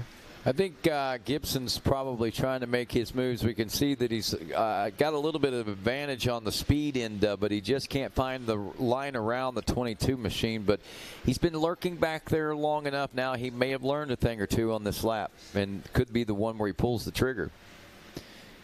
But that Dudney, 154.407. I was with you. I was looking at that 155, Kevin, whenever they came through at the end of 2, and I thought, wow, he's a full 2 seconds faster than everybody else. Now, to everyone else's point, Landon Gordon picked it up another second or so himself, so he's down into the 156 range, as is Jonathan Getz. But a 155.5 is Landon Gibson, and he's doing that, trying to push past Getz for that third-place position. Nice rebound for Avery Long. He did only fall back 2 positions as he was putting pressure on Janik on lap 1, sliding back over a little bitty bobble, but great recovery. Let's see if he can regain his speed and get back into this battle right now. Yeah, I believe he'll be able to hit the reset button, make another run at it. Still got a couple laps left, that's for sure. Yeah, got longer moto here. Yeah, got plenty of time. Dudney just checks in, works his way through on lap number 4, 154.2 last time We're just going to throw down 54s like no big deal. Exactly. It ain't nothing. Consistently, yeah. We'll just consistently do that. Doesn't everybody? Well, generally you might see a heater, and then, after, a 5-second lead, pull back just a hair. But now we're going to stay in the 54 range. He's probably feeling froggy, feeling really good on his Star Racing Yamaha right now. He's probably in his groove, and sometimes when you're in that groove, you don't want to pull it back. Sure. You want to stay right in that comfort zone. He's feeling it. Exactly. And then you take into account how quickly these guys can strike like lightning in this 250 Pro Sport class, so you don't want to give anything to chance. And if you slow it up too much, you're going to open that door way, way wide. And Landon Gordon, Getz, Gibson, all those guys, Janik, all those guys behind him are just waiting for something like that to happen. But again, when you get that 5 seconds, that starts to be a comfort zone even for Caden Dudney. Yeah, Gordon better keep his head on a swivel right now. He better race forward, because Getz, Gibson, and Janik definitely starting to pick up the pace just a bit. Yep. Actually, and Janik is in the 155s. He turned the 155 that last time around, so he's pushing those guys. That's going to push Gibson. Gibson's going to push Getz. Getz is going to close up on Gordon. It's just a kind of one of those effects you get. Yeah, exactly. Well, as Wes Kane says, normally gets what he wants. So we'll see. He's got some riders running in front of him. I'm sure he wants to get a pass done sooner than later. I know that roost is starting to hurt and jacking with their vision, as I'm sure they're pulling many tear-offs here in this moto. Caden gone, but Gibson is just all over Getz right now, as well as Janik. Yep. Yeah, that I've been watching that battle right there. It hasn't changed much. I don't know what Christian's doing right now. I don't know if he's just laying back and watching what's going on, or whether he can't actually make a strike on Gibson. But he's in a very good position whenever you look at the big picture, as is, I believe, Landon Gibson. Whoa, a little foot drag there. As they were coming out of pit. Sorry to interrupt again. I saw just a little mistake there. I believe that was Getz, I believe. That's the stuff that turns into disaster. It was like a scrubbalicious, but just a little toe drag there. Almost pulled him off the bike. Recovered well, but it raised the heart rate for sure.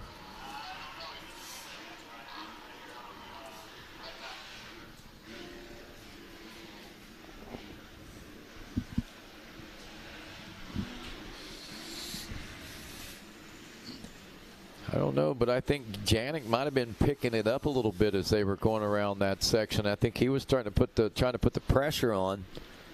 Maybe be getting tired of laying back there now as they head around the Scott Highway, the 20 miles of bad road.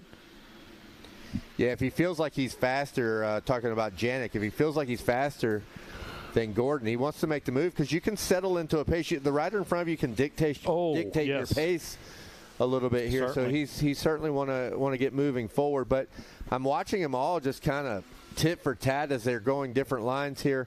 Interesting to see all of the Pro Sport Moto here taking the outside as they enter into the split lane twisties there.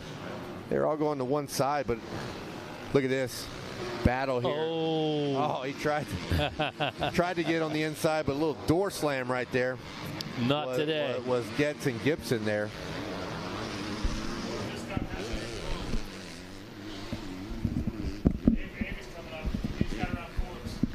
Now Forbes passing, Long passing Forbes. Now in that 6th place position. He did turn a 55.6 there. Dudney as well in the 58s, but everybody in between those two, Caden in 1st and Avery in 6th, everybody in between's at a 56. So we will see if Avery Long, a little bit of a gap there, but he's got him in the windshield, he's got him in the view, and I'm sure he's going to be trying to throw down some heaters to get back in the action. Took him a couple laps to get back up to speed, but it does look like he's got his momentum going again.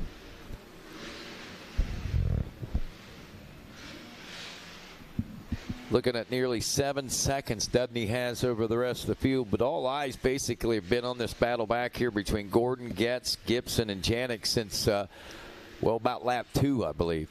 And it's been that gap. It's been that tight since the very beginning of this thing.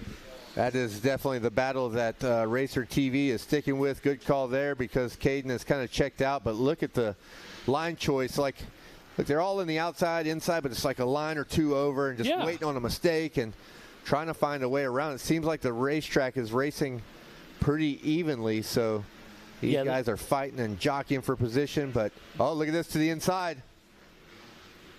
Nice move. Will it work? Definitely no follow the leader, but last time around, Kevin, 156, 156, 156 for all three of those. All right, here we go. Split lane. We're switching it up now. Oh boy, look at that.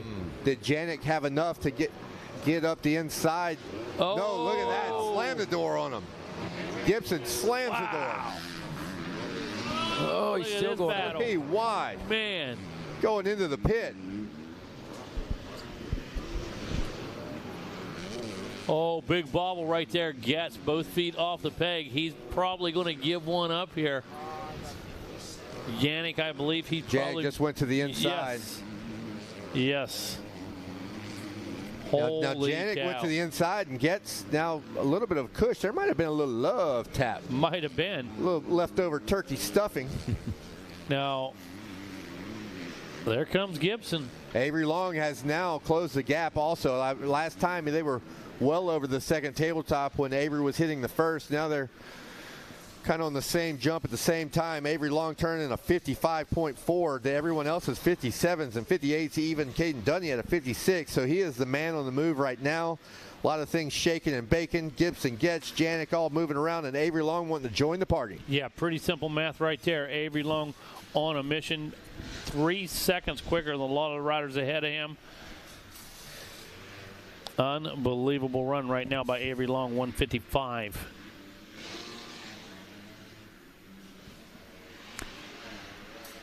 Sticking with the action here on the back straight, the gator tail.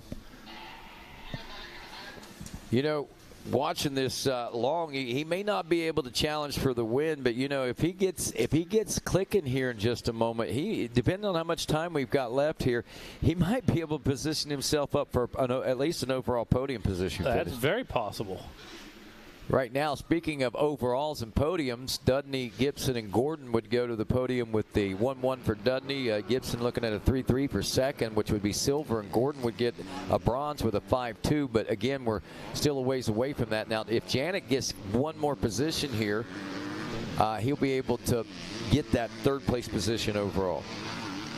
But again, they're so tight, we're splitting hairs. We might as well not wait until they cross that finish line to even talk about that at this point. Well, 8 is in the books, and as I look coming out of the pit, it is Avery Long making a pass. Avery Long now in front of Getz. Gets back to 6th place, as it is our battle on screen. Now we're off to him flying into the pit. That will be on screen right now. Gibson, who's Janik got around as well, by the way. Janik moves up to a 4th place position. Getz drops to the number 6 position. As I said, as Long has gotten around him to take over 5th. So Getz actually must have made a bigger mistake than what we recognize. But again, when they're that tight, it doesn't take much. Yeah, a small mistake turns into a big one. And you look at the gap, he's still right there in the thick of it. 0.120 is where all he dropped back to into the 5th place position. So he's still in it. Yeah, Long, I tell you, Long on the last lap, like Kevin said, these guys weren't really following, but he was searching. He was looking for some smoother lines. He was trying to figure something out, needs to set something up. Had a good pace last time around, but now he's in like lap times. Everybody ahead of him is running the same pace. Now, Gordon has been the whole shot king this week, but he's had some tougher motos, and what that does for the competitors behind him is it makes them think that late stages of this race, I'll be able to make a run at Gordon. Right. But Gordon is holding strong right now. I believe they've been making some small adjustments. I don't want to speak to it too much because I don't know what all they've done, but Gordon looks really good in this moto right now. But, you know, you hope as a rider behind that history repeats itself, and late in the moto, Gordon has been losing some positions, but not here in our second moto of 250 Pro Sport as the white flag is out for Caden Dudney. Gordon holding strong here. He is in 2nd position, but trying to, not lose any more as Caden Dudney's gone away. Avery Long still not giving up as they check in, wanting to make the pass on Janik, but Janik's going to put up a fight as well as we have 1 to go. Oh, this is a good one right here. This one far from over. Less than a lap till we wrap this one up. And Rodney, I have to tell you, this is exactly what we expected out of this 250 Pro Sport. Absolutely.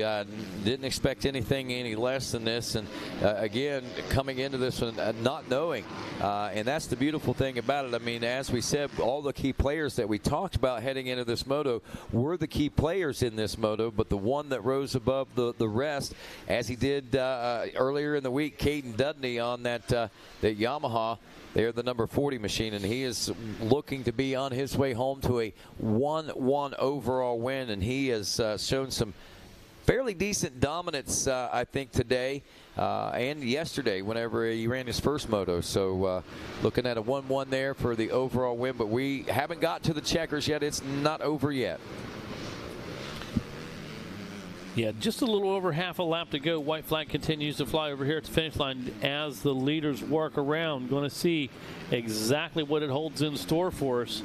Nice. Still have that battle raging. Nice split screen action here as Dudney goes into the split lane, the twisties. But as we look at the other side of the screen, Long is now to the inside and past Janik. So, I don't know if he's done yet. About a quarter lap to go, I would guess, and he's not done. Taking a different line than the twisties and the split lane. Let's see if he can make a run on Gibson as he's running out of time, but not letting go of the fight, and he is right on him with 2 turns to go. Oh, my goodness. He's coming at him, no doubt about it. Will he stack him up down here in the bottom? Not close enough to make that happen. Side by side, almost up out of the pits. Well, as expected, we had the spoiler out there in Avery Long. As man, when we take a look at this, we had Christian Janik at a 2.4, looking at a overall bronze whenever we went into that final lap. We'll see what kind of changes may have happened with him being passed there in the closing moments, and it does change things up. Yep, that pass by.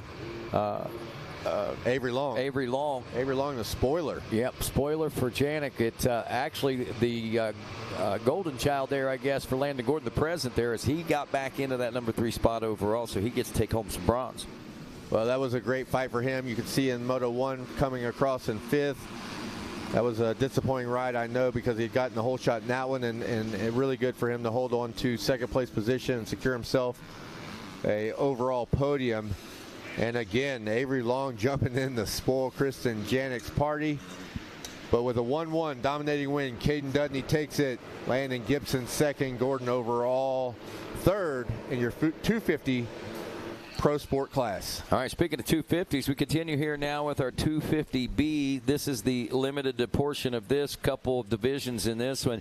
Kate Johnson, the 177, and McCaden Fitch coming out of here, both with division race wins. Second place is going to Tommy Noble, the number 59 machine, and one rider that we kept a close eye on there, Thor Powell. Powell on that new ride with the Rock River Yamahas, and unfortunately I believe he started out in a dead last position, so Thor's going to have his work cut out for him, unfortunately.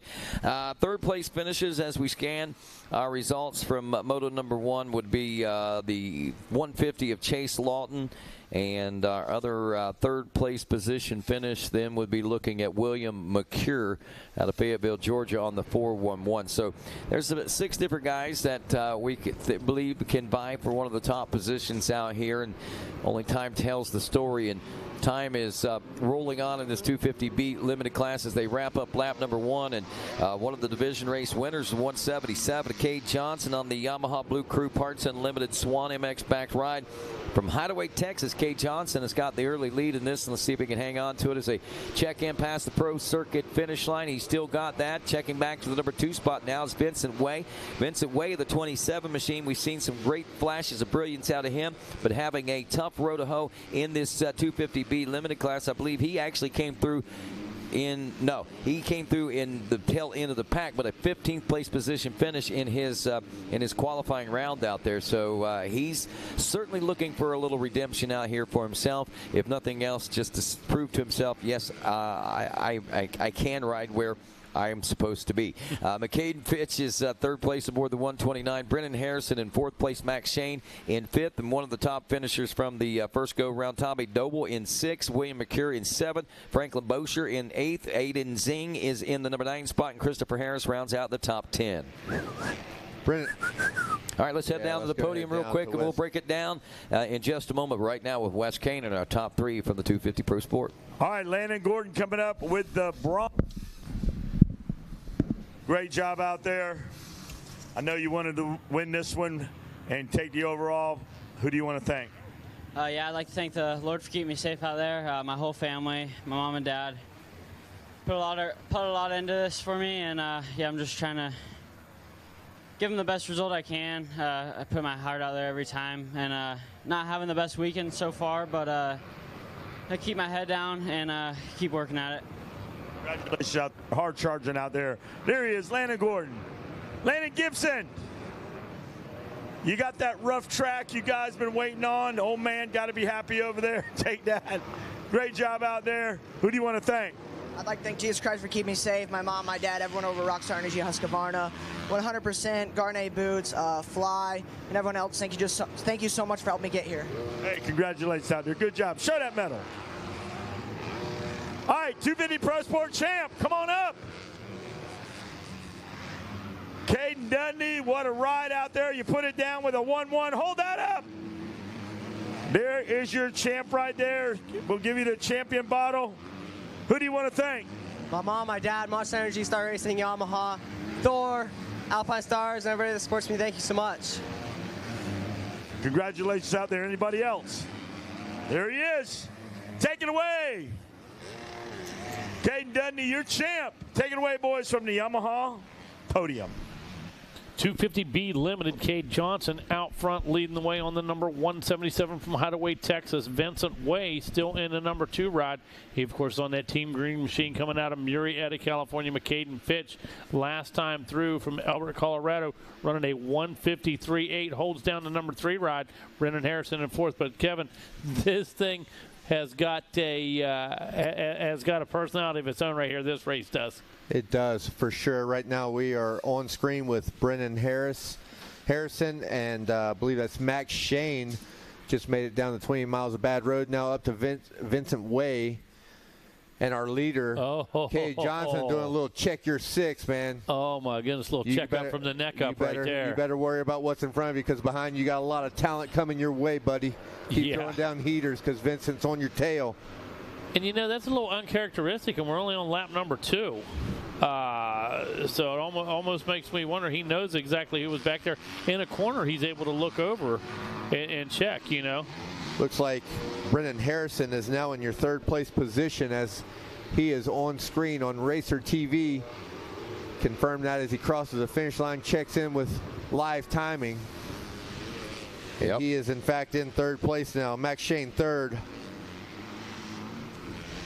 No, I'm sorry, back to 4th. Yeah, Tommy Doble in 5th. Actually, McCaden Fitch was running 3rd. He was one of our division race winners. He drops back to the number 6 spot now. Yeah, we were focused on the podium interview, but he posted a 57, did Fitch, in that lap. So clearly a mistake made. See if he can rebound, recover, and hold on to a position, because right now he's sitting with a 1-6, still in overall podium position. That will put him in 3rd as they run right now with a lot of racing left to go. That's kind of crazy to think about whenever you think about a 1st and a 6th, a 6th place position, and you still get an overall top 3. But again, the talent pool that we talked about, the base talent line, this is the kind of things that we can expect. And that's exactly what we've got. Now, Cade Johnson, now he's an exception to the rule, I guess you could say, coming out here. There's a few exceptions to the rule. Johnson looking at a 1-1 situation right now. So he's running some great consistent. And it's, you know, it's got to be tough. I mean, to be that consistent like that. I mean, even the riders that we're generally used to seeing consistent, and we thought that we're going to be the runaways and the breakaways, like the Gibsons, the Gordons, the Dudley. You know, whenever you say, oh, yeah, even they've had their inconsistencies, you know? Yeah, we said early in the week, you know, with this kind of competition, you're not going to see anybody really run away. You're not going to see anybody hit that many motos in a row, get that lucky that many times. Well, it's, you know, a lot of these riders here competing in not only multiple as in 2, 3, 4, 5 classes, multiple disciplines. You got the Supercross, you got the motocross. The chances of not having a mishap with that many gate drops and that many opportunities, you know, you're going to see some inconsistencies and some variances, even with our best riders out here in the pro sport class. Oh, certainly. Good point. So it's just part of it. A lot of racing being done here at Gatorback this year, and we love to see it. As now Cade Johnson coming out of the pit, but Harrison in tow of Vincent Way right now. That might be a battle to watch here, as all of these riders are in the 51s, 51.3, 51.9, 51.2 for Johnson, Way, and Harrison. Yeah, not a lot of space either. About 1.5 seconds back there, Kevin. Not a good comfort zone, right? Not enough cushion for us. In our previous moto, we talked about Dudney with a 5-second lead. You know, that's a little bit of a cush. But you're not going to say that with a 2 and a 1 second difference, not at respectively all. Here. We understand cushions at our age. We like cushions. We do like cushions. Who's coming up next, Rodney? We've got race 11 on the gate, set to roll next. That's going to be the Supermini 1, 12 to 15-year-old class coming up. And race 12 behind that is going to be our 51 7-8 limited, race 13 51 4-6 limited, and race 14 junior 25 plus. Those riders all should be in staging right now. And on down the road a little ways, 85 9 to 13, race 15 also on the docket. All right, moving right along.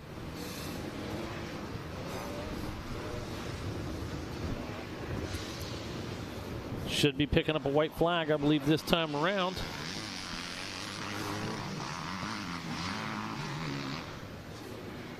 Cade Johnson on that 177 machine.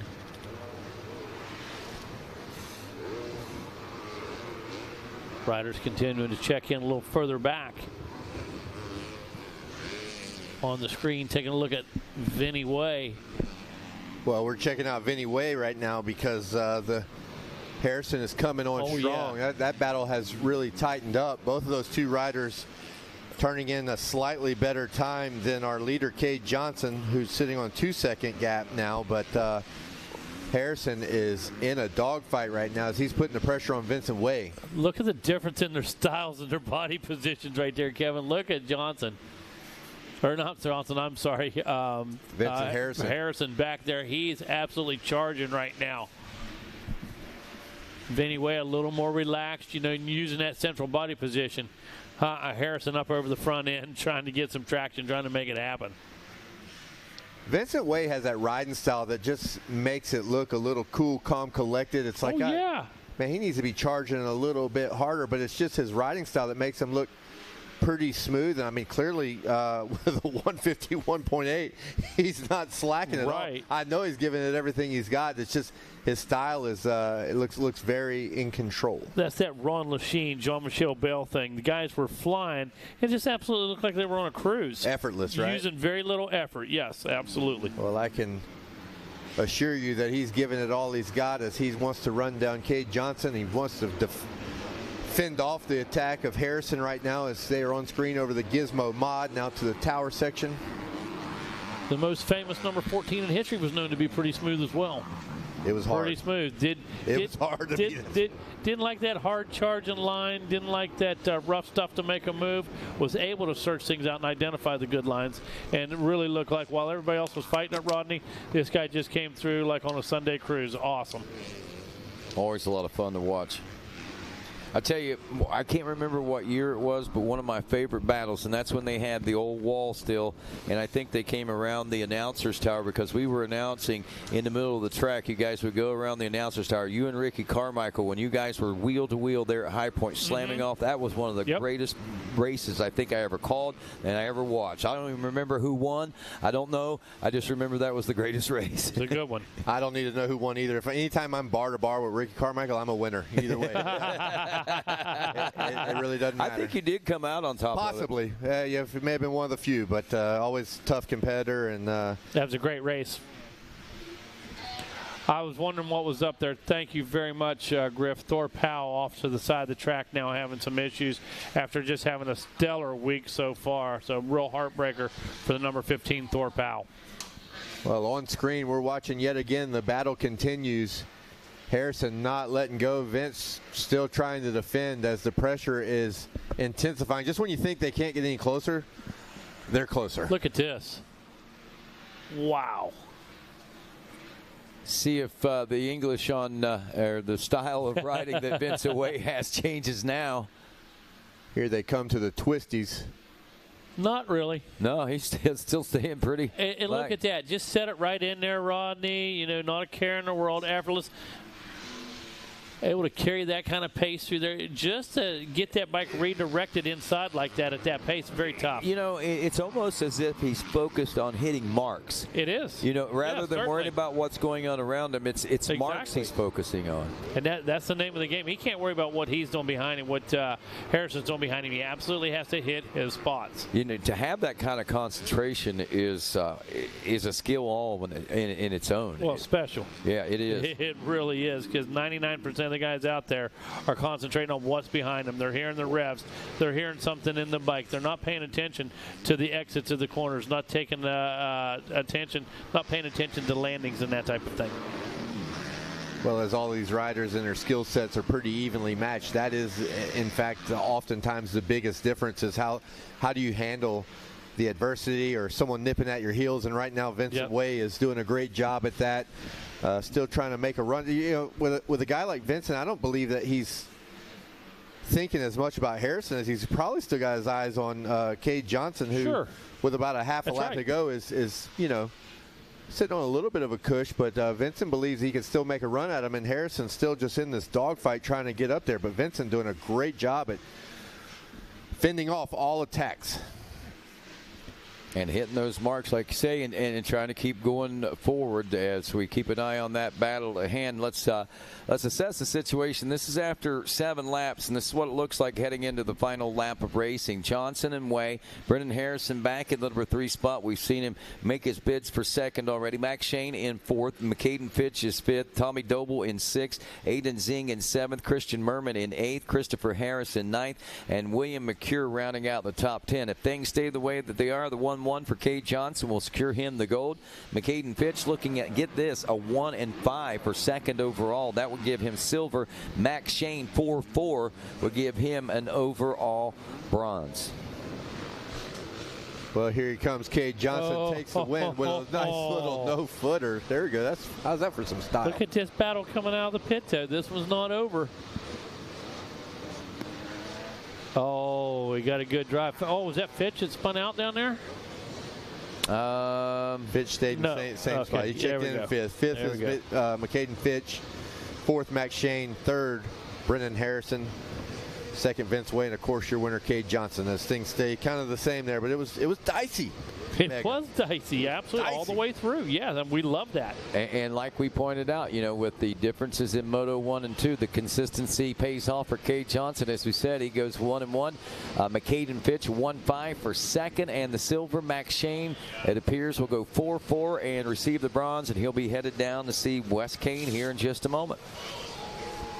Moving us next to Supermini, I believe, if I'm not mistaken here. And this is Supermini 1, 12 to 15-year-old class. We had a couple of different divisions out here in this. Tanner Dorman, the number 94 from Carcassion, New York, took a Moto win. Chase Dashiell, the 196, took a division race and Moto 1 win out there. Carson Wood, a lot of eyes going to be on him. I'm sure he's going to be looking for a little redemption here in the second Moto as he took 2nd in Moto 1 and then a second-place position going to Austin Meads, and third-place positions to Reese Seba in his division there, and then also a 3rd to Brody Moss the 710. Again, we go back to that old, the same cliche, the same things that we've been saying all day. Any one of these riders could be up front, and a number of riders behind them that weren't in those talking points there could also be a part of this. So riders are making their way off the Gators back now and down into the heart as they're heading way out back to the Scott Highway, the 20 miles of bad road that only continues to get rougher and rougher as the day progresses.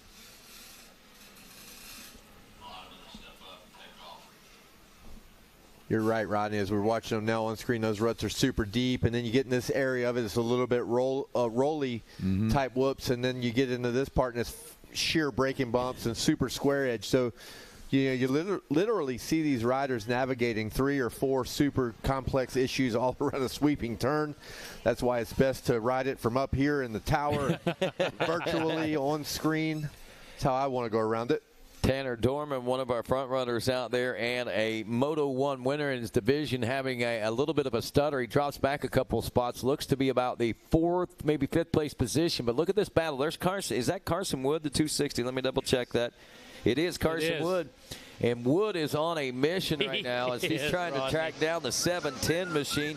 Brody Moss. Moss has got control of this. They're in the final turn right now, headed up toward the Pro Circuit finish line. We're going to throw it down the Wes Kane and check out what took place there in that 250B class and just right now. But we're also going to keep an eye on what's going on this racetrack. Wes? Great job out there. Thanks, Rodney, on the Yamaha podium. Max Shane, who do you want to thank? Great job out there. Who do you want to thank? Thank you. I'd like to thank my mom, my dad, all my family and friends for supporting me and being there on the gate with me. Big thanks to Daniel Blair and Team Husqvarna and everybody over there for believing in me and picking me up. A lot of stuff has happened in this recent, but glad to be up here, and just thank you to all. Monster Mike, Monster Army, Bolasinas, 100%, Nick, Dave, Alpine Stars, Christian. Really just, I'm speechless. Everybody, thank you so much. Well, thank you for being such a great sportsman out here. Give it up, Max Shane. McCady and Fitch. Not what you wanted, but you gave 150% out there. Great job. Who do you want to thank? Yeah, I'd like to thank my mom, my dad, Lord Jesus Christ, keep me safe, the whole NSA Yamaha team, Danny, Donnie, everybody over there, MTF, I can't thank you guys enough. We've been working our butts off. 100%, Moose, Bell, Alpine Star, Yamaha, like just everybody. I can't thank you guys enough. Dunlop, my traction was great out there. Enzo, everybody, can't thank you guys enough. Thank you very much. Here he is, McCady and Fitch, your champion, 250B Limited. Kay Johnson, come on up here. Congratulations. Hold that up. Hold that medal up. Great job out there, Kay Johnson. And the champion's bottle. Who do you want to thank? The whole Swan MX team of Jason Moe, BJ Burns MX University, Moose Racing, Parts Limited, Bell Helmets, 100% goggles, Dunlop Tires, Monster Army. I ran an MX-14 on that one. It helped with the start tremendously, and I just cruised it in from there. EVS, FMF, just my grandma and grandpa for buying this bike, just everyone that's helped me, and Jay, huge shout out to my mechanic Jay. He's been doing some overnight shifts to help my bike. He's the best mechanic out there, no doubt about it. But yeah, I just really appreciate my whole team and all my supporters. Thank you guys so much. There he is, Kay Johnson, getting the job done from the Yamaha podium. Back to you guys in the booth. Well, we saw Carson Wood putting some pressure on and trying to make some moves out there on lap number 1. At the end of lap number 2, a 157.581 has put him out front of the 710 of Brody Moss. Moss now back in the number 2 spot. It was showing about a half second, but at the blazing fast pace right now that Wood has set, I see that gap is opening up a little bit more. Bowsher in that number 3 position. Sorry about that, Elliot. I've been butchering it all week. But Bowsher, the 305 machine back there in the number 3 spot. Tanner Dorman, another top contender in that first moto in his division race in 4th. Colt Martin in 5th. Reciba in 6th. Matthew Williams is 7th. DePino, Grant McDonald, and Chase Moynihan rounds out the top 10. Crazy to watch Carson Wood come through the pack. He ran a 57.5 compared to Moss's 59.5.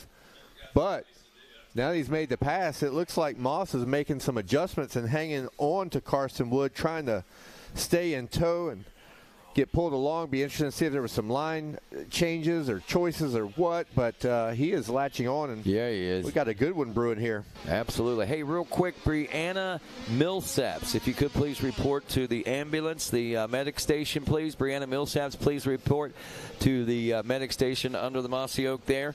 And back to what you were saying there. Yeah, I'm at the rate at which Carson Wood went blowing by Brody Moss there, I kind of expected that gap to be in normals, but he has latched right on him.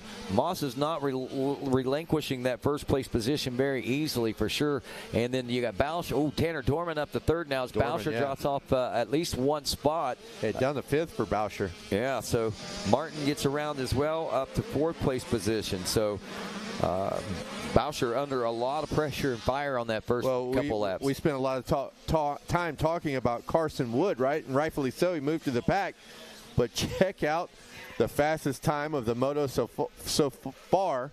Tanner Dorman, 156.1. So he is a man on the move and in striking distance right now as he is going the right direction. So good things will continue to form as these guys are now on lap 3. So consistency, if consistency holds true here, Carson Wood, Brody Moss, Tanner Dorman, if they stay in those same lap time frames, theoretically Dorman could be in the front, in the lead, or challenging for the lead at the checker flag, and that's just if they stay consistent. But who knows? You know, you get those mistakes, you get those little charges out there, and those little spurts of energy where you get a chance to make up some time, and that's what we're waiting and watching for right now. And look at this, Dorman is putting the pressure on, right? As they come into the twisties into the split lane section. Both of the riders going to the outside, but slightly different lines even while being in the same line.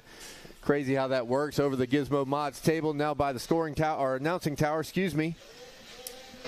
It's hard not to do. I do the same thing. But here's this is closer visually than what you see or what I'm seeing on the clock or what I'm feeling on the clock. But this visual battles that we've got going on, I mean, Carson Wood, as you pointed out, was feeling that pressure from Moss. I mean, right there, right after he went past. Now, he has relinquished a little bit, and that gap is starting to open up a little bit as Moss is trying to fend off Dorman. But these guys are still well within striking distance of each other in these top three. Fourth place checking in there is Colt Martin now, and Elliott Boucher rounds out the top five still. Seba 6th, DePino in 7th, Dunham 8th, McDonald 9th, and Moynihan rounds out the top 10 as we kind of focus on the front because there's a lot of stuff happening up there. It's also the race on screen as we're still sticking with Dorman, who is still trying to make some move on Moss, but wow, now Moss looks like he's kind of inching up on Wood. It's, you know, you watch the timing and scoring and your eyes, and you don't want to, you never go against the numbers. Right. They're always pretty accurate. Right. But man, we're seeing the ebbs and flows and the accordion effect as these guys are now on their fourth lap has been completed. So. Absolutely, the according effect that you're talking about, that's the one that's pretty exciting, gets the heart rate up for us as a spectator and really gets the intensity flowing out there, I think, even for the riders on the track. Right now, if this was to finish the way it is, we're 4 laps in. If it holds steady like this, Carson Wood looking at the overall and the gold with a 2 and a 1 scenario. Tanner Dorman's looking at a 1 and 2. Really, the only way that Dorman is going to be able to capture the overall win is if he does get Carson Wood. So he's got to go for not only that place, second place position pass, but he's got to go for Wood for the overall. But he could make a pretty big statement by making the pass on Moss. Moss is looking at a 3-2 for third overall. Martin at a 5-4 for fourth overall. Reciba 3-6 for fifth overall. But it's the top three that'll be heading down talking to Wes Kane here shortly. Carson Wood with a great lap as they've come in for 5 complete now, 156.7, and both Moss and Dorman back to the 57s. Slightly, well, I wouldn't say a bad lap. Not quite as stellar as he was early in the moto is Dorman, as he is not making good ground on Brody Moss. So. No, they've been holding pretty steady, and now the rain's starting to fall down at, I wouldn't say a heavy pace, but maybe a heavier pace. Some are bigger drops that we've seen falling all at once today. So this could definitely make things a little more interesting, I think, Kevin. But the gap, like you were saying, we're looking still at about 2.5 seconds, I think, between Wood and Moss, and about that 2 or 2.5 seconds between he and Dorman also. As on screen, Carson Woods goes down the gator tail and 20 miles of bad road, navigating it like a true professional through the rollers.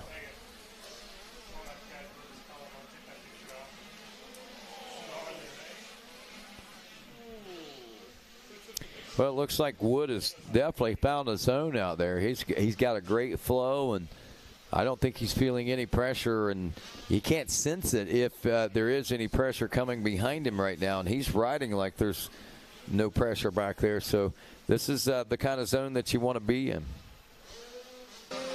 2 turns to go here. Carson Woods. Well, you got to hand it to Brody Moss. He's definitely trying to push. I think he may have, well,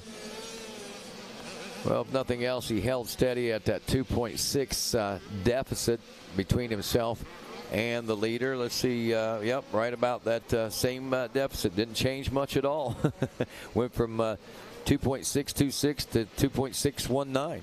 So that was quick rundown here. Carson Wood takes the win. Brody Moss, Tanner Dorman, Colt Martin. God, it makes me want an ice cream. Congratulations, Colt Martin there in 4th place, and Reciba, DePino, Boucher, Dunham, Moynihan, and McDonald round out the top 10, but not a big change in your top 3 in the moto, as well as your overall class results. Supermini 1, 12-15.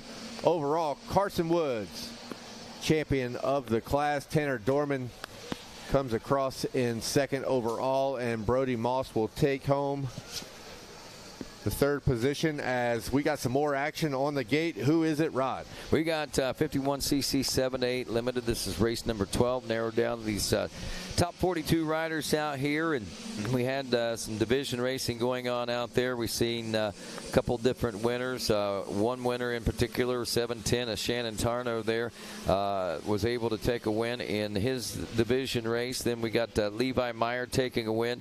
Second place, Jet Raw also. There were 3 different divisions, so Jet Raw got a win. Then Deegan Mullen got a second in his division. Mickey Fluhart also taking home a second in his division. And let's see, we should have there it is. Yeah, Jarrett Tencher a second. Then Patrick Pastro was a third-place position finisher. Raiden Riley was a third-place position finisher in their qualifier, and Moto 1, and Boone Lloyd took a third-place position finish. Again, there's 9 different names, but as we've seen, those 9 names can and have been a part of the top 10, but we can see some other folks sneaking in there every once in a while and playing spoiler. Yeah, for sure. I mean, it's good to point out all of those riders, those 9 riders that got first, second, and third, because that is their, they have the best opportunity to win. But, man, there's so many things that can shake up, especially in these younger classes, but any class for that matter. So even more than 9 riders that mathematically have a chance. Yes. But that's definitely the 9 riders to be looking at as they all finished inside the top 3 in their respective divisions. Lap 1 nearly wrapping up as they make their way past the Gizmo Mods tabletop, and now down in front of the Yamaha Announcers Tower. We're looking at the 29 machine snagging the early lead. Levi Meyer, a division race winner. He's got the 412 machine back there in the number 2 spot, which is Boone Lloyd. Boone coming into this one with a third-place finish in his division, and I'm sure he's got to be satisfied with the start of this one, but he's not satisfied with second. It's a drag race up to the top of the hill. You got to wait for timing and score to tell you who led that first lap around, and it is Raw. Yeah. Who comes across. Levi Meyer was second place. I might have missed that. Yeah, sorry about that. I picked him up wrong there. But no, actually, Raw and Meyer, look at that, 0.056. It was too close to call from up here in the tower. We wanted to let live view timing there do the work, because it was not something that could be called by the eye. Boone Lloyd, look at that, 0.757 in third. So we got 3 riders within 3/4 of a second of each other there when they went past the finish line. Now we see them out top of the Gators back now, getting ready to dive back down right now, but it looks like that Raw and Meyer are starting to stretch things out a little bit over Boone Lloyd. Lloyd is about to feel some pressure from Jarrett Tenchner, the 44, maybe Huxley Nolan back there on the 212 from 5th place. Looking back a little further, we see Shannon Tarnow in 6th place. He was another Moto 1 winner. You got Ra and Meyer both winning as well, but they're in 1 and 2 right now. So Shannon Tarnow needs to go to work, as he was in 6th as he finished the first lap. And we will take a break from the action and send it down to West Kane. All right, come on over here. I got my 3rd place rider. Come on up here. Brody Moss. Yeah, that's what I thought when you took it from me. Yeah. All right, here we go. Congratulations up there, finishing 3rd. Who do you want to thank? My mom, my dad, Master Linen, Master Dry Cleaners, FMF, Rista Productions, AEO, Gas, Factory Connection, Zine Graphics, Dunlop, Monster Army, Mike, Trevor, Liat, Maxima, and everybody else. Thank you so much. Congratulations out there. Great job out there. Finishing 3rd. Tanner Dorman, come on up. Great job out there. Got the silver medal. Congratulations out there. Who do you want to thank? My mom, my dad, my whole family, my sister, my brother, Ethica, Fox, Oakley, my mom, or Broward Power Electric, Mela Designs, the compound. I don't know. I'm kind of. But everybody else, thank you. All right, there you go. Tanner Dorman. Thanks to everybody else. All right, where's my champ? Come on up here, Carson Wood. Supermini 1, 12 to 15. Get the number 1 plate. Here you go. Hold that up with your medal. Let them get a look. Carson Wood.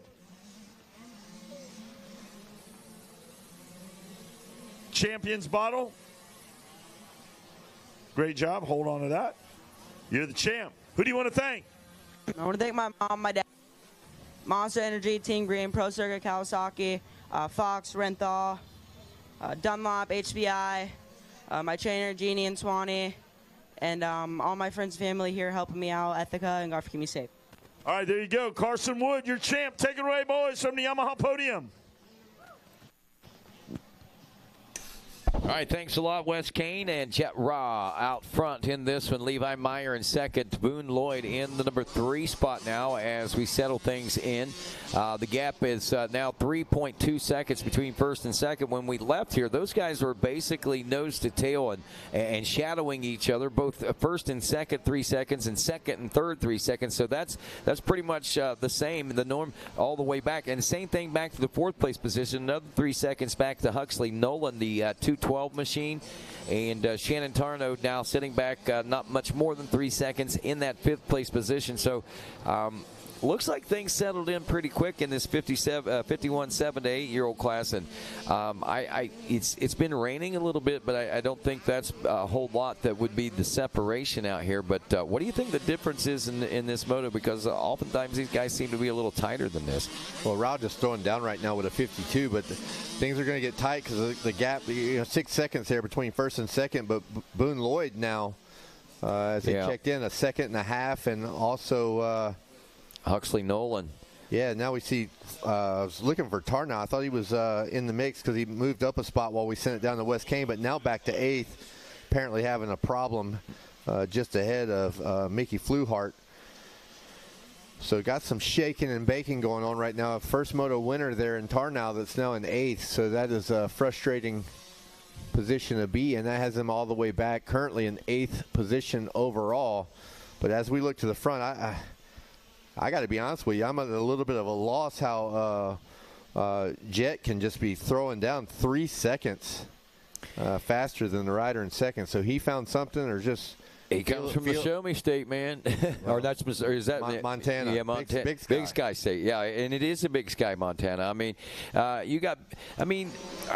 he's got probably nothing but nothing to do but dream and work on this. And I'm sure he's out there racing not only all these, but he's got the competition. I mean, he's training against the right people. That always helps out a lot, and he takes the win here. White flag, one to go. Oh, okay. Yeah. Well, the checkers came out on that. I'm on sorry. The screen. Yep. I see that. That was a honest mistake. But as I look out, the official, we're unofficial. Yep. We're unofficial. You're right. You might get 2 white flags. You might do. They say laps, you might do 5. And that's the one thing they've always said, that the white flag is a courtesy flag. That's correct. You may or may not see it. It is out flying right now, so these young riders will have 1 to go. And on that last lap, lap 4 completed, Ross still turned in a 52.5. Meyer picked it up a little with a 53.5, probably because he's feeling that pressure from Lloyd, who also ran a 53.0. I believe that's them coming out of the Gator pit now and across the Gator back.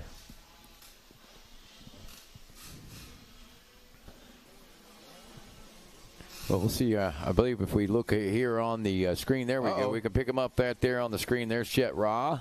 Yeah, he was off track there for a sec, I believe. No, that was the cut. Oh. I know. I looked right at that time too, and I'm like, "Where's he going?" No, look, now we're showing. Look, you see that lull in the action right there? It's because your leader's got a big lead through the splits, the twisties, Gizmo Mod, table. Final lap here is in front of the announcer's tower, now diving down into the Gator pit. One final time. A 1-1 should give him the gold here, as he'll be going to see Wes Kane in just a moment. Levi Meyer back in the number 2 spot, the 29 machine. We'll then be looking at a second place position, going 1 and 2. He won his division race, but a second place position here would yield second overall. Boone Lloyd, he goes 3-3 for third overall.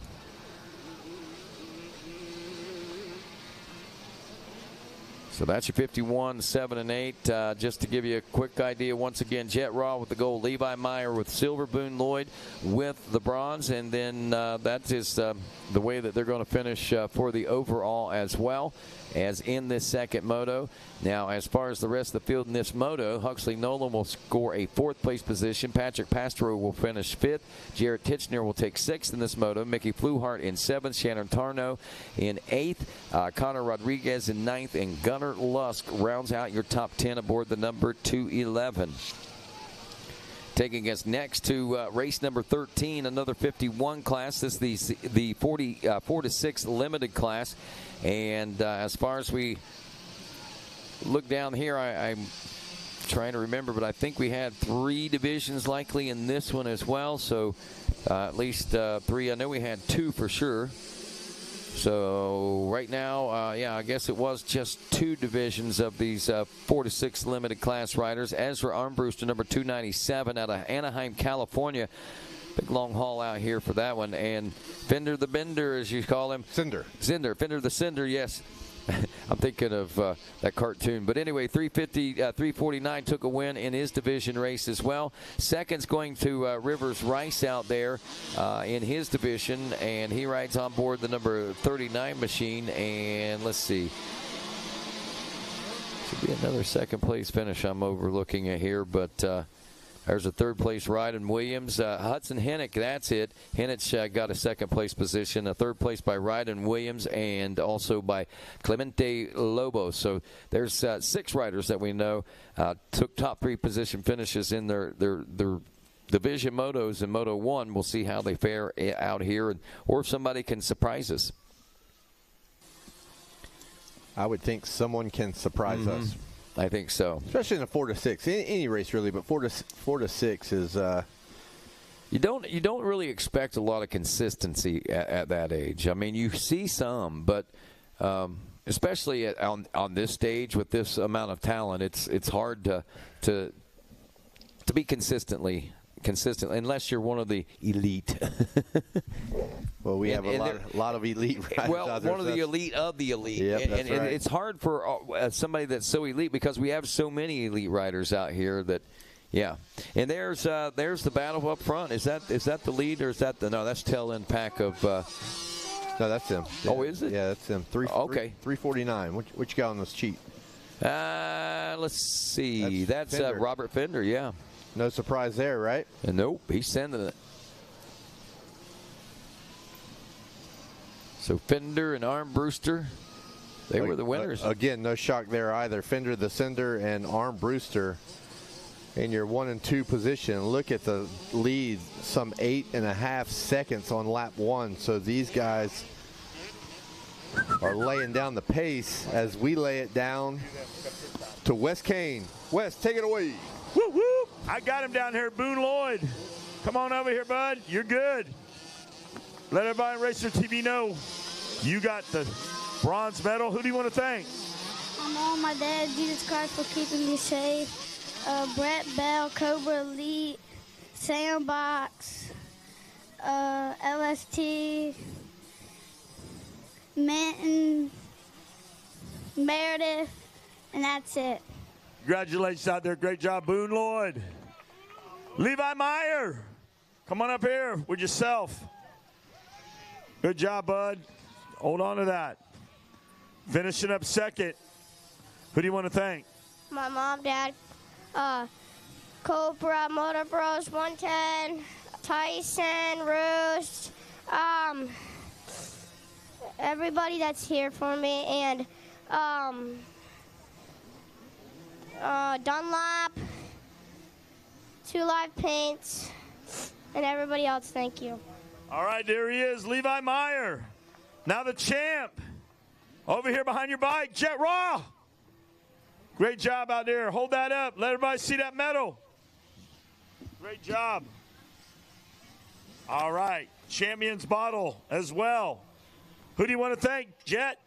My mom, my dad, Sofa, Alpine Stars, Bees Motor Lab, T-Rex, Money, and everybody else I forgot. Thank you, guys. Well, There you go. Congratulations from the podium, the Yamaha podium. Take it away. There's your champ, Rodney. All righty, thanks a lot, Wes Kane, as we watch Fender the Cinder and Ezra Armbruster flexing out there. And tell you, talk about Armbruster. He flexed on that one as he gets the pass made. A little mistake there. Kind of a big mistake, but here's the thing. They had a 6-second lead over the rest of the field there at the end of lap number one.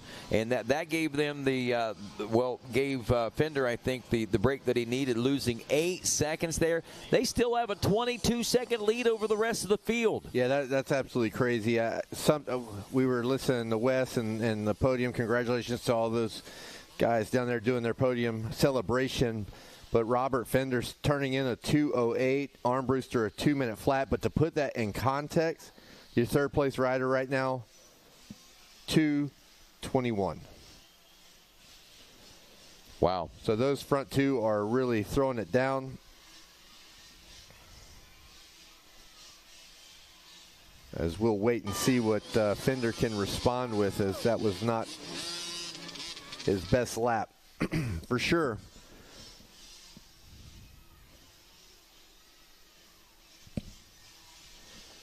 As we watch Armbruster coming around through the twisties, the split lane, and over the Gizmo mod table again. Dude is rolling. I mean, he is flying. Man, these guys, once they get rolling like that, yeah, I mean, and again, love the surprises whenever we get them like this as well. Riders just coming, obviously not from nowhere, but points unknown, we'll say. I was going to give you an opportunity to do a rundown. Nope. I saw that one. All right, we'll give it a try. Ezra Armbruster checking in. This is after 3 now. So Ezra Armbruster checking in with the lead. Robert Fender, we should be seeing check in and does in the number 2 spot. About 30 seconds back now. Thomas Alonso Aguila Ruiz will be the 3rd place position. Carson Fritsch in 4th. Clemente Lobos in the number 5 spot. Maverick Chan is 6th. Cade Swartfager in 7th. Archer Mars is your 8th place position rider. Jasper Collins in 9th, and Rowdy Keelan rounds out the top 10. A little further back to 11 through 20. It's Rivers, Rice, Cannon, Cole, Ryden, Williams, and Weston Mims in the top 11 through 14. Blaze Antoniak in the number 15 spot with Rowan Williams, Ryder Clark, Noah Forte, Mason Wager, and Weston Wethington rounding out the top 20. Now back up to the front 5 as we got a little change going on up there. Lobos in the number 4 spot as he gets around Carson Fitch. Fitch will drop to the number 5 spot. We see Cade Swartfager has also gotten around Maverick Chan into the 6th spot. That drops Chan off to 7th. And moving into the 8th place position is Rivers Rice. Jasper Collins holds steady there in the 9th place position. Rowdy Keelan in the number 10 spot. And 16 seconds now between 1st and 2nd. So Fender's pretty much just giving in to the fact that this one's over and riding it out. But he still enjoys 26 seconds. If you put that into perspective, as he and Armbruster were still battling, they would be about 35 seconds ahead of 3rd place right now. Well, I'm watching Armbruster as he's on screen right now on Racer TV, and this young rider is just simply on rails. He is slicing and dicing his way through lappers. Oh my gosh, that's an announcer curse. No, he's got 16 seconds. He's good. He gets up, he does a little check. But, I mean, those last couple laps, as he now sees the white flag, that's a relief. He was able to remount very quickly. And look, even with a fall posting a 2:10, he's just been rolling at the 2 flats. Just an incredible ride for Armbruster, and when you ride it like that, a little tip over, no harm, no foul for Ezra Armbruster. Even with that tip over, Fender was only a half second faster than Armbruster in that one. So, mercy, this kid, he's rolling. Somebody check his birth certificate. Be like the little leagues back when we were kids, man. It was really cool to talk to the Fender family yesterday. It is it's cool in the 4 to 6 class because, you know, you're used to having moms and dads, of course, and then you're used to having grandmas and grandpas. But this family has great grandmas and great grandpas all here at Gatorback to enjoy Thanksgiving week and watch Fender, who always puts on a show. Fender the Cinder, he loves to air it out, but right now Armbruster with the upper hand. But nevertheless, very, very cool to meet some of these upcoming families. Man, I think that is great. I mean, I don't know what the legacy portion of that is. If any of the parents or grandparents or great-grandparents ever had anything much to do with motorcycling, but to have that kind of support here is, I mean, it's just amazing. They did not, but they are a family of athletes, a lot of them baseball and basketball and other sports. They're new to the moto world, but they found a good spot to bring Robert Fender as he, I would say he loved riding his dirt bike. I think you're right. I think we can speak for him in that case. Here we go, Armbruster on screen. All right, bud, don't do it again. You're in the same corner here. 1 to go. Don't do it. You did, and you navigated successfully, and nothing left but to take that checkered as Ezra Armbruster takes the moto win as well as the overall for the 51cc 4 to 6 limited. Congratulations, Ezra Armbruster. Impressive ride. Might be an understatement, to be honest with you, with what he was able to pull off there. Yeah, backed it up with a 202 after the tip over. So wow, he's going to be somewhere in the neighborhood of about 22, 23 seconds. If Fender slowed down any, it could be amassing even more than that. But you know, I can't take anything away from Fender either. He had a 32-second lead over the third-place position finisher, or at least the third-place rider at the end of the last lap. So, you know, Fender by his own rights has got his own bragging to be able to do here as well. He'll go 1-2. That will score him the overall second in the silver and a trip down to the podium to speak with Wes Kane as well. I think Fender rode awesome. Yeah, I think he had a phenomenal week period. I think that the guy showed me lots of names that I didn't know, wasn't familiar with, and now Fender the Cinder is on the radar with Megawatt. So here we go. Thomas Alonso Aguila Ruiz taking third place in the moto, but Clement Lobos took fourth, and that fourth is enough to put Lobos into the number 3 spot overall with a 3-4, and he goes to the podium for bronze with Wes Kane.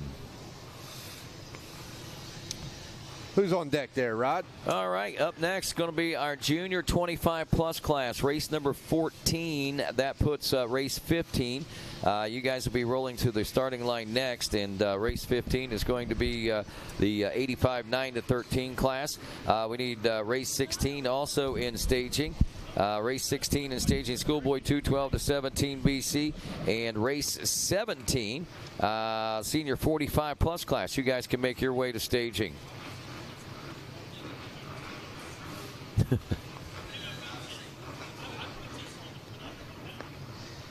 Yeah, temperatures. Yeah, I know that there's a nip in the wind. It keeps going up and down. I went out and I was debating, do I go put my pants on? If I go put my pants on, do I put Rodney my long is sitting up here in his boxers. For those of you that are wondering, should he go put his pants on?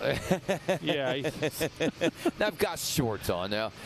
But I was also thinking, is it time to bring out the thermals back out again? You know, no, it's not time for that. We're getting close anyway, so we're good. I just got to get ready. I just got a text from it's snowing at home. I don't know how much, if any, sticking, but there's snow in the air at home. I don't care. I don't either. I don't either. All right. Junior 25-plus class, as you ask, Eric Grondel taking the win in this moto number 1. It was Luke Rensland taking a second-place position in the junior 25-plus class. Corey Carson took third. These were some pretty good battles, if memory serves me correct, on moto 1. Then in fourth place, as we scan through our results, that one would have been, fifth place we know was Joseph Tate. And for some reason, I'm having a tough time finding that fourth-place position finisher. But there he is, Jason Lawrence. J-Law. Yeah, J-Law. That guy. That guy. The interesting part for the 25-plus class is I know a couple of these riders that are in this race that are only riding this class, right? Sure. That was many days ago, the last time they took the track. So it'd be interesting how they warmed up. Obviously we got great access to the race courses. They all are locked in back at their campers with Racer TV. But some of these younger classes, age groups, A's, B's, whatever, you're riding multiple classes. There's several of these plus 25s that this is their one and only shot. So back to the action, and the gate drops, and you got to just come out swinging. Were they able to ride the rust off? I don't think they were. We'll see. It might take a lap or two to get going here. Give them one lap. Here's some squeaking going by the towers. How what we're saying? Shake some rust. All right, 443. Was that, 443, Yeah. Luke Rensland, who finished second on a Dreamland MX Yamaha from Hewitt, New Jersey, is opening up with the early lead in this one as he's dipped down into the Gator pit. And behind him now in that number 2 position as they get it all sorted out, it's Joseph Tate. Tate, the 962. Corey Carson in third there aboard the 281. Grando, who was the Moto 1 winner, back and forth. Lawrence back in the number 5 spot. Remember, he took 4th in Moto number 1. We've got several notables all throughout the top 10. We'll check in with them again here in just a moment. Right now, we head down to Arminio's Tweety Bird himself, Mr. Wes Kane. All right, congratulations. We got our good people from Chile here. He's finishing up third. Who do you want to thank? Who do you want to thank? Le quiero dar un saludo a mi papá, a mi mamá, a mis auspiciadores, a Red Biker, Máxima, a Jota y a todos los que me están apoyando desde Chile. Everybody that's supporting him from Chile. Everybody is supporting him from Chile. All right, Chile! All right, thanks, my man. Thank you. Finishing up second. Come on up here. Great job out there. Sender defender. Who do you want to thank? My mom, my dad, Jesus Christ for keeping me safe. Thor, Oakley, Brett Bell, the whole Cobra team. My friends, Maverick, Beckett, Mason, and everybody else. Thank you. All right, great job out there. Come on over here, step to the side. You can hang out up here. All right, here's your champ right there. Give it up. Ezra Armbruster. Great job out there, Ezra. Who do you want to thank? My mom and dad, Jesus Christ, Grandma and Grandpa, my sister at home, Money Inc. Motorsports, Brett from Bell, Brett from Cobra, and Grandma, and the Lord. I just have to thank my mom and dad and Jesus. Congratulations, there's your podium. Take it away, Rodney. Thank you, Wes Kane. Back up here in the tower, Luke Rensland still holding on to this race at the moment, 53.8.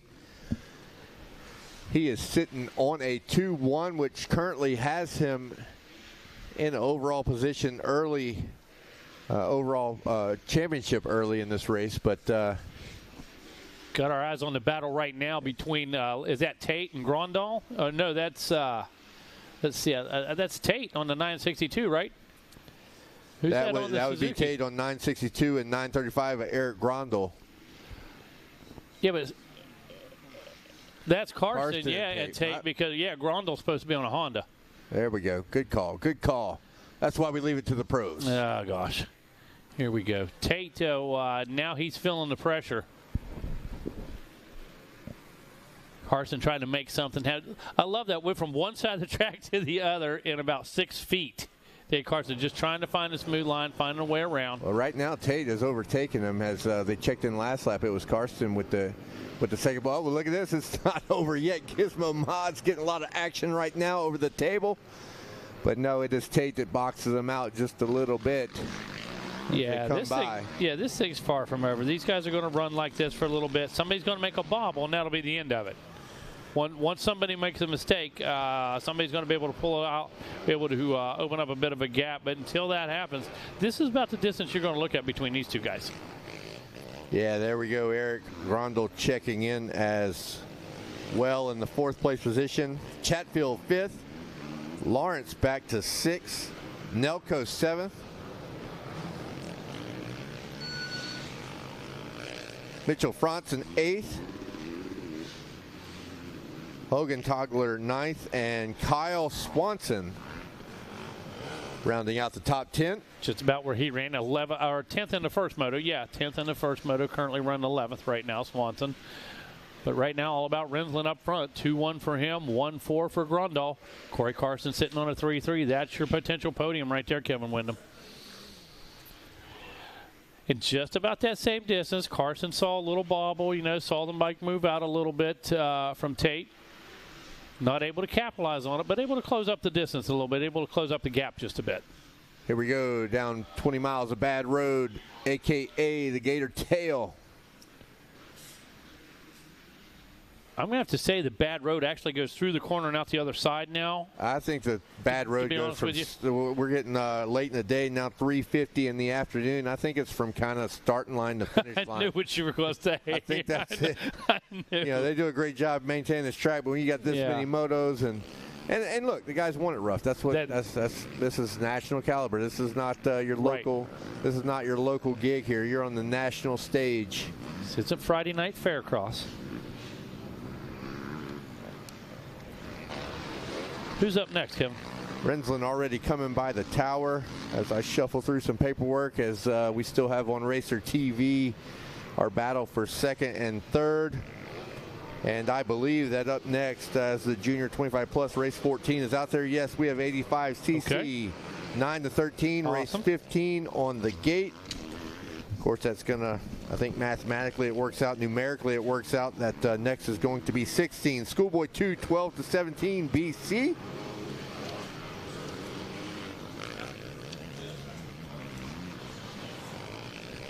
And that will be followed up by our senior 45 plus. Oh, so kind of a pattern here. Some real fast kids, and then it's more old guys.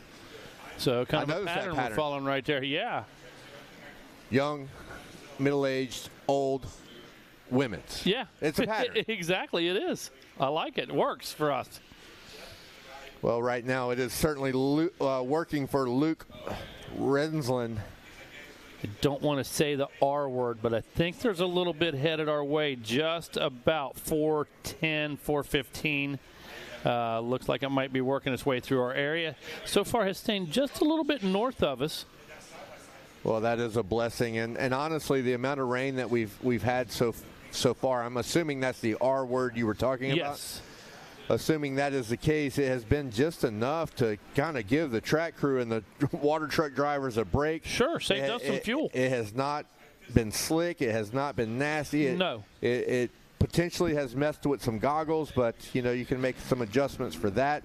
But overall, a fantastic day of racing, and this course has the perfect amount of moisture in it. It does.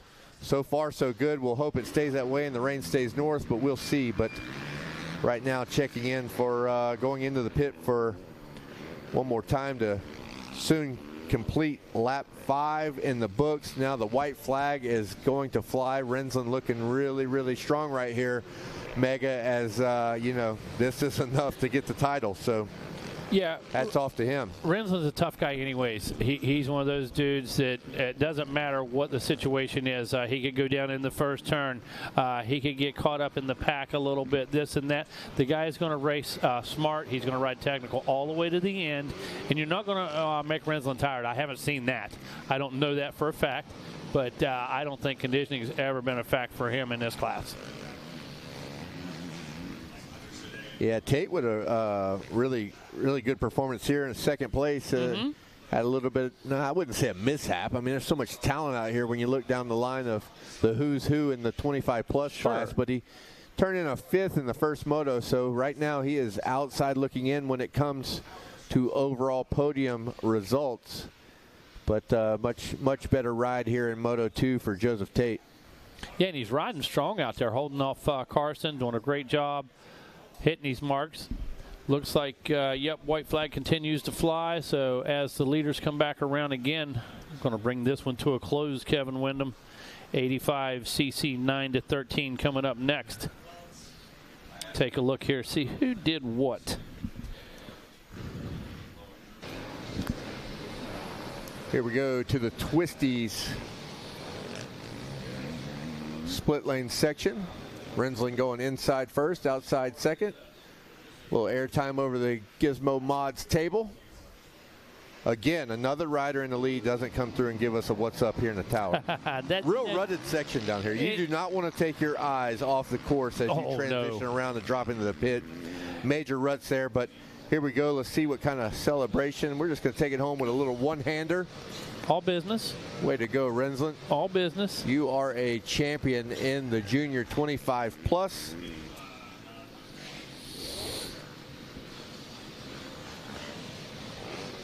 And that brings Tate and Karsten across in second and third. Chatfield should hold on to our fourth place position. He does. And that brings Grondel home in fifth. And that for Grondel is enough to get third place in your overall. Karsten in your second place position. And of course, Rensland, your overall champ, Junior 25 plus. And redemption for Tate. Tate comes back with a great ride, second place right there, puts in a good effort. So just off of the podium, but comes back with a second place finish in this moto. So a little redemption for him. Now, as they blast off, some of the key players in our 85 9-13 with a moto win. And number one is going to be Waylon Ballinger. Second place was Sawyer Geek. In that number 3 ride was Jackson Vick. Fourth, well, that was Jaden Smart. And finishing fifth was going to be Beckett Ferry. So the stage is set right now, K-Dub, as we work our way into this 85cc 9-13 Moto 2. They are certainly off and running as they come out of the pit, cross the Gators back. Once again, my old eyes didn't quite pick up who was in the lead, but Gage Brown picking up a win in his division.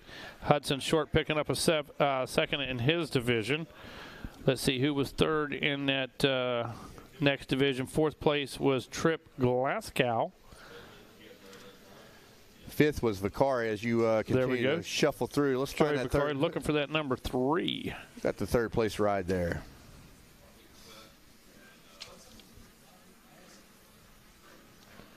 There it is. Austin Keller. Good call. Many sheets of information to shuffle through. No question about that. All right, we're final plus 25 riders making it through the finish line. Our leaders coming through the switchbacks over here, coming back at us here in just a moment.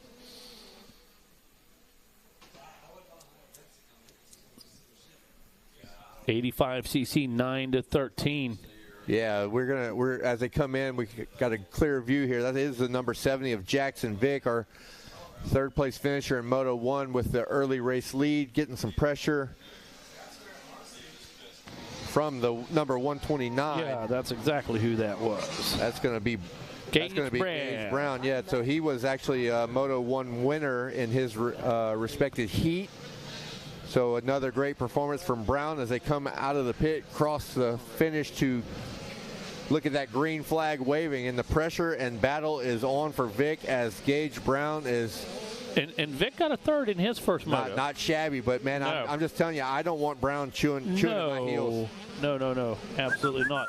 As they say, he got the dog in him. He's ready to go to battle as we send it down to Wes Kane, leaving some action on the race course. Eric Grondel down here. Kevin Wyndham, you know this guy down here, Eric Grondel. Who do you want to thank? I want to thank my girlfriend, my mechanic Jake, Alias MX, Adept Creative, Factory Connection, Factory Moto Lab, Scott Goggles, 60 helmets, Dunlop, and anybody else. Thank you. There you go, Eric Grondel. Great job. Corey Karsten, good job up here. You finished second overall. Hold that. Plus 25. Who do you want to thank? I'd like to thank Suzuki, RM Army, Action Motorsports, Power Mist, Arai Helmets, Scott Goggles, City Boots, FXR Gear, Dunlop Tires, and Sunstar Chains, and FMF, and anybody else who's helping me out. Thank you. Congratulations out there. Good job out there, Corey Karsten. Congratulations. Champ. We've done it before out here in the pro class a couple of years ago, but you're going to do it in plus 25. Luke Rensland. Champagne bottle. Who do you want to thank, Luke? I got to thank everyone, my family over at Dreamland, my girlfriend Carly, stepping it up, setting the whole shot device, giving me the water, drying my grade off, getting me off to a good start. I got to thank Cycle Motion, Canvas Gear, Factory Connection, Scott Goggles, my boy Triple, setting up perfect goggles for the rain out there, keeping my vision clear as day. Got to thank Mountain Dew for giving me a carbonated breakfast of champions. And yeah, anybody else I forgot, thank you very much. Strike Daddy Inc. back home. I don't know. I'm too old now to remember these sponsors, so I think I'm okay forgetting a couple, right? Hey, you did great. Luke Rinsland, always a favorite of mine. Congratulations out there, guys. Take it away from the Yamaha podium. My kind of guy right there. Rinsland thanking Mountain Dew. Yeah, how about it? That's my kind of guy. All hopped up. There we go. Mountain Dew will get you going, dog. That's a good breakfast. Tell us about that gap right there. Well, right now the gap is at 2 seconds, and Vic holding off a hard charging Gage Brown. It was a little bit tighter there on lap 1 as Brown was nipping at the heels of Vic. Vic has answered the call. Not sure if something happened, but look, it's just 2 seconds. And the way it was after lap 1, it feels like eternity, but no, it is not. It's still just 2 seconds. Exactly. I love it. Sawyer Geek there, yeah, good call there, Mega, as he is in your third place position. Joey Vicari fourth. Jaden Smart rounding out the top 5. As we have 2 in the books, and they are heading to the back section through the Gator Tail and making their way back up right now. Through the rollers, there comes your leader, Jackson Vick. Gage Brown giving up some real estate right now. Yeah, I'm definitely going to think a mistake, some footing, something like that, maybe a spin out, loss of traction, that type of thing. Or Jackson Vick may really be hitting his marks right now, knowing what he has to do and answering the call. Brown come up and put some pressure on him, and that only lasted about a lap or so, and Jackson Vick has absolutely responded. You never know how they're feeling, and you hate to put thoughts into their – and what I assume they're thinking. I can tell you what I would be thinking if I was Brown. He's got a little cush over third. He probably knows he's in position. You wouldn't be feeling warm and fuzzy. Well, right now he's in overall position to take this title, and I say that sparingly because I don't want to take anything away from Jackson Vick's performances. He's throwing down some real heaters and taking control of this race. It's just sometimes with the rain and a couple little issues, you never know what Brown might be thinking. But again, you don't just come up and pass Jackson Vick. No. I mean, that's a tall order. But, the sense of urgency is what I'm saying may not be there. There we go. Because, he probably has it figured out that with the 1-2, that will be enough for your overall if things stay the way they are. Every contender pretty much knows, sitting on the line, who and where. Okay, who has to be where if I'm out front? They do, for sure, especially once you get I was talking to some families last night about, when that racecraft may start, and this is the age, right? Because, 9 to 13, a lot of these guys are about to, maybe having their 14th birthday soon, and they'll be eligible to go from this class all the way to 250B. Sure. So that is also quite a large jump. Larger machine, larger wheels, larger competition, and everything just advances that little bit. But this is a time when you really go into a different race craft and the mental side of it. But as I say that, look, Brown. This is the time that Brown's going into a different mode now. Yeah, he might be. And that's why I say I hate to put what I'm thinking in there, Sure. Oh, laying absolutely. it out there. Yeah. It's an option. It's something they could be thinking about. But right now it looks like Gage Brown's worried about one thing, and that's coming back up to the heels of Jackson Vick. His efforts earlier in the race didn't pay off. You saw the accordion effect, the ebbs and flows of the race, and right now the ebbs have them tight as they can be, as Brown is making a charge for Jackson Vick.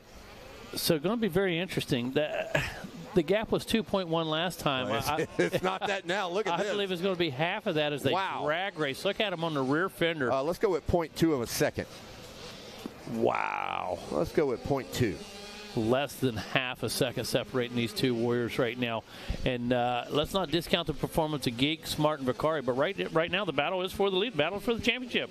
Yeah. That's the story we're looking at right now. It is the battle on track. It is also the battle on screen, so we will stay with it. And here in a minute, give our credit where credit's due for our top 5 and even a top 10 rundown. But this battle is too good to take a break from. As Brown, again, just trying to put the pressure on. Jackson Vick, strong competitor, riding the right lines, trying to play a little bit of offense, a little bit of defense, and he is doing a great job. And I've not seen Jackson Vick glance sideways in a corner, sneak a peek over the shoulder. This guy is check racing. up from the neck up. No, not at all. He's feeling good in the hood right now. He's racing forward. Knows it, right there opens up a couple more bike links. But look, Gage Brown trying. Sure. I haven't really seen him use that line right there. Went inside. Let's see what happens. Let's see. Let's just give it a shot as we're late in the race. One lap to go. Well, one half of a lap to go. The white flag is already out. Look at this. Brown to the outside. He's going everywhere that Vic is not, and that's what you have to do. And that's by necessity. Sure. Not what he's wanting to do by any means. It's by necessity. He might not be taking the lines he absolutely prefers, but he's going to take something that gives him a shot. And as he changes and rides these alternate lines, he's not losing ground.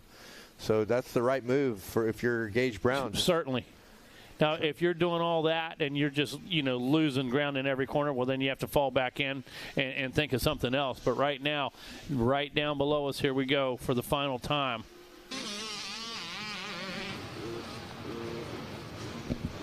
Up out of the pit, here is the checker flag, Kevin. Yes, indeed, and it is Jackson Vick going to hold on strong, win the battle, but not the war, as Gage Brown, with his second place in that moto, will take the overall. Now's a great time to mention Sawyer Geek.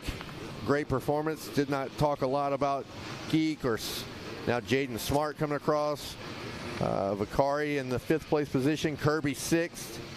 So we'll wait a second before they check in, see if anything changes, but that is your rundown. And overall, it's going to be Gage Brown again, your champ. Jackson Vick with a 3-1, taking 2nd overall. Sawyer Geek with a 2-3, and that is enough to get him 3rd in the championship. 85cc, 9-13.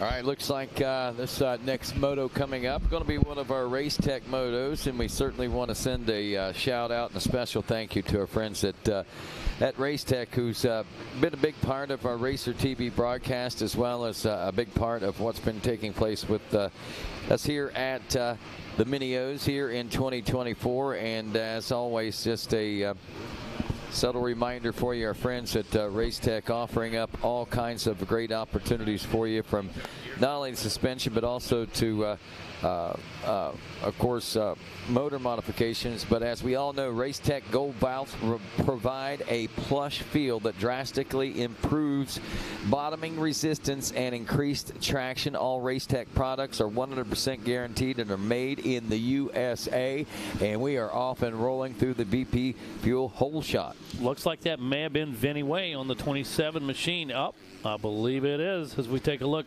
down into the pit, the familiar number 27. Here's where we get a chance to see. We were talking about this earlier. Give him a shot. Yeah, and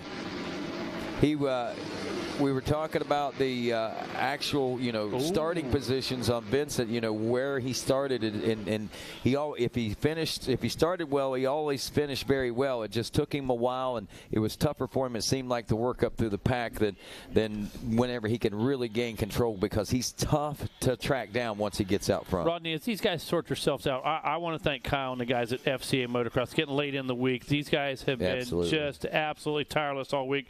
Kyle, you guys do so much through the program out there. 25 weekends at tracks across Florida, with Sunday church service 7:30 each week. Provide coffee and donuts. Thanksgiving week at Mini-O's with us. 2 church services dailies with devotionals. 48 Wednesday night church services at Orlando MX with meals. Eastern Christmas church service at Orlando MX. Pray with the riders and family on a regular basis. Care visits with injured riders. Games for the kids at all times. Bibles and resources, Kevin, in the pit area. And as always, always, first and foremost, fellowship with motocross families at the track. That is quite the schedule and quite the program.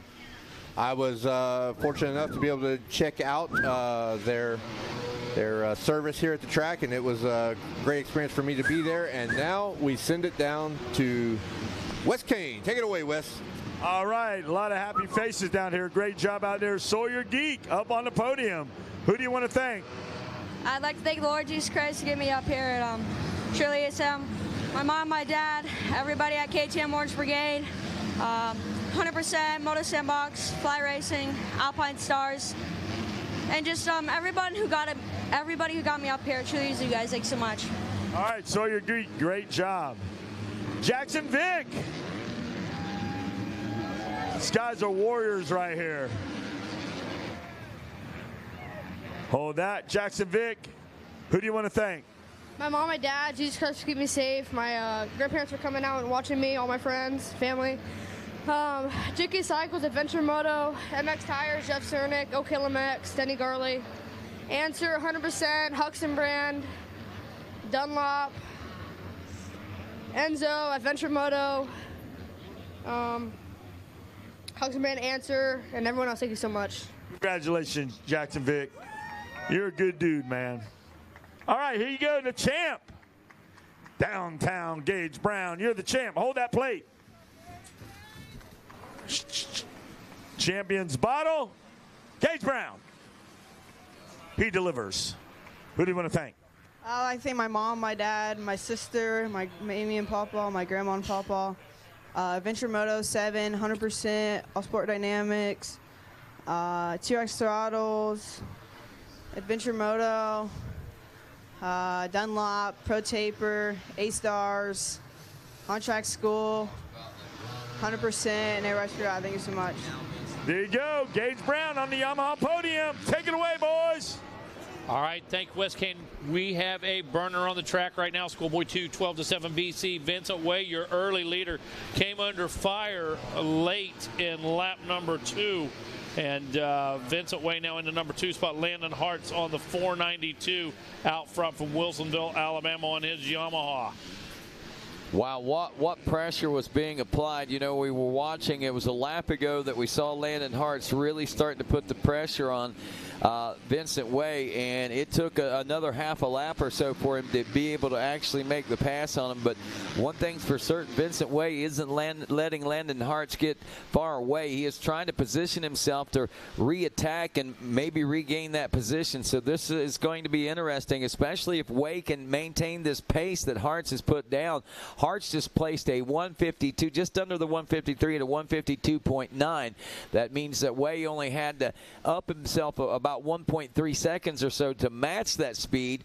But can he do it? Can he do it consistently? And we were talking about the easy, kind of calm, cool, collected ride style that it looked like that Vincent Way had earlier out there, just maintaining. He looks a little more under the attack mode, trying to track down Landon Hart's right now. Well, I think he saw something in Landon Hart's. I think he found something.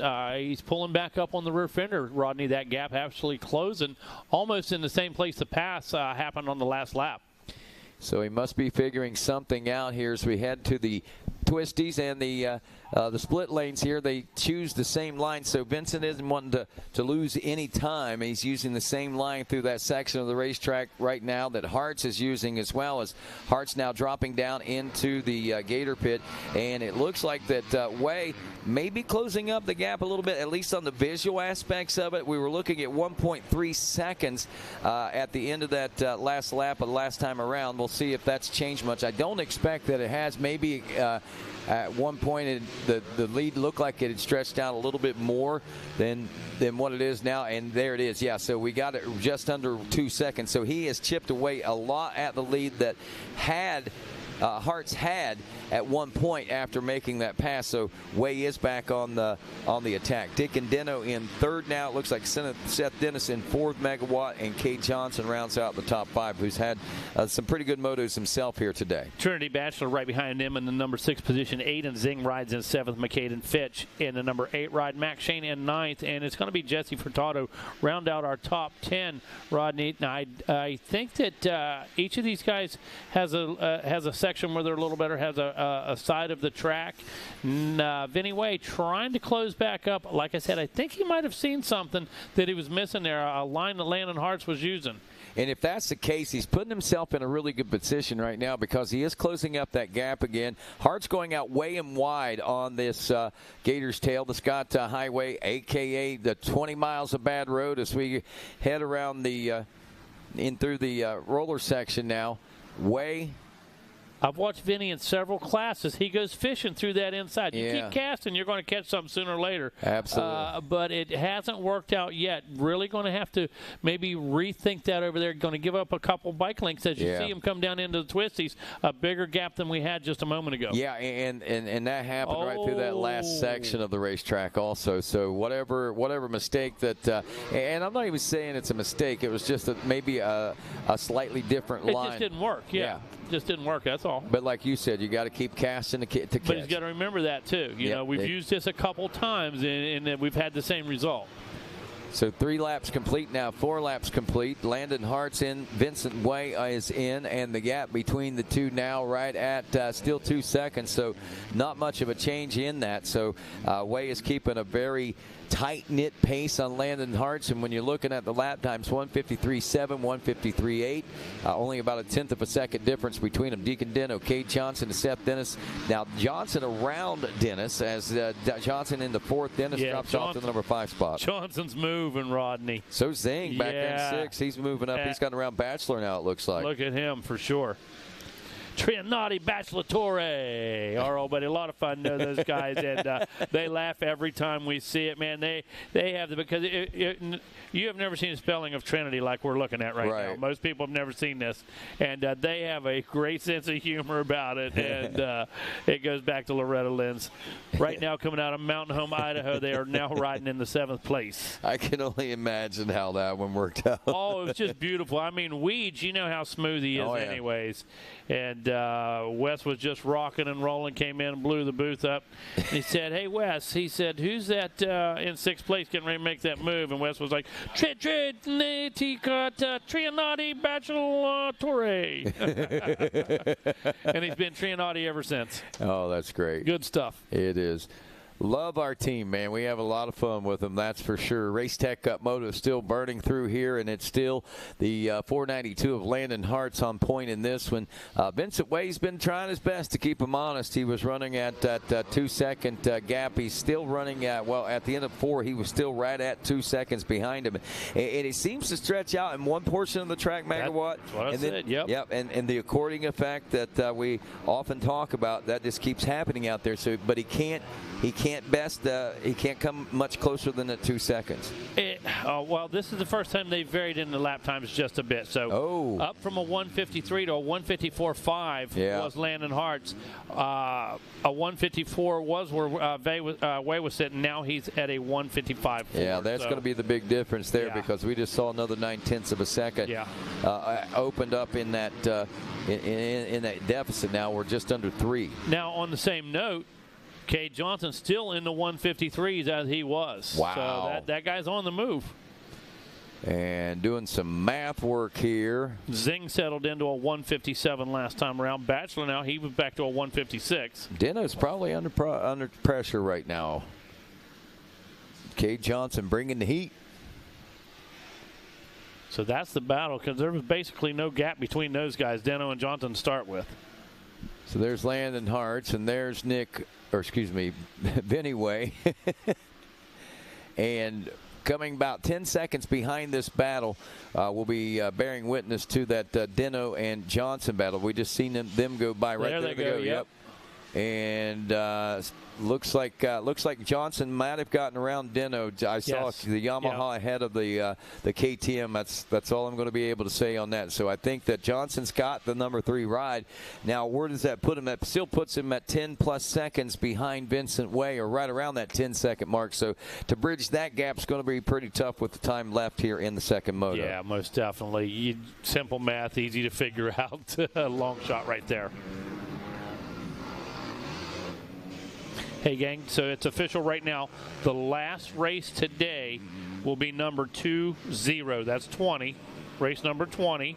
We will start tomorrow, of course, with sight laps, followed by race number 21. So the final race tonight will be race 20. 2-0, race 20. Final race tonight. 21 will be the first race tomorrow after our sight laps. Thank you, Dean. So Kevin, white flag flying right now. This one just about to come to an end. Yeah, I like what I see going on out there. Vincent holding strong, but Landon Hartz has just been having a banner week. He's gone to work right here. Oh, he absolutely has. And to Vinny's credit, he's answered every time. Now it's 156 to 156 again. So that gap has stayed the same. So he's done a wonderful job. But Cade Johnson has been an absolute beast. He had to come through traffic, and he was turning his laps. He was using a lot more throttle, I'm going to guess.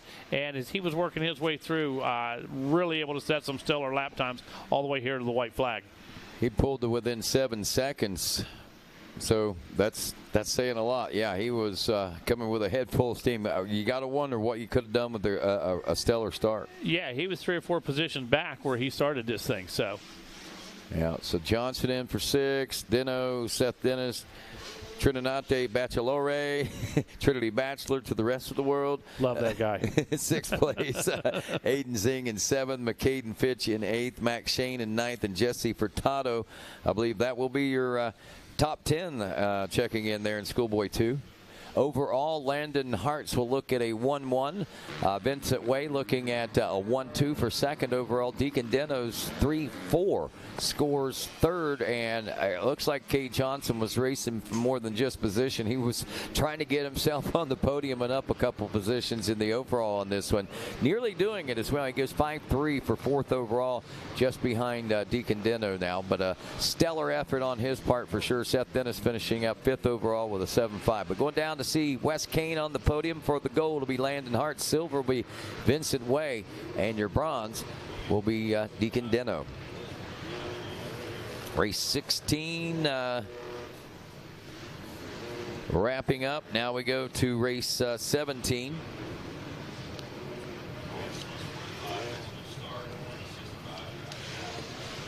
And with this one, Mike Brown, the senior 45-plus class winner in this one, I think it goes without saying how that one broke down. And of course, so only one division of these riders in this particular race. So we'll be looking at Brown coming into this one with a 1, Gregory Paymark coming into this one with a 2. Not laughing about that. That was a good one. I don't know. I knew you were goofing from over here, but boy, Kevin didn't, did he? Shane Keller took 3rd aboard the 887 in this one. A 4th place position finish in moto number 1 going to Barry Karsten, and rounding out the top 5, moto number 1 for our senior 45-plus class.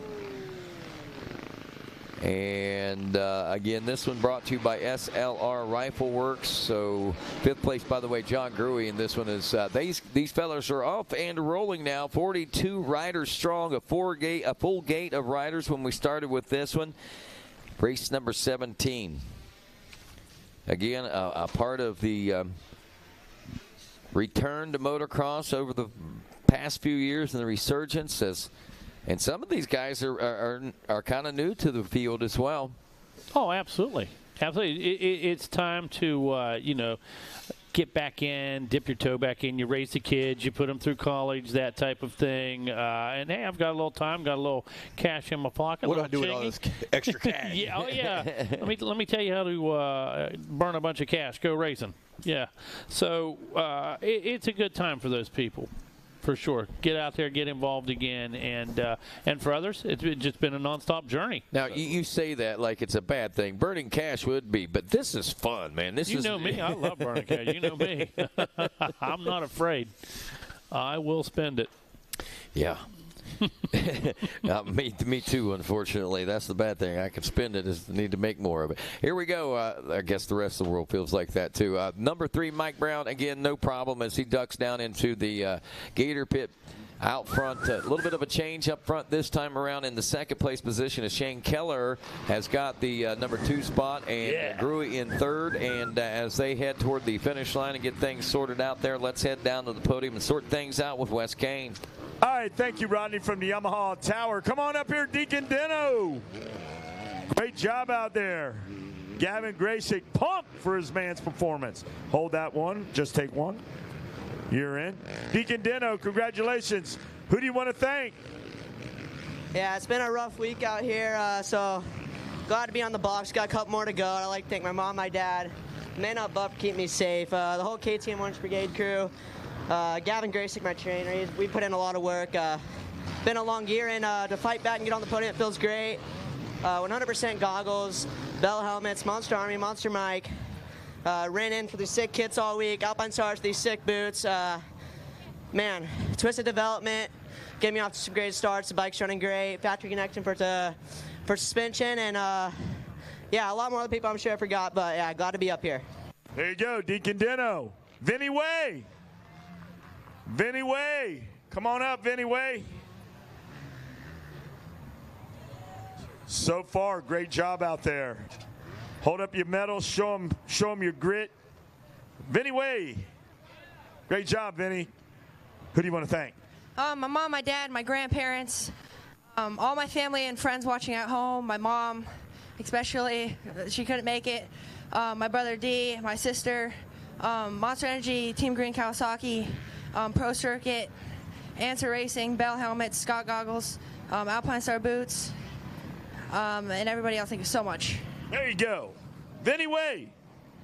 Schoolboy 2, 12-17 champ, BC, the 492. Landon Hartz, come on up. Unstoppable. Unstoppable. We haven't seen a streak like this in a while. Hold that up. Be proud of yourself. We're going to go buy some lottery tickets. I talked to you already about it. We're in. Great job. Landon Hartz, who do you want to thank?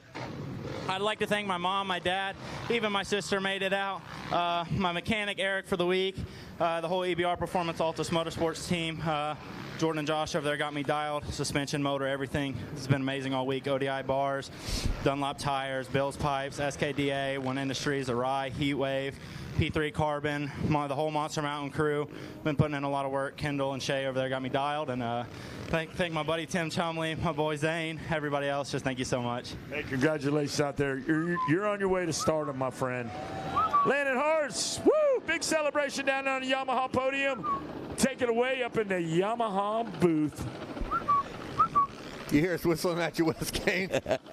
You whistle for you to send it down. We'll whistle for you to send it up. That's our cues, okay?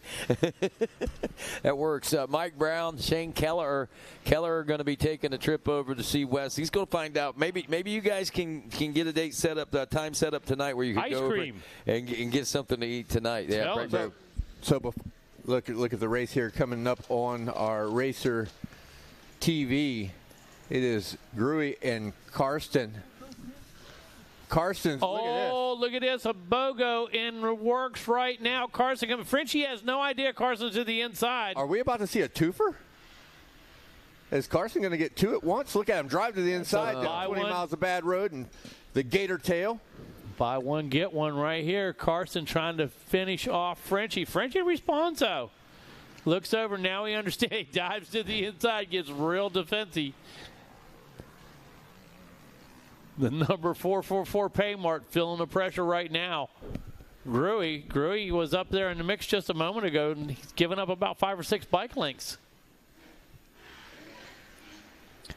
Well, Karsten came in hard, hot, and fast there, too. Hey, you got to pounce. Like a tiger. That's exactly what we saw right there. There we go, around the outside for Karsten. Barry not able to get the pass made as the door is slammed. Oh, now he's carrying some momentum as he come down the pit. What's Paymart going to do? How's Karsten going to play it? Stand him up, Barry. Oh! Hang on to those deep ruts there, Frenchie. Frenchie looks over. Man. Now, Frenchie said he's had the best bike he's had in a while, he told us, too. Said really made big gains on the suspension motor. Said never really put a lot of time and stuff or had a lot of help with it. He said he's had some guys really, really show him some things, and best bike he's ever been on. Well, it's proven to be the point for sure. But, you know, we were talking about this track earlier, not really showing much. Man, it is really starting to get a lot more aggressive, I think. It may not be deep like we're used to on some of these days, like we said, because of the track prep and stuff. But what we do have is still that aggressive track that is going to become a major factor in these races, or has. And Kelleher out there grinding. I mean, he's a grinder. He is, man. He's just.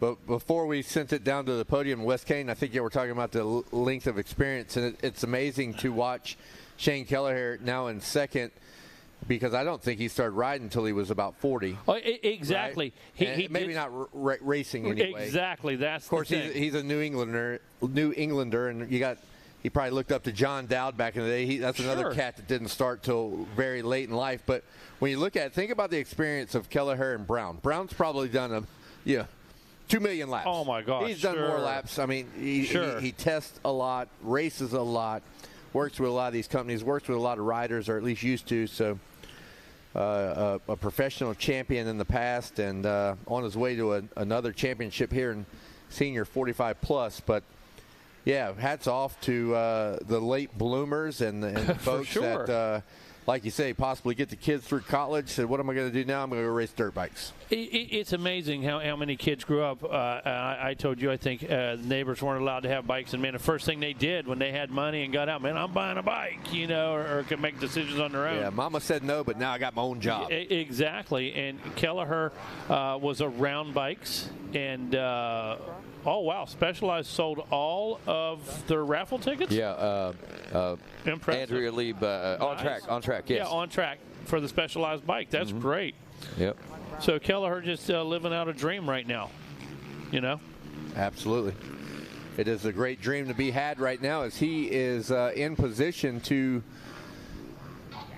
end on the podium. Second place, of course, Mike Brown hard to beat, but Kelleher on his way to a second place in overall results, and with 3-2 scores. And Paymart, well, yeah. So that Paymart's going to come across in third if things stay the same, right? So got some racing left to do. Barry Carson sitting on a 4-4, and Gruy sitting on a 5-5. So we'll see how it shakes out as we have 4 laps complete. Flagger has the white flag in hand. Brown has not come around yet to get it, but it will be displayed shortly. Who's up next, Rodney? It is the 65cc 10 and 11 limited class, race number 18. Race 19 coming up after that. It's going to be the men's senior 112 to 14. And our final race of the day, the 65cc 7 and 9 limited, race number 20. All right. There we see the white flag for Mike Brown.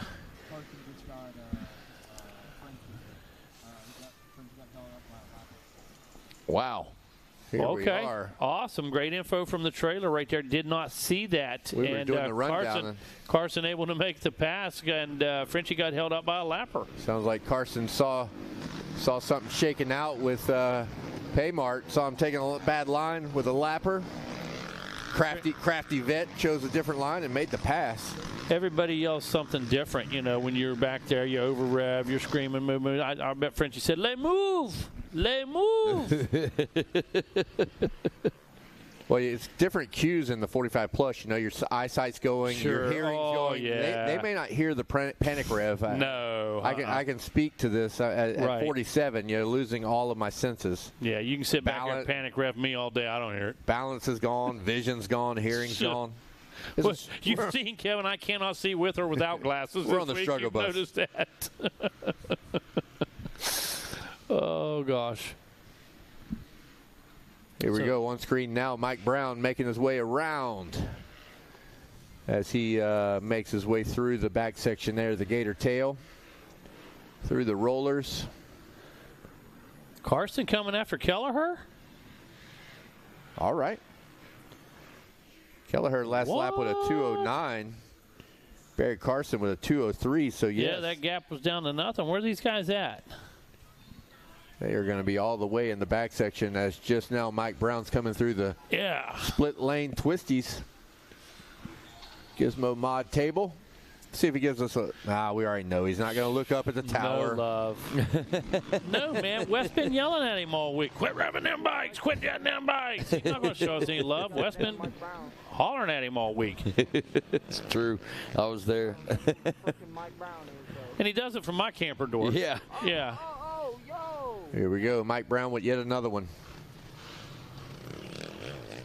Takes the race win, takes the overall in your senior 45 plus, and now we wait on Kelleher and Carson.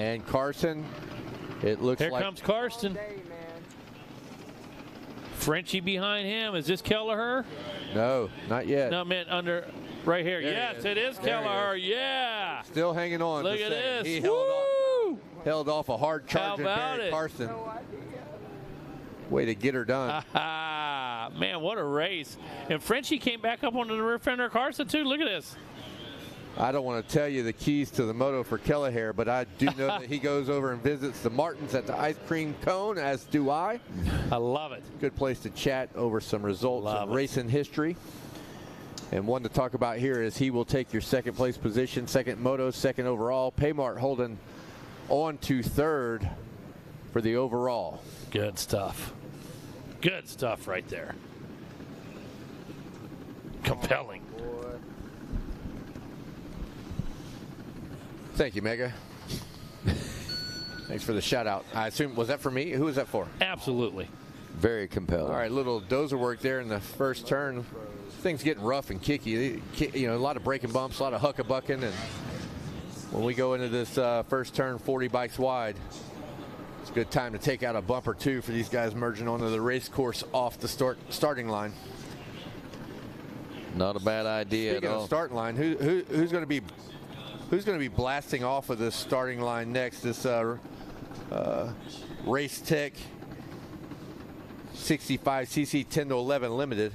Yeah, well, this is going to be our 65, 10, and 11, like you said, brought to you by Race Tech, the world's largest aftermarket motorcycle suspension modification company with over 40 years of producing factory-level suspension for the everyday rider. Whether you're starting on a 50 or shredding in the 50-plus, visit your local Race Tech tuner to experience the Gold Valve Advantage. We got a couple of several different riders to check in with this one. John Everett Pastro coming in with a division race win in the 65cc 10 and 11-year-old class. Anderson Waddell also taking a win in his division out there. We see Mason Murdy took a second-place position finish. Chance Ulberg took a second aboard the number 11 in his division race. And as we check in with our third-place position finishers, we see that Racing Kyler out of Brooksville, Florida, was able to pull off a third-place position finish along with Eli Herrick out of Thornton, Colorado.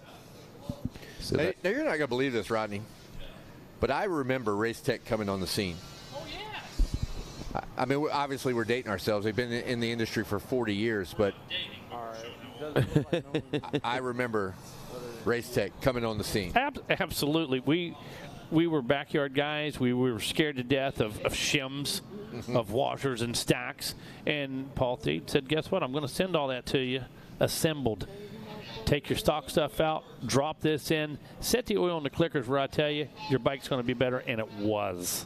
Okay, no more boxing it up, bubble wrapping it, waiting for a container to come to you, sending it back, all that kind of stuff. And in the day, you didn't even have a shipping container, did you? You had to figure out a way to box that stuff up, get it sent out there, and Paul Thede changed the game. And always was made in America. He was always big on that without a question. And the guy changed the way the average rider could tune suspension. That's impressive. Very impressive. And probably paved the way for a lot of suspension tuners and maybe even lots of championships along the way and helped build a lot of careers in the process of creating great confident machines to ride on. I mean, I know as well as anybody. I mean, I'm not even a racer. I haven't raced, but I know in order to feel comfortable out, you've got to be confident in the machine that you've got. And these guys that Wes Kane's getting ready to talk to, very confident in what they just laid down for sure. I got some of the baddest dudes on the premises right here. Top security, Frenchie. Who do you want to thank? FXR, of course, FMF, ETS Fuel, Crossroad Power Sport, VP, Camp Original, Boysen Twin Air, Power Seal, Dunlop, MKS Moto Kicks, GPMX Motocross School. I'm doing a normal podium. Almost. You want to good? hear I'm good? All right. Yeah, no, it's great to be here. You know, I had a good old fight with Barry. I've been fighting with Barry since '94. It's my first race here at E-Town back in the days. And, yeah, he put a whooping on me and tried to get him back, and I started making mistakes and dancing around a little bit. So it was got a little crazy. But it was so much fun. Glad the rain rolled off. And thanks to everybody and my girlfriend Shannon, the French connection out here from France. Michel Journet, a.k.a. Mimi. And everybody I forget, thank you guys. All right, Frenchie, great job out there finishing third. Shane Kelleher. Hey, Kevin Windham. Shane Kelleher said he had a plate of food for you last night. There he is up here. I wish I'd have went and visited him. Good job, Kelleher. Take it away, Wes. Hey, all right. Shane Kelleher, congratulations. Who do you want to thank? I'd like to thank my wife. She's my pit crew this week. FXR Moto Gear, Hydroworth, Kelleher Sealants. Me and K-Dub want some of those shirts. We need this shirt. I'll have to get. We'll represent. I'll load up the rig. All right, there you go. Shane Kelleher, great guy out there. Love to see him here at the races. Mike Brown, where you at? You're the champ. 45 plus. Let's do it again. There he is, guys. Mike Brown. Champion's bottle. Put that with your collection of 500 that you have somewhere. Who do you want to thank? No, first of all, and Dan, Jay, Jack, all the guys from Munn Racing, and first two is FXR. You know, Milt's out here racing, the owner of FXR. It's you don't see that much in the sport now. The owner out here racing and enjoying it with us all. And Andy, I believe in him. If it wasn't for Andy White, I wouldn't have been here 15 years ago. I'd have been done and on the couch. And Brad for helping me every weekend. Robbie Renner for the graphics, enjoy graphics, but it's just nice to be up here, and it's like a big family, and like I said, I enjoy it today as much as I did in 1987. Hey, well, we enjoy you, Mike Brown. Stick around for a while, man. We'll keep you.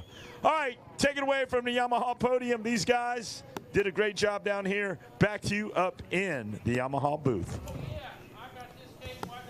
All right, thanks a lot, Wes Kane. And that being the senior 45-plus class, as I believe Kevin was pointing out there just a moment ago, knocking down some of the higher, rougher edges for some of these 65s that are coming up. We've got many seniors to follow this, and that'll be race number 19. And race number 20 today will be the 65cc 7 to 9 limited. I believe that will be our final moto of the day, and that will set the stage for starting off tomorrow. We'll start at 7 a.m. with sight laps again. First call is going out at 6:50, and then we'll certainly be putting the bikes through starting at 7 and loading the gate, and race 21 will be ready to take off by about 7:10, 7:15 at the latest tomorrow, I would say. And hopefully we don't have any foggy conditions. I don't think we got to worry anything about that. I think the temperatures are going to be a little cooler tonight and a little cooler in the morning. So going to be a little different atmosphere, I'd say, tomorrow as well. But going to make for some great racing, too. Yes, indeed. It will not fail us as it hasn't so far. Very cool to be in the second motos. Race 17 just completed. Congratulations to Mike Brown and Shane Kelleher and Greg Paymart on their overall finishes, so our overall results. So super cool to see that, and it's kind of bittersweet, you know, when you get to Saturday. I know it's been a long week for everybody. A lot of work goes into it, but man, as the riders and the rigs start to pull out, I got to be honest with you, it kind of does a little something to my heart. Yeah, You know? It does. It's hard to believe it's over already. It's a long week, and I know a lot of folks are ready to get back home, and some of them have been here for quite a while, and maybe did a little warm-up race before they got here or whatever they do, but nevertheless, it's coming to an end, and it is oftentimes bittersweet. It is that, but you know, the beauty of it is too, Kevin, when we go back home, we're faced with one of the greatest times of year as far as I'm concerned. I love the holiday season. I love Christmas and all the things leading up to Christmas and all the different things throughout this holiday season and all the way through New Year's. December, as stressful as it can be sometimes, it certainly is where a lot of memories are made, and some of the most special times of my life. Yeah, certainly, and a lot of these riders take that month off. They focus on Christmas. There are some great winter series coming up. A lot of opportunities for racing all over. Some of us are leaving Florida and going back to snow. I think it's snowing at your house right now, but won't be long, and spring will be here, and so will the Spring Nationals. Yeah, absolutely, and we'll be back into the heated part of the seasons. I can't wait. It's a blink of an eye. It seems like, again, we're one of those situations. If we were sitting in August and at Loretta's, we'd be looking ahead to the Mini-O. Seems so far away, but it gets here so quickly. Same thing with Daytona coming up in February or March, I should say. With that coming up, that's still 3-4 months away, but it'll be here before we know it, and people are, like you say, will probably take some time off for the Christmas season, but shortly after that, it's back to the grind and getting ready for the 2025, the rest of, I guess now you could say, of the 2025 Amateur Nationals scene.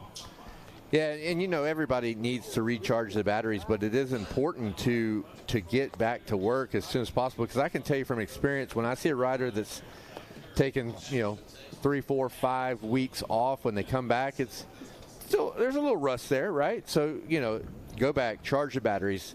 That's what we see all the riders do, and then get back to work, because there's some big races right there on the horizon, and nowadays, even with what things have turned into with all the future events, and a lot of the riders that don't take a break, they just switch genres and move over to the Supercross portion. As some of these bigger classes, certainly some of our B riders, some of our Pro Sport riders will start prepping for futures, which will also be right around the corner. So, man, if you want to race a dirt bike, there's a good chance you can do it all phases of the year. But holiday season is definitely the time if you're gonna hit the reset and pause button. Yeah, and as much as the science is involved in what we do now, from not only the mechanics of the machine that we ride, but the science of nutrition and conditioning and things like that, with what you're talking about, taking some time off, you maybe get into a burnout mode or something like that, but you can't take too much time off, or you start losing,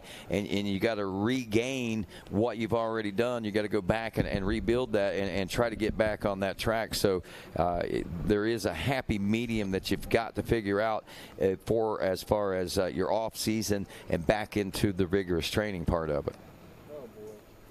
Well, as we look out across this track, again, here we are. We're late in the day. We've got just a handful more motos to go, but the track crew is so dedicated to producing the best possible racing here that they're taking a little bit of extra time and stopping even here at the end of the day to make sure this course has been reconditioned a little bit and worked in a couple of areas to ensure a good experience for the riders on the racetrack, as well as all of us watching the races, because as much as they need to have a good race, we want to watch a good race. We certainly do, and it appears that the maintenance is coming to an end, as I'm starting to see some smoke blowing off of the 65s, right? Yep.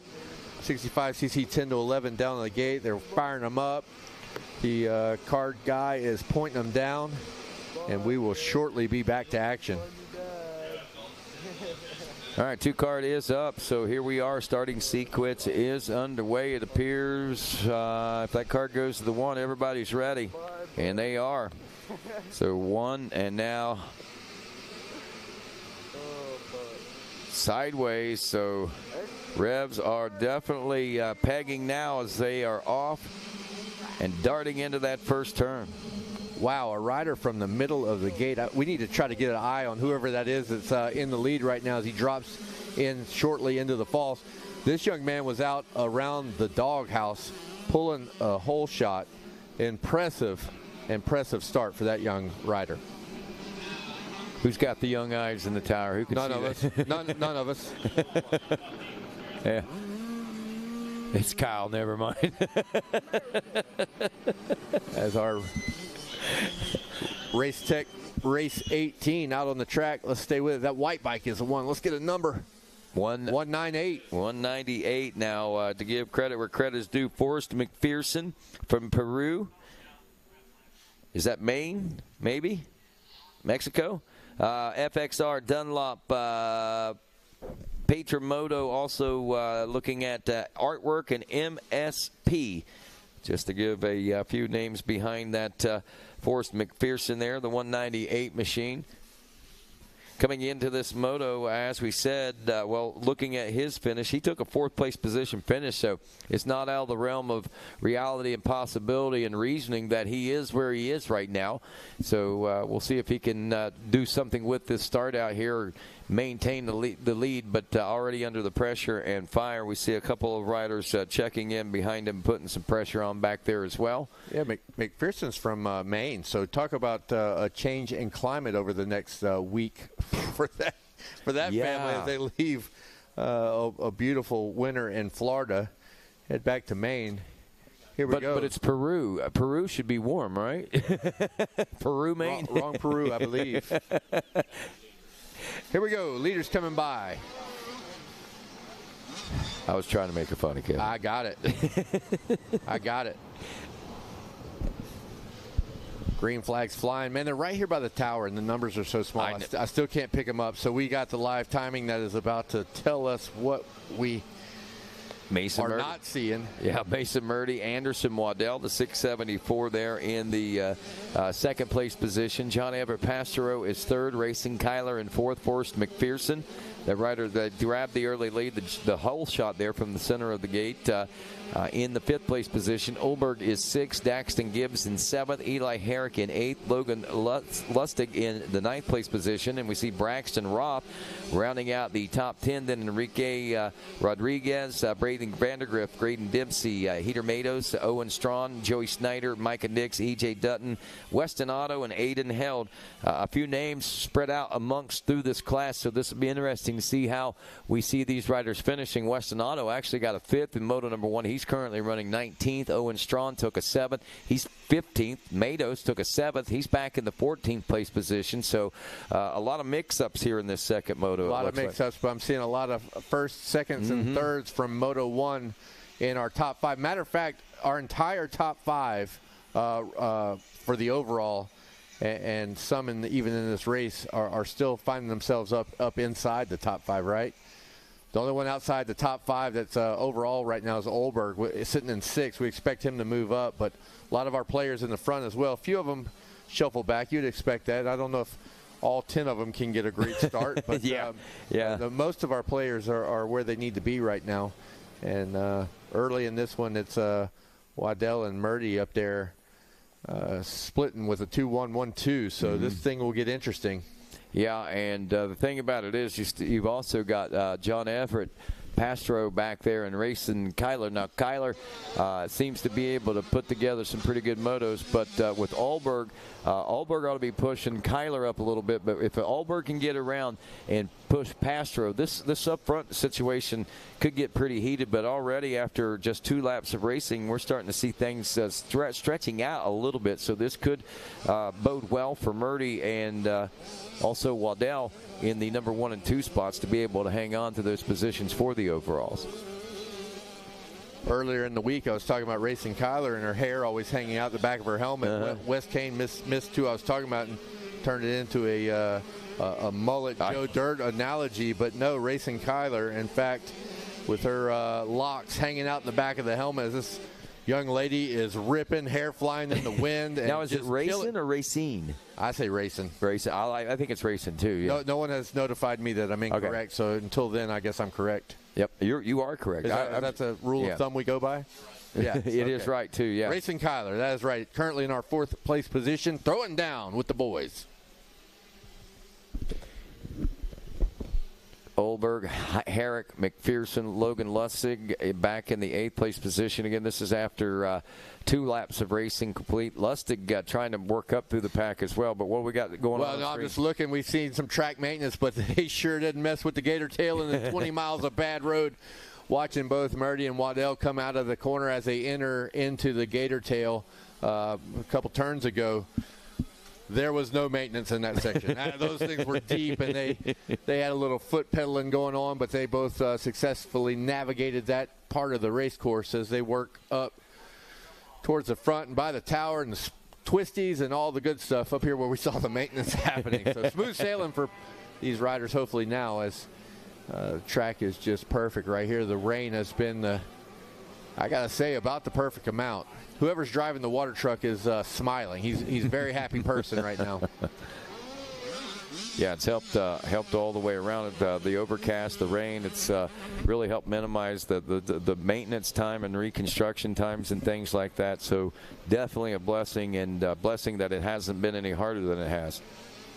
Murdy checking in. That's 2 laps complete. Now 3 laps complete, I guess, with Waddell back in the number 3 spot. Pastros is now up to the number 3 spot, and we expected to see that possibly happening. The gap, though, about 4 seconds back to that position. Well, now 2.6. So, okay, so he is making up some time. Made about 1.3 seconds up. So we'll see if he's got time to maybe put a push on Waddell. Racing Kyler checking in now in the number 4 position of the 4.7 back, and Olberg back there, half a second behind Racing Kyler. So Kyler under some pressure right now. Yeah, I don't think you want to look back and see Olberg. He is he's a great competitor with a second place in Moto 2. You expect to look, Racing Kyler's not shabby for sure, but when you look back and you see a name that you expect to see in the front, it's he's coming. He's coming as that gap tightens there between Kyler and Olberg. I can't tell whether or not he may have gotten around. Kyler back there. I see another rider also trying to make a mount of challenge back there. I don't know if that's Herrick or whether Racing was able to actually rise to the occasion a little bit there on Olberg. We'll have a little better look at that, see whenever they get closer here to the tower. But still some time to go out there, and I expect we'll see some more changes before it's all said and done through this top 10. Murdy, though, I don't know if he's going to be easily tracked down. He's consistently been running in the 204 range. He's got a 204.5 that time. 204.16 was his fast lap time, and actually that is the fastest lap of the race so far. Well, hang on, though. Don't speak it just yet, because here they come. That could be changing with Pastro here. All of our top 5 competitors on that last lap either ran a high 204 or a 205. Here comes Murdy at a 204, but look at Waddell, a 202.7. Wow. The new fastest lap of the race. Look at that. Kyler rose to the occasion. She was able to fend off Olberg coming for the pass there. And right now it's still about a half second. It hasn't changed much. It was about a half second a lap ago. Kyler and Olberg battling for that 4th place position right now on track. 2 battles brewing. Whoa, Racing Kyler on the nose. She rides it out. That was insane. She hit a kicker and rode the front wheel but stayed in the gas, as she has to because Olberg is nipping at the heels. So now we have 2 battles. Wow, that's up front. We have 2 battles here for Racing Kyler and Olberg in 4th and 5th, but Murdy and Waddell posting a 202 on the last lap. That is insane. 2 seconds faster than anyone on the track at the moment, and the battle is getting tight as they head to the back. So here they go, making the dive down, and wow, you're right. That is tricky getting down there, and a little swap out there by Murdy, but momentum going forward. Didn't lose any time in the process. Now, line choice, obviously critical. It up there. Yeah. You saw that, right, Rodney? Yeah. Whoa, hang on to it. Murdy, feet off the pegs through the rollers again. Out of shape, but not off the gas. He cannot take a break right now. He's got to stay in it as Waddell is putting the pressure on. He didn't lose any momentum either. Momentum. No feet required there, Rodney. We just keep on the gas. Look, inside, outside. How does it work? It's going to stay the same as they head to the Gizmo Mods table. Wow, that's a big jump there for Waddell. That outside line does give you a good chance to get some momentum and maybe set up for a pass right about here if you can get it timed out perfectly. But a lot of lap traffic as these riders head down into the Gator Pit this time. Blue flags waving as leaders trying to work their way through right now. They're nose to tail. Murdy and Waddell, the 630 and the 674. Were they side by side over that finish line? I believe they were. Now, not quite. 0.913. Both those riders now in the 203. So Waddell last lap 202. Murdy felt the pressure, so turned the gas on and matched the time of Waddell. As now we look back as 4th and 5th come through. We focused on the leaders for a sec, but Olberg has made the pass on Kyler. And it would appear that Racing Kyler had a little bit of a mistake now because there's 6 seconds between the two, so she must have had a small mistake, but we'll take it back to the leaders now. Yeah, and speaking of that, we saw her nearly going up on the front wheel, so she was obviously pushing it out there, and still a commendable ride as we check in with Murdy under fire from Waddell once again. A little bit closer this time as we work our way back here to the back section of the racetrack. Here now. we go, the nastiest part, Rodney. Look at that! Look at those ruts. Whoa, Murdy getting a little off balance there. Foot drag, kind of got drugged behind him, but he's, again, what do? You stay in the gas. All right, inside here for Waddell as he tries to show Murdy a wheel. That left rider might have made him hold up just a little bit just there. Just a touch there, yeah. So Murdy getting a break, I think, from that exact moment. And it's nice to get a half of a second gap. Yeah. They've been that tight that a half second feels like a lot. Yes, it does, absolutely. Some breathing room, if you will. All right, again, taking different lines in the split lane.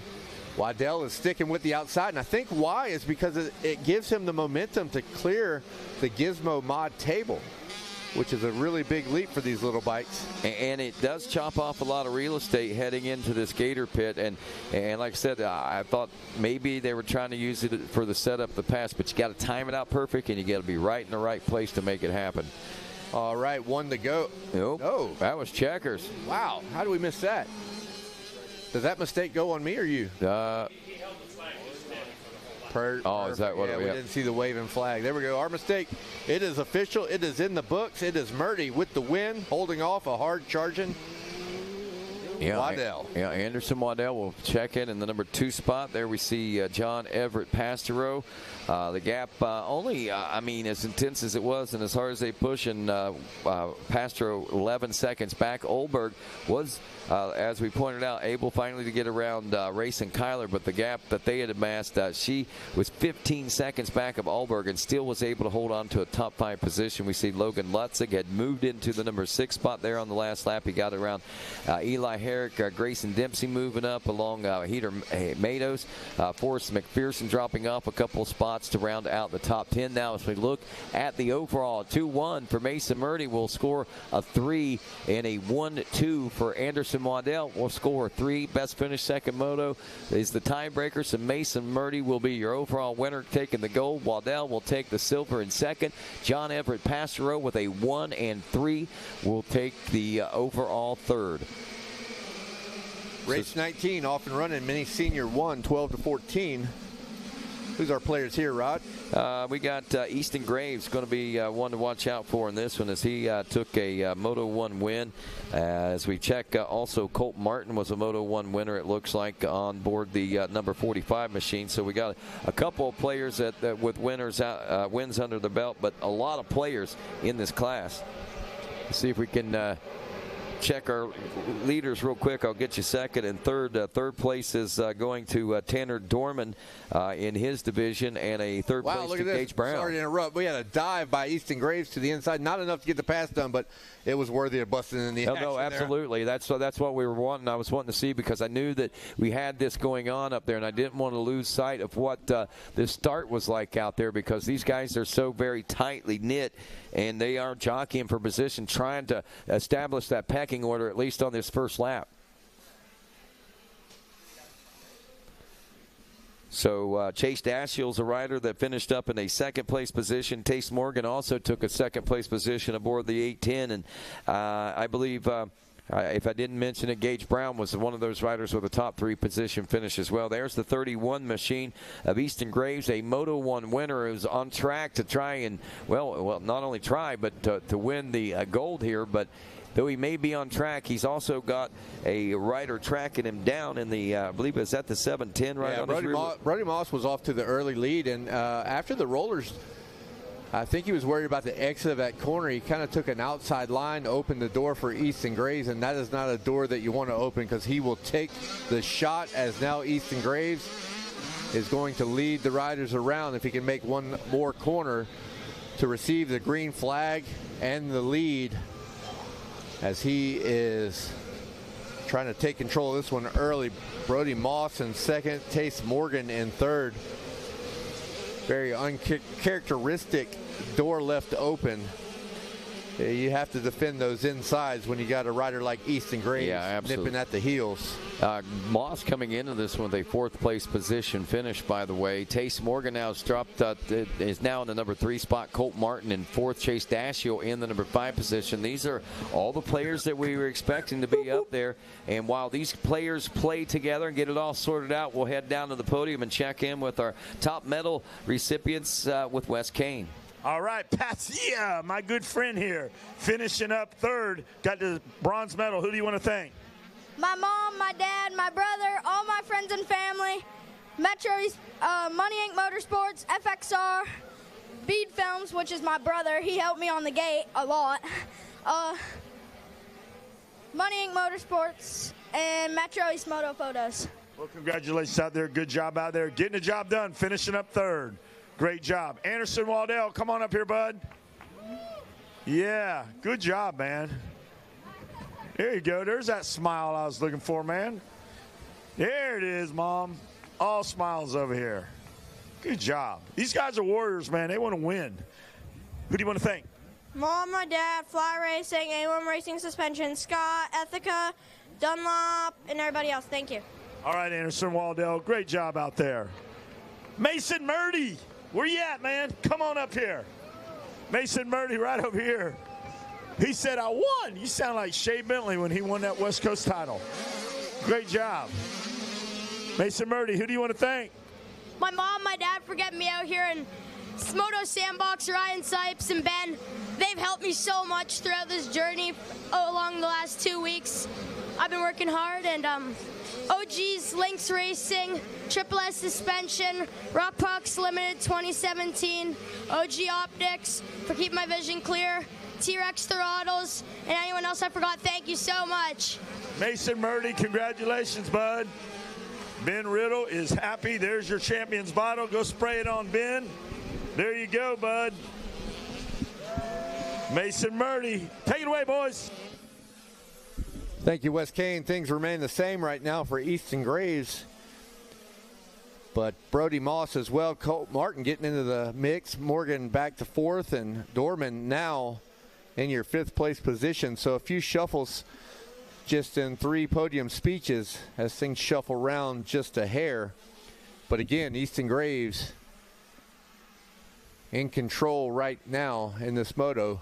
So we're watching Colt Martin make his way around. Nice inside line there for him, and Tace Morgan around the outside. See how it pans out as they are through the Gator Tail and 20 miles of bad road. Riders right on top of each other right now. Morgan lost a spot there on last lap. Not happy about that, Megawatts. He wants to get back into the action and regain that position from Colt Martin.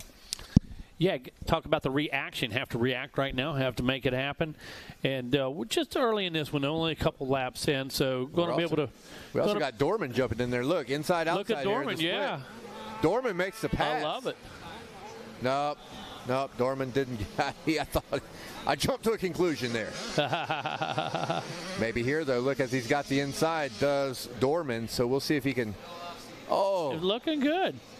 Tace Morgan almost sliding out, lost traction, but did not hit the ground, but it was enough to lose the position. Yeah, no question. As Dorman's up, Morgan is back now. That puts Tace Morgan in your 5th place position. Gage Brown just outside of that in another notable in 6th place. But and then Dunham back in the 7th place. Yeah. Holy cow. And Dorman, Martin, and Brown, all of them. But right now that's the battle that we're watching on the screen. I got to tell you, when we take a look right there, Dorman, he's a big kid.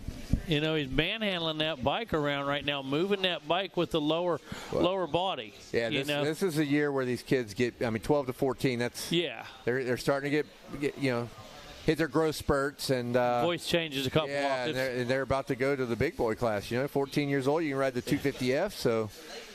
We got some big things and big bikes in the future for these two, but right now they are not focused about what they're riding next year or any time other than this moto, as we see Dorman continue to put pressure on Martin through the Gator Tail and Martin 20 miles of bad road. Yeah, Martin doing a good job right now because, as you said, late in the day, this track is just totally chewed up. What he needs to do right now is he needs to find smooth lines, yet ride defensively, and making it hard on Dorman right now. Whoa, look at this on the inside. What? That is Easton Graves. No, it's not. I swear it is, the 31. He was off screen for a while. I see him pulling tear offs. He has gone down. Look at that. Easton Graves is down. He will relinquish the lead, I assume, to Brody Moss. We were focused on the Racer TV, and off on the apron was Easton Graves. Tough break for that rider. Make sure that's how it goes down here. Green or blue flag signals somebody needs to move over to the finish line right there. Let's see us timing and scoring. That's right. Brody Moss. There it is. Brody Moss is in the lead for sure. Colt Martin second. Dorman still behind Martin, but now moves up to third. And Easton Graves slides back to fourth. And Gage Brown now up to fifth. So we have some shuffling going on right now. And what does it do for our overalls? We'll let them update. That is going to have some implications for this title. That puts Colt Martin currently in the lead with a 1-2. Brody Moss with a 4-1. Easton Graves with a 1-4.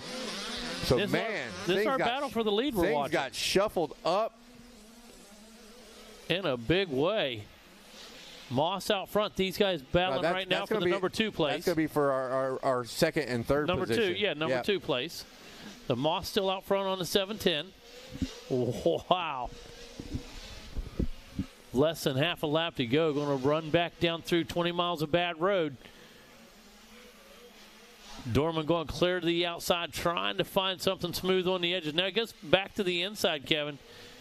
But you can see everybody's really worn that out already. They've already used that tactic. Well, they've worn out every inch of that race course out there, as it is rough and choppy and rutted from track marker to track marker. So good luck trying to find a smooth path down the bad road. Exactly.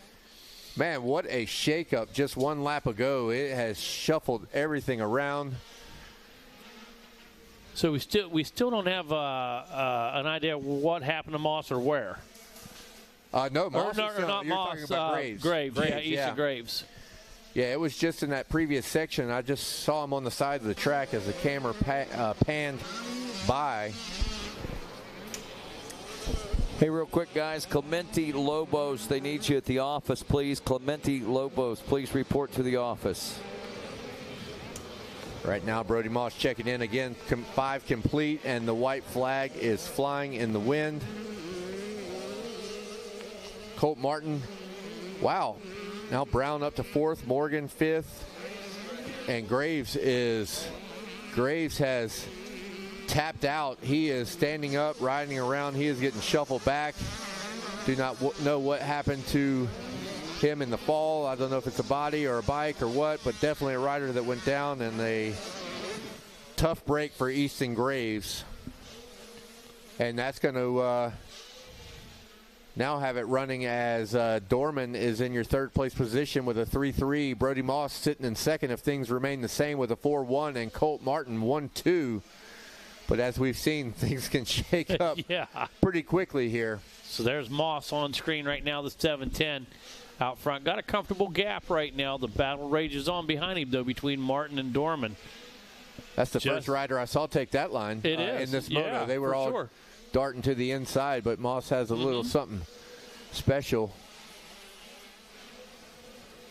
Bike looked like it was working really good through there, through the rollers. Good drive. The rider and bike combo right there is looking sharp. Oh, look behind him. You got to love a number plate that is that clean. Absolutely. At the end of 5 laps. Not a speck of dirt on the 710 as he's over the Gizmo mod table. And let's see what's happening brewing just behind him. We definitely want to call out that wind as he hopefully takes it. Looks like Martin's still sitting on a little bit of a gap over Dorman. Here we go. Checkers out. And there it is. Brody Moss takes the win. Colt Martin and Dorman 2nd and 3rd. Gage Brown checking in 4th. And that's going to put Tace Morgan for the moto results. That's your top 5.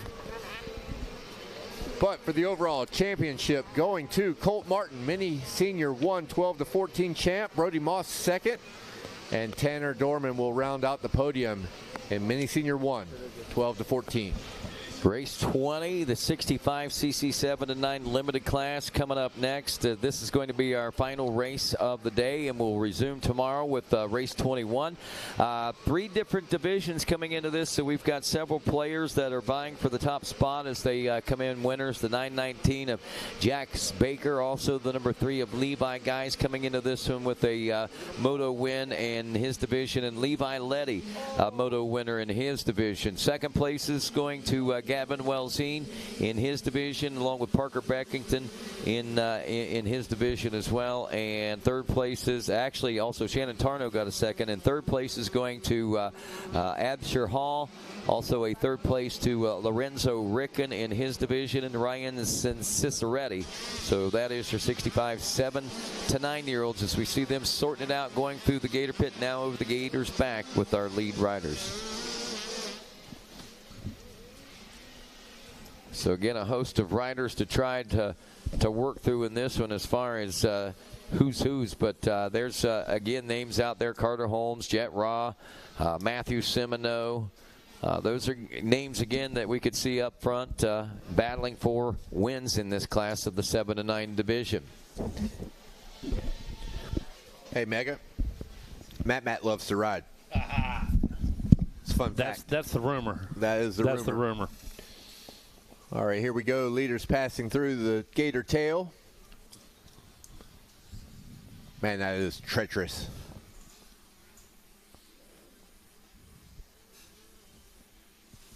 So, Rodney, you got a raffle coming up soon?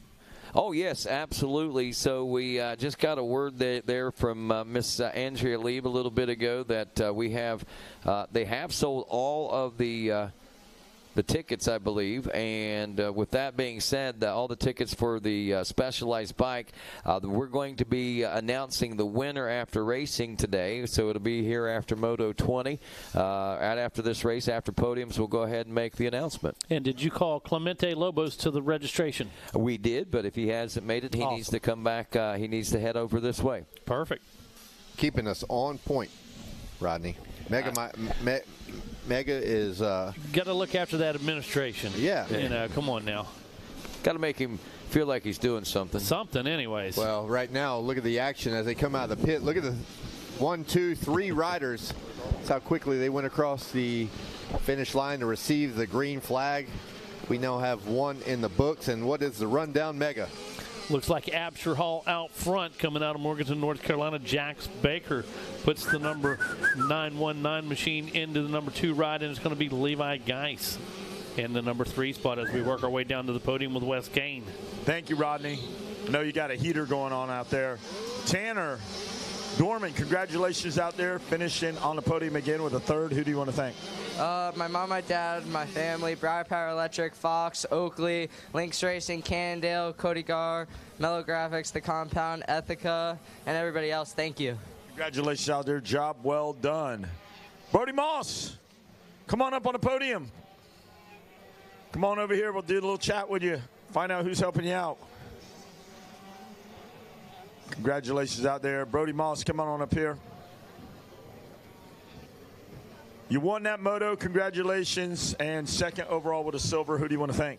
My mom, my dad, Master Linen, Matchall Dry Cleaners, Mellon, Renthal, Dunlop, AEO, FMF, Zing Graphics, Liat, my mechanic Trevor, and Twisted Development, and everybody else. Thank you so much.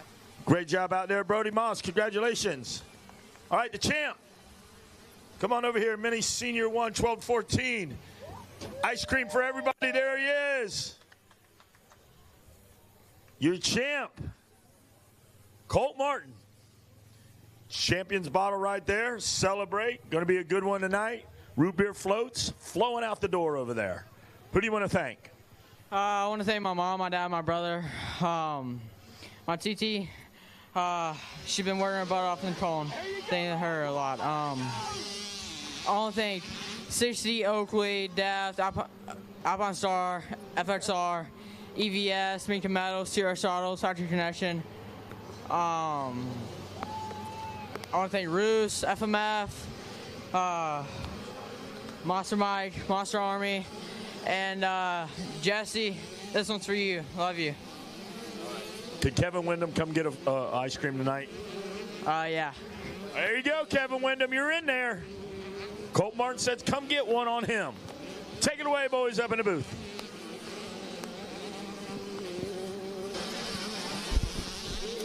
All right, thanks a lot, Wes Kane, as we pick the action back up on lap number 2 now. Absher Hall, Jax Baker, Gavin Welzine, Levi Geis, and Jao Ferrara are your top 5. Then it's Carter Holmes, Shannon Tarno, Rowdy Rab Jones, Lorenzo Ricken, and Jet Raw, your top 10, your 6 through 10 spots. If we take a look at the way things are breaking down right now, Jax Baker, after 2 laps, is in the driver's seat as far as the overall is concerned with a 1 and 2. You got Hall with a 3 and 1, trying to gun back there as well to take the position away in the win himself, and Gavin Welzine looking at a 2-3 for 3rd overall. But I think we're still a ways away from making that call just yet, guys, because the battle of this is very intense, and I think is about to intensify. And Clemente Lobos, once again, if you would please come to the office. Clemente Lobos, please report to the office. If you know the whereabouts of Mr. Lobos, please let them know that they need to head to the office ASAP. Thank you very much. What are you seeing, Kevin Windham? See a lot of action here as there is no clear breakaway with Hall and Baker and Welzine and the host of riders. You could still throw our little mini blanket, and now we have our 4th place rider. I believe that's still Geis. Yeah. They are still super tight. So earlier you said we're not going to announce anybody having a shoe-in moto at the moment, because there is a lot of dicing going on as Baker is now back 1 spot, Welzine up to 2nd. And Geis still in your 4th place position. And pretty much changes the face of the way things are going now. That'll put Absher Hall in with the overall. Welzine would move up to 2nd, and Jax Baker then would be 3rd place overall. So, well, Welzine's got to make a run for it here, because they're tied in points overall. But Hall with the Moto win in Moto 2 will take the overall. But you know Welzine knows he has to go, and he's going. He's 1 second back, so Andy posted a faster lap time. He's going right now as we head off the back of the Gator right now. I think he just made the pass. So with that should secure the championship with him if I saw it the way that I think I saw it. Gavin Welzine, the 1-3-2 into the number 1 position as they head down to the back of the track on the Gator's tail. 20 miles of bad road. It's only getting worse.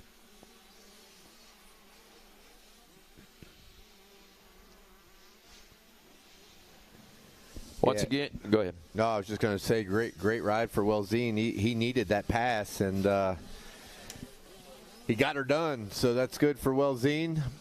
Not so good for Hall, but we'll see if Hall can remount. Maybe find some different lines that Welzine's taken or something to try to latch on, because Welzine has come to the party ready to throw down.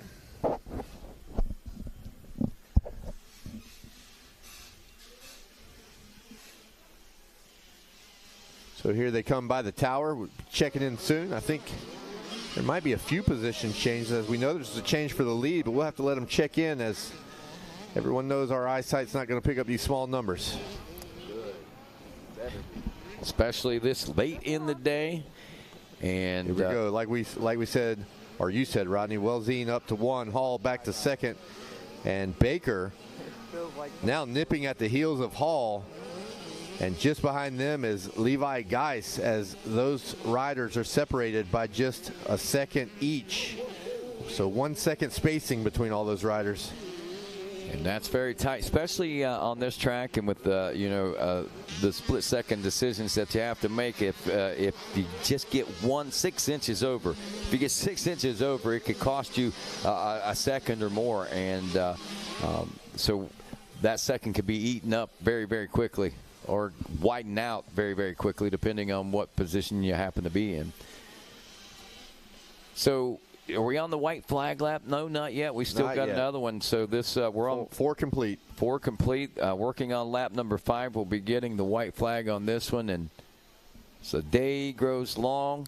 Man, what a great day. We'll be wrapping up things tomorrow with racing, I imagine, somewhat early. So awards presentations will be getting underway. I think that most everybody will be able to stick around, and we encourage all top 10 motocross finishers in the overall to stick around for it. We encourage especially those that are winning those or in contention for winning specialty awards and things, which we haven't talked a lot about today. But tomorrow, I promise we'll start the day. We'll start harping on that, and we'll start looking towards the Scott Golden goggles and the bronze boots, the Fox Bronze Boots Awards and different things like that. So we got a lot to be excited about as far as that is concerned. So we check in. I believe Welzine's still out front of this one, if I'm not mistaken.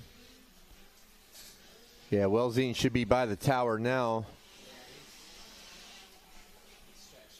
as he has apparently stretched the lead out a good bit here. We'll check and give you an exact number as the white flag flies. I'm going to say we're probably 6, maybe 8 seconds. There we go. Welzine checking in with a 2:09. And let's see how accurate you are. Only 5. Wow, it's late in the day. Well, Jax Baker is the spoiler in that. Absher Hall would be about 7, 8 seconds back, but Jax Baker is making some quick gains out there as he's moved into that number 2 spot, and he picked up to a 2:11.5. So that explains a little bit of that. But Welzine's still out front. The white flag is out on this one. Now, what does that do for our overall now? Well, we have Gavin Welzine with a 2-1. Sitting in first, Jax Baker with a 1-2. Those guys splitting it back and forth. Levi Geis with a 1-4. And that will be the top 3 if things stay the same. But in this moto, it is, of course, Welzine, Baker, Hall, Geis, and Holmes is your top 5, as these guys have 1 lap of racing left.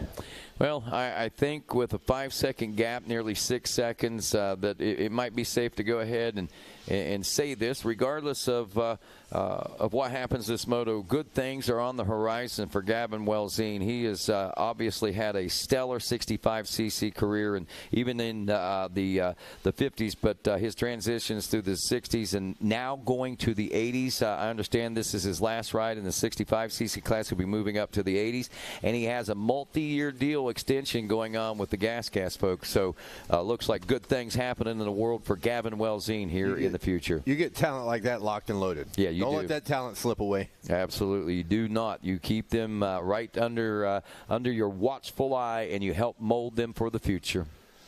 Well, the future is definitely bright as we watch these smaller bike classes that are just gates full and talent filled, and good things will come to the fans of motocross and supercross alike and all the different disciplines as the future is bright. It certainly is. The daylight might not be bright here as we are winding down the day, but it has certainly been an amazing day of racing. You know, we came into this when we didn't know what to expect. We thought we had 45% chance of showers, turned out to be 100%, but then the amount of rain diminished. But we've seen cooling temperatures, but hot racing. Very intense racing all day long, and we close it out with yet another as Gavin Welzine takes the checkers. Jax Baker will take second. Third place going to Absher Hall. Levi Geis in fourth. Carter Holmes will take fifth in this second moto. João Ferrara in sixth. Then looking for Shannon Tarno, Lorenzo Ricken, Brem Brockmuller, and Ryan Ciceretti. Looks like Ricker moves up around Tarno now, so we do have a couple of changes there. But all in all, when we look at the front of this, Gavin Welzine will take the win, 2-1. Jax Baker a 1 and 2 for silver in second. Levi Geis 1 and 4 will yield him the bronze and third place overall. So that was some changes that took place there, it looks like. But the Absher Hall goes 3-3 for fourth. So going to see Wes Kane will be Gavin Welzine, Jax Baker, and Levi Geis. And stand by, we'll also, after this podium, be announcing the winner of the Specialized Bicycle from On Track Schools.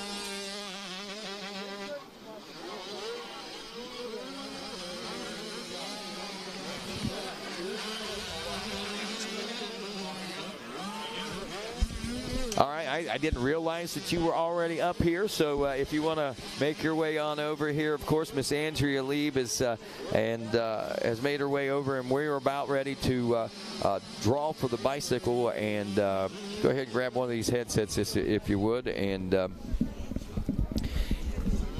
Andrea, and they're getting things set up down there. You guys have been getting things set up. Tell us a little bit about the raffle that we're doing here. I know we've got a Specialized bicycle that we're giving away. The proceeds are going to help these kids advance their education, I understand, right? Yeah, so first of all, we want to thank our friends at Gear Bicycle Sales. They gave us a great deal on a Specialized bike. This is a turbo. This is a, what is this? It's been a long day. It's one of the Specialized high-end bicycles. I'm not sure. Yes, thank you, Rodney. It's a Turbo Levo. Levo, that's it. Yeah. Levo. Pump alloy e-bike. And so we had a lot of participation this week. Thank you so much for shouting out to people so that the proceeds can go towards an actual scholarship at On Track School. That is great, and I know it's a great school. And if you will, while we get ready for this final podium, let's go ahead and make folks let folks find out who the winner is, so they don't have to sit there with butterflies in their bellies right now. Okay. Kevin Wyndham's shaking them up. I think, Kevin, you need to pull out a ticket for us. Okay. All right, so we're getting it on camera. Yeah, we gotta go. You gotta wing it. Okay. Here we go. All righty. Who's the winner? Oh my gosh, and I did not bring my glasses. Oh boy. Yes, Tasha. Solomon? Oh, Michael Solomon is the winner of the Specialized bike from Gear. Thank you so much, Michael, for supporting our scholarship at On Track School. We appreciate you, and thank you for having us come up and do that. Hey, not a problem. Thank you for being here, and thank you for bringing to the racers what you do with the On Track School. As I've said before, I'm a firm and true believer, not only in education, but what these folks do at On-Track Schools and the programs that they have. And not only the programs, but the people that are there working it, they are top-notch. Thank you very much for what you do for our industry. Yeah, and thank you to Tasha Renfro.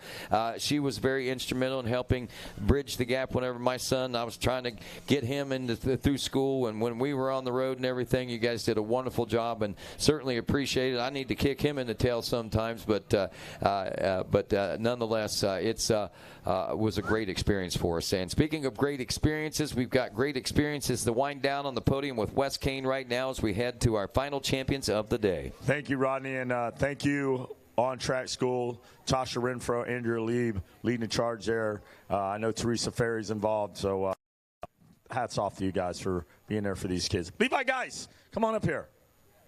Soldier, finishing third.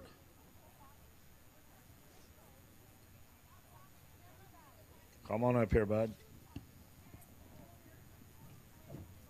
Spin that medal around and show them what's up. There he is, Levi Geis. Great job. Great job, Levi. Who do you want to thank? My mom, my dad, Coger Pump, Brett Bell, Cobra Motorcycles, T-Rex, everybody else, thank you. And FXR, Brad, Co57 WW, Plainview, everybody else, thank you. There he is, Levi Geis. Congratulations. Jax Baker.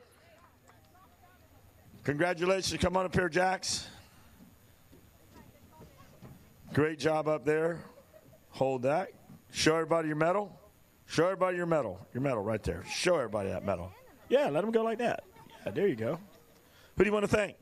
Mom, Dad, Jesus Christ for keeping me safe. Mitten, Cobra, Brett Bell, Reese, Marriage 54, VP, Chirby's, Motion Pro, and everybody else. Thank you. There he is, Jax Baker, finishing up second. All right, the guy making all the noise with the dirt bike. Come on up here. You're the champ, Gavin Welzine. 65, 7-9 limited. Hold that thing up high. You deserve it. Job well done. And champion's bottle.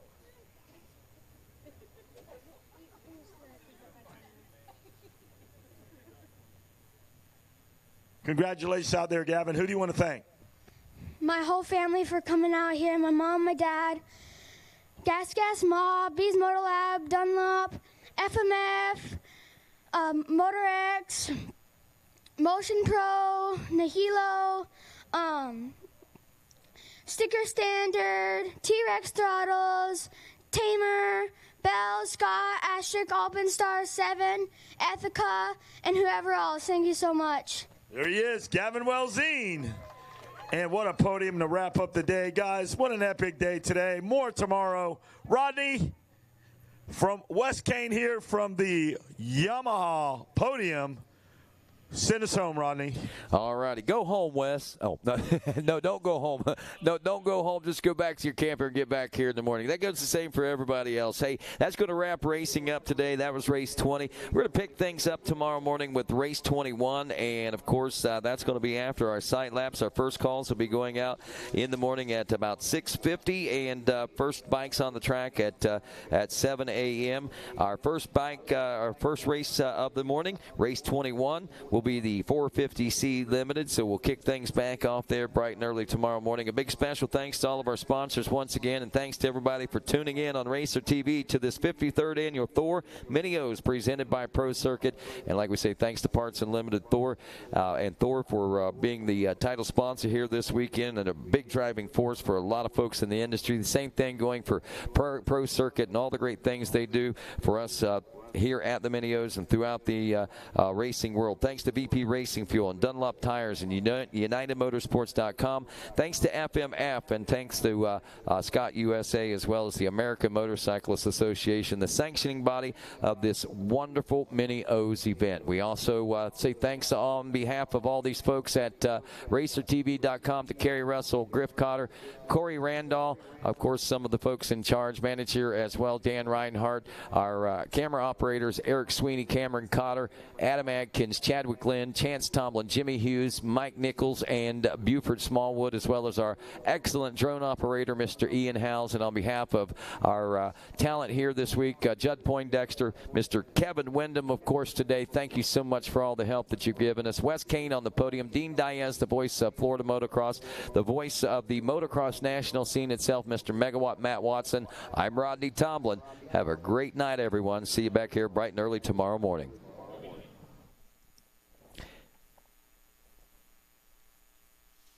And for those of us here trackside this week and tonight, I want to remind you that we do have movie night coming up here at 7:30. That movie night is going to be taking place at the Pavilion. So stop on down and gather around for good times right now. It is Thor Christmas party happening as Santa is in town. And you can get pictures with Santa down at the Pavilion as well, thanks to our friends at Thor.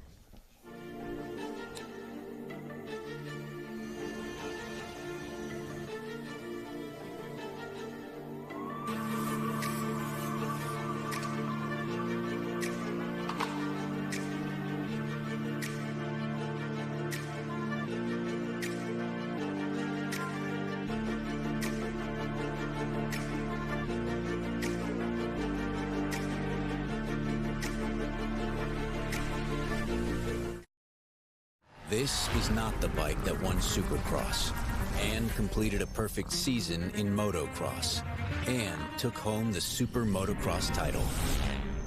But it's really, really, really, really close. The new Honda CRF 450R Works Edition. Better stability, better performance. Built to win.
would you like to go to a school where we take into consideration how students learn best?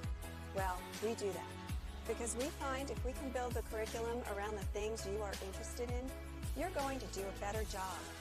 The mission at On Track School is that educational success is possible while chasing your dreams. Not only will our staff help students to achieve success, they will cheer you on to the finish line.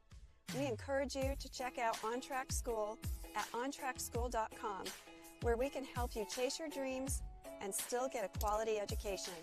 OnTrackSchool.com. Check it out.